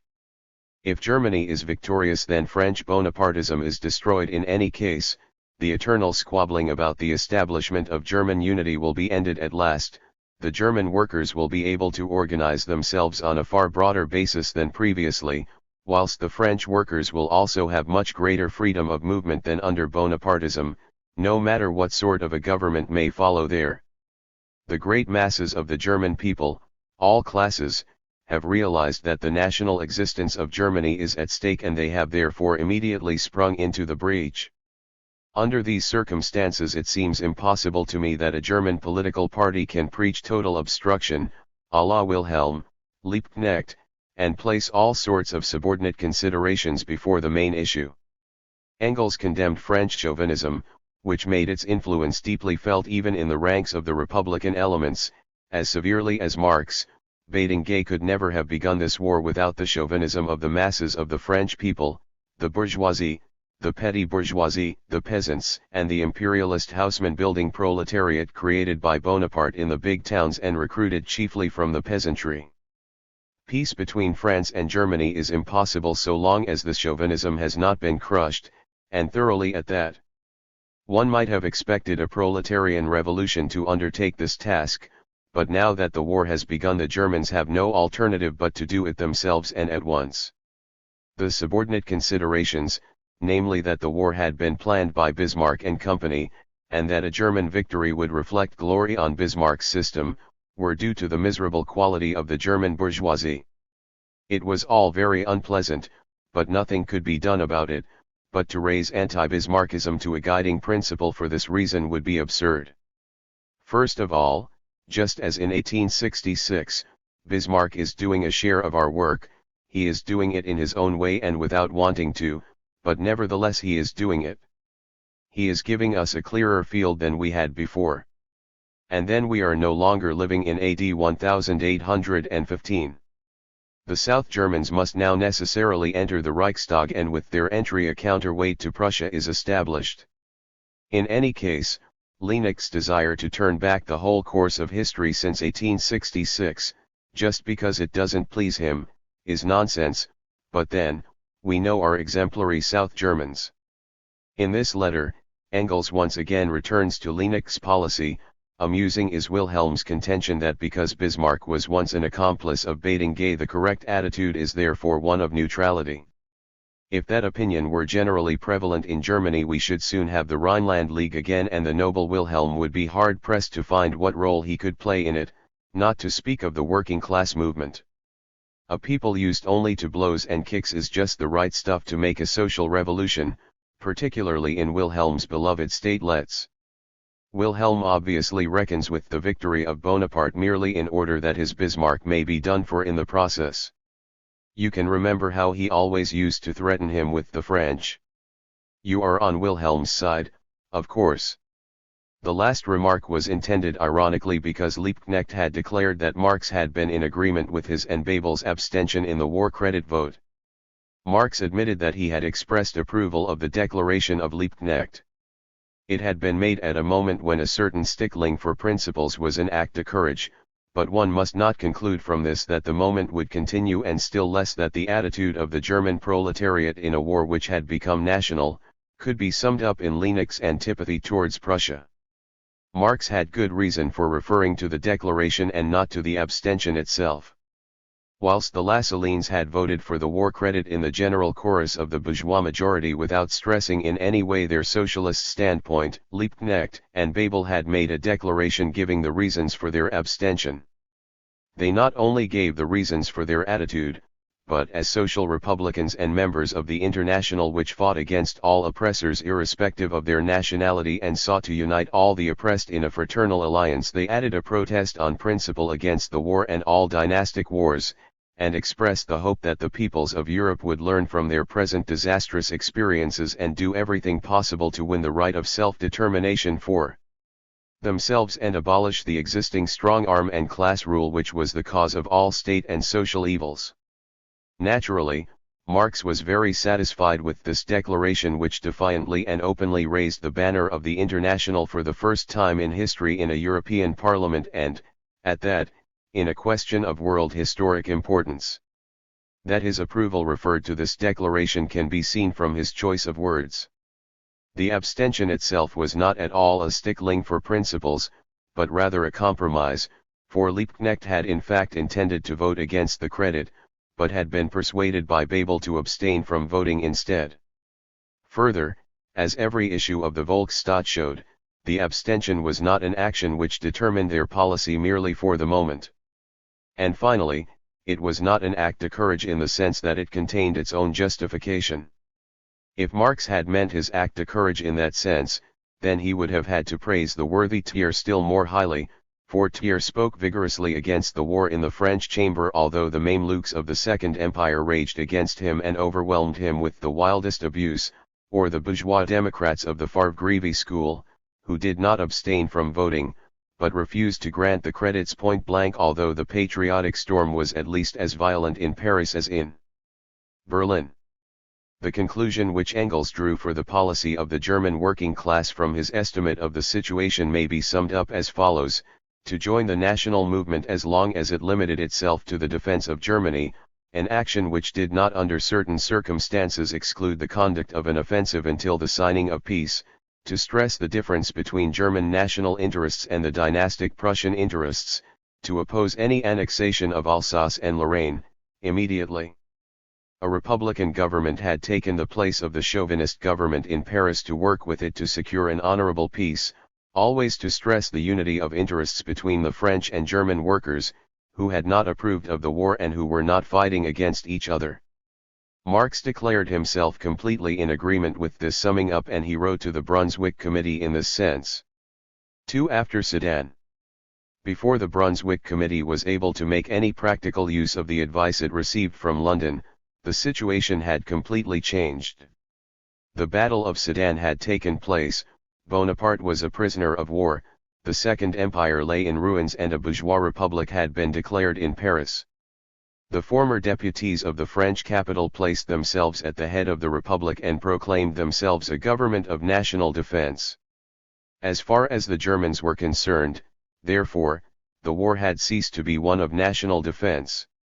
The King of Prussia, as the leader of the North German League, had declared repeatedly and solemnly that he was waging war not against the French people, but against the government of the French Emperor, whilst the new rulers in Paris declared themselves prepared to pay any amount of money as an indemnity for the German losses. However, Bismarck demanded that France should make territorial concessions and continued the war for the conquest of Alsace and Lorraine, ignoring the fact that he thereby made a mockery of Germany's contention that it was conducting a defensive war. By this action he followed in the footsteps of Bonaparte, as he did in the arrangement of a sort of plebiscite which was to relieve the King of Prussia of his solemn undertakings. Even on the eve of Sedan, notabilities of all sorts issued mass addresses to the king, putting forward the demand for protected frontiers. The unanimous will of the German people made such an impression on the old gentleman that on the 6th of September he wrote home, if the ruling houses were to oppose this feeling they would risk their thrones, and on the 14th of September the semi-official provincial correspondence declared it a naive and unreasonable demand that the head of the North German League should stand by undertakings he had given expressly and of his own free will. In order to enhance the unanimous will of the German people, the authorities proceeded to crush all opposition ruthlessly. On the 5th of September the Brunswick Committee had issued an appeal calling for working-class demonstrations in favor of an honorable peace with the French Republic and against the annexation of Alsace and Lorraine. The appeal contained parts of the letter which Marx had sent to the committee. On the 9th of September the signatories to the appeal were arrested by the military authorities and taken in chains to the fortress of Latzen. Johann Jacobi was sent as a prisoner of state to the same place, because at a meeting in Königsberg he had also protested against the annexation of French territory and uttered the heretical opinion, "A few days ago we were waging a defensive war, a holy war for our beloved fatherland, but today it is a war for conquest, a war to establish the hegemony of the Germanic race in Europe." A wave of confiscations and prohibitions, searches and arrests completed the military reign of terror, whose aim it was to place the unanimous will of the German people beyond all doubt. On the day on which the members of the Brunswick Committee were arrested, the General Council of the International again came forward with an address on the new situation, drawn up by Marx and partly by Engels. It was able to point out how quickly its prophecy that the war would sound the death knell of the Second Empire had been fulfilled, and also how quickly its doubts as to how long the war would remain a defensive war for Germany had been confirmed. The Prussian military Camarilla had decided in favor of a war of conquest. How had it released the Prussian king from the solemn undertakings he had himself made with regard to the defensive war? The wire pullers had to present him as giving way to an overwhelming demand on the part of the German nation, and it immediately gave the cue to the German liberal middle class with its professors, its capitalists, its town councillors and its newspaper men. The middle class, which had offered an unexampled spectacle of indecision, incompetence, and cowardice in the struggles for civil freedom during the years from 1846 to 1870, was of course highly delighted at the opportunity of appearing on the European stage in the role of the roaring lion of German patriotism. It accepted the deceitful appearance of civil independence in order to pretend that it was forcing something on the Prussian government. What? The secret plans of the Prussian government, no more no less. It did penance for its long and almost religious belief in Louis Bonaparte's infallibility by demanding loudly the dismemberment of the French Republic. The address then examined the plausible excuses which these stout patriots put forward to justify the annexation of Alsace and Lorraine. They did not dare to contend that the inhabitants of these provinces were longing for the embrace of Germany, but they pointed out that long before, the territory of the two provinces had been a part of the long since deceased German Empire. If the map of Europe is to be remodeled according to old historical rites, then we must not forget that the Elector of Brandenburg was once the vassal of the Polish Republic as far as his Prussian possessions were concerned. Many weak-minded people were led astray by the fact that the cunning patriots demanded Alsace and Lorraine as a material guarantee against future French attacks. In a military scientific dissertation, which was Engels' contribution, the address pointed out that Germany did not need the strengthening of its frontiers against France, as the experience of the present war had clearly shown. If the present campaign has proved anything, it has proved how easy it is to attack France from Germany. But was it not an absurdity, an anachronism, to put forward military considerations in regard to the principle determining national frontiers? If this principle were established, then Austria would have a right to the province of Venice and to the Mincio line, and France would be entitled to claim the Rhine as a protection for Paris, which is certainly more open from attacks from the northwest than Berlin is from the southwest. If national frontiers are to be determined by military considerations, then there will be no end of the various claims established, for every military position is necessarily weak somewhere and could always be strengthened by the annexation of still further territory. And finally, frontiers laid down in this fashion can never be final, just because they would always be forced on the vanquished by the victors and would therefore bear in them the seeds of new wars. The address recalled the material guarantees which Napoleon had seized in the Peace of Tilsit. Yet nevertheless a few years later his whole gigantic power had collapsed like a rotten reed before the onslaught of the German people. What are the material guarantees which Prussia could or dare force on France even in its wildest dreams, compared with those which Napoleon forced on Prussia? The result will be no less disastrous this time. The mouthpieces of German patriotism declared that one must not confuse the Germans with the French. The Germans wanted not military glory but security. They were essentially a peace-loving people. Naturally, it was not Germany which invaded France in 1792 with the noble aim of destroying the revolution of the 18th century with bayonets. Was it not Germany which soiled its hands with the subjugation of Italy, the suppression of Hungary and the dismemberment of Poland?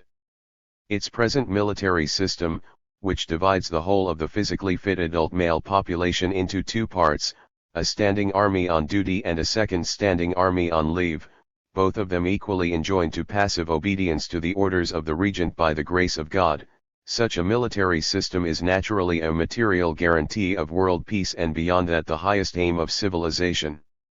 In Germany as in all other countries the flunkies of the ruling power poison public opinion with incense and lying self-praise. They wax indignant at the sight of the French fortifications around Metz and Strasbourg, these German patriots, but they see no harm in the tremendous system of Muscovite fortifications around Warsaw, Modlin, and Ivangorod. Whilst they shudder at the thought of Bonapartist attacks, they close their eyes to the scandal of Tsarist protectorship. Pursuing this train of ideas, the address then declared that the annexation of Alsace and Lorraine would drive the French Republic into the arms of Tsarism. Did the Teutonists really believe that this would offer any guarantee for the peace and freedom of Germany? If the fortunes of war, the arrogance of victory, and dynastic intrigues mislead Germany into seizing French territory, then only two ways will be left open. Either it will have to submit to being the obvious slave of Russian penetration, no matter what the result may be, or, after a short breathing space, it will have to prepare itself for a new defensive war, not for one of those newfangled localized wars, but for a racial war against the combined forces of the Slavs and the Latin peoples. The German working class, which had been unable to prevent the war, had supported it energetically as a war for Germany's independence and for the emancipation of Germany and Europe from the crushing incubus of the Second Empire. It was the German industrial workers together with the agricultural workers who provided the sinew and muscle of heroic armies, whilst behind them they left half-starving families. Decimated in battle, they were once again decimated by the misery and impoverishment at home. They now demanded guarantees that the tremendous sacrifices which they had made should not have been made in vain, that they should win their freedom, that the victories which they had won over the Bonapartist armies should not be turned into a defeat of the people as in 1815. As the first of these guarantees they demanded an honorable peace for France and the recognition of the French Republic. The address pointed to the appeal issued by the Brunswick Committee. Although, unfortunately, it was not possible to reckon with any immediate success, history would show that the German working class was not made of the same pliable stuff as the German middle class. It would do its duty. The address then turned its attention to the French side of the situation. The Republic had not overturned the throne but merely taken the empty seat. It had been proclaimed, not as a social achievement, but as a measure of national defense. The Republic was in the hands of a provisional government composed in part of notorious Orleanists and partly of bourgeois Republicans, in whose ranks there were a number who had been branded indelibly by the June insurrection of 1848. The distribution of offices in the new government boded little good. The Orleanists had secured the strongest positions, the army and the police, whilst the alleged Republicans had received the talking posts. The very first actions of the new government proved fairly clearly that it had inherited not only a heap of ruins from the Second Empire, but also the latter's fear of the working class. Thus the French working class finds itself in an extremely difficult position. Any attempt to overthrow the new government with the enemy at the gates would be desperate folly. The French workers must do their duty as citizens, but they must not let themselves be dominated by the national memories of 1792, as the French peasants were deceived by the national memories of the First Empire. They have not to repeat the past but to build up the future. Let them utilize with calmness and determination the means which Republican freedom offers in order to organize their own class thoroughly. That will give them Herculean strength for the resuscitation of France and for our joint task, the emancipation of the proletariat. The fate of the Republic depends on the strength and the wisdom of the French workers. This address met with a lively echo amongst the French workers, who abandoned their struggle against the provisional government and did their duty as citizens, particularly the proletariat of Paris, which, organized in the National Guard, took a prominent part in the heroic defense of the French capital, but did not let itself be blinded by the national memories of 1792 and worked zealously to organize itself as a class. The German workers showed themselves no less capable of carrying out their tasks. Despite threats and persecutions, both the Lassalleans and the supporters of the Eisenach faction demanded an honorable peace with the French Republic, and when the North German Reichstag met again in December to vote new war credits, the parliamentary representatives of both factions voted with determination against any new credits.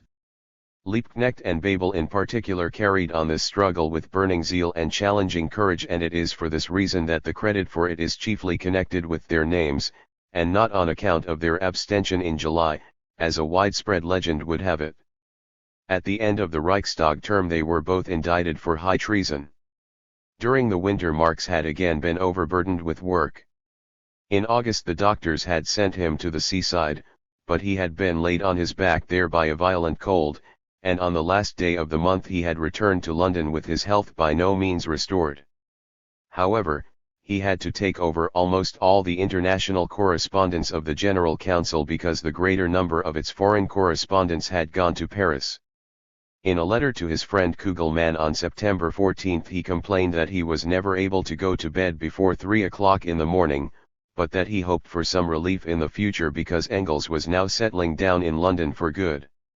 There is no doubt that Marx hoped that the French Republic would be able to offer successful resistance to the Prussian War of Conquest. The conditions in Germany filled him with bitterness, and they were in fact in such a state that even Windthorst, the leader of the ultramontane Guelph party, made the scathing suggestion that if Bismarck must annex something or other, then he would find Cayenne better suited to his form of statesmanship. On the 13th of December Marx wrote to Kugelmann, "It would appear that Germany has swallowed not only Bonaparte, his generals, and his army, but with them the whole system of imperialism, which is now making itself at home with all its sores in the land of the oak and the lime. In this letter he records with obvious satisfaction that public opinion in England, which in the beginning had been ultra-Prussian, had now changed into the contrary. Apart from the decisive sympathies of the masses of the people for the Republic and other circumstances, the way in which the Germans have waged the war, the system of requisitions, the burning down of villages, the execution of the franksterers, the seizing of hostages, and similar recapitulations from the 30 Years' War, has caused general indignation. Naturally, the English have done the very same thing in India, Jamaica, etc., but the French are not Hindus or Chinese or Negroes, and the Prussians are not heaven-sent English. It is a typically Hohenzollern idea that a people which continues to defend itself after its standing army has been destroyed is committing a crime. Frederick William III had suffered from this idea during the Prussian War against the First Napoleon. Marx called Bismarck's threat to bombard Paris a mere trick. According to all the laws of probability, such an action could have no serious effect on Paris.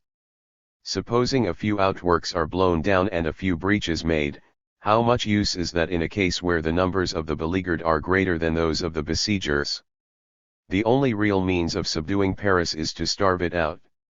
A pretty picture, by the way, this man without a fatherland, who made no claim to any independent judgment in questions of military science, declared Bismarck's threat to bombard Paris to be a mere trick for exactly the same reason that all the prominent generals of the German army, with the exception of Roon, condemned the proposal as a cadet's escapade in a furious discussion which lasted for weeks behind the scenes at the German headquarters, whilst the whole camp following of patriotic professors and newspaper men let themselves be incited by Bismarck's agents into paroxysms of moral indignation at the attitude of the Prussian Queen and the Prussian Crown Princess, because these ladies allegedly prevented their henpecked heroes from bombarding Paris, either for sentimental reasons or perhaps for treasonable considerations. When Bismarck then declared grandiloquently that the French government was preventing the free expression of opinion in the press and in Parliament, Marx answered this Berlin humor in the Daily News of the 16th of January, 1871, by describing caustically the regime of police oppression which was gagging Germany. He concluded his description with the words, "France, and its cause is happily far removed from being lost, is fighting at the moment not only for its own national independence, but for the freedom of Germany and of Europe." This sentence sums up the attitude which Marx and Engels adopted to the Franco-Prussian War after Sedan. 3. The Civil War in France. Paris capitulated on the 28th of January. The agreement which was drawn up between Bismarck and Jules Favre to define the terms of the capitulation provided expressly that the Paris National Guard should retain its arms. The elections to the National Assembly resulted in a monarchist reactionary majority, which then elected the old intriguer Thiers as President of the Republic. His first care after the adoption of the peace preliminaries, the cession of Alsace and Lorraine and the payment of 5 billion francs as a war indemnity, by the National Assembly was to disarm Paris, for the ingrained bourgeois Thiers, and also the reactionary landowners, regarded Paris in arms as nothing less than the revolution.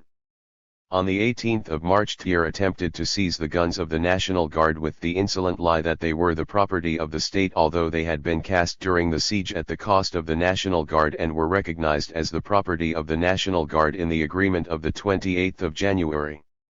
The attempt met with resistance and the troops detailed for the coup went over to the people. The civil war had begun.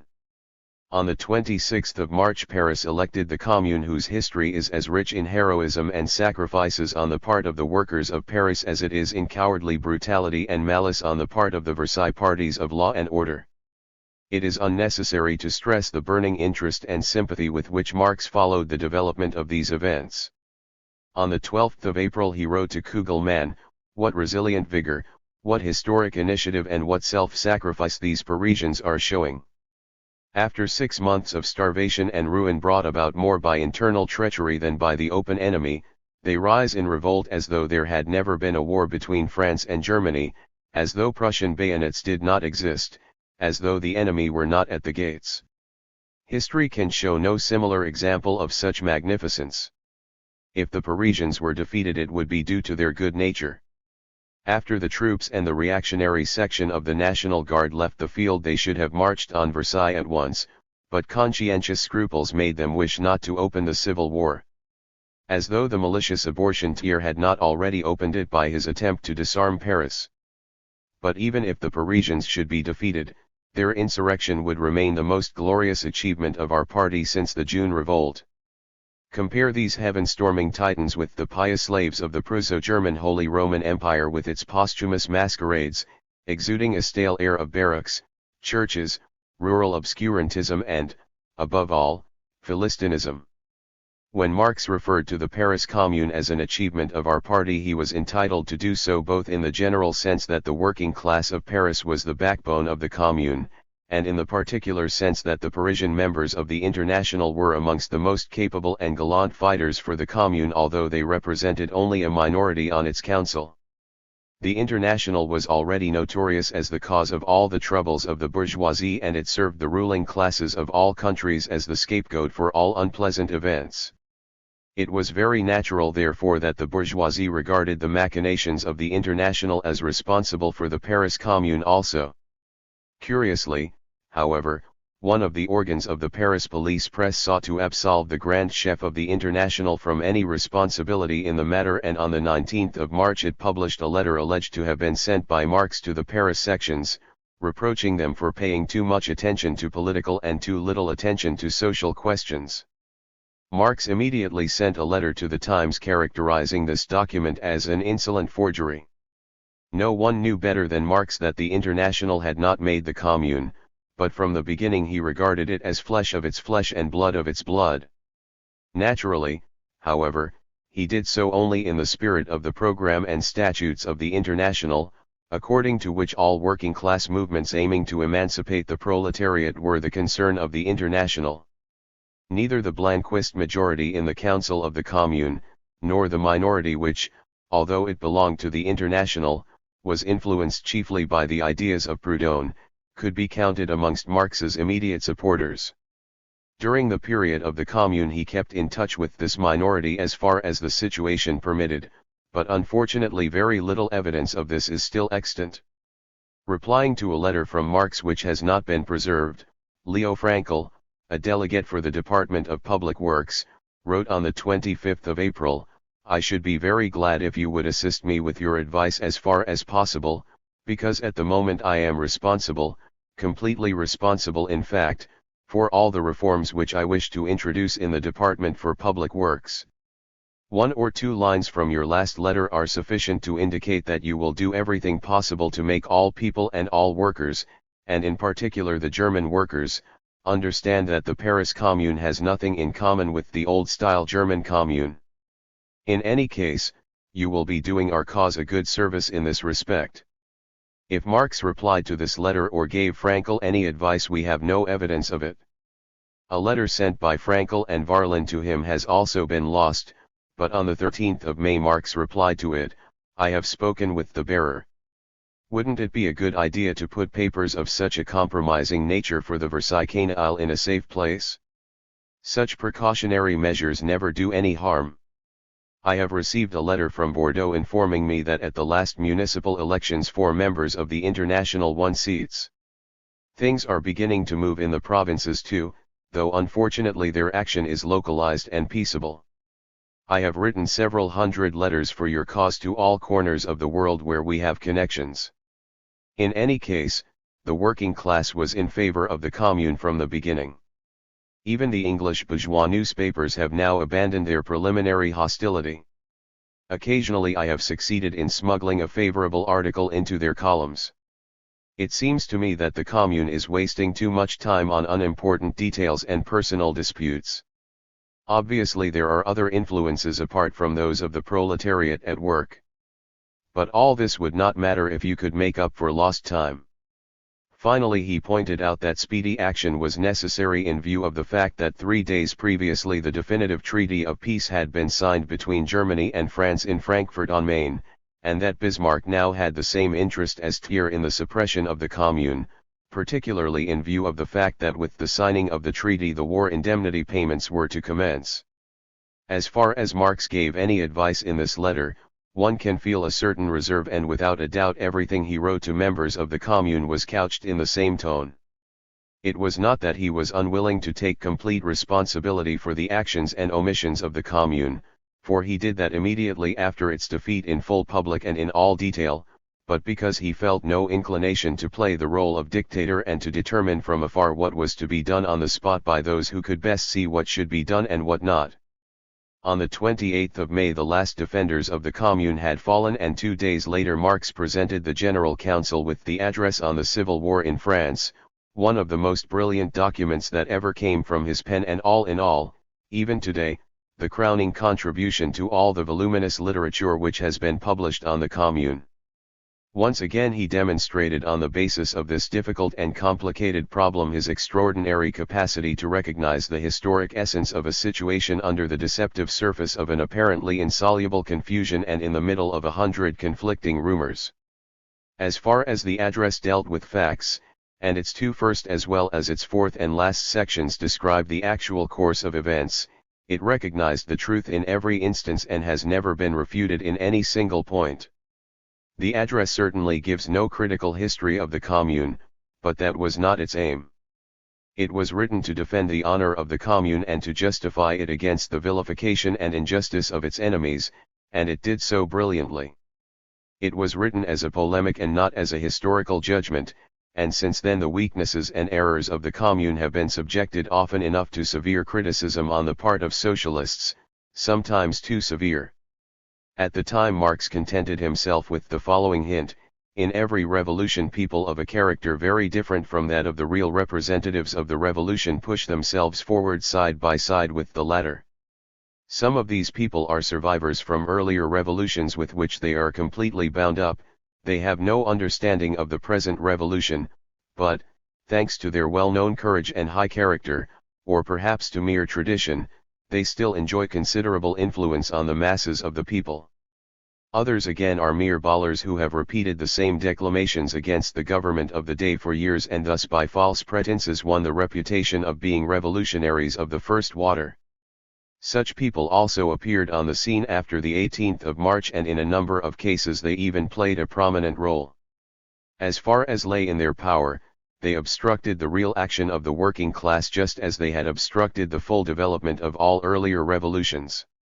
Such elements, the address pointed out, represented an unavoidable evil. Given time, it was possible to shake them off, but the Commune had not been granted the necessary time. The third section of the address, which deals with the historical character of the Commune, is of particular interest.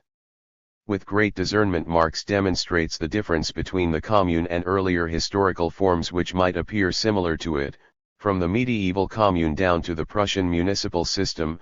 Only a Bismarck, who, were he not fully occupied with his blood and iron intrigues, would gladly return to his old handiwork as contributor to the Kladderadatsk, so perfectly was it suited to his mental caliber, only such a mentality could conceive the idea of crediting the Paris Commune with any yearning for that caricature of the old French municipal constitution of 1791, the Prussian municipal system which debases the urban administration to a mere subordinate cog of the Prussian state machinery.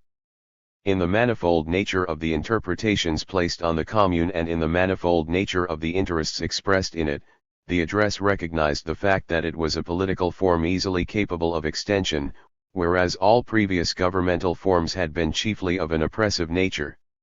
Its real secret was that it was essentially a government of the working class, the result of a struggle between the producing and the expropriating classes, the finally discovered political form under which the economic emancipation of labor could take place. The address was unable to offer proof of this statement by producing a detailed governmental program of the Commune, for the latter did not develop thus far and could not do so owing to the fact that from the first day of its existence to the last it was compelled to fight a life and death struggle with its enemies. However, the address proved its point on the basis of the practical policy which the Commune had pursued, a policy whose inner essence consisted in the destruction of the state, which in its most prostituted form, the Second Empire, represented no more than a parasitic growth on the social body, sapping its strength and preventing its free development. The first decree issued by the Commune abolished the standing army and replaced it by the people in arms. The Commune deprived the police force, up to then the mere tool of the government, of all political functions and turned it into an instrument responsible to the Commune. After having abolished the standing army and the police force as the material weapons of the old government, the Commune proceeded to break its spiritual weapon of oppression, the power of the clergy. It decreed the dissolution and expropriation of all the churches as far as they were property-owning bodies. It opened up all educational institutions to the people without charge and freed such institutions from all interference on the part of the state and church.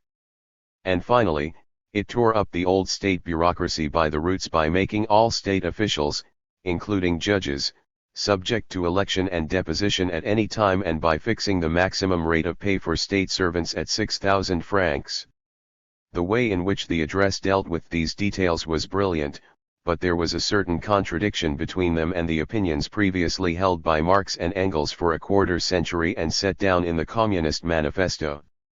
They had held that one of the final results of the future proletarian revolution would certainly be the dissolution of that political institution known as the state, but this dissolution was to have been gradual.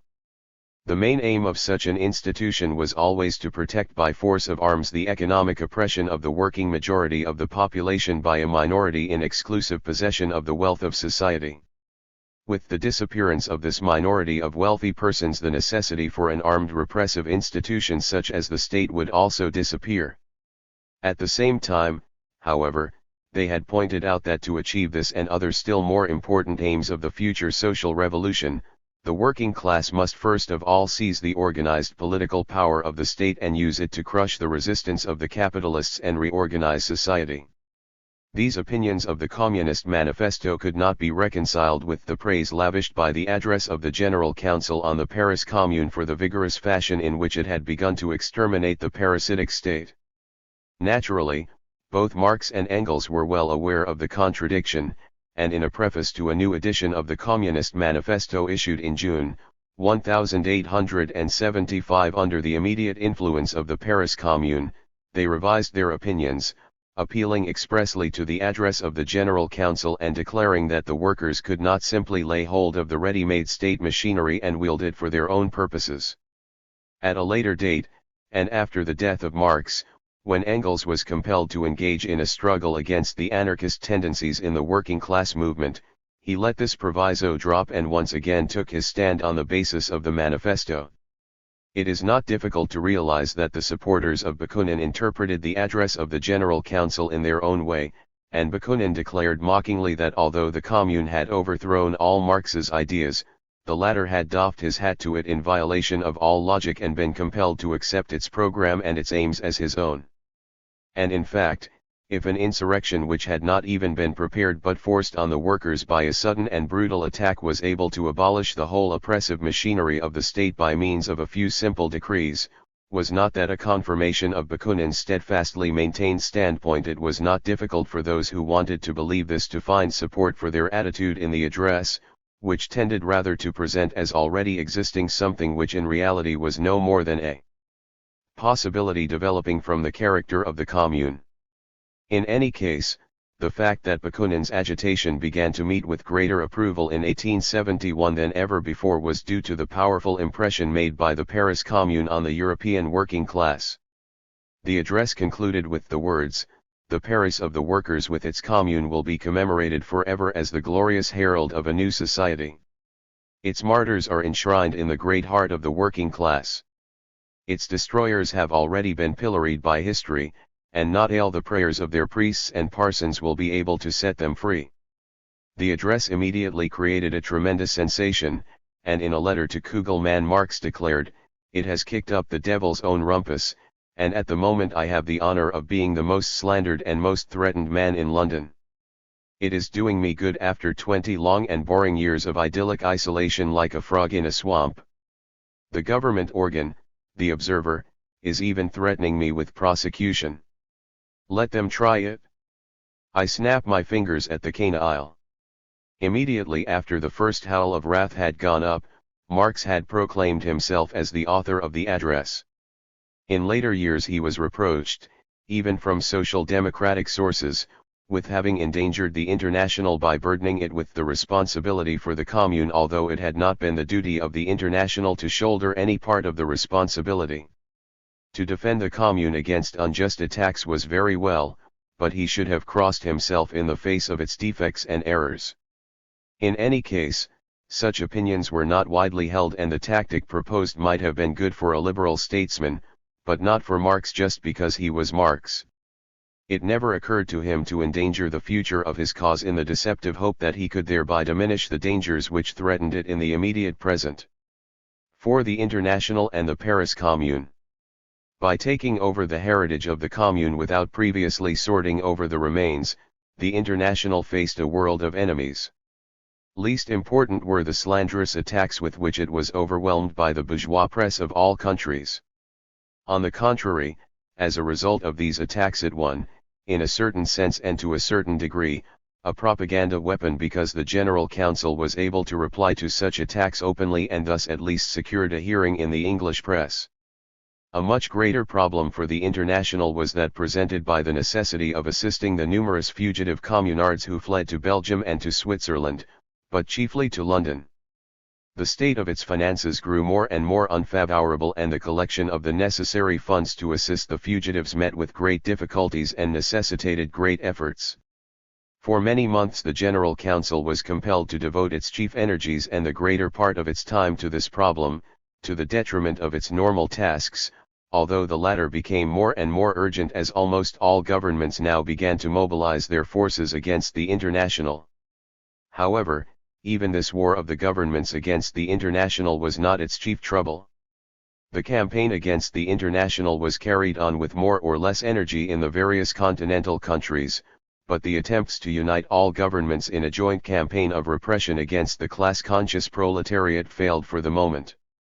The first attempt of this nature was made by the French government on the 6th of June, 1871, in a circular issued by Jules Favre. But the document was so stupid and mendacious that it made little impression on the other governments, even on Bismarck, who was invariably willing to listen to any reactionary suggestion, particularly when it was directed against the working class, and who had been startled out of his megalomania by the support accorded to the Commune by the German Social Democracy, including both the Lassalle and the Eisenach fractions. A little later the Spanish government made a second attempt to unite the governments of Europe against the International, this time also by means of a circular, issued to all governments by its Minister for Foreign Affairs. It was not sufficient, this circular declared, that individual governments should take the most severe measures against the International and its sections in their own territories. All governments should unite to exterminate the evil. This challenge might have met with greater success but for the fact that the English government immediately scotched it. Lord Granville replied that in this country the International had limited its operations chiefly to giving advice in strikes, and had only very limited funds with which to support such actions, whilst the revolutionary plans which formed a part of its programme represented rather the opinions of its foreign members than those of the British workers, whose attention was directed chiefly to wage questions. However, foreigners in England enjoyed the protection of the laws of the country in the same way as British subjects. If they violated these laws by conducting warlike operations against any country with which Great Britain maintained friendly relations they would be punished, but for the present there was no reason for taking any special measures against foreigners on British soil. This reasonable rejection of an unreasonable demand caused Bismarck's semi-official mouthpiece to snarl that any measures taken against the International would for the most part remain ineffective so long as British territory represented as asylum from which all the other states of Europe could be disturbed with impunity and under the protection of the British law. Thus, although its enemies did not succeed in organizing a joint crusade on the part of the various governments against the International itself did not succeed in organizing a solid phalanx of resistance to the persecutions suffered by its sections in the various continental countries. This was its chief cause of anxiety, and it was made still more serious by the fact that the International felt the ground trembling under its feet in just those countries whose working classes it had regarded as its firmest bulwarks, England, France, and Germany, where large-scale industrial development was farthest progressed and whose workers possessed a more or less limited franchise. The importance of these countries for the International was reflected in the fact that there were 20 Englishmen, 15 Frenchmen, and 7 Germans on its General Council, as against only 2 representatives each from Switzerland and Hungary and 1 representative each from Poland, Belgium, Ireland, Denmark and Italy. From the very beginning Lassalle had organized his agitation amongst the German workers as a national affair, and this had brought him bitter reproaches from Marx, but it was soon seen that this fact helped the German workers' movement over a crisis which severely shook the socialist movement in all other continental countries. For the moment, the war against France had resulted in the temporary standstill of the German working class movement. The two factions had enough to occupy them in their own affairs to prevent them bothering much about the International. Although both factions had declared themselves against the annexation of Alsace-Lorraine and in favor of the Paris Commune, the Eisenach faction, which alone was recognized by the General Council as a section of the International, had come so much into the foreground that it had been harassed by the authorities with indictments for high treason and similar disagreeable matters far more than the Lassallean faction.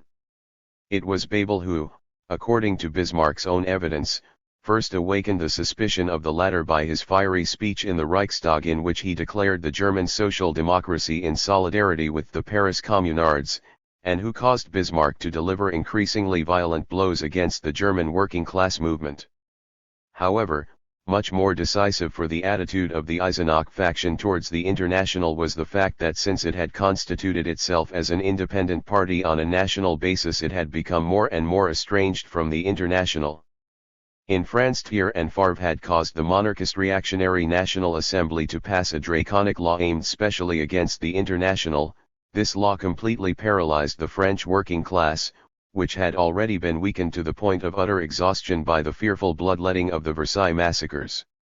In their fierce desire for revenge, these upholders of law and order even went so far as to demand from Switzerland, and even from England, the extradition of the fugitive communards as common criminals, and as far as Switzerland was concerned they came within an ace of being successful. Under these circumstances the connections of the General Council in France were completely broken off. In order to secure the representation of the French workers on its General Council, the International co-opted a number of fugitive communards, partly men who had already been members of the International and partly men who had distinguished themselves by their revolutionary energy in the cause of the Commune, its aim being to honor the Commune. This was a good idea as far as it went, but it weakened the General Council rather than strengthened it, for the fugitive communards suffered the inevitable fate of all emigrants and exhausted their energies in internal struggles. Marx now had to go through the same troubles and difficulties with the French emigrants as he had had with the German emigrants 20 years previously.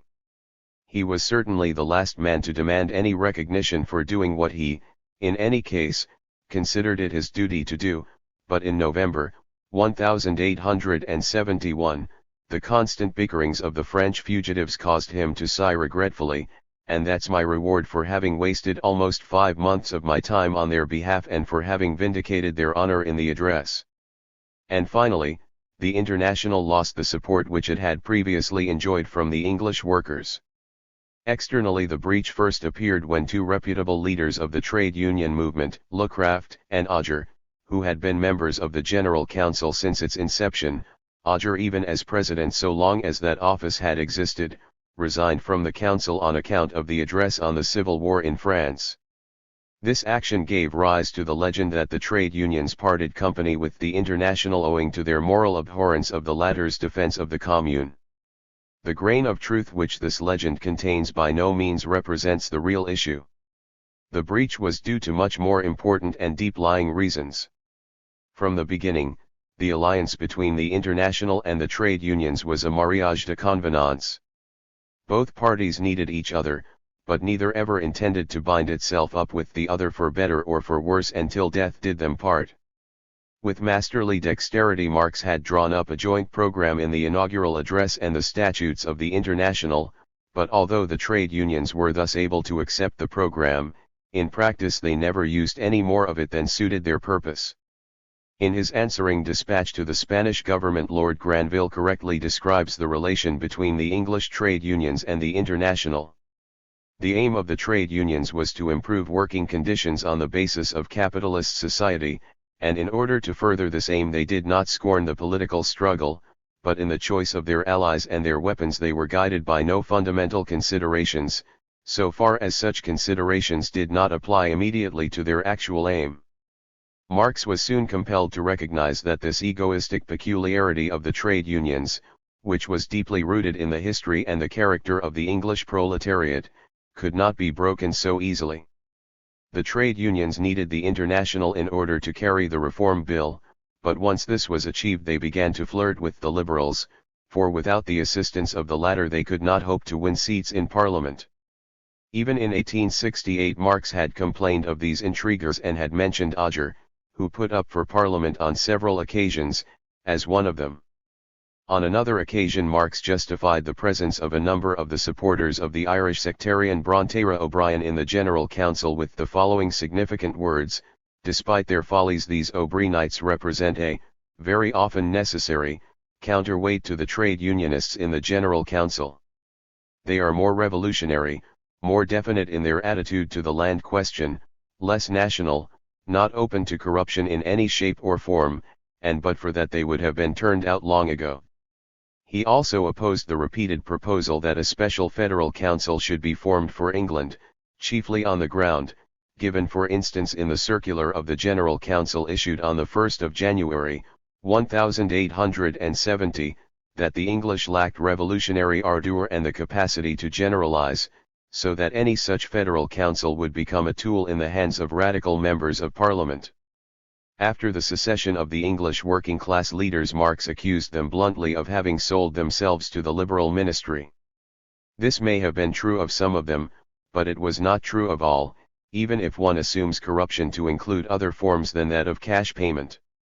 As a trade union leader, Applegarth enjoyed at least as big a reputation as Auger and Lucraft, and was in fact considered by both Houses of Parliament as the official representative of trade unionism. Immediately after the Basel Congress of the International he had been questioned by his parliamentary patrons as to his attitude towards the decision of the Congress in the question of the common ownership of the land, etc., but he had refused to let himself be intimidated by their scarcely veiled threat. In 1870 he was appointed a member of the Royal Commission upon the Contagious Diseases Acts, thus becoming the first worker entitled to be styled by his sovereign our trusty and well-beloved. Nevertheless he signed the address of the General Council on the Civil War in France and remained a member of the council to the end. The attitude of Applegarth, whose personal character is above reproach and who later refused an appointment on the Board of Trade, indicates clearly the real reasons for the secession of the trade union leaders.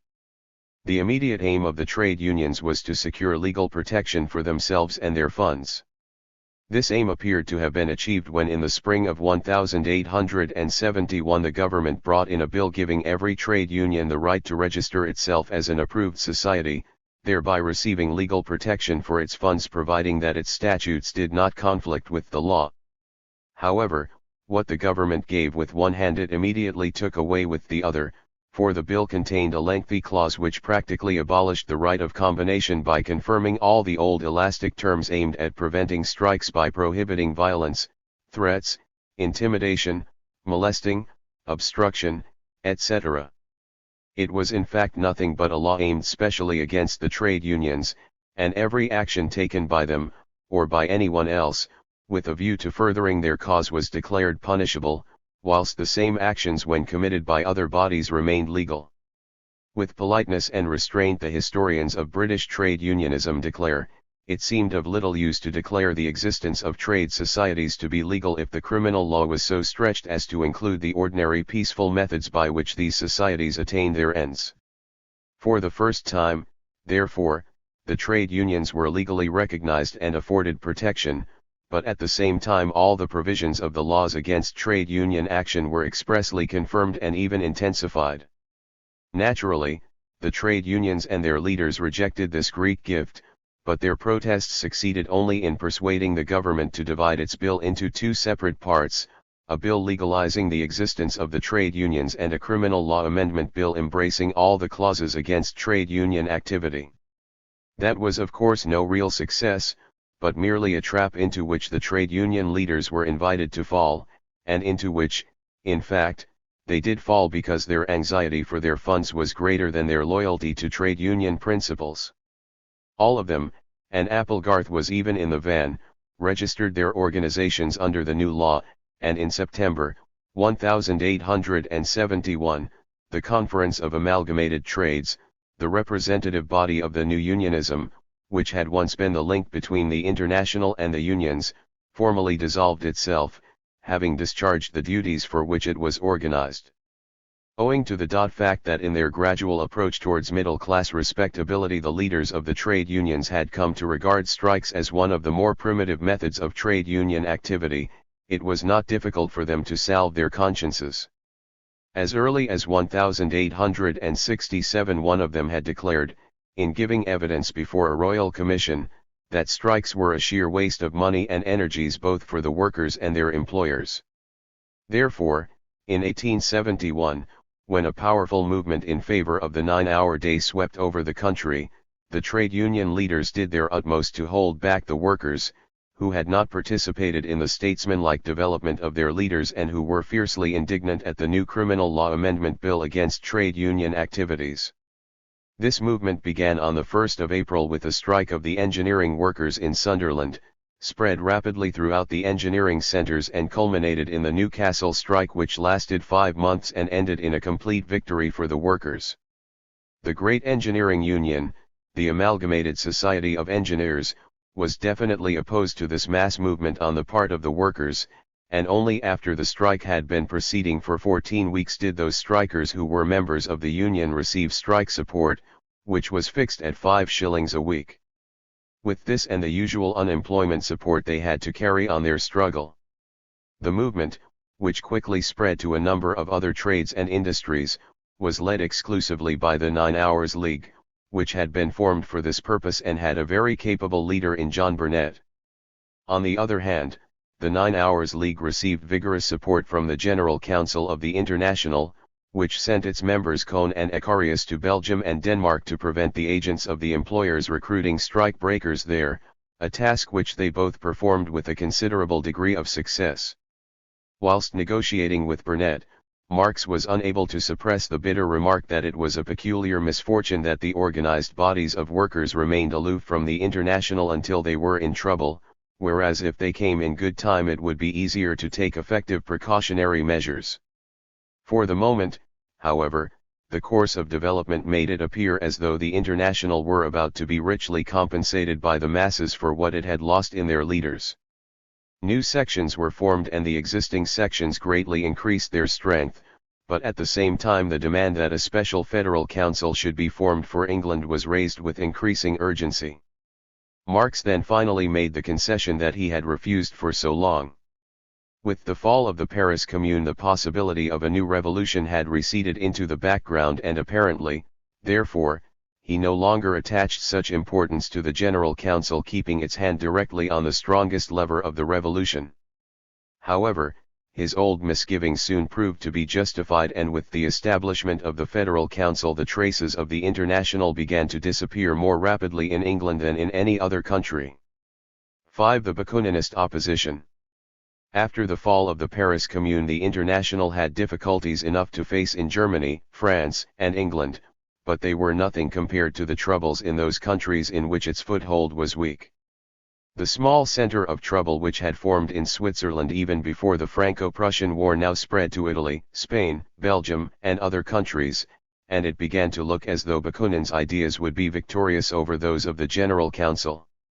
Not that this development was due to Bakunin's intrigues as the General Council assumed. It is true that in the beginning of 1871 he interrupted his work on the translation of the first volume of Capital in order to devote his attention completely to new political activities, but these latter had nothing to do with the International, and in the end they seriously damaged his own political reputation. It was the notorious Nechayev affair and it cannot be disposed of as easily as the enthusiastic admirers of Bakunin would like when they ascribed his errors to too great trust as a result of too great goodness. At the time Nechayev was a young man in the 20s. He had been born a serf, but thanks to the patronage of liberal-minded persons he had been able to attend a seminary to be trained as a teacher. He fell in with the Russian students' movement of the day and won a certain position in it, not as the result of his education, which was scanty, or his brain, which was mediocre, but on account of his fierce energy and his boundless hatred of Tsarist oppression. His chief characteristic was his complete freedom from all moral considerations when he thought to further his cause. Personally he asked for nothing, and when it was necessary he did without everything, but when he thought he was acting in a revolutionary fashion he was prepared to stop at nothing, no matter how reprehensible it might be. He first appeared in Geneva in the spring of 1869, demanding double admiration as a prisoner of state escaped from the fortress of St. Peter Paul and as a delegate from an all-powerful committee which was supposed to be secretly preparing the revolution throughout Russia. Both statements were inventions. Nechayev had never been in St. Peter Paul and no such committee existed. After the arrest of a number of his immediate companions he had left Russia in order, as he declared, to influence the older emigrants to use their names and their writings to stir up the enthusiasm of Russian youth. As far as Bakunin was concerned he succeeded in an almost incredible fashion. Bakunin was deeply impressed by the young savage, the young tiger, as he used to call Nechayev, as the representation of a new generation whose revolutionary energy would overthrow Tsarist Russia. Bakunin believed so firmly in the committee that he placed himself unconditionally at its orders, which were given to him through Nechayev, and immediately declared himself ready to publish a number of extreme revolutionary writings together with the latter and to send them over the Russian frontier. There is no doubt about Bakunin's responsibility for this literature, and it is of no decisive importance whether he or Nechayev was directly responsible for a number of its worst examples. And further, Bakunin's authorship has never been denied in connection with the appeal issued to the officers of the Tsarist army calling on them to place themselves at the disposal of the committee as unconditionally as Bakunin had done, or with the leaflet which idealized banditry in Russia, or with the so-called revolutionary catechism in which Bakunin's love of grisly ideas and fierce words was given full rein to the point of surfeit. On the other hand, it has never been proved that Bakunin had any part in Nechayev's reckless actions. In fact he was himself one of their victims, and it was his realization of them, all too late, that caused him to show the young tiger the door. Both Bakunin and Nechayev were accused by the General Council of the International of having sent innocent persons to their doom in Russia by sending them letters, material or telegrams in such a form as inevitably to draw down on them the attention of the Russian police, although Bakunin's reputation might reasonably have been expected to protect him from such accusations. After his exposure Nechayev admitted the real state of affairs. He acknowledged openly and with the utmost impudence that it was his custom to compromise deliberately all those who were not completely in agreement with him, in order either to destroy them or to draw them into the movement completely. In accordance with the same reprehensible principles he would, in a moment of excitement, persuade people to sign compromising declarations, or he would steal compromising letters in order afterwards to be able to exercise extortionate pressure on their authors.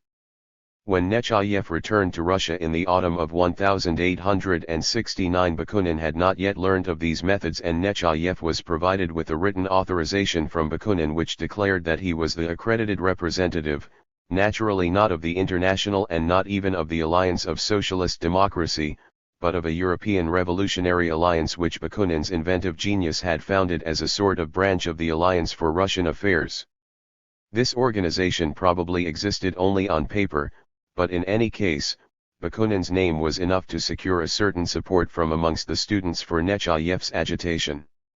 His chief method of obtaining influence was still the myth of the committee, and when one of his newly won supporters, the student Ivanov, began to doubt the existence of this secret authority, he disposed of the inconvenient sceptic by assassination. The finding of Ivanov's body led to numerous arrests, but Nechayev succeeded in slipping over the frontier. At the beginning of January, 1870, he again appeared in Geneva and the old game started anew. Bakunin came forward as his fiery defender and declared that the murder of Ivanov was a political and not a common crime, and that the Swiss government should therefore not grant the request of the Tsarist government for his extradition. For the moment Nechayev kept so closely in hiding that the Swiss police could not find him, but he played his protector a nasty trick. He persuaded him to abandon the translation of the first volume of Capital in order to devote himself completely to revolutionary propaganda, and promised to come to an agreement with the publisher in the question of the advance which had already been paid. Bakunin, who was living in the narrowest of straits at the time, could only assume that this promise meant that either Nechayev or the mysterious committee would refund the 300 rubles advance to the publisher. However, Nechayev sent an official letter on a piece of notepaper bearing the name of the committee and decorated with an axe, a dagger, and a revolver, not to the publisher but to Lyubavin, who had acted as intermediary between Bakunin and the publisher. Lyubavin was forbidden to demand the repayment of the advance from Bakunin on pain of death. An insulting letter from Lyubavin was the first intimation Bakunin had of the business. He immediately sent Lyubavin a new acknowledgement of the debt and repeated his promise to pay it back as soon as his means permitted, and at last he broke off his relations with Nechayev, about whom he had in the meantime discovered still worse things, such as the plot to hold up and rob the Simplon post. The incredible, and for a political leader unpardonable, gullibility which Bakunin displayed in this, the most adventurous episode of his life, had very unpleasant results for him. Marx heard about the affair in July, 1870, and this time from an irreproachable source, namely the thoroughly reliable Lopatin, who during his stay in Geneva in May had vainly tried to convince Bakunin that no such committee existed in Russia, that Nechayev had never been a prisoner in St. Peter Paul, and that the throttling of Ivanov had been an utterly senseless murder. If anyone was in a position to know the truth it was Lopatin, and it was only natural that his information confirmed the unfavorable opinion Marx now had of Bakunin. After the Russian government had discovered the truth about Nechayev's activities as a result of the numerous arrests which were made in connection with the murder of Ivanov, it exploited the favorable opportunity to the full, and in order to ridicule and expose the Russian revolutionaries in the eyes of the world it arranged for the first time a political trial in public and before a jury. The proceedings in the so-called Nechayev trial opened in St. Petersburg in July, 1871. There were over 80 accused, most of them students, and the majority of them were sentenced to long terms of imprisonment or to forced labor in the Siberian mines. Nechayev himself was still at liberty, and he remained variously in Switzerland, London, and Paris, where he went through the siege and the Commune. He fell into the hands of the police only in the autumn of 1872, the victim of a spy. Bakunin and his friends issued a leaflet on his behalf, published by Schabelitz in Zurich, opposing his extradition as a common criminal. This action does Bakunin no dishonor, and this is also true of a letter he wrote to Ogarev, a man who had also been completely deceived by Nechayev, so much so in fact that he had handed over either wholly or in part, the Batmetiev funds which he had administered after the death of Herzen. Something within me tells me that this time Nechayev, who is utterly lost and certainly knows it, will retrieve all his old energy and steadfastness from the depths of his character, which may be confused and vitiated, but is not low. He will go under as a hero, and this time he will betray no one and nothing. In 10 long years of suffering in a Tsarist prison up to the day of his death, Nechayev justified these expectations. He did everything he could to repair his earlier errors and maintained an iron energy which even made his warders give way to him. The Franco-Prussian War broke out just as Bakunin had parted company with him. It immediately gave Bakunin's ideas another direction. The old revolutionary reckoned that the invasion of France by German troops would give the signal for the social revolution in France.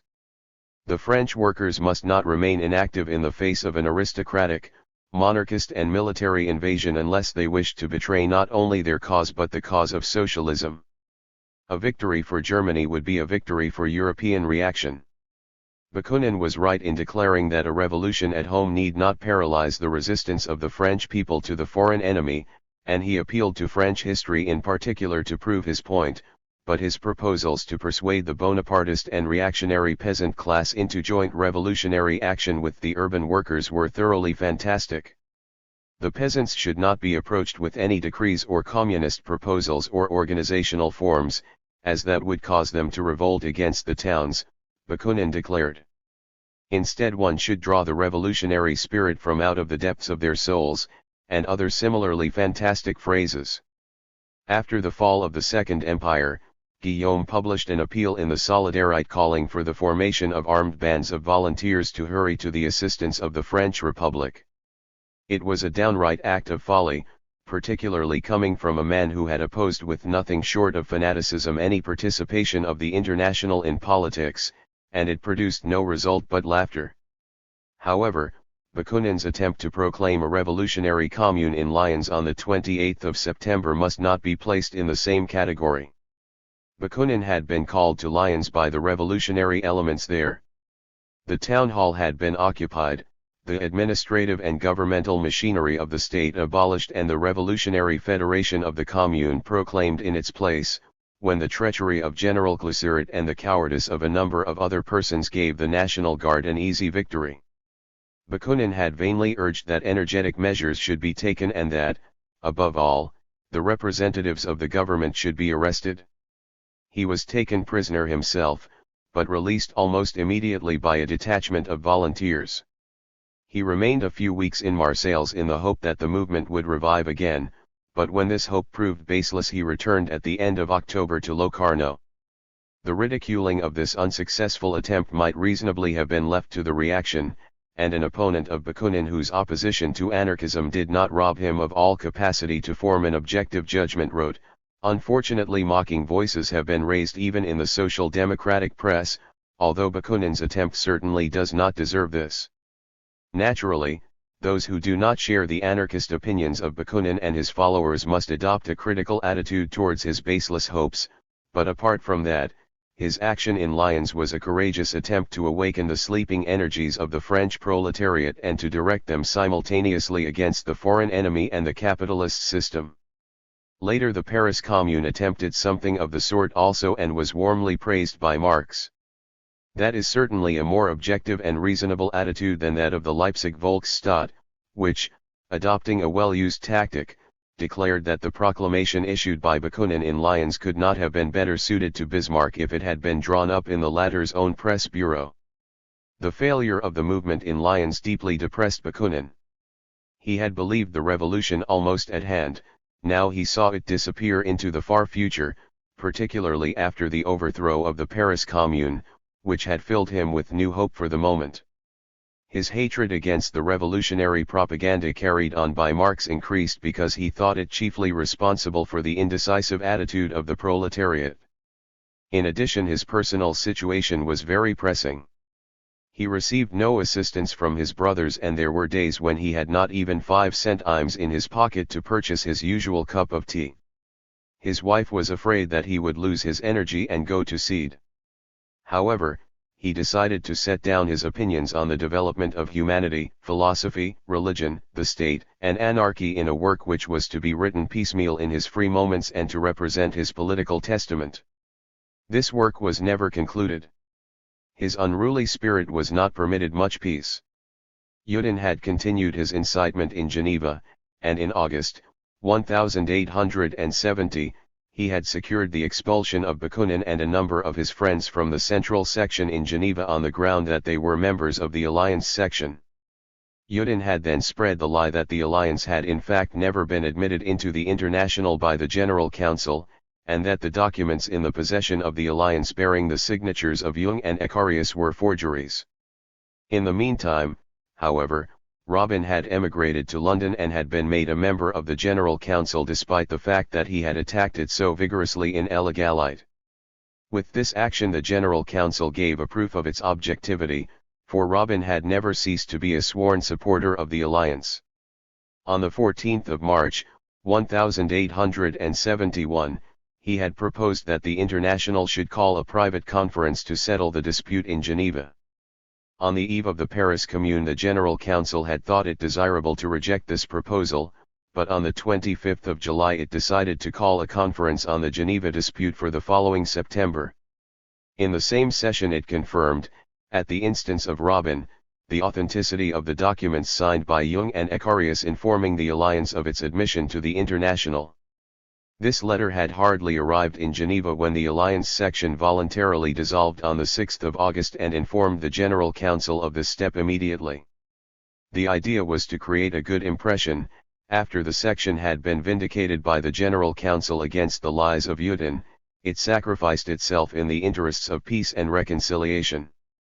As a matter of fact, however, as Guillaume later admitted, other motives had been decisive. The alliance section had sunk into complete unimportance and appeared, particularly to the Commune fugitives in Geneva, as nothing but the dead remnant of personal squabbles. Now Guillaume regarded these fugitives as suitable elements for the conduct of the struggle against the Federal Council in Geneva on a broader basis. Therefore the alliance section was dissolved and its remnants united a few weeks later together with the communards in a new section of revolutionary socialist propaganda and action, which declared itself in agreement with the general principles of the International, but reserved itself the right to make full use of the freedom which the statutes and the congresses of the International afforded. In the beginning Bakunin had nothing to do with this at all. It is significant of his alleged omnipotence as the leader of the alliance that its section in Geneva had not even bothered to consult him before it dissolved itself, although he was near at hand in Locarno. Yet it was not wounded sensibility, but because he felt that under the circumstances the dissolution of the section was a cowardly and underhand trick, which caused him to protest sharply, "Let us not be cowards under the pretext of saving the unity of the International." At the same time he began to work on a detailed description of the Geneva confusion in order to demonstrate the principles which in his opinion were at stake in the dispute, and this was to serve as a guide to his supporters at the London Conference. Considerable fragments of this work are still extant and they differ very favorably from the Russian leaflets drawn up by him together with Nechayev a year before. With the exception of one or two forceful expressions they are written calmly and objectively, and no matter what attitude one may take up to Bakunin's particular ideas, they certainly do prove convincingly that the cause of the confusion in Geneva had deeper roots than the shifting sands of personal squabbles could have offered, and that as far as the latter played a role at all, the greater part of the responsibility rested on the shoulders of Juden and his friends. Bakunin never for one moment denied the basic differences between himself and Marx on the question of the latter's state communism, and he did not handle his opponents with kid gloves. However, Bakunin did not present Marx as a worthless fellow pursuing nothing but his own reprehensible ends. He described the development of the International from out of the masses of the people with the assistance of capable men devoted to the cause of the people and added, "We seize this opportunity of paying our respects to the famous leaders of the German Communist Party, citizens Marx and Engels in particular, and also citizen Ph. Becker, our former friend and now our irreconcilable enemy, who, as far as it is given to individuals to create, are the real creators of the International. We acknowledge their services all the more readily because soon we shall be compelled to fight against them. Our respect for them is deep and wholehearted, but it does not go so far as to idolize them, and we shall never consent to play the role of their slaves. And although we do full justice to the tremendous service which they have done and are still doing the cause of the International, nevertheless we shall fight to the hilt against their false authoritarian theories, against their dictatorial presumption and against their methods of underground intrigues and vainglorious machinations, their introduction of mean personalities, their foul insults and infamous slanders, methods which characterize the political struggles of almost all Germans and which they have unfortunately introduced into the International. That was certainly frank enough, but Bakunin never let himself be provoked into denying the immortal services which Marx had rendered to the working class movement as the founder and leader of the International. However, Bakunin did not finish this work either. He was engaged on it when Mazzini published violent attacks on the Commune and on the International in a weekly publication which he issued in Lugano. Bakunin immediately came to grips with him in the answer of an internationalist to Mazzini, and when Mazzini and his supporters took up the gauntlet this was followed by other leaflets in the same tone. After all his recent failures, Bakunin now enjoyed complete success. The International, which up to then had found only a very narrow foothold in Italy, began to gain ground rapidly. This success was achieved by Bakunin not as the result of his intrigues, but as the result of the eloquent words with which he released the tension which the Paris Commune had caused amongst the Italian youth. Large-scale industry was still undeveloped in Italy. The developing proletariat was awakening to class consciousness only very slowly, and it possessed no legal weapons either of offense or defense. On the other hand, the struggles of half a century for national unity had developed and maintained a revolutionary tradition amongst the bourgeois classes.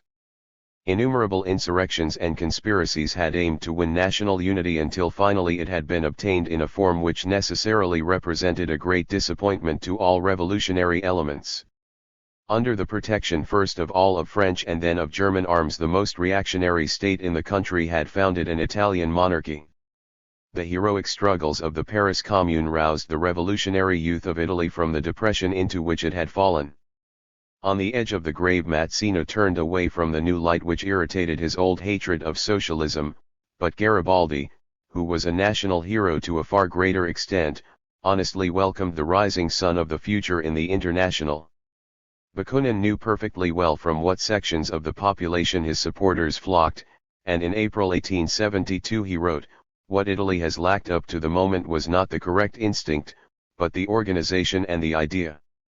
Both are now developing so rapidly that, together with Spain, Italy is perhaps at this moment the most revolutionary country. Something exists in Italy which is lacking in other countries, an ardent, energetic youth, without hope of a career, work, or a solution, a youth which despite its bourgeois origin is not morally and intellectually exhausted like the bourgeois youth in other countries. Today it is plunging headfirst into revolutionary socialism with our whole program, the program of the Alliance." These lines were written by Bakunin to a Spanish supporter and were intended as encouragement to further action. However, it was no amiable illusion, but an undeniable fact when Bakunin estimated his successes in Spain, where he exercised influence only through friends and not by his presence, just as high, if not higher, than his successes in Italy. In Spain also industrial development was still very backward, and where any proletariat in the modern sense existed it was bound hand and foot, lacking all legal rights, so that all that remained to it in its desperation was the weapon of armed insurrection. The great Spanish manufacturing town Barcelona has more barricade struggles in its history than any other town in the world. In addition, long years of civil war had disturbed the country, and all revolutionary elements had been greatly disappointed, after having driven out the Bourbon dynasty in the autumn of 1868, to find themselves under the, very shaky, dominance of a foreign king. In Spain also the sparks flung into the air from the revolutionary conflagration in Paris fell on heaped-up tinder. The situation in Belgium was somewhat different from the situation in Italy and Spain, because in Belgium there was already a proletarian mass movement in being, although it was limited almost exclusively to the Walloon districts. The extremely revolutionary miners of the Borinage formed the backbone of this movement, and any idea of improving their class situation by legal means had been crushed in its infancy by the bloodbaths in which their strikes were drowned year after year. Their leaders were Proudhonists and therefore inclined towards the opinions of Bakunin. If one follows the development of the Bakuninist opposition in the International after the fall of the Paris Commune, one finds that it came forward under Bakunin's name because it hoped to solve with his ideas the social antagonisms and tensions from which it really sprang. 6. The Second Conference in London.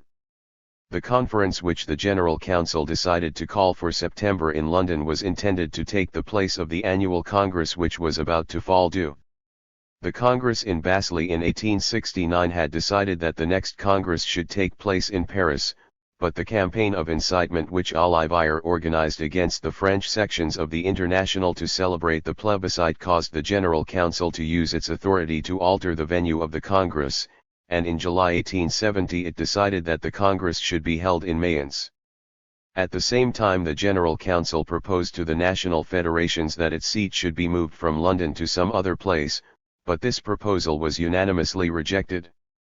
The outbreak of the Franco-Prussian War made it impossible to hold the Congress in Mayence, and the federations then instructed the General Council to convene the Congress at its own discretion and in accordance with the circumstances of the moment.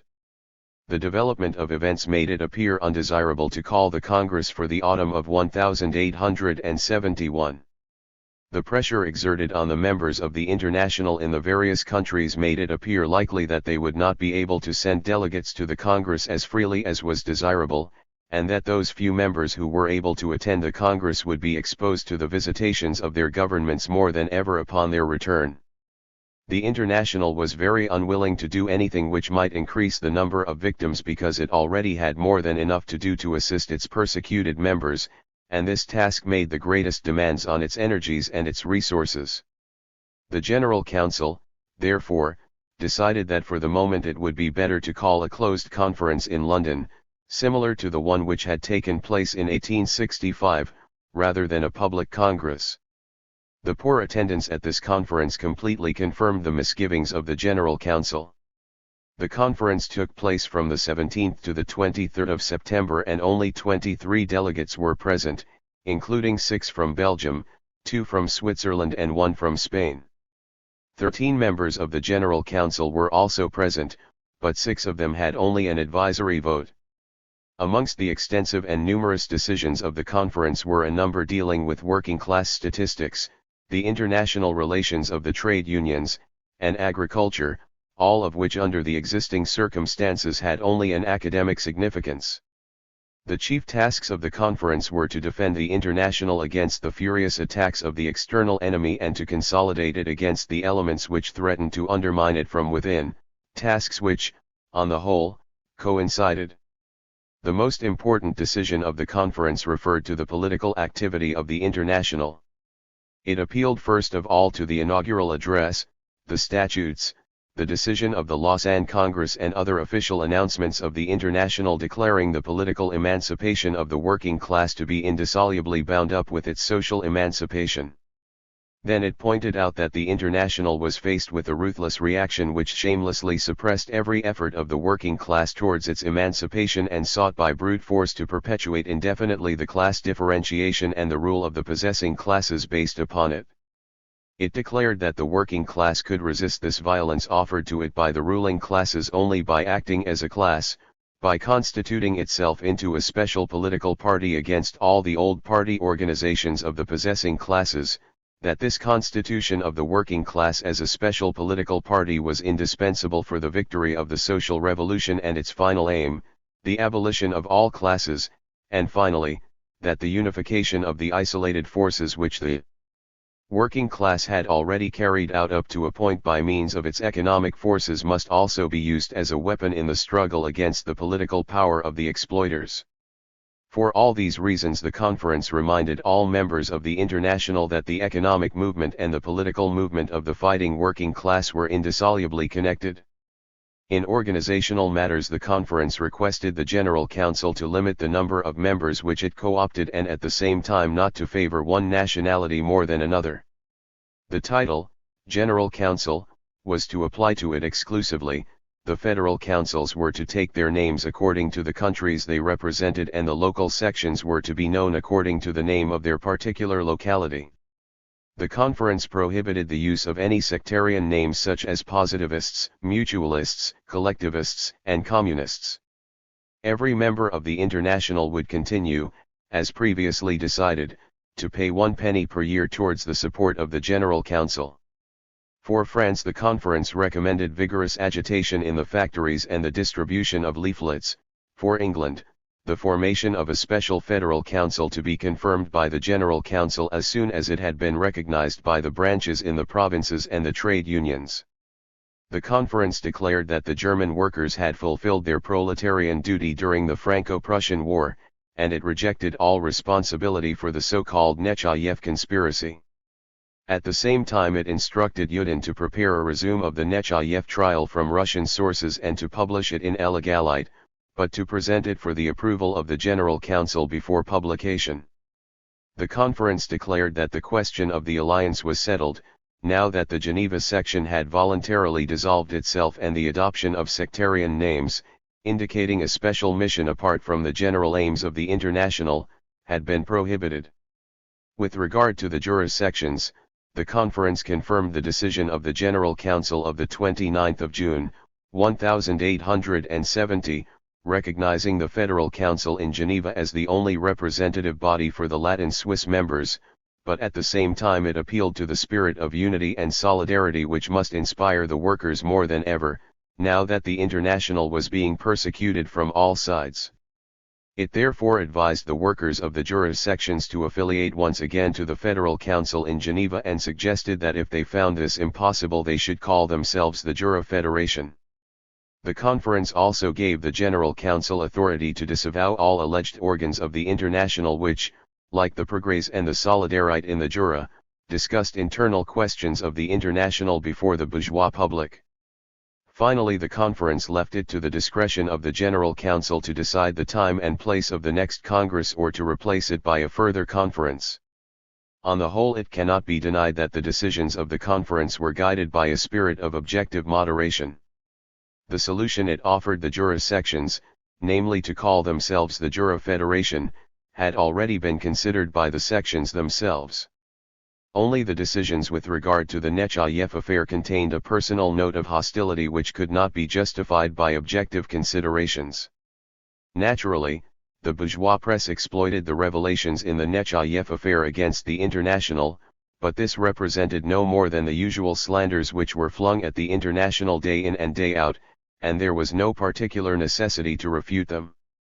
In similar cases the International had contented itself with kicking the rubbish contemptuously into the gutter, but if it wished to make an exception in the Nechayev case it should not have chosen a hateful intriguer like Yudin as its representative, a man from whom Bakunin might expect just about as much regard for truth as from the bourgeois press. Yudin began the task entrusted to him with one of his usual blood and thunder stories. In Zurich, where he intended to carry out his task and where, according to his own statement, his only enemies were a few Slav supporters of the alliance under Bakunin's orders, 8 Slavs allegedly attacked him one fine day in a quiet place near a canal. They beat him, flung him to the ground and would have finished him off completely and flung his body into the canal, but for the fact that 4 German students happened to come along and saved his precious life, thus making possible his future services to the Tsar. With this one exception, the decisions of the conference undoubtedly offered the basis for an agreement, all the more so as the whole working class movement was surrounded by enemies and internal agreement was absolutely necessary.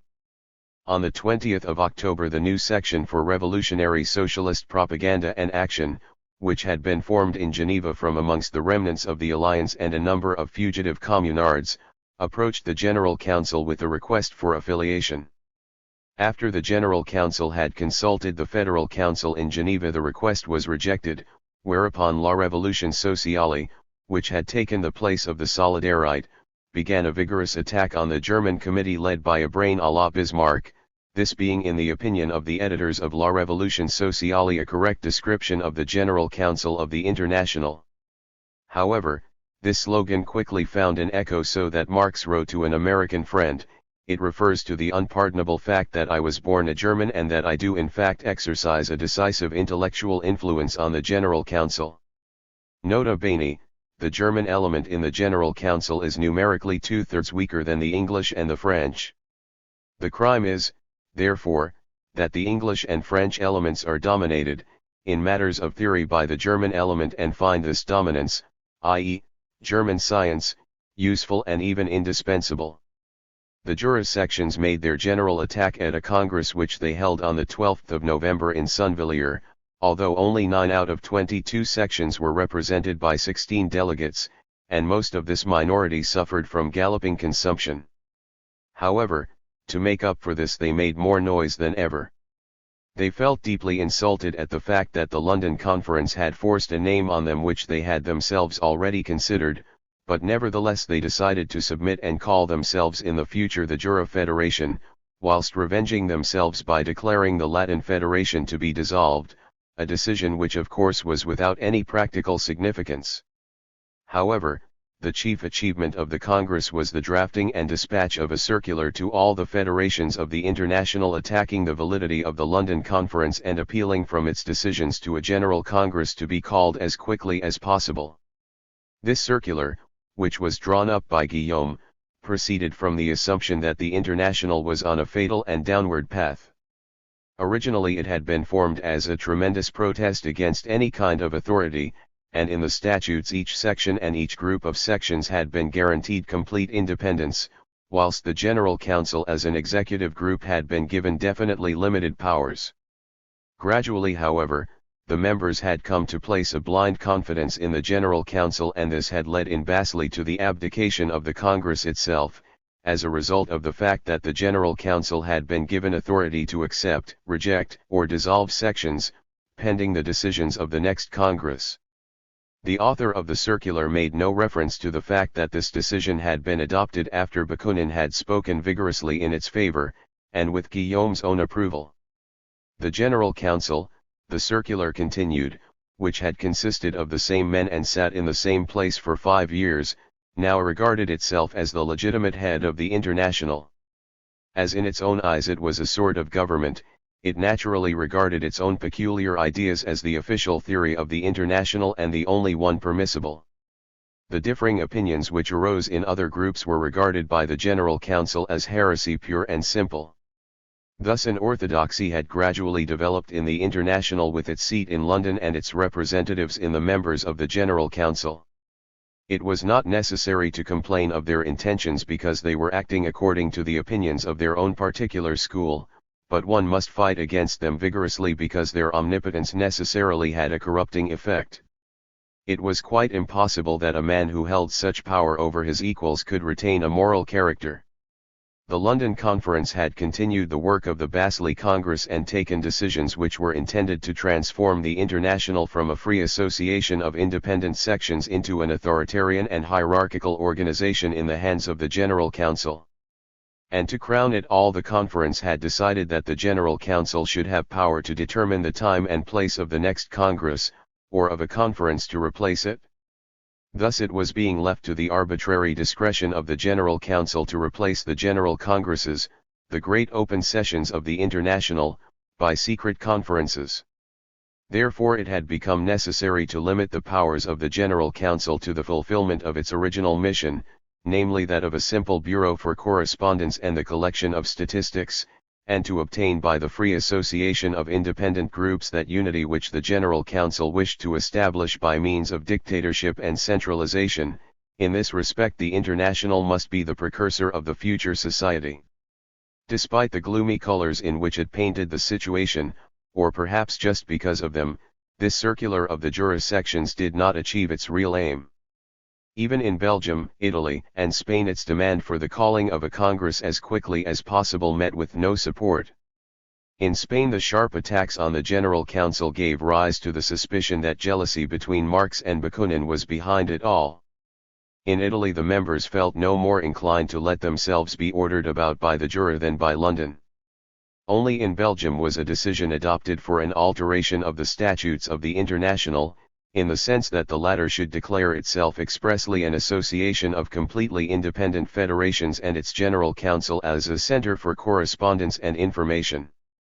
To make up for this lack of appreciation, however, the circular of Sunvilliers was welcomed enthusiastically by the bourgeois press, which pounced on it as a rare tidbit. All the lies which it had spread, particularly since the fall of the Paris Commune, about the sinister power of the General Council were now confirmed from within the ranks of the International. The Bulletin Jurocene, which in the meantime had taken the place of the short-lived Revolution Sociale, had at least the pleasure of printing enthusiastic articles of approval from the bourgeois newspapers. The noisy echo of the Sunvilliers circular caused the General Council to issue an answer to it, also in the form of a circular, entitled, Les prétendues dans l'International. 7. The disintegration of the International. As far as the circular of the General Council dealt with the accusations made in Sunvilliers and other places on account of alleged violations or even falsification of the statutes, fanatical intolerance, and similar accusations, It conducted a thoroughly victorious polemic, and one can only regret that for the greater part it was wasted on quite unimportant matters. Today it is necessary to overcome a good deal of reluctance in order to bother one's head at all about such insignificant affairs. For instance, when the International was founded, its Paris members had omitted a phrase from its statutes in order to avoid trouble with the Bonapartist police. One passage of the statutes read that all political movements of the working class must subordinate themselves as a means to securing the economic emancipation of the working class. The expression "as a means" had been left out in the French text. The situation was perfectly clear, but again and again the lie was spread to the point of surfeit that the General Council had afterwards interpolated the expression "as a means." And when the London Conference acknowledged that the German workers had done their proletarian duty during the Franco-Prussian War, this was used as an excuse for the accusation of pan-Germanism, which was alleged to dominate the General Council. The circular tore these ridiculous charges to pieces, and when one considers that they were brought forward in order to undermine the centralization of the International, although the maintenance and consolidation of this centralization was the only possibility of saving the tottering organization from succumbing to the attacks of the reaction, it is easy to understand the bitterness of the concluding passages of the circular, which accuse the Alliance of playing into the hands of the international police. It proclaims anarchy in the ranks of the proletariat as the infallible means of breaking the powerful concentration of political and social forces in the hands of the exploiters. Under this pretext, and at a moment when the old world is seeking to destroy the International, it demands that the latter should replace its organization by anarchy. The more the International was attacked by its external enemies, the more frivolous appeared the attacks made on it from within, particularly when those attacks were so baseless. However, the clarity with which the General Council realized this side of the question was set off by its failure to see clearly the other side of the question. As its title indicated, the circular was prepared to admit no more than an alleged disruption in the International. It put down the whole conflict, as Marx had already done in his confidential communication, to the machinations of certain intriguers, and in particular Bakunin. It brought forward the old accusations against him in connection with the equalization of the classes and in connection with the Basel Congress, etc., and accused him of having been responsible together with Nechayev for betraying innocent people to the Russian police. It also devoted a special passage to the fact that two of his supporters had turned out to be Bonapartist police spies, a fact which was certainly extremely unpleasant for Bakunin, but no more compromising for him than it was for the General Council when, a few months later, it suffered the same misfortune with two of its own supporters.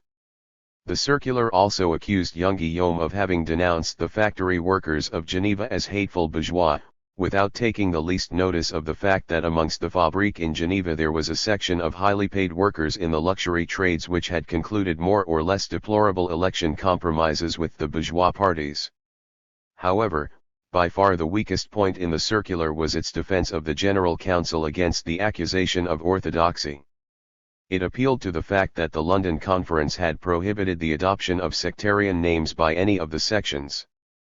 That was certainly justifiable in view of the fact that the International was a highly diverse conglomeration of trade union organizations, cooperatives, and educational and propaganda associations, but the interpretation the circular of the General Council placed upon this decision was highly contestable.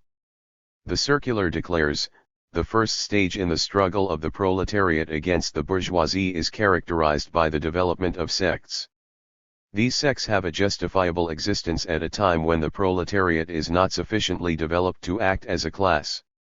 Individual thinkers begin to criticize social contradictions and seek to overcome them by fantastic solutions which the masses of the workers are expected to accept, spread and carry out. It lies in the nature of the sects which form around such pioneers that they are exclusive and that they hold themselves aloof from all practical activities, from politics, strikes, trade unions, in a word from every form of mass movement. The masses of the workers remain indifferent, or even hostile to their propaganda.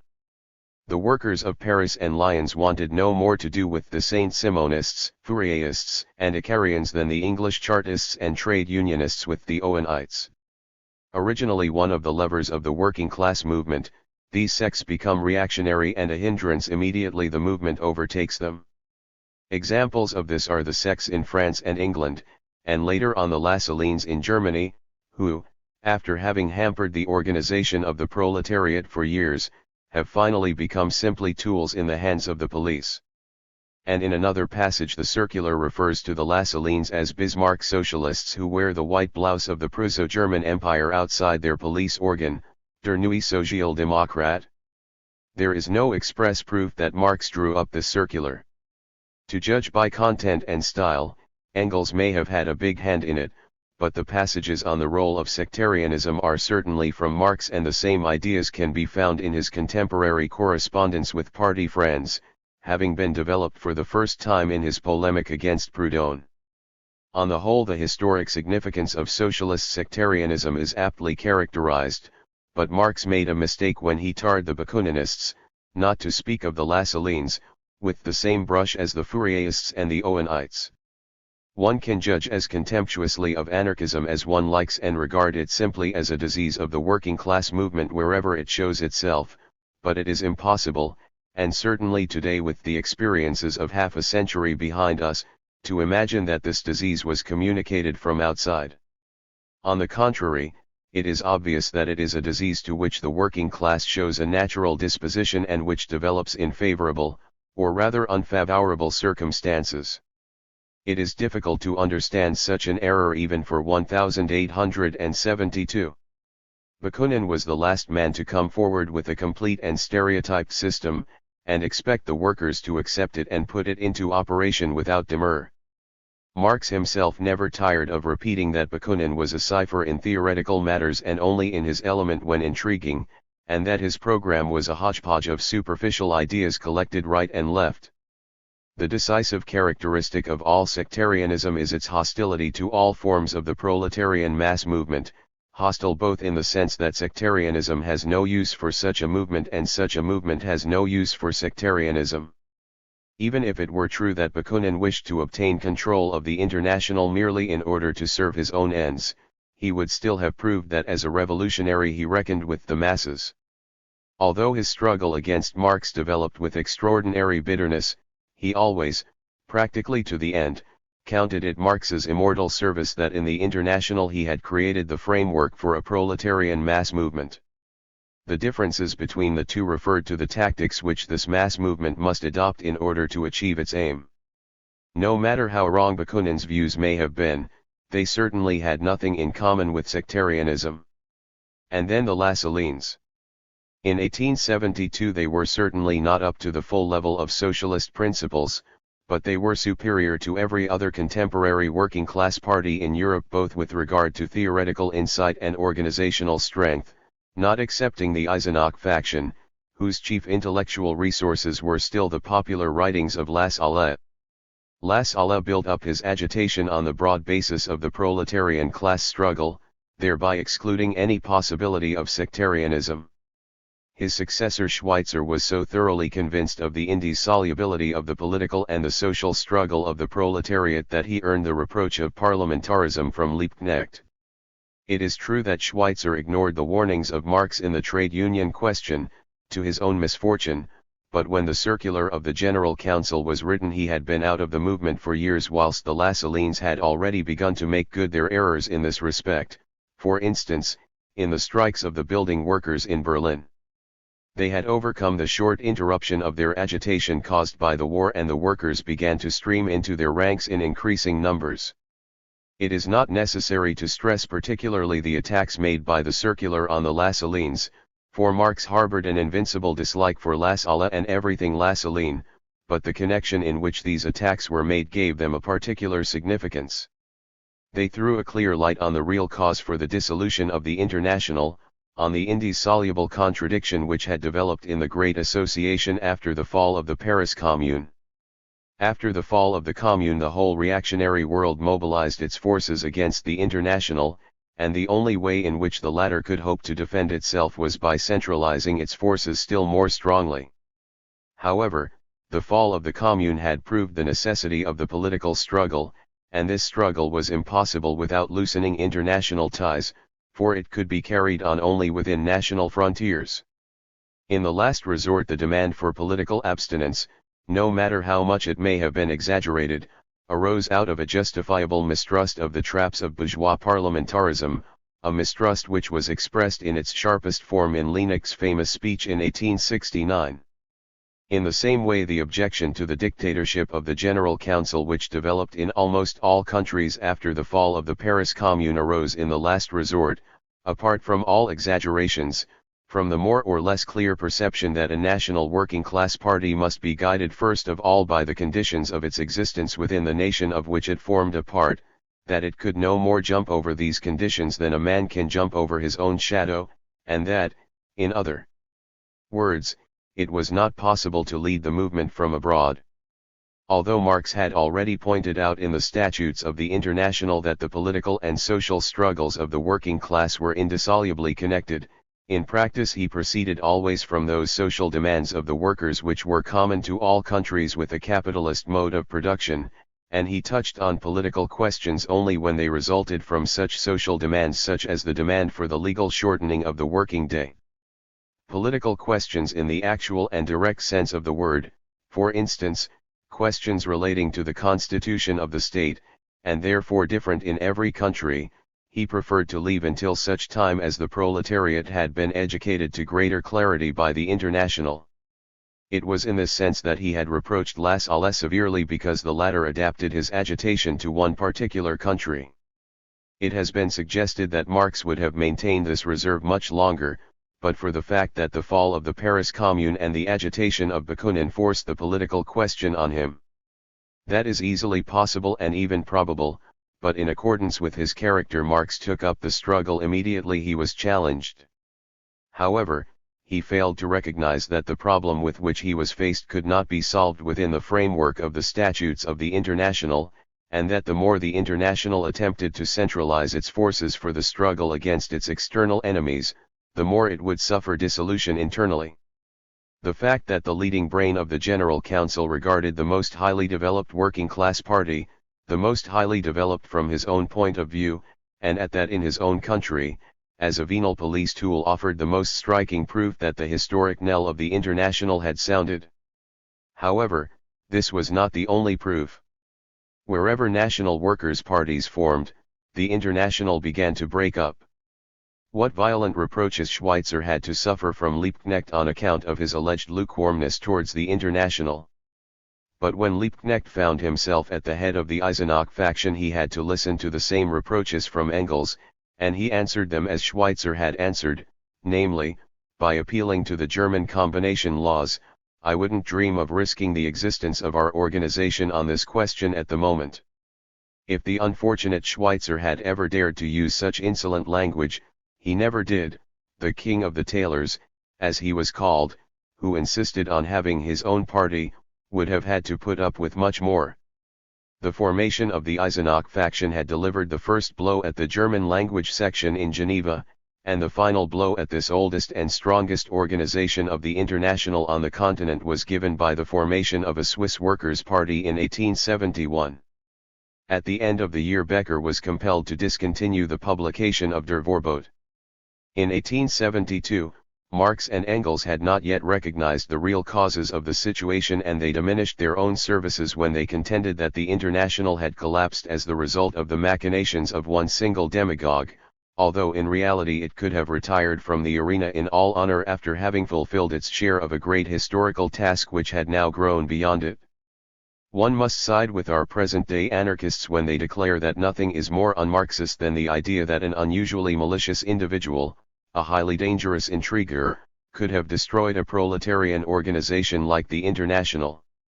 One cannot take the part of those orthodox believers whose skin begins to creep with horror at the suggestion that Marx and Engels might not always have dotted their I's and crossed their T's. If Marx and Engels were alive today they would certainly have nothing but biting contempt for the suggestion that the merciless criticism which was their sharpest weapon should never be turned against themselves. Their real greatness does not consist in the fact that they never made a mistake, but in the fact that they never attempted to persist in a mistake for one moment after they had recognized it as such. In 1874, Engels admitted that the International had outlived its time. A general defeat of the working class movement such as was suffered in the period from 1849 to 1864 will be necessary before a new international, an alliance of all proletarian parties in all countries, along the lines of the old one can come into being. At present the proletarian world is too big and too diffuse. He consoled himself with the fact that for 10 years the International had dominated European history in the interests of the future and that it could look back with pride on its work. In 1878, Marx, in an English journal, attacked the contention that the International had been a failure and was now dead. In reality, the Social Democratic Workers' Parties in Germany, Switzerland, Denmark, Portugal, Italy, Belgium, Holland, and North America, organized more or less within national frontiers, represent just as many international groups. They no longer represent isolated sections, sparsely distributed over various countries and held together by a general council on the periphery, but the working class itself in constant, active, and direct connection, held together by the exchange of ideas, mutual assistance, and joint aims. Thus, far from dying out, the International has developed from one stage to another and higher one in which many of its original tendencies have already been fulfilled. During the course of this constant development it will experience many changes before the final chapter in its history can be written. In these lines Marx once again demonstrated his prophetic vision.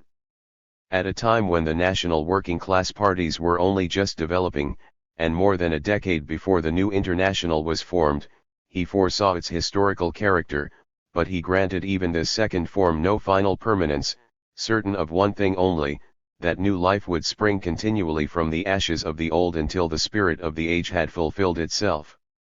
8. The Hague Congress. The circular of the General Council issued on the 5th of March had announced the calling of the annual Congress for the beginning of September, and in the meantime Marx and Engels had decided to propose that the seat of the General Council should be moved to New York. Many disputes have taken place around the necessity and the utility of this proposal and the reasons which caused it to be made. It has been considered as a sort of first-class funeral for the International. Marx had sought to cloak the fact that the International was hopelessly lost. However, this idea is in opposition to the fact that both Marx and Engels continued to support the International with all possible energy and did their utmost to keep it alive even after the General Council had moved to New York. It has also been said that Marx had grown tired of his activities on behalf of the International and wished to devote himself undisturbed to his scientific work, and this idea has received a certain amount of support from a letter written by Engels to Liebknecht on the 27th of May, 1872. He refers to a Belgian proposal to abolish the General Council altogether and adds, "As far as we are concerned we have no objection. Neither Marx nor myself will be members of it again in any case. As the situation is now we have no time for our work, and that must stop." However, this was no more than a passing remark made in a moment of annoyance.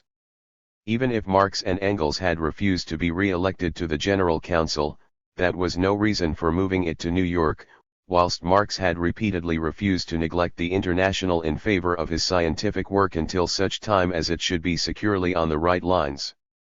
It is therefore extremely unlikely that for this reason Marx had the idea of abandoning the International to its own devices during the most serious crisis of its whole existence. We come probably nearer the truth in a letter he wrote to Kugelmann on the 29th of July, "The International Congress, Hague, opens on the 2nd of September, will be a matter of life or death for the International, and before I withdraw I want at least to protect it from the forces of dissolution." Part of Marx's plan to protect the International from the forces of dissolution was the moving of the General Council from London, where it was becoming more and more involved in dissensions, to New York.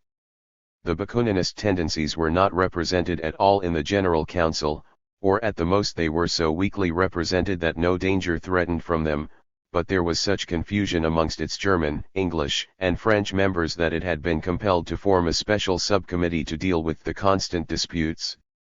An estrangement had even taken place between Marx and two members of the General Council who had been his most loyal and capable assistants for years, Echarius and Jung. Indeed, in May, 1872, a definite breach occurred between Marx and Echarius. Ecarius, living in very straitened circumstances, gave notice that he was leaving his position as General Secretary of the International, for he considered himself indispensable and wished to secure the doubling of his modest weekly salary of 15 shillings. However, the Englishman John Hales was elected in his stead, and Ecarius unjustly blamed Marx for this, although in fact Marx had always supported him against the English. On the other hand, Marx had often rebuked Ecarius for hawking information about the internal affairs of the International around the bourgeois press, and in particular information concerning the private conference of the International in London. Jung blamed Engels and the latter's autocratic manner for the estrangement between him and Marx, and there may have been some truth in this, for, since Marx now had the opportunity of daily contact with Engels, it is possible that, without any bad intentions, he no longer turned to Ecarius and Jung as much as he had done formerly. On the other hand, the general, as Engels was nicknamed in the circle, cultivated, even according to the evidence of his best friends, an abrupt military tone, and, when it was his turn to take the chair at the meetings of the General Council, its members were usually prepared for squalls. When Hales was elected General Secretary, a deadly enmity arose between him and Ecarius, in which the latter enjoyed the support of a section of the English members. Marx received little support from the new General Secretary. On the contrary, when an English federation, founded in accordance with the decisions of the London Conference, held its first Congress in Nottingham on the 21st and 22nd of July, Hales proposed to the 21 delegates who were present that the federation should establish contact with the other federations not through the General Council, but direct, and that at the coming Congress of the International the new federation should support an alteration of the statutes of the International with a view to curtailing the authority of the General Council. All this was in accordance with the Bakuninist slogan of the endangered autonomy of the federations. Hales withdrew the second proposal, but the first was adopted. The Congress showed no inclination towards the Bakuninist program, but it certainly did towards English radicalism. For instance, it was in favor of the common ownership of the land, but not of all the means of production, which Hales also supported. Hales intrigued quite openly against the General Council, and in August it was compelled to remove him from his post. The Blanquist tendency was dominant amongst the French members of the General Council. In the two chief questions at issue, the question of political activity and the question of strict centralization, the Blanquists were perfectly reliable, but on account of their fundamental preference for revolutionary coups they threatened to become a still greater danger in the given situation, with the European reaction only waiting for a pretext to let loose all its overwhelming power against the International. In fact, Marx's anxiety that the Blanquists might gain control of the General Council was probably the strongest motive for his proposal that the Council should be moved from London to New York, where its international composition would be made possible and the safety of its archives guaranteed, a thing which was impossible anywhere on the continent. Thanks to the strong representation of the Germans and the French amongst the 61 delegates at the Hague Congress, which sat from the 2nd to the 7th of September, Marx had a certain majority. His opponents have accused him of having manufactured this majority artificially, but this accusation is absolutely without foundation as far as the authenticity of the mandates of the delegates is concerned. Although the Congress spent about half its time examining mandates, all of them were accepted with one exception. It is true, however, that in June, Marx had written to America asking for mandates to be sent for French and German members. Some of the delegates represented sections in countries other than their own. Others used false names at the Congress in order not to fall into the hands of the police, or for the same reason concealed the names of the sections they represented.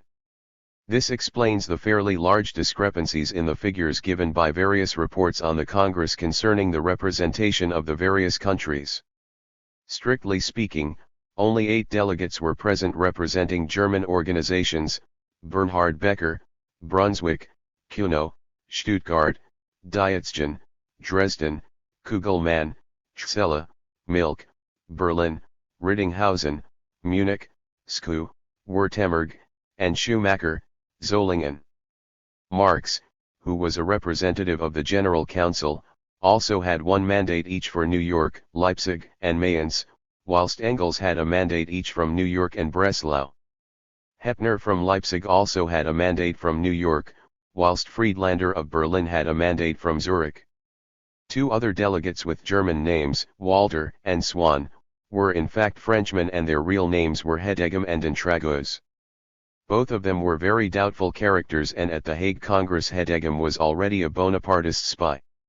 Those of the French delegates who were commune fugitives appeared at the Congress under their own names. Frankel and Longuet supported Marx, although Ranvier, Vaillant, and others were Blanquists, but the origin of their mandates was necessarily kept more or less in the dark. The General Council was represented by two Englishmen, Roche and Sexton, a Pole, Wróblewski, three Frenchmen, Serraillier, Cornet, and Dupont, and Marx himself. The Communist Workers' Association in London was represented by Lessner.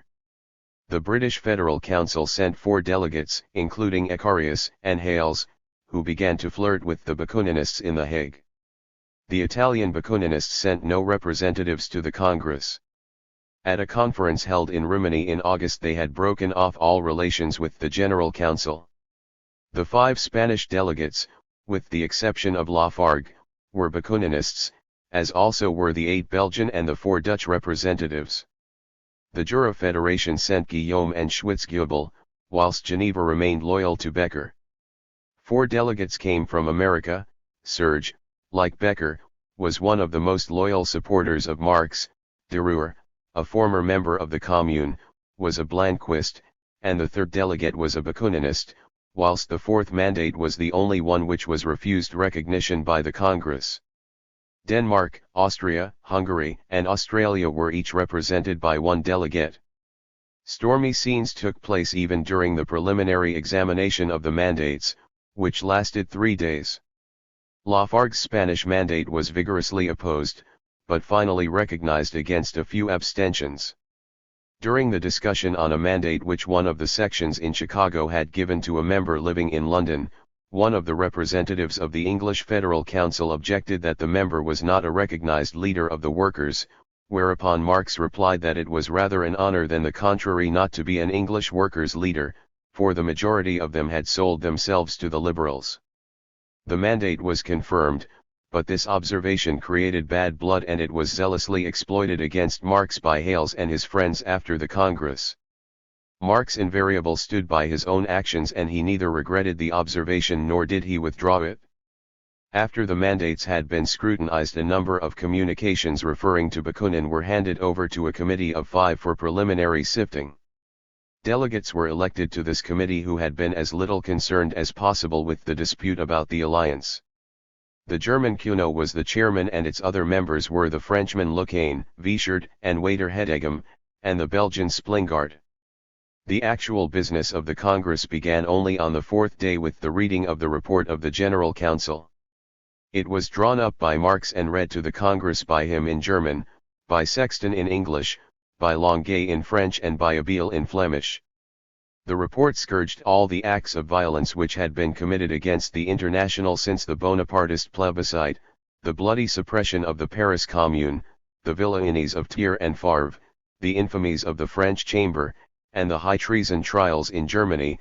Even the English government was taken to task on account of its terrorism against the Irish sections and on account of the inquiries it had caused to be made through its embassies concerning the branches of the association. The fierce campaign of the governments had been accompanied by an intense campaign of lies conducted with the full powers of the civilized world. The International had been bombarded with slanders, sensational telegrams, and the insolent falsification of public documents, such as the masterpiece of infernal slander, the dispatch which had described the Great Fire in Chicago as the work of the International. It was a wonder, declared the report, that the hurricane which had devastated the West Indies had not also been put down to the same account. As against this wild and reckless campaign, the report of the General Council summed up the steady progress made by the International, its penetration into Holland, Denmark, Portugal, Ireland, and Scotland, and its growth in the United States, Australia, New Zealand, and Buenos Aires. The report was adopted with acclaim, and at the motion of a Belgian delegate the Congress placed on record its admiration for and sympathy with all the victims of the proletarian struggle for emancipation. The discussion on the General Council then began. Lafargue and Serge justified its existence on the basis of the class struggle. The daily struggle of the working class against capitalism could not be conducted effectively without a central body. If no General Council existed, it would be necessary to create one. The chief speaker for the opposition was Guillaume, who denied the necessity for a General Council except as a central office for correspondence and statistics and without any authority. The International was not the invention of a clever man in possession of an infallible political and social theory, but in the opinion of the juror representatives it had grown out of the conditions of working class existence, and these conditions offered sufficient guarantee of the unity of working class efforts. The discussion ended on the fifth day of the Congress behind closed doors, just as the discussion on the mandates had, by the way, also taken place behind closed doors.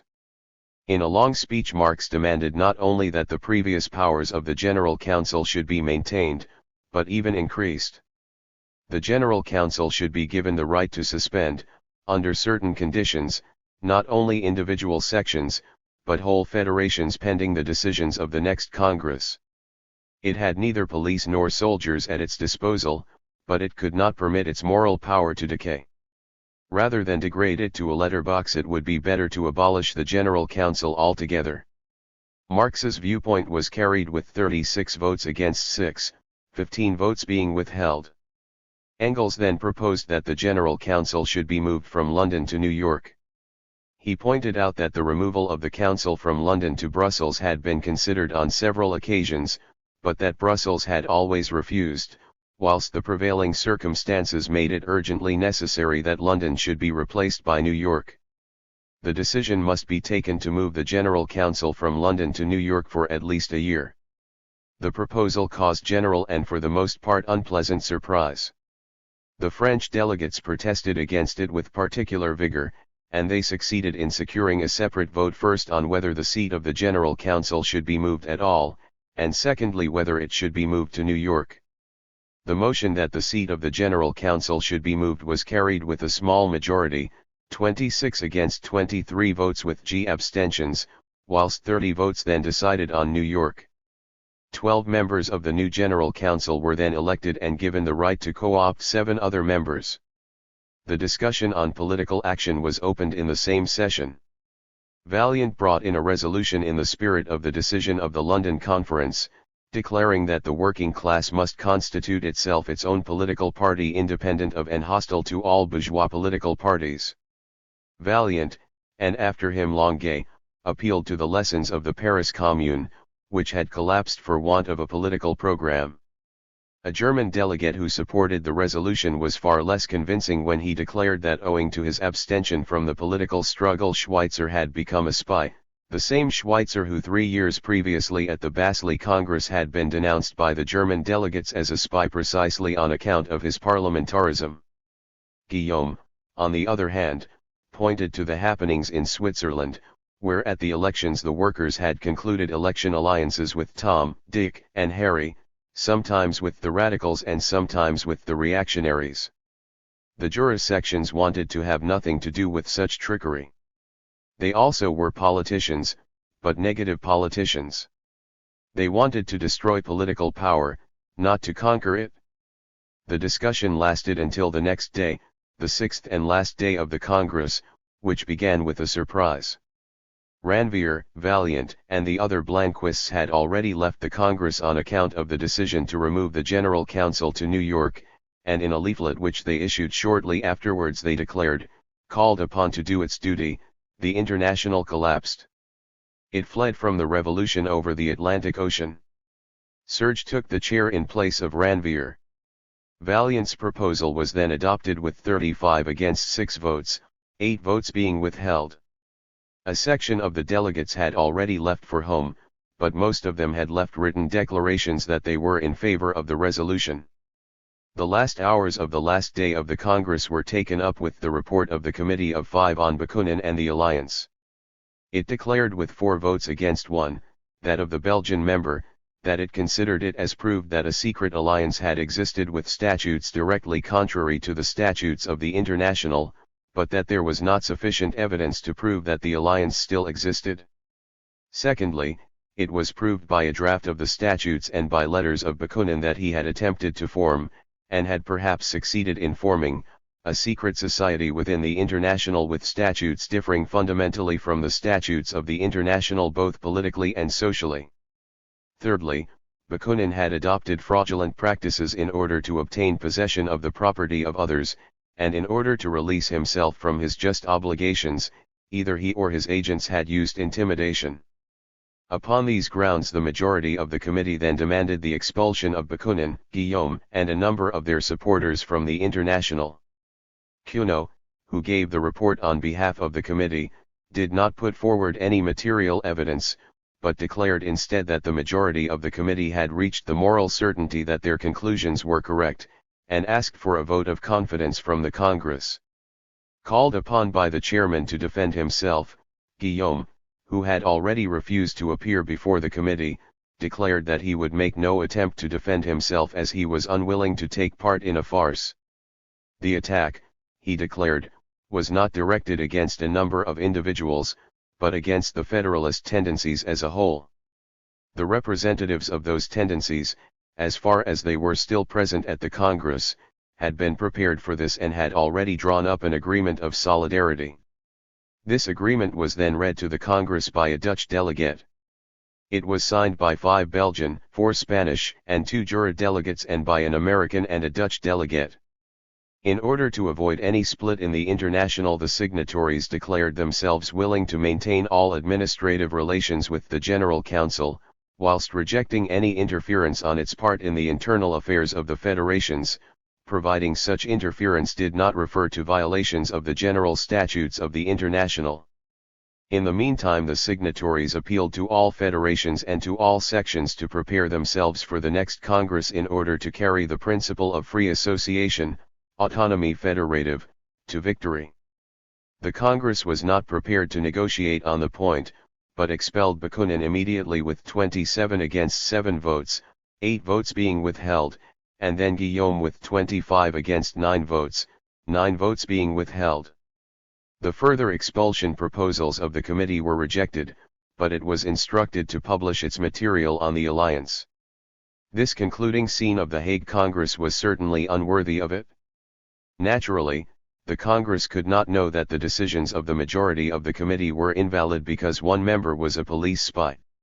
It would at least have been understandable if Bakunin had been expelled for political reasons, as a result of the moral conviction that he was an incorrigible mischief maker and without being able to prove all his machinations in black and white, but that the Congress attempted to rob him of his good name in questions of mea miti tuum was inexcusable and, unfortunately, Marx was responsible for this.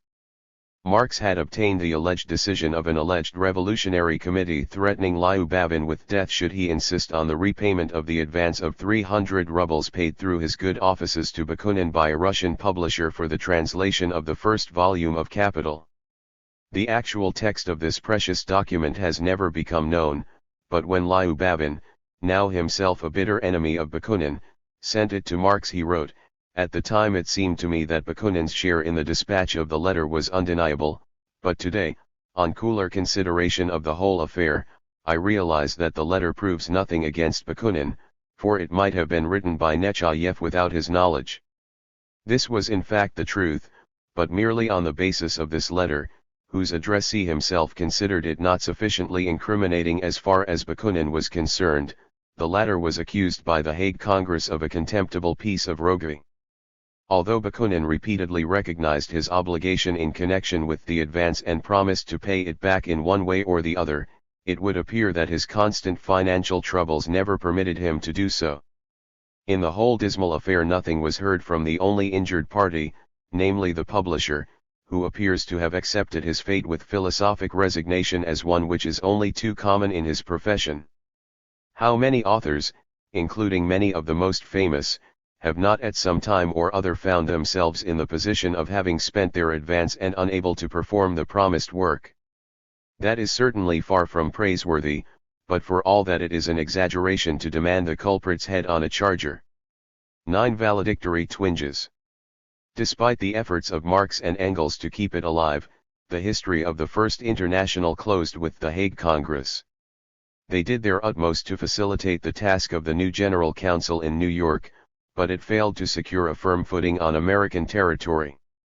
Numerous dissensions between the various sections existed in America also, and the movement lacked experience and connections, intellectual forces, and material means.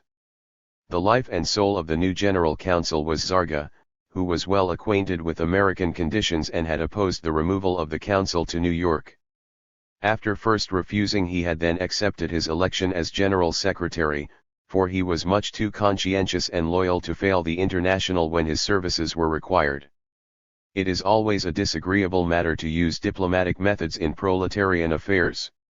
Marx and Engels had feared with good reason that their proposal to move the General Council from London to New York would meet with vigorous resistance from the German, French, and English workers, and they had concealed their intentions as long as possible in order not to add to the already numerous points of contention. However, the fact that they were successful in surprising the Hague Congress nevertheless had evil consequences. The resistance they had feared was not diminished thereby, but rather intensified and embittered. The Germans offered, comparatively speaking, the least violent resistance. Liebknecht was against the moving of the General Council, and he always declared it to have been a mistake, but at the time he was in prison with Babel in the Hubertusburg. His interest in the International had greatly diminished, and this was still more the case with regard to the majority of the Eisenach faction. And the impression brought back from the Hague Congress by the delegates of this faction rather increased the general lack of interest. Writing on the 8th of May, 1873, to Zarga, Engels declared, although the Germans have their own squabbles with the Lassalleans, they were very disappointed with the Hague Congress, where they expected to find perfect harmony and fraternity in contrast to their own wranglings, and they have become very disinterested. This is probably the rather unsatisfactory reason why the German members of the International did not offer any very energetic resistance to the moving of the General Council. Much more serious was the secession of the Blanquists, upon whom, next to and with the Germans, Marx and Engels reckoned in the decisive questions at issue, in particular for support against the Proudhonists, the other French faction, whose whole attitude made them tend towards the Bakuninists.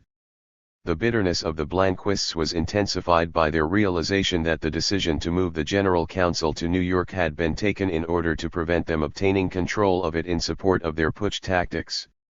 However, they cut off their noses to spite their faces, for since France was closed to their agitation, they soon fell victim to the usual fate of emigrants after they had parted company with the International. Writing to Serge on the 12th of September, 1874, Engels declared, "The French emigrants are completely at 6s and 7s. They have quarreled amongst themselves and with everyone else for purely personal reasons, mostly in connection with money, and we shall soon be completely rid of them. The irregular life during the war, the Commune, and in exile has demoralized them frightfully, and only hard times can save a demoralized Frenchman." But that was very small consolation.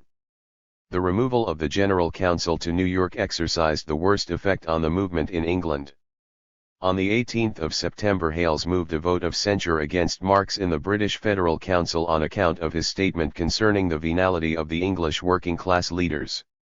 The vote of censure was adopted, whilst an amendment to the effect that Marx had not believed the accusation himself but had made it merely to serve his own ends, was rejected, the vote being tied.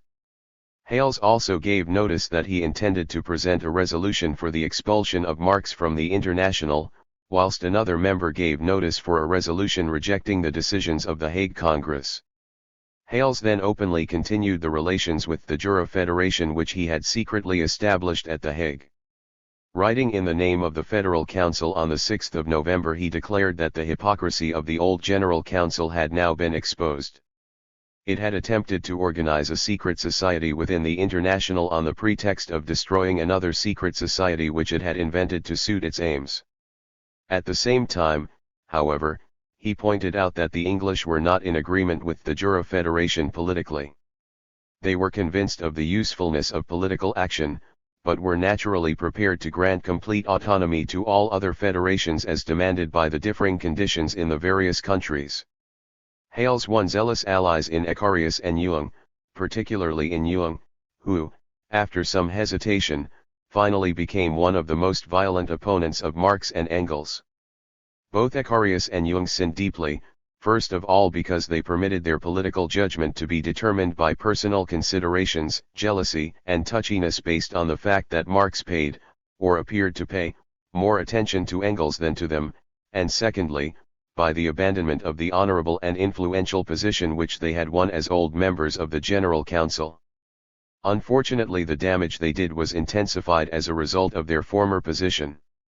At a number of congresses they had become known to the whole world as the most zealous and reliable interpreters of the opinions which Marx held, and when they now appealed to the toleration of the Jura Federation for these same opinions against the intolerance of the Hague decisions, the dictatorial hankerings of Marx and Engels seemed to be proved beyond all doubt.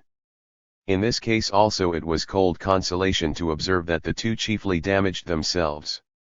They met with vigorous resistance in the English and in particular in the Irish sections, and even in the Federal Council itself, and they then carried out a sort of coup d'état in the English branch of the International by issuing an appeal to all sections and all members, declaring that the British Federal Council was so divided against itself that further cooperation was impossible.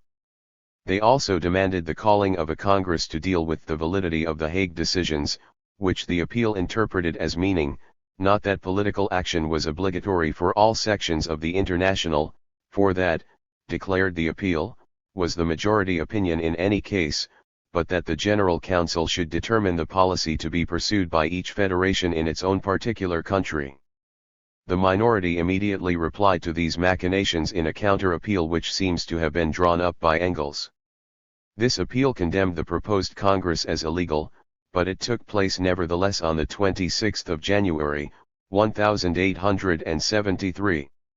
The majority of the sections decided in favor of it and they alone were represented at it. Hales opened this Congress by delivering violent attacks on the old General Council and on the Hague Congress, and he was actively supported by Jung and Ecarius. The Congress unanimously condemned the Hague decisions and refused to recognize the new General Council in New York. It also declared itself in favor of a new International Congress whenever a majority of the federations should declare in favor of it. Thus the split in the British Federation was complete and both remnants proved themselves powerless to take any really effective part in the general elections of 1874 which overthrew the Gladstone ministry. Their impotence was enhanced by the intervention of the trade unions which put forward a number of candidates and succeeded for the first time in securing the election of two of them. The Sixth Congress of the International which the General Council in New York called for the 8th of September in Geneva drew up, so to speak, the death certificate of the International.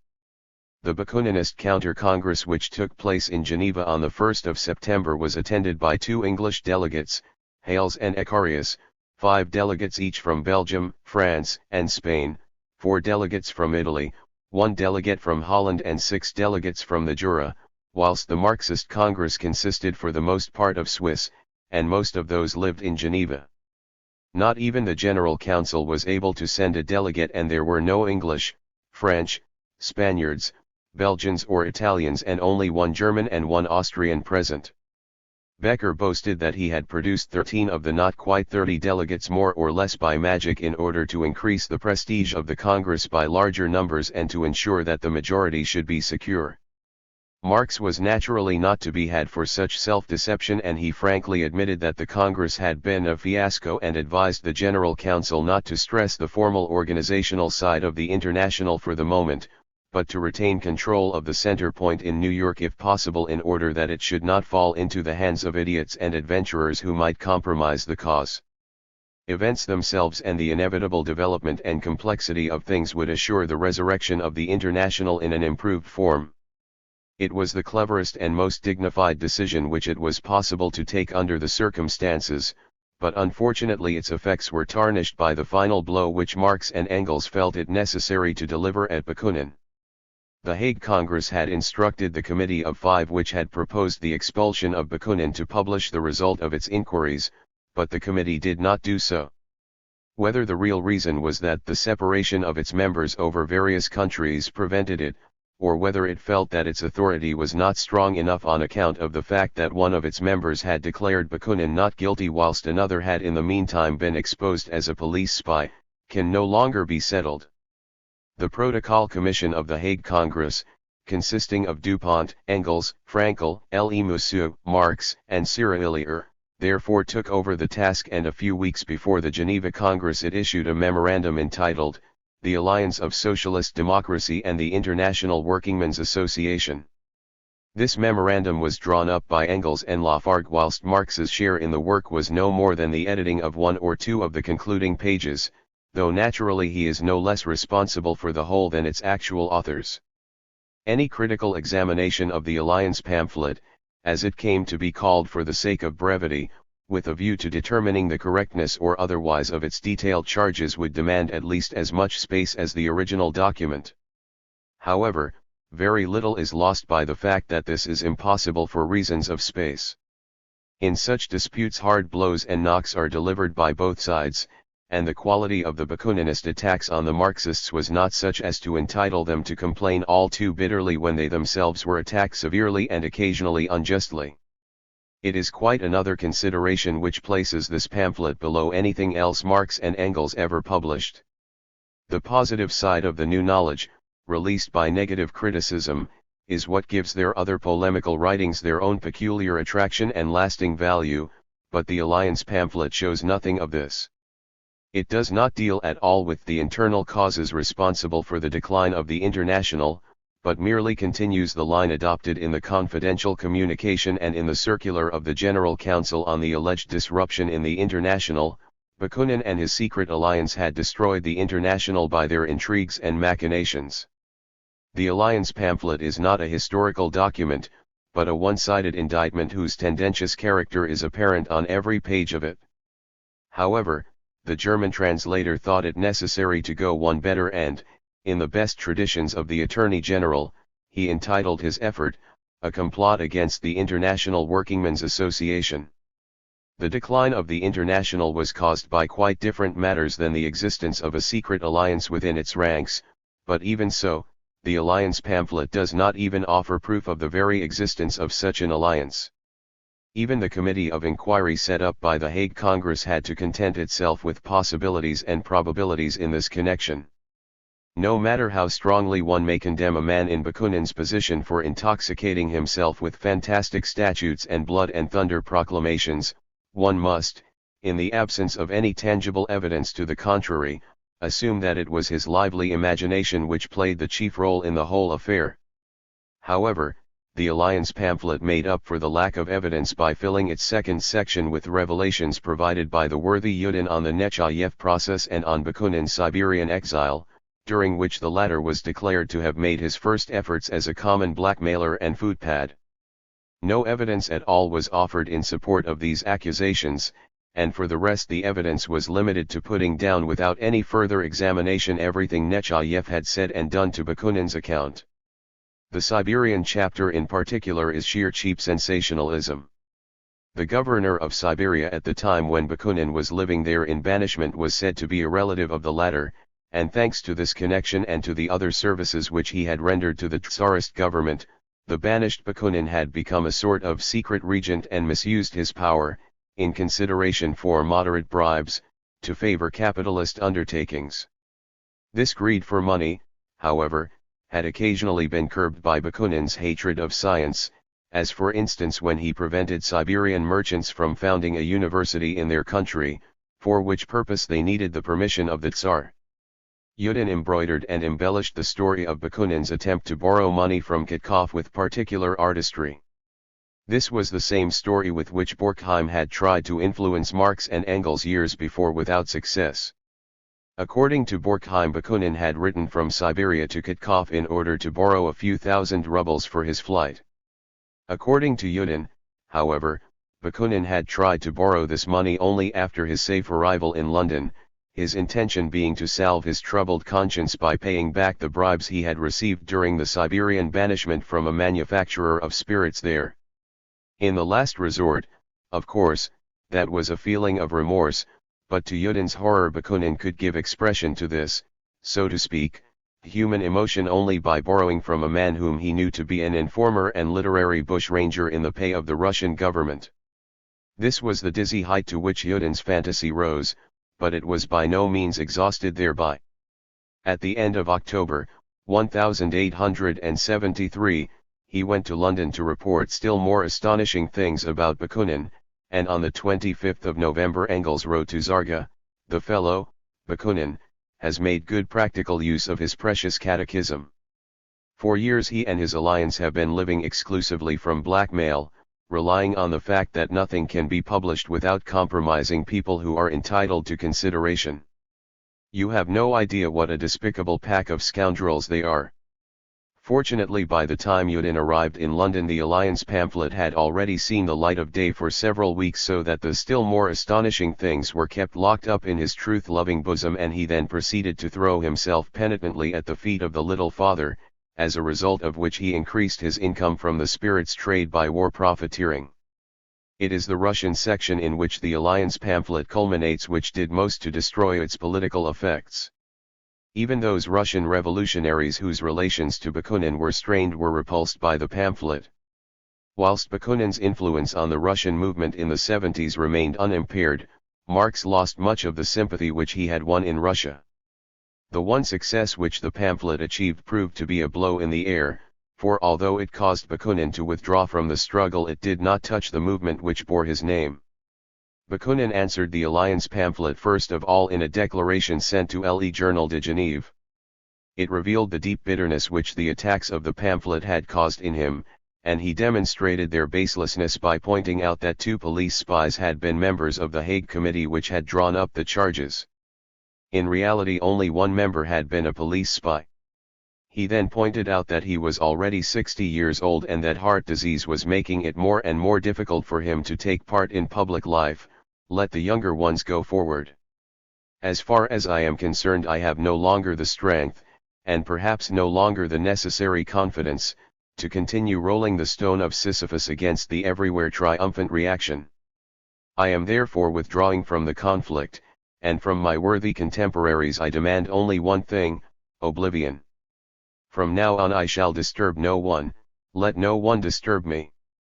Whilst he accused Marx of having turned the International into the instrument of his personal revenge, he nevertheless still gave him credit for having been one of the founders of a great and fine association.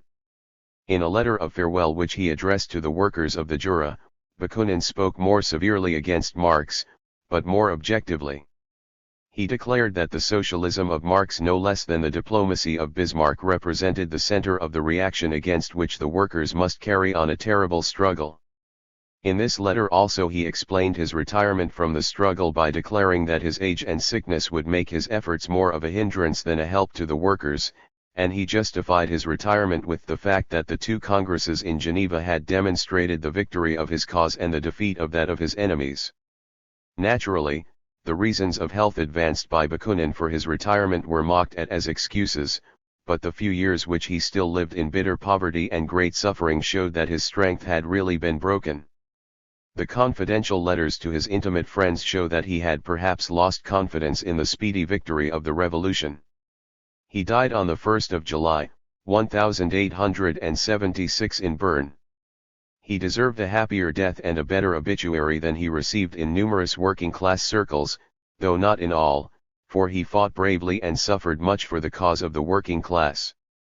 With all his mistakes and weaknesses, history will give him a place of honor amongst the pioneers of the international proletariat, though that place may be contested so long as there are Philistines in the world, whether they conceal their long ears under the nightcap of petty bourgeois respectability or don the lion's skin of a Marx to cloak their trembling limbs. Chapter 15, The Last Decade. 1. Marx at home. At the close of the year 1853, after the last throes of the Communist League, Marx had withdrawn into his study, and he did the same towards the close of the year 1878 after the final throes of the International, but this time the withdrawal was for good. The last decade of his life has been called a slow death, but this is greatly exaggerated. It is true that the struggles which took place after the fall of the Paris Commune dealt heavy blows to his health. In the autumn of 1873 he suffered much from his head and was seriously threatened with apoplexy, whilst the chronically depressed brain condition made him incapable of work and robbed him of all desire to write. However, after several weeks' treatment in Manchester at the hands of Dr. Gumpert, who was a friend of Engels, and in whom Marx had complete confidence, he recovered. Acting on the advice of Dr. Gumpert, he went to Carlsbad in 1874 and in the 2 following years. In 1877 he went to Badenweiler for a change, but in 1878 the 2 attempts on the life of the German Kaiser and the fierce anti-socialist campaign which followed closed the continent to him. However, the 3 visits to Carlsbad had suited him wonderfully and he had got over his old liver trouble almost completely. There remained still the chronic stomach disorders and nervous exhaustion, which caused him severe headaches and obstinate sleeplessness. However, these troubles disappeared more or less after a visit to the seaside or to a spa in the summer and returned again only in the following New Year. A complete restoration of health would have been possible only if Marx had granted himself the peace and quiet which, after the tremendous amount of work and suffering which had filled his adult life, he would have been entitled to demand on the approach of his 60th birthday. But he did not dream of doing so, and instead he flung himself with all his old zeal into the studies necessary for the completion of his scientific work, studies whose extent had greatly increased in the meantime. For a man who examined everything to discover its historical origin and the conditions of its development, Engels pointed out, naturally every single question gave rise to a series of new questions. Ancient history, agronomics, Russian and American landowning relationships, geology, etc., were studied in particular in order to make the section of the 3rd book on ground rent more complete than any previous treatment. He read all the Germanic and Romance languages with ease and then learned Old Slav, Russian, and Serbian. And all that was only half his day's work, for although Marx had withdrawn from active public life he nevertheless remained active in the European and American working class movements. He was in correspondence with almost all working class leaders in the various countries, and whenever possible they came to him for advice on important matters. He became more and more the much sought after and always willing advisor of the fighting proletariat. Lafargue described the Marx of the 70s as charmingly as Liebknecht had described the Marx of the 50s. He declared that his father-in-law must have had a strong constitution in order to withstand such an unusual mode of life and such exhausting intellectual activities. He was in fact very powerful. His height was above the average, his shoulders broad, his chest well developed and his limbs well proportioned, although the spine was a little long in comparison with the length of his legs, a tendency often to be found amongst the Jews. And not only amongst Jews. Goethe was similarly built and belonged to the class popularly termed sitting giants in Germany, on account of the fact that the disproportionate length of their spines makes them appear much bigger when seated than they actually are. In Lafargue's opinion, Marx would have been an exceptionally powerful man had he gone in for gymnastics in his youth, but the only form of physical exercise he took regularly was walking. He could walk for hours, chatting all the time, or climb hills without the least sign of fatigue. But even this form of exercise was practiced for the most part in his study and merely for the purpose of ordering his ideas. From the door to the window the carpet in his study showed a worn stretch like a footpath over a meadow. Although he never went to bed until very late, he was always up the next morning between 8 and 9, drinking black coffee and reading the newspapers, and after that he would disappear into his study to remain there until midnight and still later, appearing only for his meals or, on fine evenings, for a walk across Hampstead Heath. During the afternoon he would perhaps lie down for an hour or 2 on the sofa. Work had become such a passion for him that he very often completely forgot his meals, and his stomach had to suffer for his tremendous mental activities. He was a poor eater and suffered from lack of appetite, which he would counteract by eating highly spiced foods, ham, smoked fish, caviar, and pickles. Nor was he a great drinker, although he did not abstain completely, and as a true son of the Rhineland he appreciated a good drop of wine. On the other hand, he was a passionate smoker and a demon for matches. He was accustomed to say jokingly that his capital would not bring him in sufficient to pay for the cigars he had smoked whilst writing it. During the long years of poverty he undoubtedly had to put up with many inferior brands and, as a result, his passion for smoking certainly did his health no good. In fact, his doctor prohibited smoking on a number of occasions. He sought mental recreation and refreshment in literature, and all his life it was a great consolation to him. He possessed widespread knowledge on this field without ever boasting of it.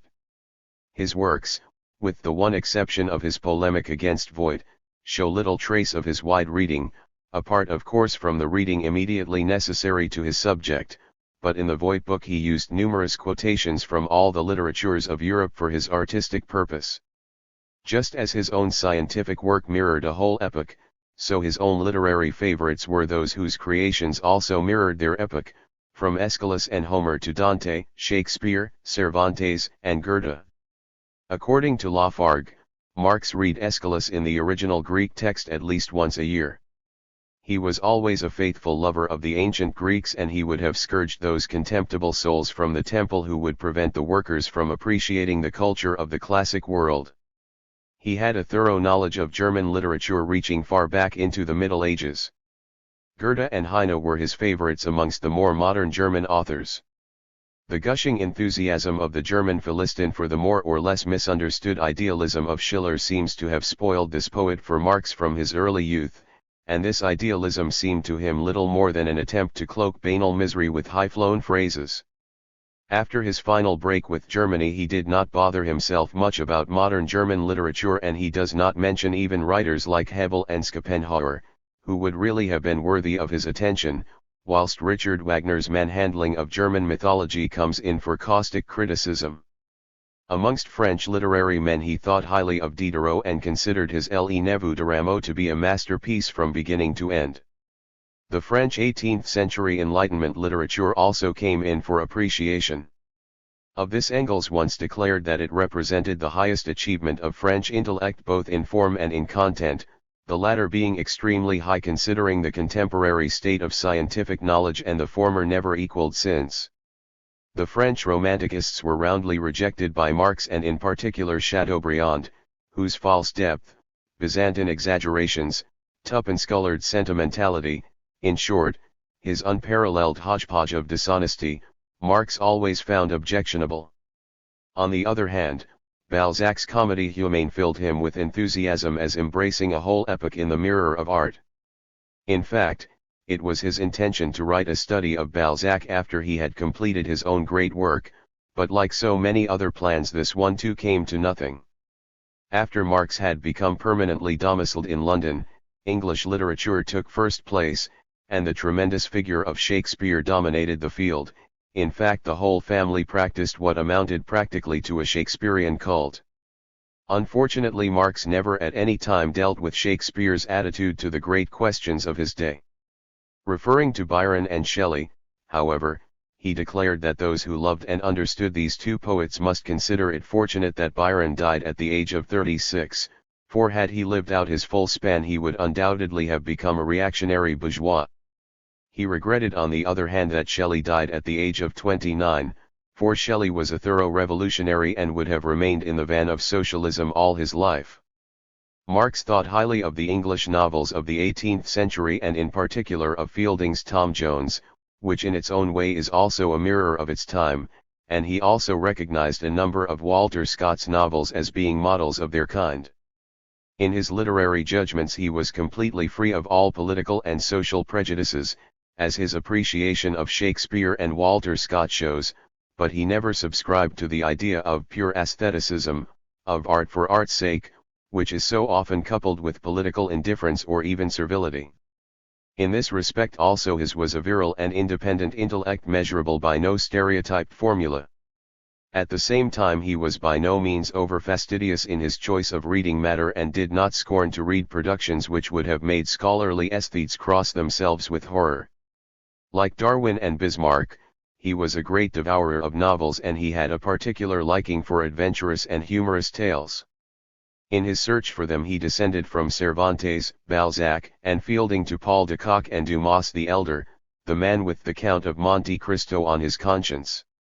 Marx also sought intellectual recreation on quite a different field, namely mathematics.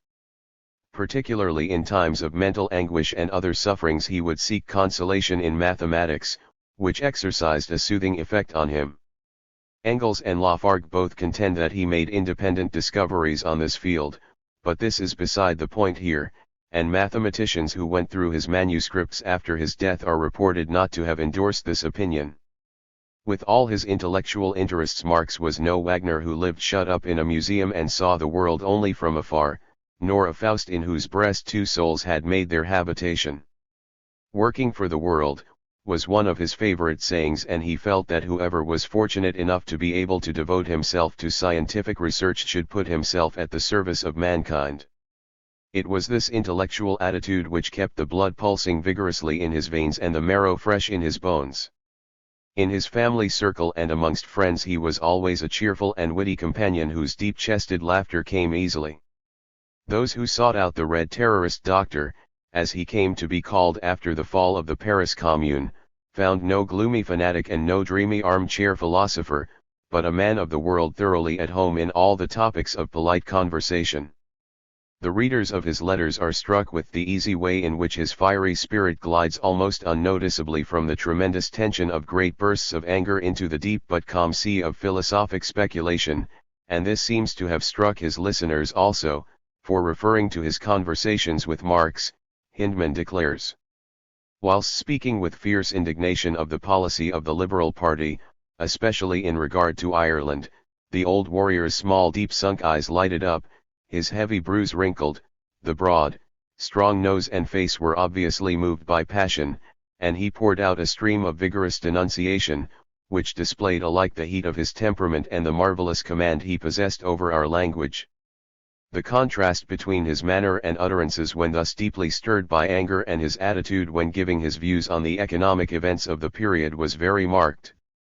He turned from the role of prophet and vehement denunciator to that of the calm philosopher without any apparent effort, and I felt from the first that on this latter ground many a long year might pass before I ceased to be a student in the presence of a master." Marx continued to remain aloof from social intercourse, although he was by this time much better known than 20 years earlier, and in fact Hindman had made his acquaintance through a Conservative member of Parliament. However, in the 70s Marx's house was the scene of much coming and going. It was another refuge of justice for the fugitive communards, who were always certain of receiving advice and finding assistance there. The turbulent folk certainly brought much annoyance and many troubles in their train, and when the first flood had subsided, Frau Marx, for all her hospitable spirit, could not suppress the sigh, "They gave us quite enough to do." But there were exceptions. In 1872 Charles Longuet, who had been a member of the Council of the Commune and editor of its official newspaper, married Marx's daughter Jenny. He never became quite so closely connected with the family, either personally or politically, as Lafargue, but he was a capable man. "He cooks, shouts, and argues as much as ever he did," wrote Frau Marx, "but to his credit I must say that he gives his King's College lectures regularly and to the satisfaction of his superiors." The happy marriage was clouded by the early death of the firstborn, but then a chubby, robust, and fine youngster made its appearance and waxed strong and healthy to the joy of the whole family and not least of its grandfather. The Lafargues were also amongst the fugitives from the Commune and they lived in the neighborhood. In the first years of their married life they had lost 2 children, and under the impression of this misfortune Lafargue abandoned his practice, declaring that it was impossible to carry on without a certain amount of charlatanry and that he was not prepared to do so. "What a pity he has deserted old Father Aesculapius," sighed Frau Marx. Lafargue then opened a photographic lithographic studio, but although fortunately his nature was sanguine and skies always blue to his eyes, and although he worked like a nigger and was supported tirelessly and courageously by his wife, the business made very slow progress and he found it difficult to fight against competitive undertakings with more capital than he had. The third daughter was also being courted by a French suitor at about this time. It was Lissaguret, who afterwards wrote the history of the Commune, in whose ranks he had fought. Eleanor seems to have been favorably inclined towards him, but her father was doubtful about his reliability, and in the end and after a certain amount of hesitation nothing came of the matter. In the spring of 1875 the family again moved, this time to 41, Maitland Park Road, Haverstock Hill, in the same part of the town. Marx spent the last years of his life in this house and it was there that he died. To the German social democracy.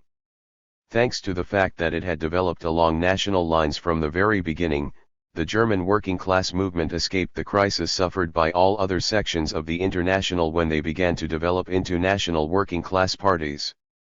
On the 10th of January, 1874, a few months before the fiasco of the Geneva Congress, it celebrated its first great electoral victory at the Reichstag elections when it polled 350,000 votes and obtained 9 seats, 6 of them falling to the share of the Eisenach faction and 3 to the Lassalleans.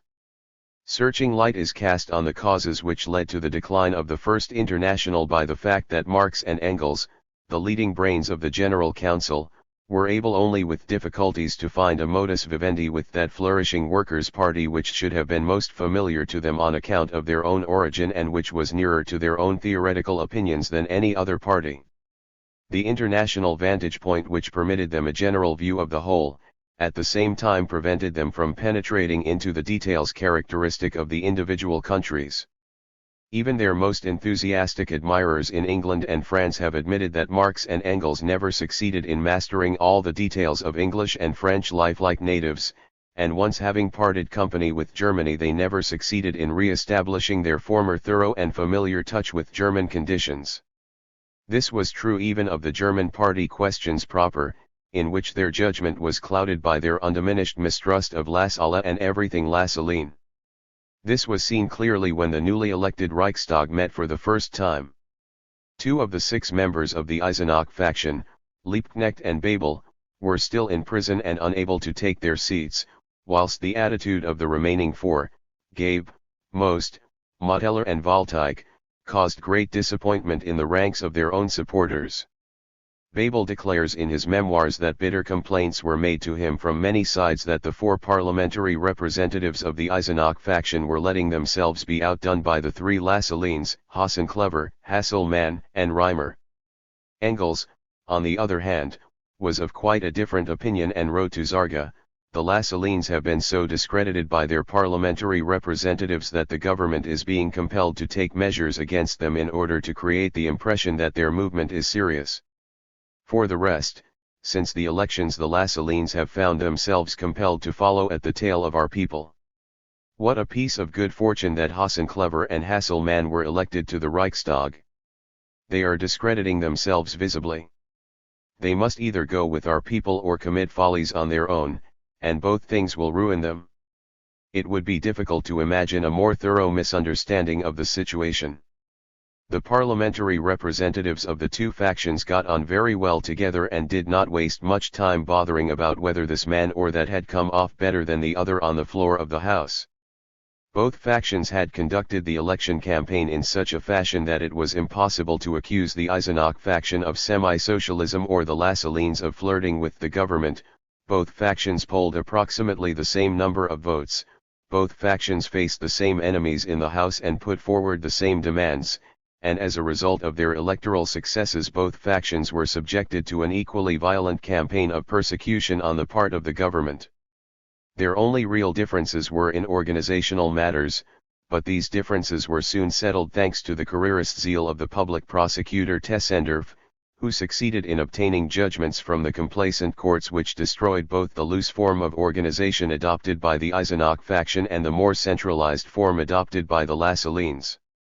Thus the unification of the 2 factions was automatically approaching when in October, 1874, Tolk brought the peace proposals of the Lassalleans to Liebknecht, who had in the meantime been released from prison. Liebknecht immediately jumped at them, perhaps somewhat arbitrarily, but with a zeal which was none the less praiseworthy because it was regarded very unfavorably in London. Marx and Engels still regarded the Lassalleans as a dying sect which would have to surrender unconditionally sooner or later, and the idea of negotiating with them on a footing of equality seemed a frivolous offense against the interests of the German working class. And when in February, 1875, the draft program jointly drawn up by the two factions was published, Marx and Engels flew into a rage. On the 5th of May, after Engels had sent a detailed letter of protest to Babel, Marx sent his so-called programmatic letter to the leader of the Eisenach faction. In this letter he scourged Lassalle harder than ever. He contended that Lassalle had learnt the Communist Manifesto by heart, but had falsified it clumsily in order to cloak his own alliance with the absolutist and feudalist enemy against the bourgeoisie, declaring all other classes to be one reactionary mass as against the working class. In truth, however, the slogan of the reactionary mass was not Lassalle's at all, but had been coined by Schweitzer after Lassalle's death and had met with the express approval of Engels. What Lassalle had really taken from the Communist Manifesto was what he called the iron law of wages, and for this he was rebuked by Marx as a supporter of the Malthusian theory of population, although Lassalle had condemned it as energetically as Marx and Engels had done. Apart from this extremely disagreeable side of the programmatic letter, it represented a highly instructive dissertation on the fundamental principles of scientific socialism, and it left not one stone upon the other as far as the coalition program was concerned. However, as is known, the only result of this powerful letter was to cause the addressees to make a few minor and comparatively unimportant improvements in their draft. A few decades later Liebknecht declared that most of them, if not all, had been in agreement with Marx, and that perhaps a majority might have been obtained at the Unity Congress for the latter's views, but a minority would have remained dissatisfied, and it had been necessary to avoid that because the aim of the Congress was not to formulate scientific socialist principles, but to unite the two factions. A less edifying, but more practical explanation for the way in which the programmatic letter was silently ignored can be found in the fact that it went above the intellectual level of the members of the Eisenach faction even more than it did above that of the Lassalleans. A few months previously Marx had complained that from time to time semi-scholarly Philistine fantasies were permitted to appear in the organ of the Eisenach faction. The stuff came from schoolmasters, doctors, and students, and Liebknecht must be taken to task for it. At the same time he feared that the realist ideas which had been laboriously instilled into the party and which had actually begun to take firm root, would now be overwhelmed by Lassallean sectarianism with its ideological legalist rubbish, borrowed from the Democrats and the French socialists. Marx was quite wrong in this respect. In theoretical questions both factions were more or less on the same level, and if there was any difference it favored the Lassalleans. The draft of the Unity program met with no objection at all on the part of the Eisenach faction, whereas a workers' congress held in West Germany and composed almost exclusively of Lassalleans subjected it to a criticism which was in many respects similar to that exercised by Marx a few weeks later. However, it is not necessary to attach any particular importance to this because the truth was that both factions were still a long way from scientific socialism as founded by Marx and Engels. They had hardly a glimmering of the historical materialist method, and the secret of the capitalist mode of production was still a secret for them. The clumsy fashion in which C.A. Schramm, the most prominent theoretician of the Eisenach faction at the time, grappled with Marx's theory of value offered the most striking evidence of this. In practice the unification of the two factions turned out favorably, and therefore neither Marx nor Engels had anything to say against it, although they still thought perhaps that the Eisenach faction had let itself be imposed upon by the Lassalleans. However, in his programmatic letter Marx had said himself, "Every practical step taken in the movement is worth a dozen programs." As a matter of fact, the theoretical confusion increased rather than diminished in the new United Party, and Marx and Engels ascribed this to the unnatural amalgamation, and their dissatisfaction became more outspoken than ever.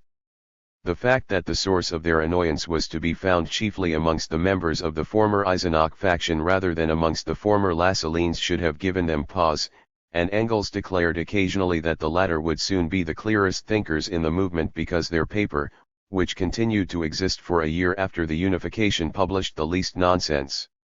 The curse of paid agitators, of the half-educated, weighed heavily on this party, he declared. He was irritated in particular by most, who condensed the whole of capital without understanding any of it and vigorously supported Düring's brand of socialism. Writing to Marx on the 24th of May, 1876, Engels declared, "It is clear that in the minds of these people Düring has made himself invulnerable as a result of his execrably vulgar attacks on you, for if we now ridicule his theoretical nonsense then that is nothing but our personal revenge on him." Liebknecht also did not get off scot-free. "Wilhelm is anxious to make up for the failure of our theories to have an answer ready for every Philistine objection. He is anxious to have a picture of the future society ready-made in his mind because the Philistines might question him about it, and at the same time to be as independent as possible in theoretical matters, an endeavor in which he has been more successful than he realizes owing to his complete lack of any theory." However, all that had nothing whatever to do with Lassalle or the Lassallean traditions. It was the rapid growth of its practical successes which made the new party indifferent to theory, and even that is saying too much. They were not indifferent to theory as such, but rather to what, in their vigorous advance, they regarded as theoretical hair-splitting. Unappreciated inventors and misunderstood reformers, anti-vaccinationists, nature healers, and similar cranks flocked to the standard of the new party because they hoped to find in the active ranks of the working class the recognition which had been denied them in the bourgeois world. Whoever showed goodwill and offered some remedy for the sick body politic was sure of a welcome, particularly those who came from academic circles and whose presence promised to seal the alliance between the proletariat and science. A university professor who befriended or seemed to befriend socialism in one or the other of its manifold interpretations, had no need to fear any very strict criticism of his intellectual stock in trade. Düring in particular was secure against such criticism because he had many qualities, both personal and otherwise, which necessarily attracted the most active intellectual elements in the Berlin working class movement. Without a doubt he possessed great gifts and great capacity, and his whole character and career won much sympathy for him amongst the workers.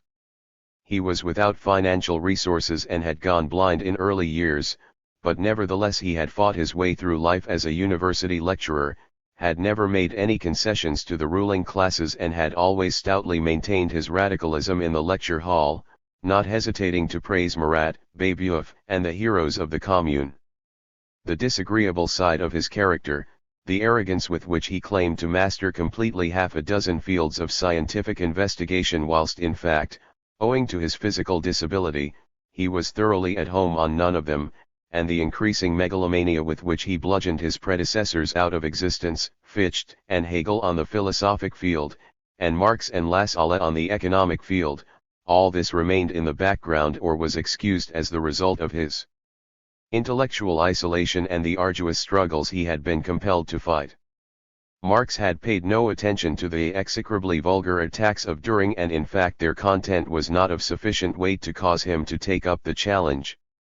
The growing enthusiasm of the Berlin socialists for Düring made no impression on Marx for a long time, although with his claim to infallibility and his system of final truths Düring displayed all the characteristics of the born sectarian.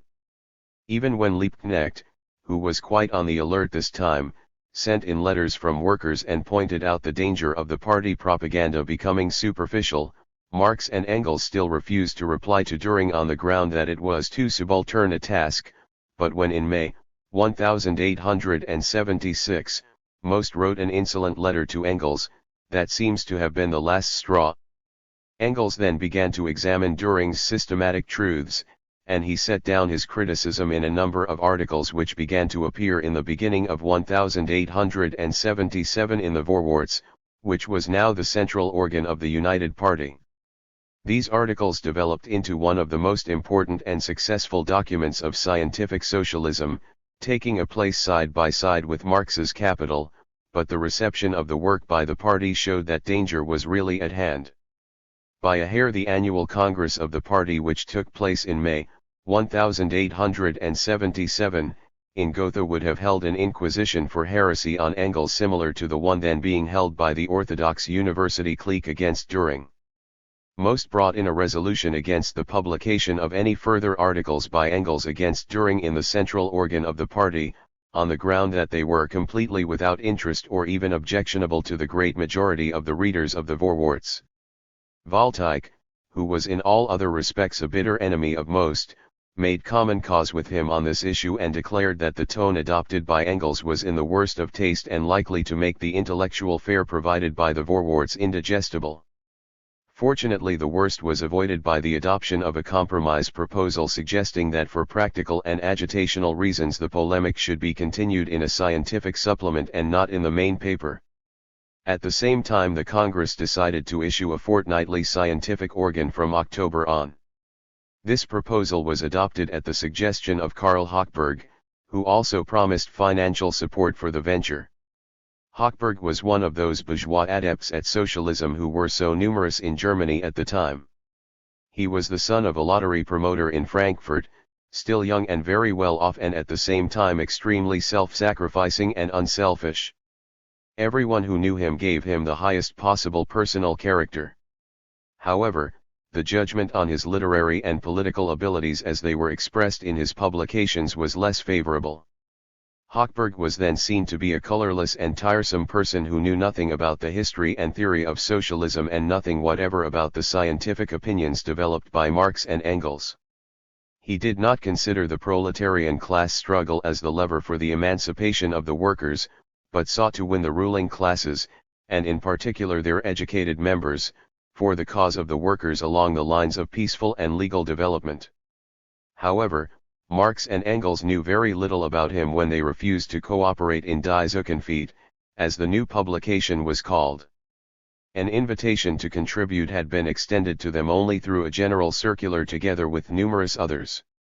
Engels said that whilst the decisions of the Congress might be very useful in the practical daily agitation, their value as far as scientific achievement was concerned was nil, and certainly not sufficient to ensure that the publication would really be scientific, a consummation which could not be achieved by decree. A scientific socialist publication without a definite policy and a definite tendency was an impossibility, and in view of the great diversity and ambiguity of the tendencies at present flourishing in Germany, there could be no guarantee that the particular policy adopted would prove suitable. The first number of Die Zukunft showed how right they had been to adopt a reserved attitude towards it. The introductory article written by Hochberg proved to be a new collection of all the tendencies which they had fought as enervating and debilitating in the socialism of the 40s. Thus they were spared any embarrassing disputes. When a member of the German party asked them whether they felt resentful on account of the debate at the Gotha Congress, Marx replied, to quote Heine, "I harbor no resentment, nor does Engels. Neither of us cares a snap of the fingers for popularity. As a proof there is my constant opposition to all forms of personal cults. During the period of the International I never permitted the numerous maneuvers of recognition with which I was molested from various countries to be made public, and I never answered them except perhaps with a rebuke."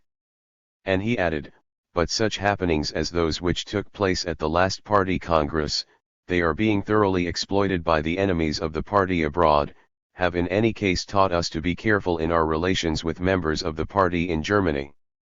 Still, this proved to be not as bad as it sounded, and Engels continued to publish his articles against Düring in the scientific supplement of the Vorwärts.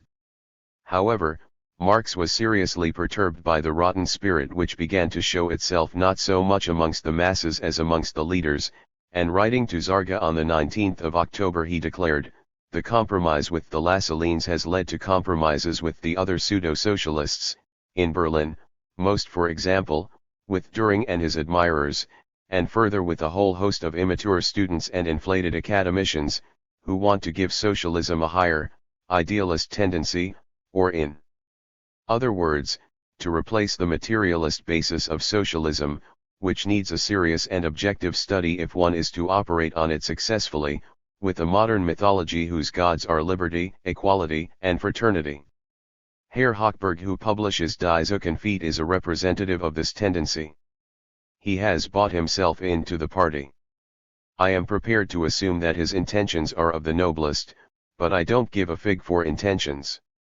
Nothing more pitiful than his program in Die Zukunft has ever been presented to the world with more modest presumption. In truth, Marx and Engels would have had to disavow their whole past in order to reconcile themselves with this tendency. 3. Anarchism and the War in the Near East. The Gotha Congress in 1877 also decided that the party should be represented at a World Socialist Congress which had been called to take place in Ghent in September of the same year. Liebknecht was elected as the party representative. This Congress had been initiated by the Belgians, who in the meantime had found a hair in the anarchist soup and wanted to bring about a reunion of the two groups which had parted company at the Hague Congress. The Bakuninist group had held its Congress in 1873 in Geneva, in 1874 in Brussels and in 1876 in Bern, but with steadily diminishing numbers. It broke up in face of the practical necessities of the proletarian struggle for emancipation as it had developed out of them.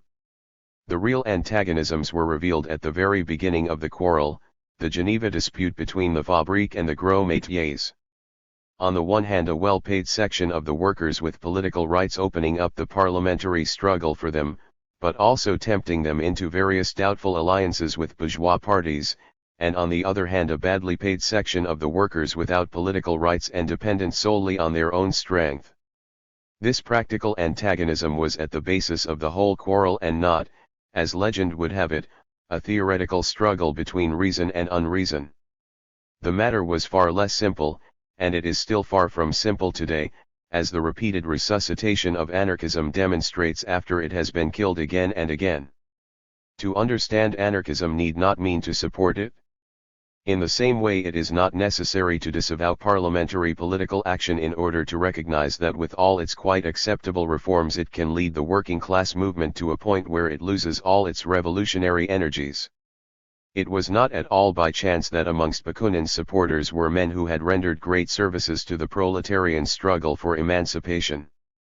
Liebknecht was certainly never his friend, but at the time of the Basel Congress he demanded political abstention with equal zeal.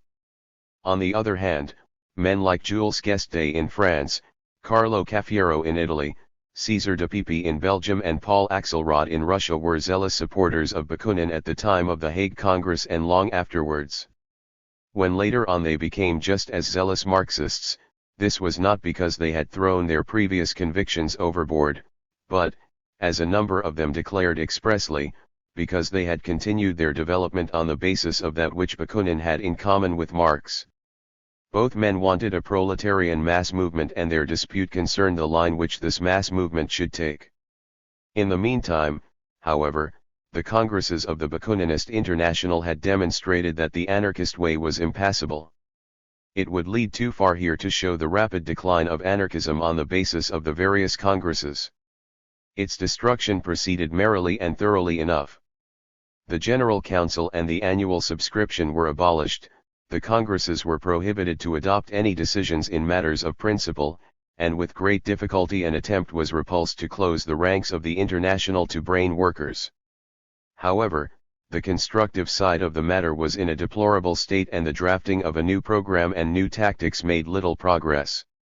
The Geneva Congress disputed in particular about the general strike as the only and infallible means of social revolution, but no agreement was reached, whilst the next Congress in Brussels was no more able to agree on the question of public services, which represented the chief question at the Congress and upon which de Pipi spoke in a manner which brought him the justifiable reproach that he had left the basis of anarchism altogether.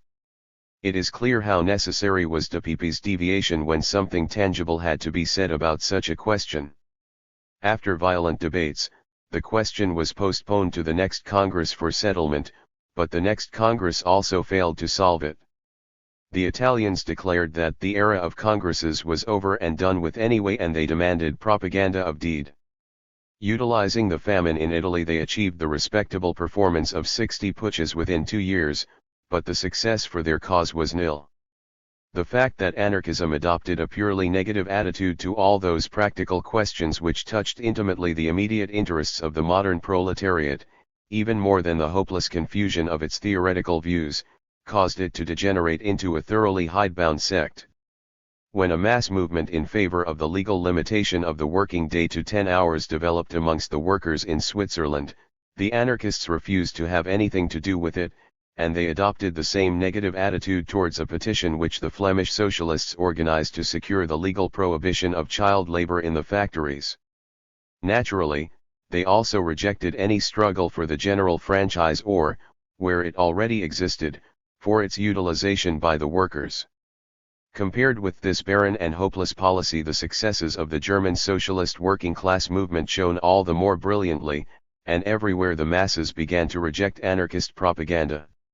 The calling of a World Socialist Congress for the following year in Ghent, which was decided by the Anarchist Congress in Bern in 1876, was due to the recognition that anarchism had completely failed to win the masses. The Congress took place from the 8th to the 15th of September in Ghent. 42 delegates were present, and the anarchists controlled only a nucleus of 11 delegates under the leadership of Guillaume and Kropotkin. Many of their former supporters, including most of the Belgian delegates and the Englishman Hales, went over to the socialist wing, which was led by Liebknecht, Grulich, and Frankel. A sharp collision took place between Liebknecht and Guillaume when the latter accused the German socialists of putting their program in their pocket at the elections, but on the whole the proceedings of the Congress were peaceable enough. The anarchists had lost their usual love for high-sounding phrases, and their speeches were pitched in a minor and conciliatory key which made it possible for their opponents to adopt a more accommodating attitude. However, nothing came of the proposed Solidarity Pact, for the opposing opinions were too dissimilar. Marx had hardly expected any other result, and his attention was now directed towards another storm center from which he expected revolutionary happenings, the Russo-Turkish War. The first of two letters of advice which he sent to Liebknecht, the letter of the 4th of February, 1878, began, "We are decidedly in favor of the Turks for two reasons, first of all because we have studied the Turkish peasant, i.e., the masses of the Turkish people, and found him to be undoubtedly one of the most capable and morally upright representatives of the European peasantry, and secondly because a Russian defeat would greatly accelerate the social transformation, whose elements are present abundant in Russia, and thereby accelerate also the transformation in the whole of Europe." 3 months earlier Marx had written to Zarga, "This crisis is a new turning point in European history. Russia, and I have studied Russian conditions from the original sources, both unofficial and official, the latter are available only to very few people and I obtained them through the good offices of friends in Petersburg, has long been on the threshold of a revolution and all the necessary elements are ready. The good Turks have hastened the explosion by years thanks to the drubbing they have given not only the Russian army and the Russian finances, but also to the Russian dynasty, the Tsar, the heir apparent and 6 other Romanovs, in person. The foolish antics of the Russian students are only a symptom and valueless in themselves, but they are a symptom. All sections of Russian society are economically, morally, and intellectually in a state of disintegration." These observations of Marx proved to be absolutely correct, but, as so often happened, in his revolutionary impatience and owing to the clarity with which he observed the way things were going, he underestimated the time factor. The initial defeats of the Russians gave way to successes as a result, as Marx assumed, of secret support from Bismarck, of the treachery of England and Austria, and not least through the fault of the Turks themselves who failed to overthrow the old Cereal regime in Constantinople by a revolution, although that regime had been one of the best friends of the Tsar. A people which failed to act in a determinately revolutionary fashion at a moment of extreme crisis was lost, declared Marx. Thus the Russo-Turkish War ended not with a European revolution but with a diplomatic congress in the same place where and at the same time when the German socialist movement seemed to have been shattered with one terrible blow. For the dawn of a new day. Despite these reverses, however, the dawn of a new day began to show above the world horizon. The anti-socialist law with which Bismarck had hoped to shatter the German socialist movement actually opened up its heroic age and swept away all the confusion and dissensions which existed between it and the two veterans of socialism in London, although one more struggle took place first. The German party gallantly stood the test of the anti-socialist crusade and the anti-socialist elections which took place in the summer of 1878 after the attempts on the life of the German Kaiser, but in its preparations for the threatening blow it had not realized with what an accumulation of bitter hatred it would have to reckon. The bill had hardly become law when the representatives of the government forgot all the promises of impartial administration with which they had soothed the misgivings of the Reichstag, and all the institutions of the party were suppressed, depriving hundreds of people of their livelihood. A few weeks later the so-called minor state of martial law was proclaimed over Berlin and the surrounding districts, although this was in obvious violation of the text of the bill, and about 60 socialists were banished, losing not only their occupations but also their homes. This alone caused understandable and hardly avoidable confusion in the socialist ranks. After the fall of the Paris Commune, the General Council of the International had complained that owing to the necessity of providing assistance for the fugitives it had been prevented for months from carrying on its normal activities. Now the leadership of the German party was faced with a still more difficult task, for it was hampered at every step by police persecutions, whilst a terrible economic crisis paralyzed the country. It cannot be denied that the storm separated the wheat from the chaff. The bourgeois elements which had been drawn to the party in previous years frequently showed themselves to be unreliable. Some of the leaders also failed to stand the test, whilst others, including many capable and valuable men, lost courage under the heavy blows dealt by the reaction and feared to provoke the enemy to still more violent attacks by offering any energetic resistance. All this naturally gave Marx and Engels very little satisfaction, but they certainly underestimated the difficulties of the situation. Even the attitude of the Social Democratic Reichstag's faction, which weathered the storm and reappeared in the Reichstag 9 strong, gave them just cause for complaint. One of the members of the faction, Max Kaiser, thought it necessary to speak and vote in favor of higher import duties on iron during the debate on the new tariff bill. This made a very bad impression, for everyone knew that the aim of the new bill was to obtain a few hundred more millions annually for the Reich's treasury, to protect the ground rent of the landowners against American competition, and to assist large-scale industry to repair the damage it had inflicted on itself in the frenzy of the bubble years, and everyone knew that in the last resort the aim of the anti-socialist law was to break the resistance of the working class to the threatening attacks on its standards of living. When Babel tried to defend Kaiser's attitude by pointing out that he had made a particular study of the question, Engels answered abruptly, if his studies were worth a snap of the fingers he would know that there are 2 iron foundries in Germany, the Dortmunder Union and the Königs and Lora foundry, each of which is in a position to satisfy the whole of Germany's iron requirements, and that apart from these 2 there are a number of smaller works. And that therefore import duties on iron are idiotic and the only solution is the conquest of foreign markets, that is to say, the alternative is free trade or bankruptcy. He ought to know that the iron foundry capitalists themselves can want import duties on iron only if they have formed themselves into a ring, into a conspiracy, to impose monopoly prices on the home market and to get rid of their surplus products at dumping prices on the foreign market, something which they are already doing to a considerable extent. Kaiser spoke in the interests of this ring, of this monopolist conspiracy, and when he voted for higher import duties on iron he voted in their interests too. When Karl Hirsch unceremoniously attacked Kaiser's tactics in Die Laterne, the Social Democratic Reichstag faction unfortunately adopted an attitude of injured dignity because Kaiser had spoken with the permission of the faction.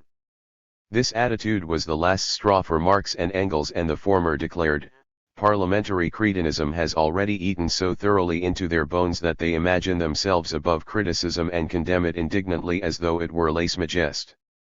Karl Hirsch was a young journalist who had won his spurs as Liebknecht's representative on the Volksstadt during the years whilst Liebknecht was in prison. Afterwards he had lived in Paris, but he had been deported under the German anti-socialist law. He then did what the German party leadership should have done from the beginning. In the middle of December, 1878, he began to issue Die Latern from Breda in Belgium, a weekly in the style and format of Roquefort's La Latern, so that it could be folded up and sent into Germany in ordinary letter envelopes and act as a rallying point for the socialist movement. The idea was good and Hirsch himself was thoroughly clear on questions of principle, but his style of writing, short, brilliant, pointed and epigrammatic, was little suited to the needs of working-class readers. In this respect Die Freiheit, a weekly which most began to issue a few weeks later from London with the assistance of the Communist Workers' Educational League, was more suitable, but unfortunately after a very fair beginning it lost itself in amateur revolutionism. With the appearance of these two, so to speak, wild and independent papers, the question of an official party organ abroad became an urgent one for the German party leadership. Both Bebel and Liebknecht energetically supported the idea, and finally they succeeded in overcoming the obstinate resistance of influential party circles which wished to maintain a policy of cautious reserve. It was no longer possible to come to any agreement with most, but Hirsch abandoned Die Latern and declared himself prepared to take over the editorship of the new party organ. Marx and Engels, who had complete confidence in him, were also prepared to contribute. The new publication was to appear weekly in Zurich, and 3 members of the party living there were instructed to make the necessary preparations for its appearance: the insurance agent Schramm, who had been expelled from Berlin, Karl Hochberg, and Eduard Bernstein, whom Hochberg had won as his literary advisor. They proved to be in no hurry to carry out their instructions, and the reason for the delay became obvious when in July 1879, they issued Das Jahrbuch für Sozialwissenschaft und Sozialpolitik, Annual for Social Science and Social Politics, on their own account.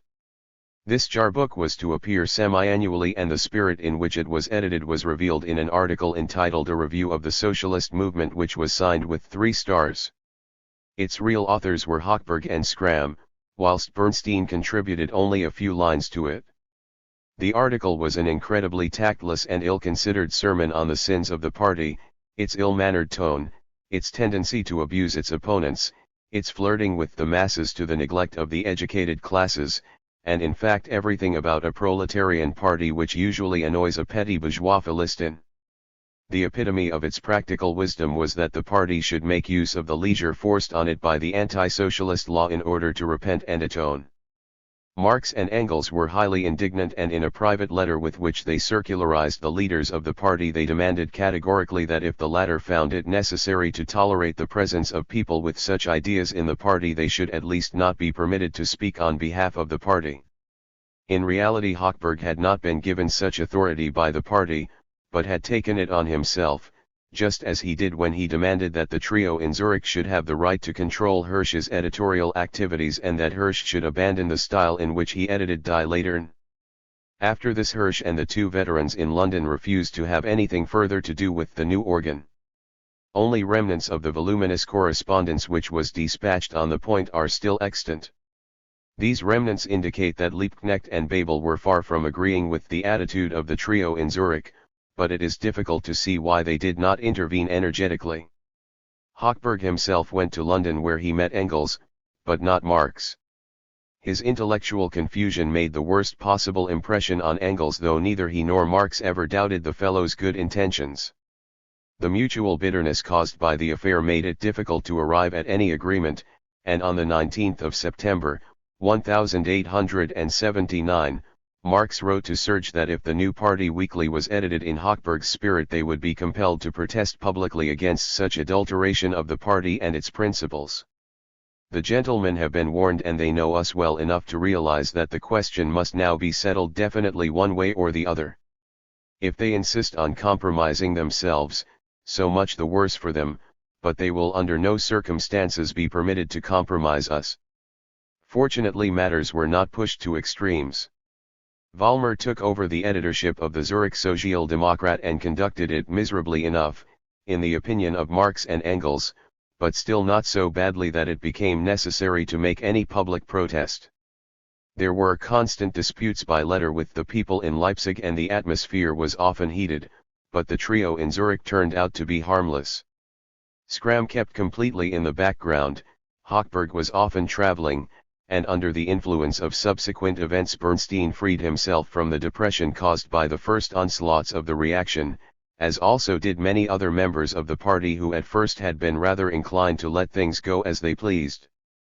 And finally, the fact that Marx and Engels subsequently showed greater appreciation of the enormous difficulties with which the party leaders had to contend also probably contributed to calming down the general anger and irritation. Writing to Zarga on November 5, 1880, Marx declared, "Those who enjoy the comparative peace and quiet of foreign countries have no right to make things harder, to the delight of the bourgeoisie, for those who are working under the most difficult circumstances and making great sacrifices in Germany." And a few weeks later peace was formally concluded between the contending parties. On the 31st of December, 1880, Vollmer gave notice to end his editorial activity, and when the German party leaders then decided to appoint Karl Hirsch as his successor, it was their intention to conciliate Marx and Engels. As Hirsch was living in London, Bebel decided to go to London to negotiate with him personally and at the same time, as had been planned for a long time, to discuss the situation thoroughly with Marx and Engels. He took Bernstein with him in order to dissipate the prejudice which still existed against the latter in London, for in the meantime Bernstein had thoroughly justified himself. The journey to Canossa, as the visit to London was called in party circles, achieved its various aims, except that Karl Hirsch modified his original acceptance of the editorship by declaring that he wished to do the work in London. This was considered undesirable, and in the end Bernstein was appointed provisional editor. Finally his position became permanent, and he carried out his task with honor and to the satisfaction of everyone, including Marx and Engels. When the first elections took place under the anti-socialist law a year later, Engels was jubilant and declared that no proletariat had ever fought more gallantly. The movement in France also developed under a favorable star. After the wholesale massacres in May, 1871, Thiers announced to the trembling bourgeoisie in Versailles that socialism in France was now dead forever, ignoring the fact that he had soothed it with the same assurance once before, after the June slaughter of 1848, and already proved a false prophet. Perhaps he thought that the still greater torrents of blood which had been shed in 1871 would prove more effective, for the losses of the Parisian proletariat as a result of the street fighting, the wholesale executions, the deportations, the galley sentences and the emigration were calculated at 100,000. After 1848 socialism had needed almost 2 decades in order to recover from the numbing blow it had received, but after 1871 it needed only half a decade to make its voice heard again. In 1876, when the court-martials were still performing their bloody work and defenders of the Commune were still falling under the volleys of the execution squads, the first Workers' Congress took place in Paris. True, for the moment it was no more than an indication, for the Congress was under the patronage of the bourgeois Republicans, who sought support from the workers against the monarchist landowners, and its decisions referred exclusively to harmless cooperative affairs such as were supported by Schultz-Delitzsch in Germany. But it was quite clear that matters would not stop at this. Large-scale machine industry, which had begun to develop gradually after the trade agreement with England in 1803, had developed much more rapidly after 1871. It was faced with big tasks, to make good the damage done over a wide area during the Franco-Prussian War, to accumulate the capital necessary for the rebuilding of militarism on a still greater scale, and finally to make good the deficiency caused by the loss of Alsace, the most highly industrialized French province, in 1870. Large-scale industry was quite capable of satisfying the demands placed upon it. All over the country factories sprang up and a strong industrial proletariat was created, whereas in the halcyon days of the old International an industrial proletariat had existed only in a few towns in northeastern France. These conditions made possible the rapid success of Jules Guesde, who hung himself with fiery eloquence into the working class movement which had begun again with the Paris Congress of 1876. A recent convert from anarchism, Guesde did not distinguish himself by any very great theoretical clarity, as can be seen from the Egalite which he founded in 1877. Although the first volume of Marx's Capital had already been translated into French and published, he knew nothing about Marx, and his attention was first drawn to the latter's theories by Karl Hirsch. Yet he had thoroughly grasped the idea of the joint ownership of the land and of the means of production, and thanks to his brilliant eloquence and his great polemical ability he succeeded in rousing the French working class on behalf of these demands as the last word in the proletarian class struggle, although they had always met with fierce opposition from the French delegates at all the congresses of the Old International. At the Second Workers' Congress, which took place in Lyons in February, 1878, and which was intended by its organizers to be no more than a repetition of the Paris Congress, Guesde succeeded in rallying a minority of 20 delegates around his banner. Matters now became serious for the government and the bourgeoisie, and persecutions of the working class movement again began, whilst by means of heavy fines and sentences of imprisonment imposed on its editors, the Egalite was forced out of existence. However, Guesde and his supporters were not discouraged, and they worked on unflaggingly until at the Third Workers' Congress, which took place in Marseilles in October, 1879, they won over the majority of the delegates and immediately founded a Socialist Workers' Federation, which prepared to organize the political struggle. The Egalite came to life again, and one a valuable contributor in Lafargue, who wrote almost all its theoretical articles, and a little later Mellon, also a former Bakuninist, began to issue the Revue Socialiste, which Marx and Engels supported with occasional contributions. In the spring of 1880, Guesde went to London in order to draw up an election program for the Young Socialist Party with the assistance of Marx, Engels, and Lafargue. An agreement was reached on the so-called minimal program, which, after a short introduction explaining the final communist aim of the movement, consisted in its economic section exclusively of demands which originated directly from the existing working class movement. Agreement was certainly not obtained on every single point, and when Guesde insisted that the program should contain a demand for the legal fixing of a minimum wage, Marx declared roundly that if the French proletariat was still childish enough to need such baits, it was hardly worth while drawing up a program at all.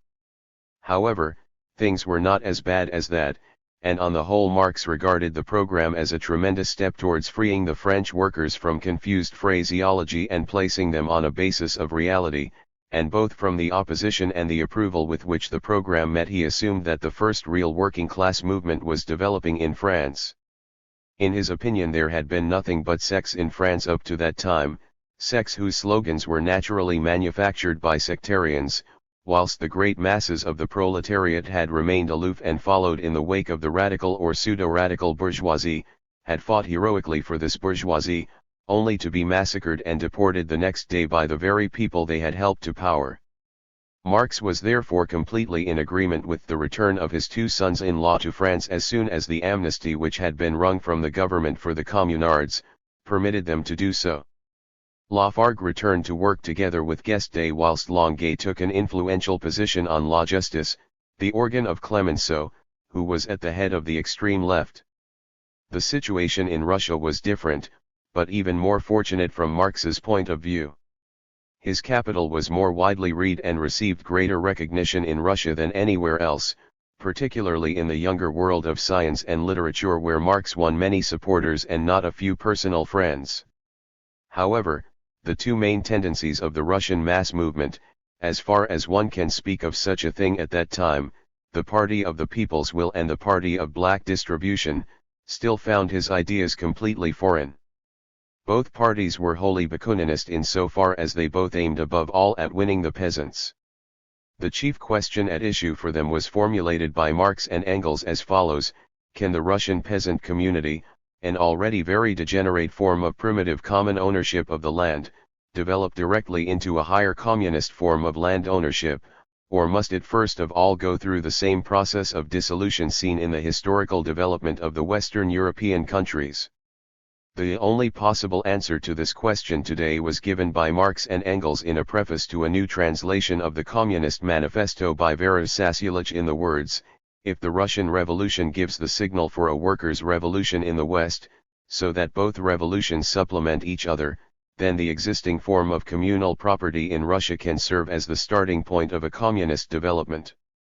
This point of view explains the passionate support Marx gave to the Party of the People's Will, whose terrorist policy had practically made the Tsar a prisoner of the revolution in Gatchina, whilst rather severely condemning the Party of Black Distribution because it rejected all forms of political and revolutionary action, and limited itself to propaganda, although men like Axelrod and Plekhanov, who did so much to imbue the Russian working class movement with the spirit of Marxism, were members of this latter party. And finally, the day began to dawn in England also.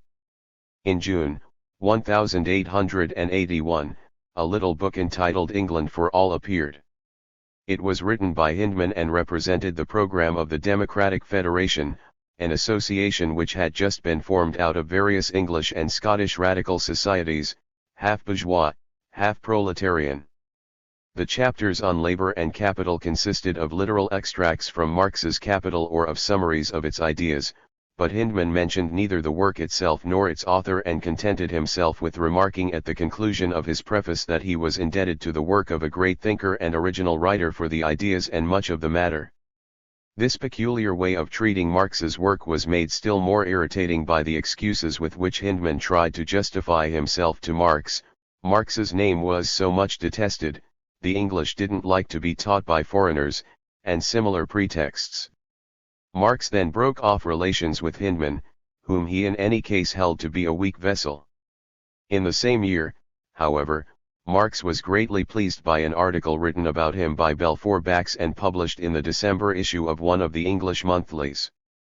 It is true that he found most of the biographical information false and the description of his economic principles incorrect in many respects and confused, but he valued it as the first English publication of its kind which was imbued with a real enthusiasm for the new ideas and which daringly set itself up against British Philistinism.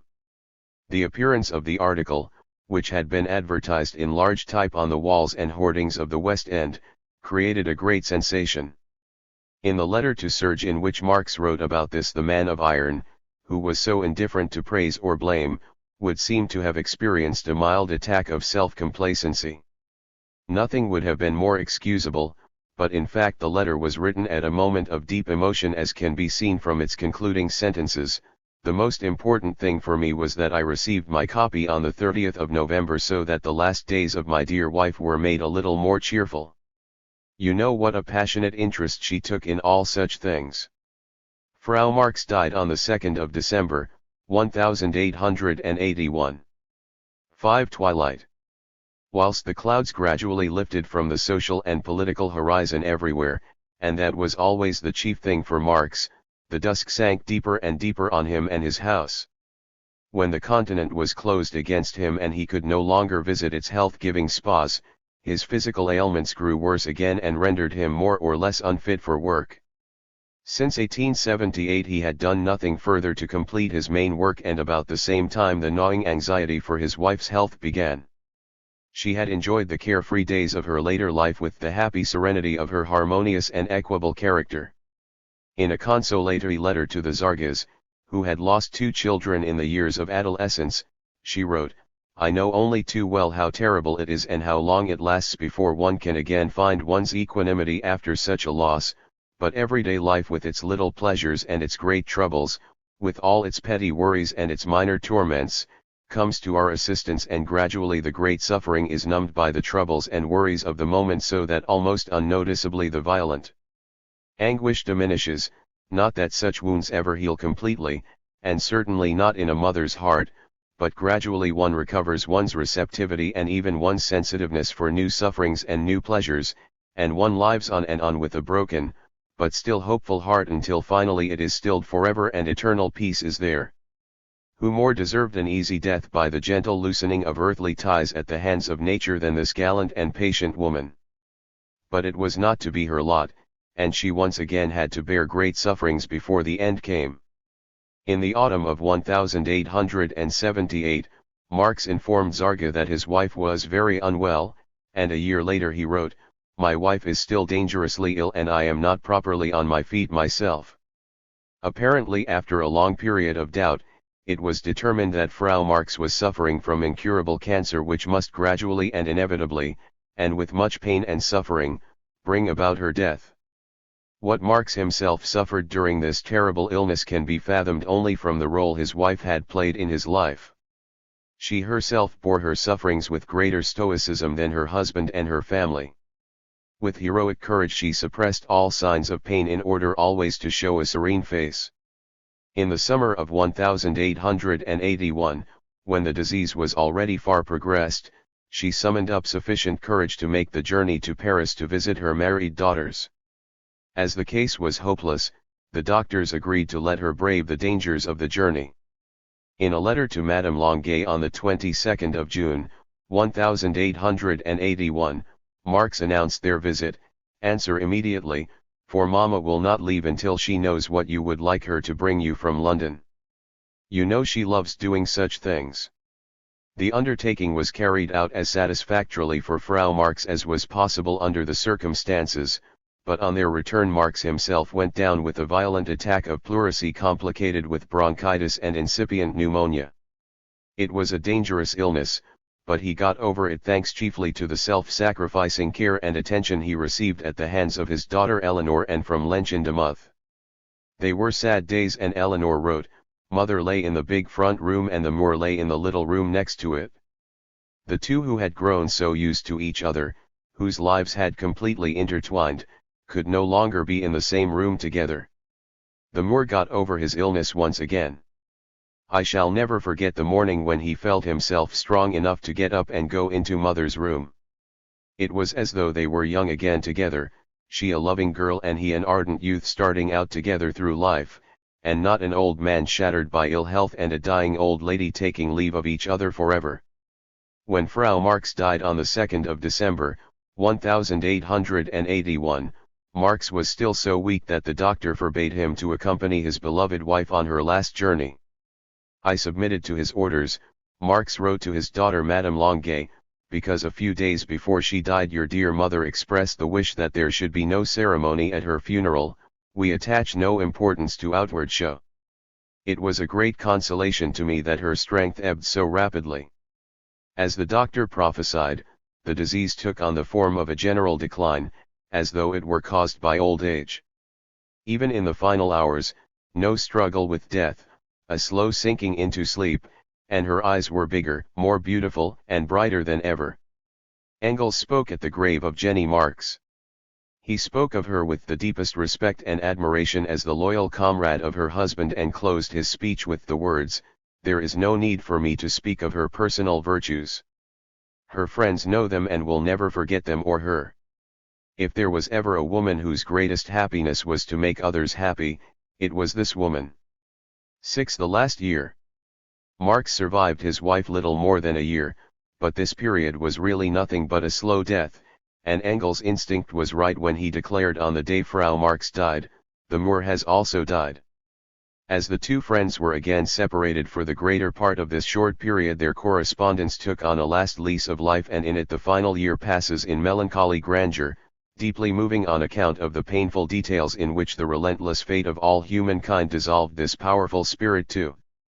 All that still held him to life was a burning desire to devote his remaining strength to the great cause to which he had given his whole life.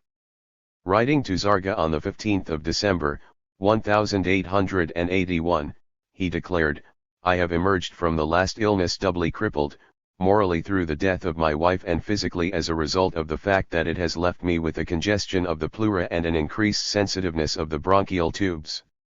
I shall lose a certain amount of time altogether in attempts to restore my health." This time lasted until the day of his death, for all efforts to restore his health failed. The doctors first of all sent him to Ventnor on the Isle of Wight and then to Algiers. He arrived in Algiers on the 20th of February, 1882, but with a new attack of pleurisy brought on by the cold journey. New cause for misgivings was the fact that the winter and spring in Algiers was unusually cold, wet, and disagreeable. He had no better luck in Monte Carlo, when he arrived on the 2nd of May with a new attack of pleurisy on account of the raw cold journey, and found persistently bad weather. Only when he went to stay with the Longuets in Argenteuil at the beginning of June did his health improve a little. No doubt the agreeable comfort of family life did much to help him, and in addition he took the waters of the sulfur springs in the nearby spa of Enghien for his chronic bronchitis. Afterwards he stayed with his daughter Laura for 6 weeks in Vevey on Lake Geneva, and this also helped considerably to improve his health, so that when he returned to London in September he seemed quite strong again and often walked up to Hampstead Heath, which was about 300 feet higher than his home, without showing any signs of exhaustion. He then intended to resume his work for, although the doctors had forbidden him to stay in London during the winter, they had permitted him to stay on the south coast. When the November fogs threatened he went to Ventnor again, but he found mist and wet weather such as he had found in Algiers and Monte Carlo the winter before. He caught cold again, and instead of enjoying health-giving walks in the fresh air he was compelled to keep to his room and grow weaker.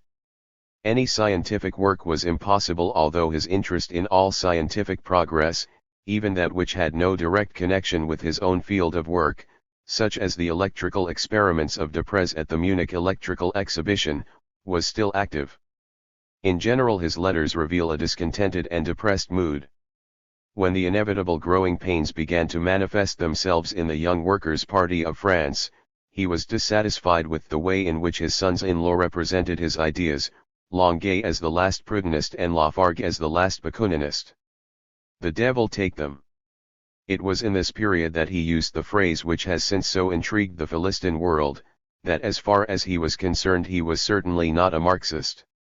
On the 11th of January, 1883, he suffered the last decisive blow with the death of his daughter Jenny, and the very next day he returned to London with a bad attack of bronchitis which was soon complicated by an inflammation of the larynx and made it almost impossible for him to swallow. He who had borne the greatest pains with stoic resignation now preferred to drink milk, which he hated all his life, rather than to try to take any more solid nourishment. In February a tumor developed in one lung. The medicines he swallowed had no further effect on a body which had been overdosed with medicines for 15 months. At the most they impaired his appetite and weakened his digestion. Almost noticeably he fell away from day to day, but the doctors had not given up hope because the bronchitis had almost completely disappeared and it became easier for him to swallow. However, the end came unexpectedly. In the afternoon of the 14th of March, 1883, whilst sitting in his easy chair, Karl Marx fell gently and without pain into his last sleep.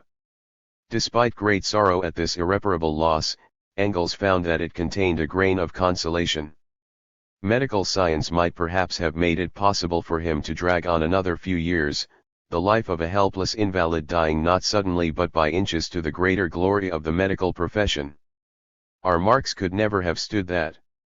To live on with so much unfinished work before him and to suffer the tantalizing desire to finish it and to know that he would never be able to do so, that would have been 1,000 times more bitter than the gentle death which took him.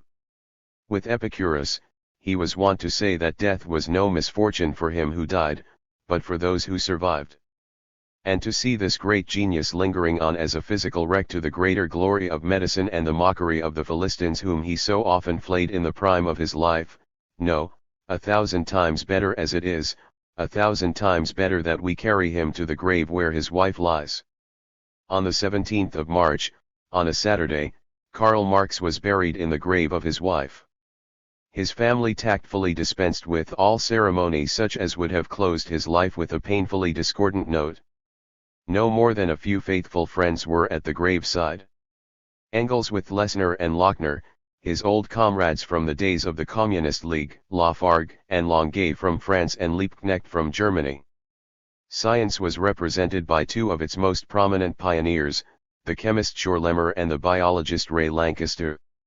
The farewell words which Engels addressed to his dead friend in English sum up so truthfully and straightforwardly and in such simple words what Karl Marx was to mankind and what he will always remain, that it is fitting that they should close this book. On the afternoon of the 14th of March at 2:45, the greatest living thinker ceased to think. Left alone for less than 2 minutes, when we entered we found him sleeping peacefully in his chair, but forever. it is impossible to measure the loss which the fighting European and American proletariat and historical science has lost with the death of this man. Soon enough we shall feel the breach which has been opened by the death of this tremendous spirit. As Darwin discovered the law of evolution in organic nature, so Marx discovered the law of evolution in human history, the simple fact, previously hidden under ideological growths, that human beings must first of all eat, drink, shelter and clothe themselves before they can turn their attention to politics, science, art, and religion, that therefore the production of the immediate material means of life and thereby the given stage of economic development of a people or of a period forms the basis on which the state institutions, the legal principles, the art, and even the religious ideas of the people in question have developed and out of which they must be explained, instead of exactly the contrary, as was previously attempted. But not only this, Marx discovered the special law of development of the present-day capitalist mode of production and of the bourgeois system of society which it has produced. With the discovery of surplus value, light was suddenly shed on the darkness in which all other economists, both bourgeois and socialist, had lost themselves. Two such discoveries would have been enough for any life. Fortunate indeed is he to whom it is given to make even one. On every single field which Marx investigated, and there were many and on none of them were his investigations superficial, he made independent discoveries, even on the field of mathematics. That was the man of science, but that was by no means the whole man. For Marx, science was a creative, historic, and revolutionary force. Great as was his pleasure at a new discovery on this or that field of theoretical science, a discovery perhaps whose practical consequences were not yet visible, it was still greater at a new discovery which immediately affected industrial development, historical development as a whole in a revolutionary fashion. For instance, he closely followed the development of the discoveries on the field of electrical science and towards the end the work of Marc de Presse. For Marx was above all a revolutionary, and his great aim in life was to cooperate in this or that fashion in the overthrow of capitalist society and the state institutions which it has created, to cooperate in the emancipation of the modern proletariat, to whom he was the first to give a consciousness of its class position and its class needs, a knowledge of the conditions necessary for its emancipation. In this struggle he was in his element, and he fought with a passion, tenacity, and success granted to few. The first Reinigungszeitung in 1842, the Vorwärts in Paris in 1844, the Brüsseler Deutsche Zeitung in 1847, the Neue Reinigungszeitung from 1848 to 1849, the New York Tribune from 1852 to 1861, and then a wealth of polemical writings, the organizational work in Paris, Brussels, and London, and finally the great International Workingmen's Association to crown it all. In truth, that alone would have been a life's work to be proud of if its author had done nothing else. And therefore Marx was the best hated and most slandered man of his age. Governments, both absolutist and republican, expelled him from their territories, whilst the bourgeois, both conservative and extreme democratic, vied with each other in a campaign of vilification against him. He brushed it all to one side like cobwebs, ignored them and answered only when compelled to do so. And he died respected, loved, and mourned by millions of revolutionary workers from the Siberian mines over Europe and America to the coasts of California, and I make bold to say that although he had many opponents he had hardly a personal enemy. His name will live through the centuries and so also will his work.